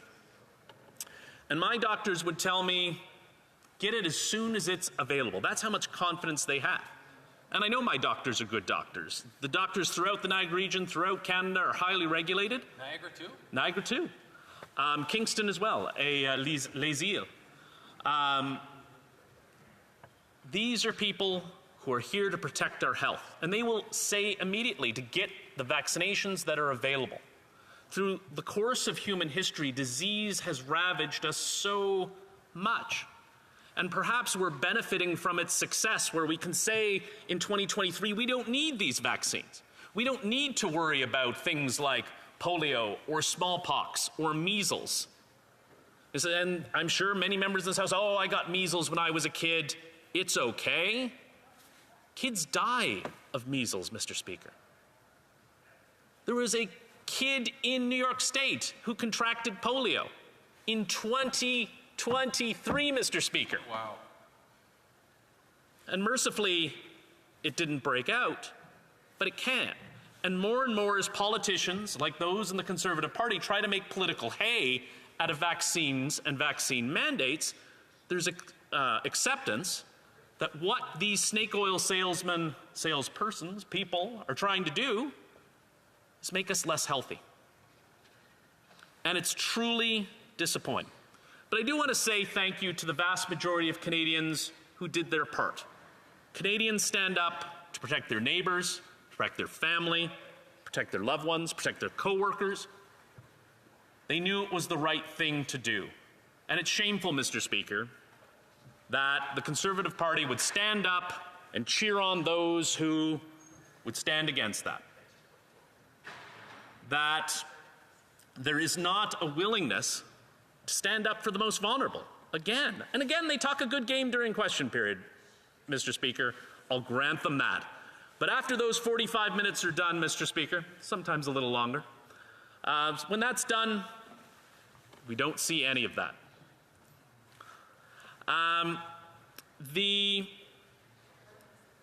The disregard for public health is absolutely shocking. Vaccines for more than 150 years have been a valid public health tool. And in a crisis like COVID-19, something we have not seen in our lifetimes, it was a valid public tool to use. And to take it off the table just shows the Conservatives' denial of science, shows their denial of what's best for the Canadian people, denial of health, denial of the protection of vulnerable members of society. And in another pandemic, Mr. Speaker, you wouldn't want that party in charge. They're just not worth the risk. Thank you. Reprise du débat. L'honorable député. The Honourable Member for Trois-Rivières. Thank you, Mr. Speaker. I will try to be as clear as I can in the time that is left to me. So, thought crime does not entail death, unlike COVID-19. Thought crime does not entail death. You know, all bills that are presented here, even the most ridiculous, can be debated. And I would put this bill in that category. You know, throughout my career as a politician, I've heard half-truths, I've heard evasive words, I've heard made-up words, but I think that this is sort of what we're looking at here today, cretinism. What is cretinism? Cretinism is recognized by its taste for inexactitudes. It's the opposite of reason. And, you know, when we come in here to debate certain subjects, we have to be able to give meaning to the words that we're saying. We have to propose a direction forward. And what we're seeing here is that there's a complete lack of direction and just a complete lack of any coherent destination. The bill that is in front of us today is clearly a bad bill. Now, it's important to make sure that we are informing the population in an accurate way. We have to understand to be able to learn and then make a decision. You know, the opposite of meaning is what the member of Niagara West has often offered us through his very extravagant speeches. He often talks of freedom, but the freedom of the individual ends where the freedom of another begins. But there's another freedom. It's difficult because since we have smartphones, we've had smartphones, we just open Google Maps and a little blue dot tells us where we are. We are at the center of the world and everything else is around us. That's kind of what seems to be behind every bill. In this case, the member behind the bill seems to believe that he's at the center of the world. The tabler asks us to believe in what he believes. He wants us to share his dogmatism on vaccines. He wants us to swallow his myths, beliefs that are placed before public interest. Of course, the Conservatives will support this bill, of course. When we no longer believe in climate change, we can believe in other things. The sky's the limit, but the Bloc Québécois will not approve of this bill because it goes against science and against common sense. Common sense, which seems to be what the Conservatives like to drape themselves with. This bill has no common sense. It's nonsensical. Thank you, Mr. Speaker. Now, the right of reply, the Honourable Member for Niagara West. Thank you very much, Mr. Speaker. I appreciate the debate we've had on this bill, although I don't agree with all my colleagues from the other parties. As we conclude second reading, it's important to keep several things in mind. It was wrong to divide and discriminate against Canadians based on a personal medical decision. It was wrong for the government to demonize Canadians who didn't agree with the heavy-handed approach of imposing unscientific mandates on compelling folks into a medical treatment. It was wrong for the Prime Minister to call more than 6 million Canadians nasty names. He called his fellow Canadians racist, misogynist, a fringe minority, and dared to say they held unacceptable views. It was wrong for the Prime Minister to say that these Canadians shouldn't be tolerated because of a personal medical decision. It was wrong for the Liberal government to freeze bank accounts of Canadians who did nothing wrong. More than 6 million Canadians disagreed with the Liberals' heavy-handed approach. Tens of thousands went out to protest throughout the country when they had no other avenue to express their concerns. Many of these folks lost their jobs. That includes truckers, government workers, doctors, nurses, Crown Corporation workers, and our very own military members, and many others. Why did the Prime Minister do this? Because he saw a political opportunity, and he did what he does best: divide, divide, divide. Last week we saw the same thing happen with his anti-energy, anti-resource development bill, Bill C-69, mostly punishing our Western provinces by trying to limit their economic abilities to grow their own economies. The Prime Minister's divisive tactics based on Canadians' health is just another example in his playbook, which we've seen for 8 long and miserable years of his tenure. I was happy to see that common sense prevailed earlier this year when a ruling by the Canadian Armed Forces Grievance Board found that the Canadian Armed Forces mandates violated the charter rights of a member who was released for choosing to remain unvaccinated. The board stated that the Canadian Armed Forces mandate infringed on the member's right to liberty and security of the person under Section 7 of the Canadian Charter of Rights and Freedoms. The board also found that this policy was arbitrarily overbroad and disproportionate. It was the right decision. In addition to all this, it was difficult to watch as other levels of government felt pressured by the Prime Minister's rhetoric to implement more ridiculous and unscientific mandates. Municipal and provincial officials didn't want to get ridiculed, so they reluctantly imposed their own mandates. These mandates, as everyone knows at the time, did nothing to prevent the transmission of the illness.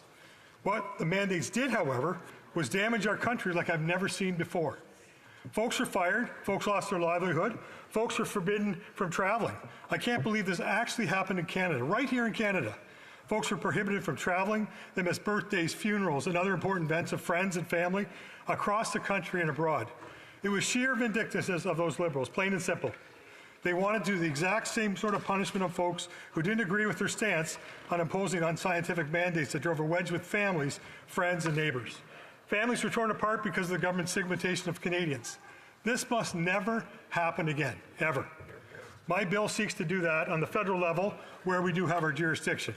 We can never introduce such egregious and vindictive measures. We're not that country. We can't do that to our people. We're Canadians. We show compassion and understanding for one another. We don't seek to get someone fired or ban them from traveling because they think differently or want to handle their own medical decisions in their own particular way.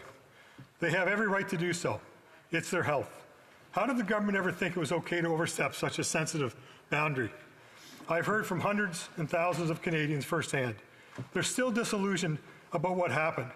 They're still in shock from what their own government did to them. Many people who went along with the mandates realized that punitive methods used in this ordeal as time passed. Many have lost trust in government in general. Some will likely never trust government again, including many of those 6 million Canadians who were affected. I would also fully agree with the Leader of the Opposition that the imposition of the Emergencies Act to crush the civil liberties of Canadians, citizens who protested for their freedoms, was one of the most despicable acts we have seen under the Prime Minister's government. I hope we all make sure this never happens again. I don't believe we can move on from what took place until there's accountability. This bill is a step in the right direction. Let's start with Bill 278, and let's continue to work until there's full accountability. I know I will. Thank you. La question est la suivante. The question is as follows. Mr. Allison, seconded by Ms. Gladue, moves that Bill C-278, an act to prevent the imposition by the federal government of vaccination mandates for employment and travel, be now read a second time and referred to the Standing Committee on Health.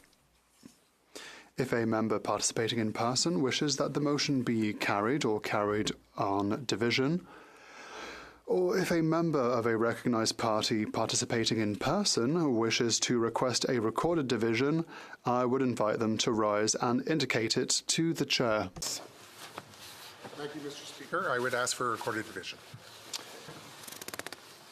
En conséquence,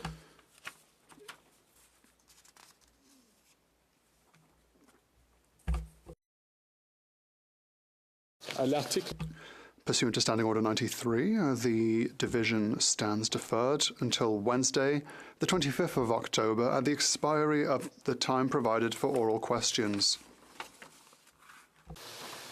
à l'ordre. Order. The Standing Order 38, a motion to adjourn the House is deemed to have been made and seconded at this time.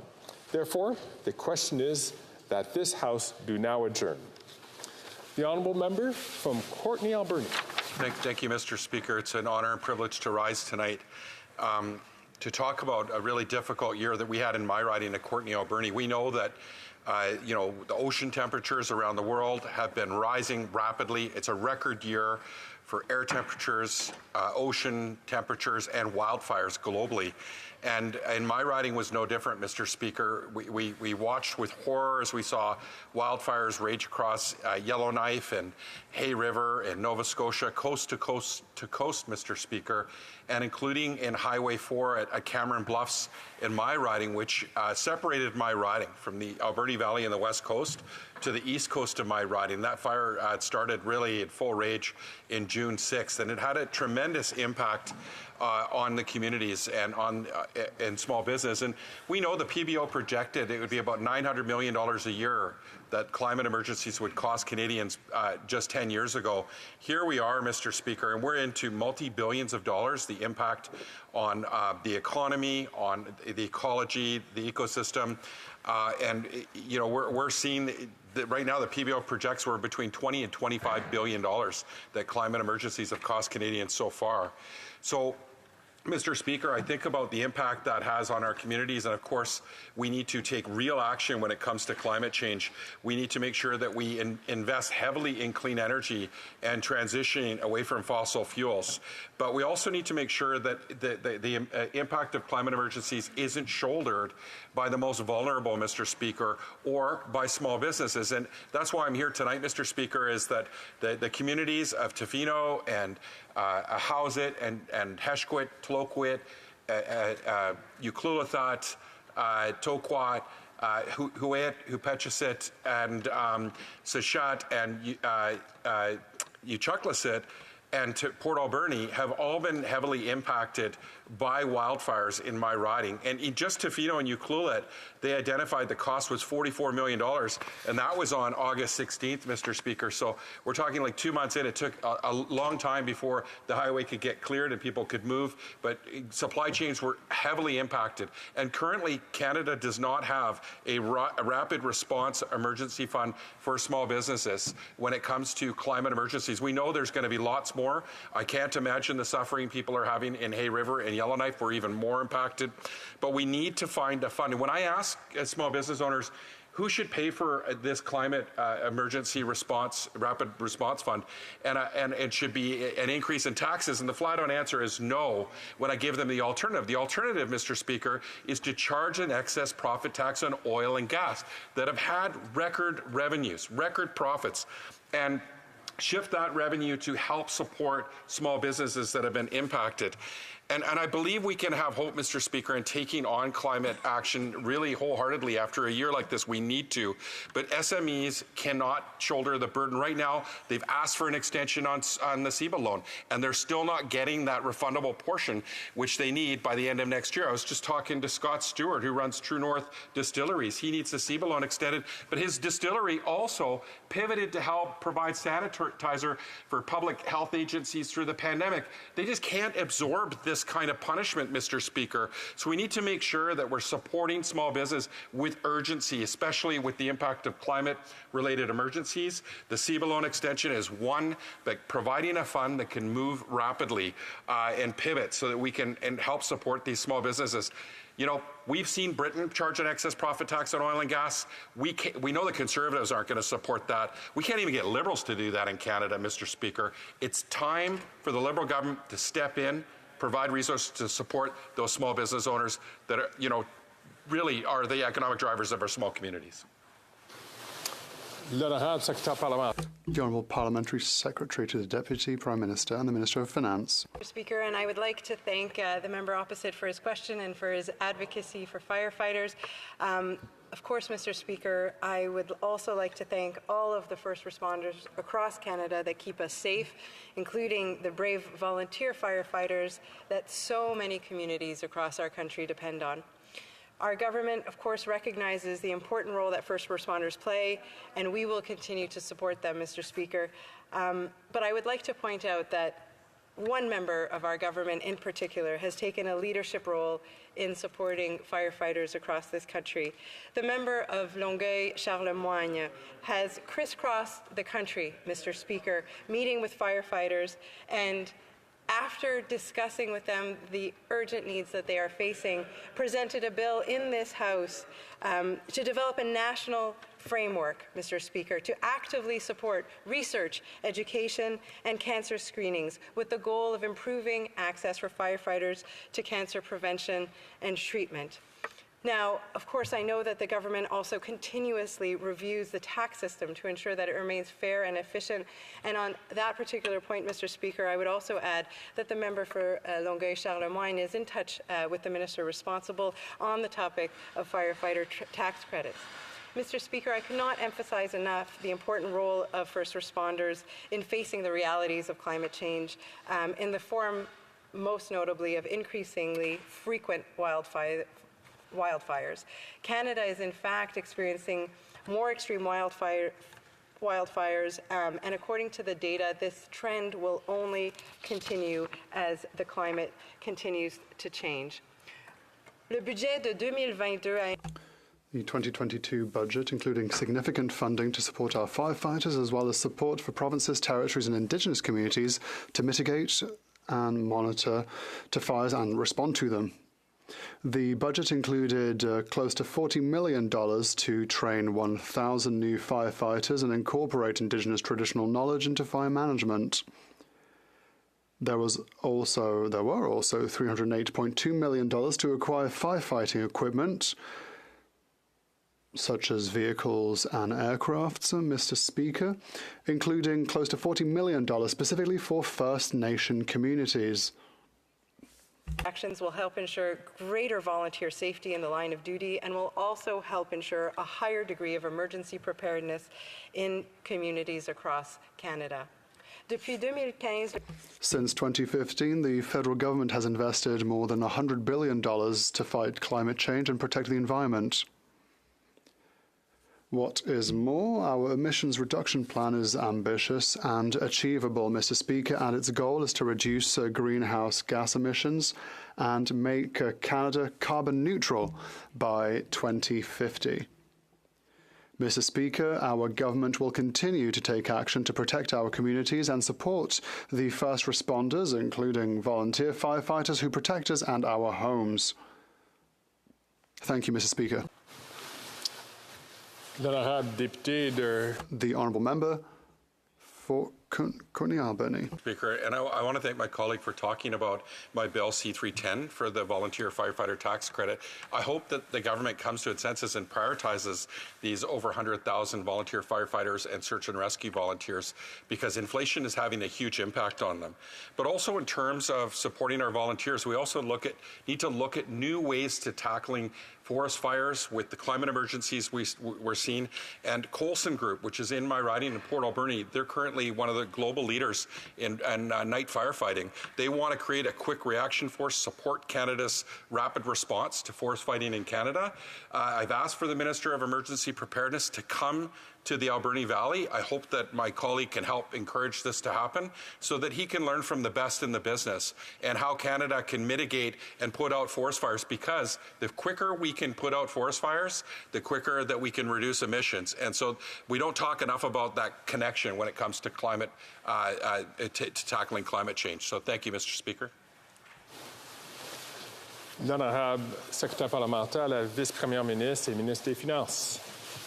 Merci beaucoup, Monsieur le Président. And I would like to once again thank the member opposite for his advocacy and for his leadership. And I know that he is working closely with government members, including the member for Longueuil-Charlemagne, including the Minister of Emergency Preparedness on Bill C-310 and on other measures that will ensure greater tax fairness for our first responders, Mr. Speaker.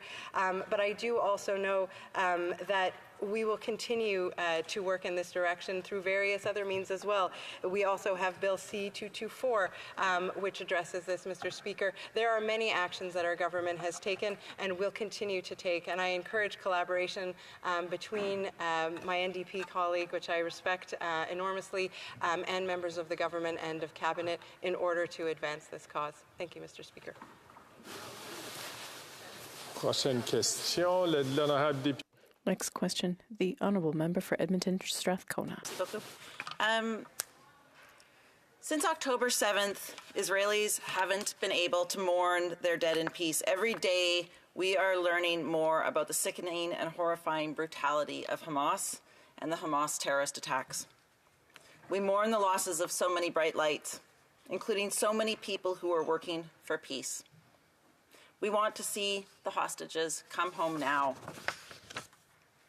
And only a few miles away from where Hamas committed these terrorist attacks, only a few miles away, Israeli military bombs are now raining down on homes in Gaza. More than 2,000 children in Gaza have been killed in the past 2 weeks. Families eradicated. Half of Gaza's homes destroyed. A few days ago, 18 people were killed in an Israeli military airstrike on a Greek Orthodox church where 200 vulnerable people had sought shelter. Bombs fall next to schools and hospitals. Children are experiencing mass trauma. Surgeries are performed with no anesthetic and with vinegar from the corner store. Humanitarian aid is desperately needed. Palestinians aren't able to mourn their dead either, because the bombs keep falling. And my city of Edmonton is grieving. In my community of Edmonton, I know of at least 8 families who have together lost over 100 people, 100 family members in the siege of Gaza. We need a ceasefire now. And you know, Mr. Speaker, dehumanization of the enemy is a terrible feature of wars and genocides. It is already evident in this war, with Hamas militants spitting and torturing their victims. It's disgusting. It's horrifying. And the Israeli defense minister is using words like human animals. The Israeli prime minister has used the phrase entire nation of Gazans is responsible for Hamas.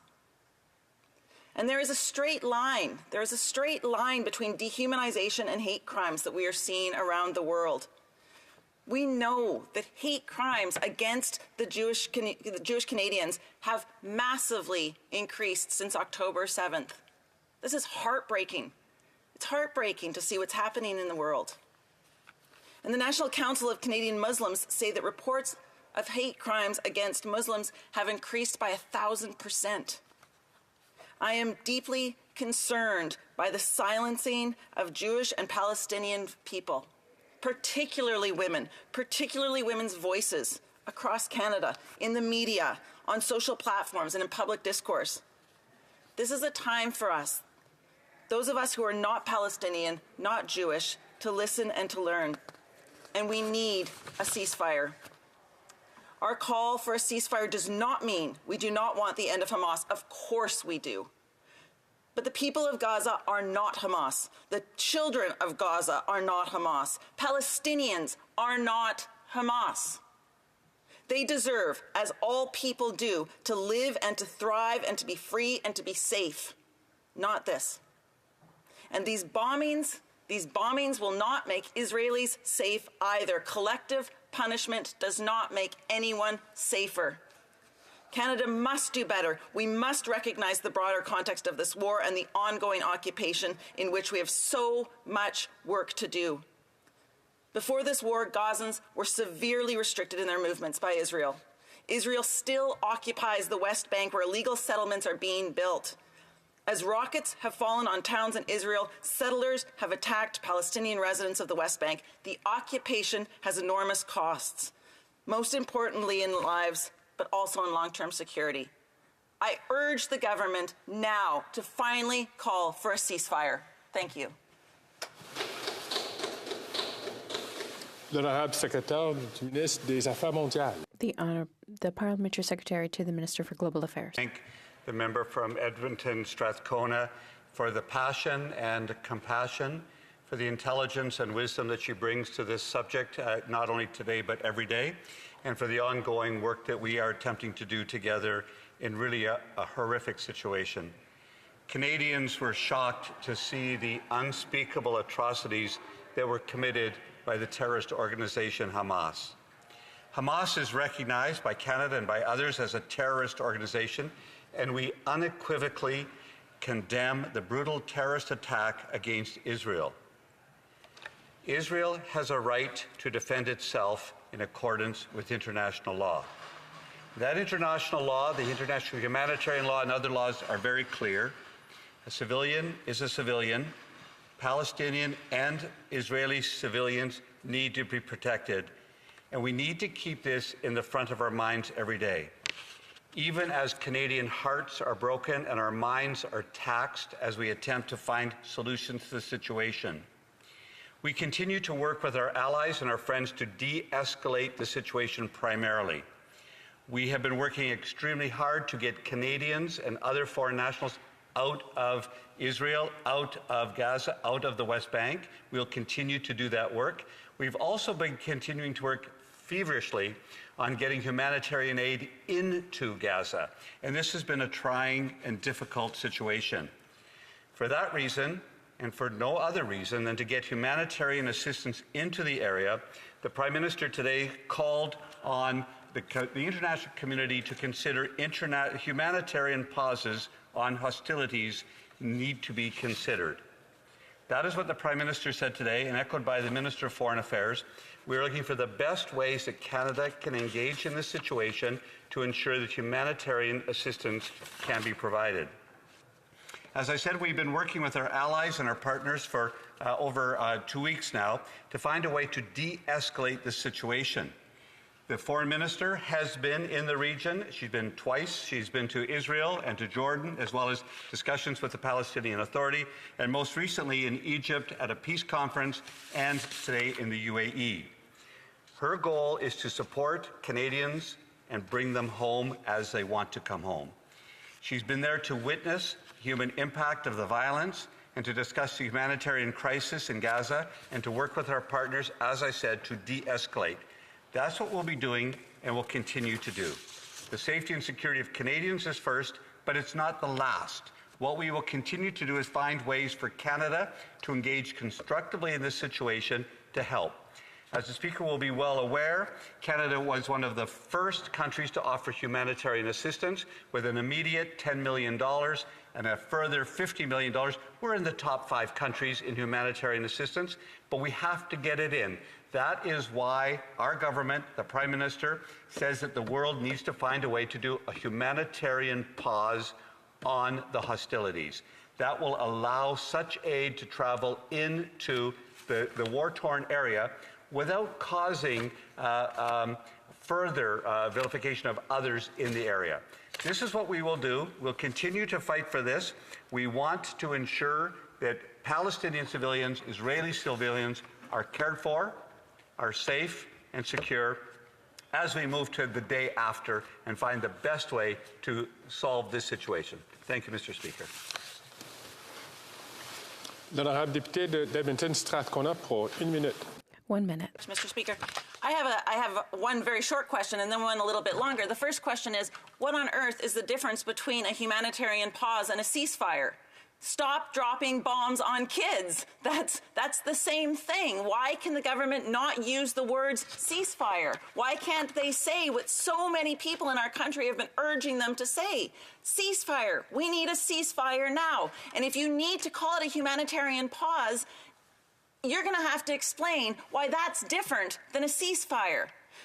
You know, for years, New Democrats have asked Canada to end arms sales to Israel while the occupation continues. For years, we've been asking them to condemn illegal settlements, to call for an end to settler attacks, to ban trade of products from illegal settlements, to end the blockade of Gaza.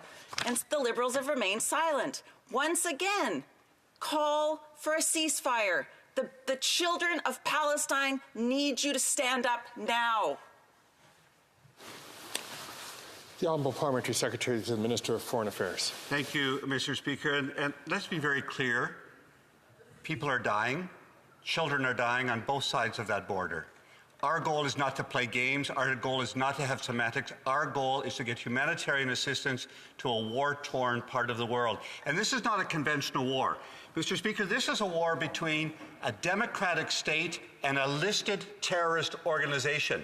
We do not negotiate with terrorist organizations. Maybe members of the New Democratic Party would like to do that. This government does not do that. What we will do is ensure safety and security and long-term viability of this very difficult situation. I have been in this area of the world 6 times. I have worked in Palestine. I have worked in Israel. I will continue to do that. And this government will continue to stand up for every civilian, regardless where they live in that part of the world. Thank you, Mr. Speaker. La motion portant que la Chambre s'adjourne est A motion to adjourn the House is now deemed to have been adopted. Accordingly, this House stands adjourned until tomorrow at 10 a.m. pursuant to Standing Order 24-1.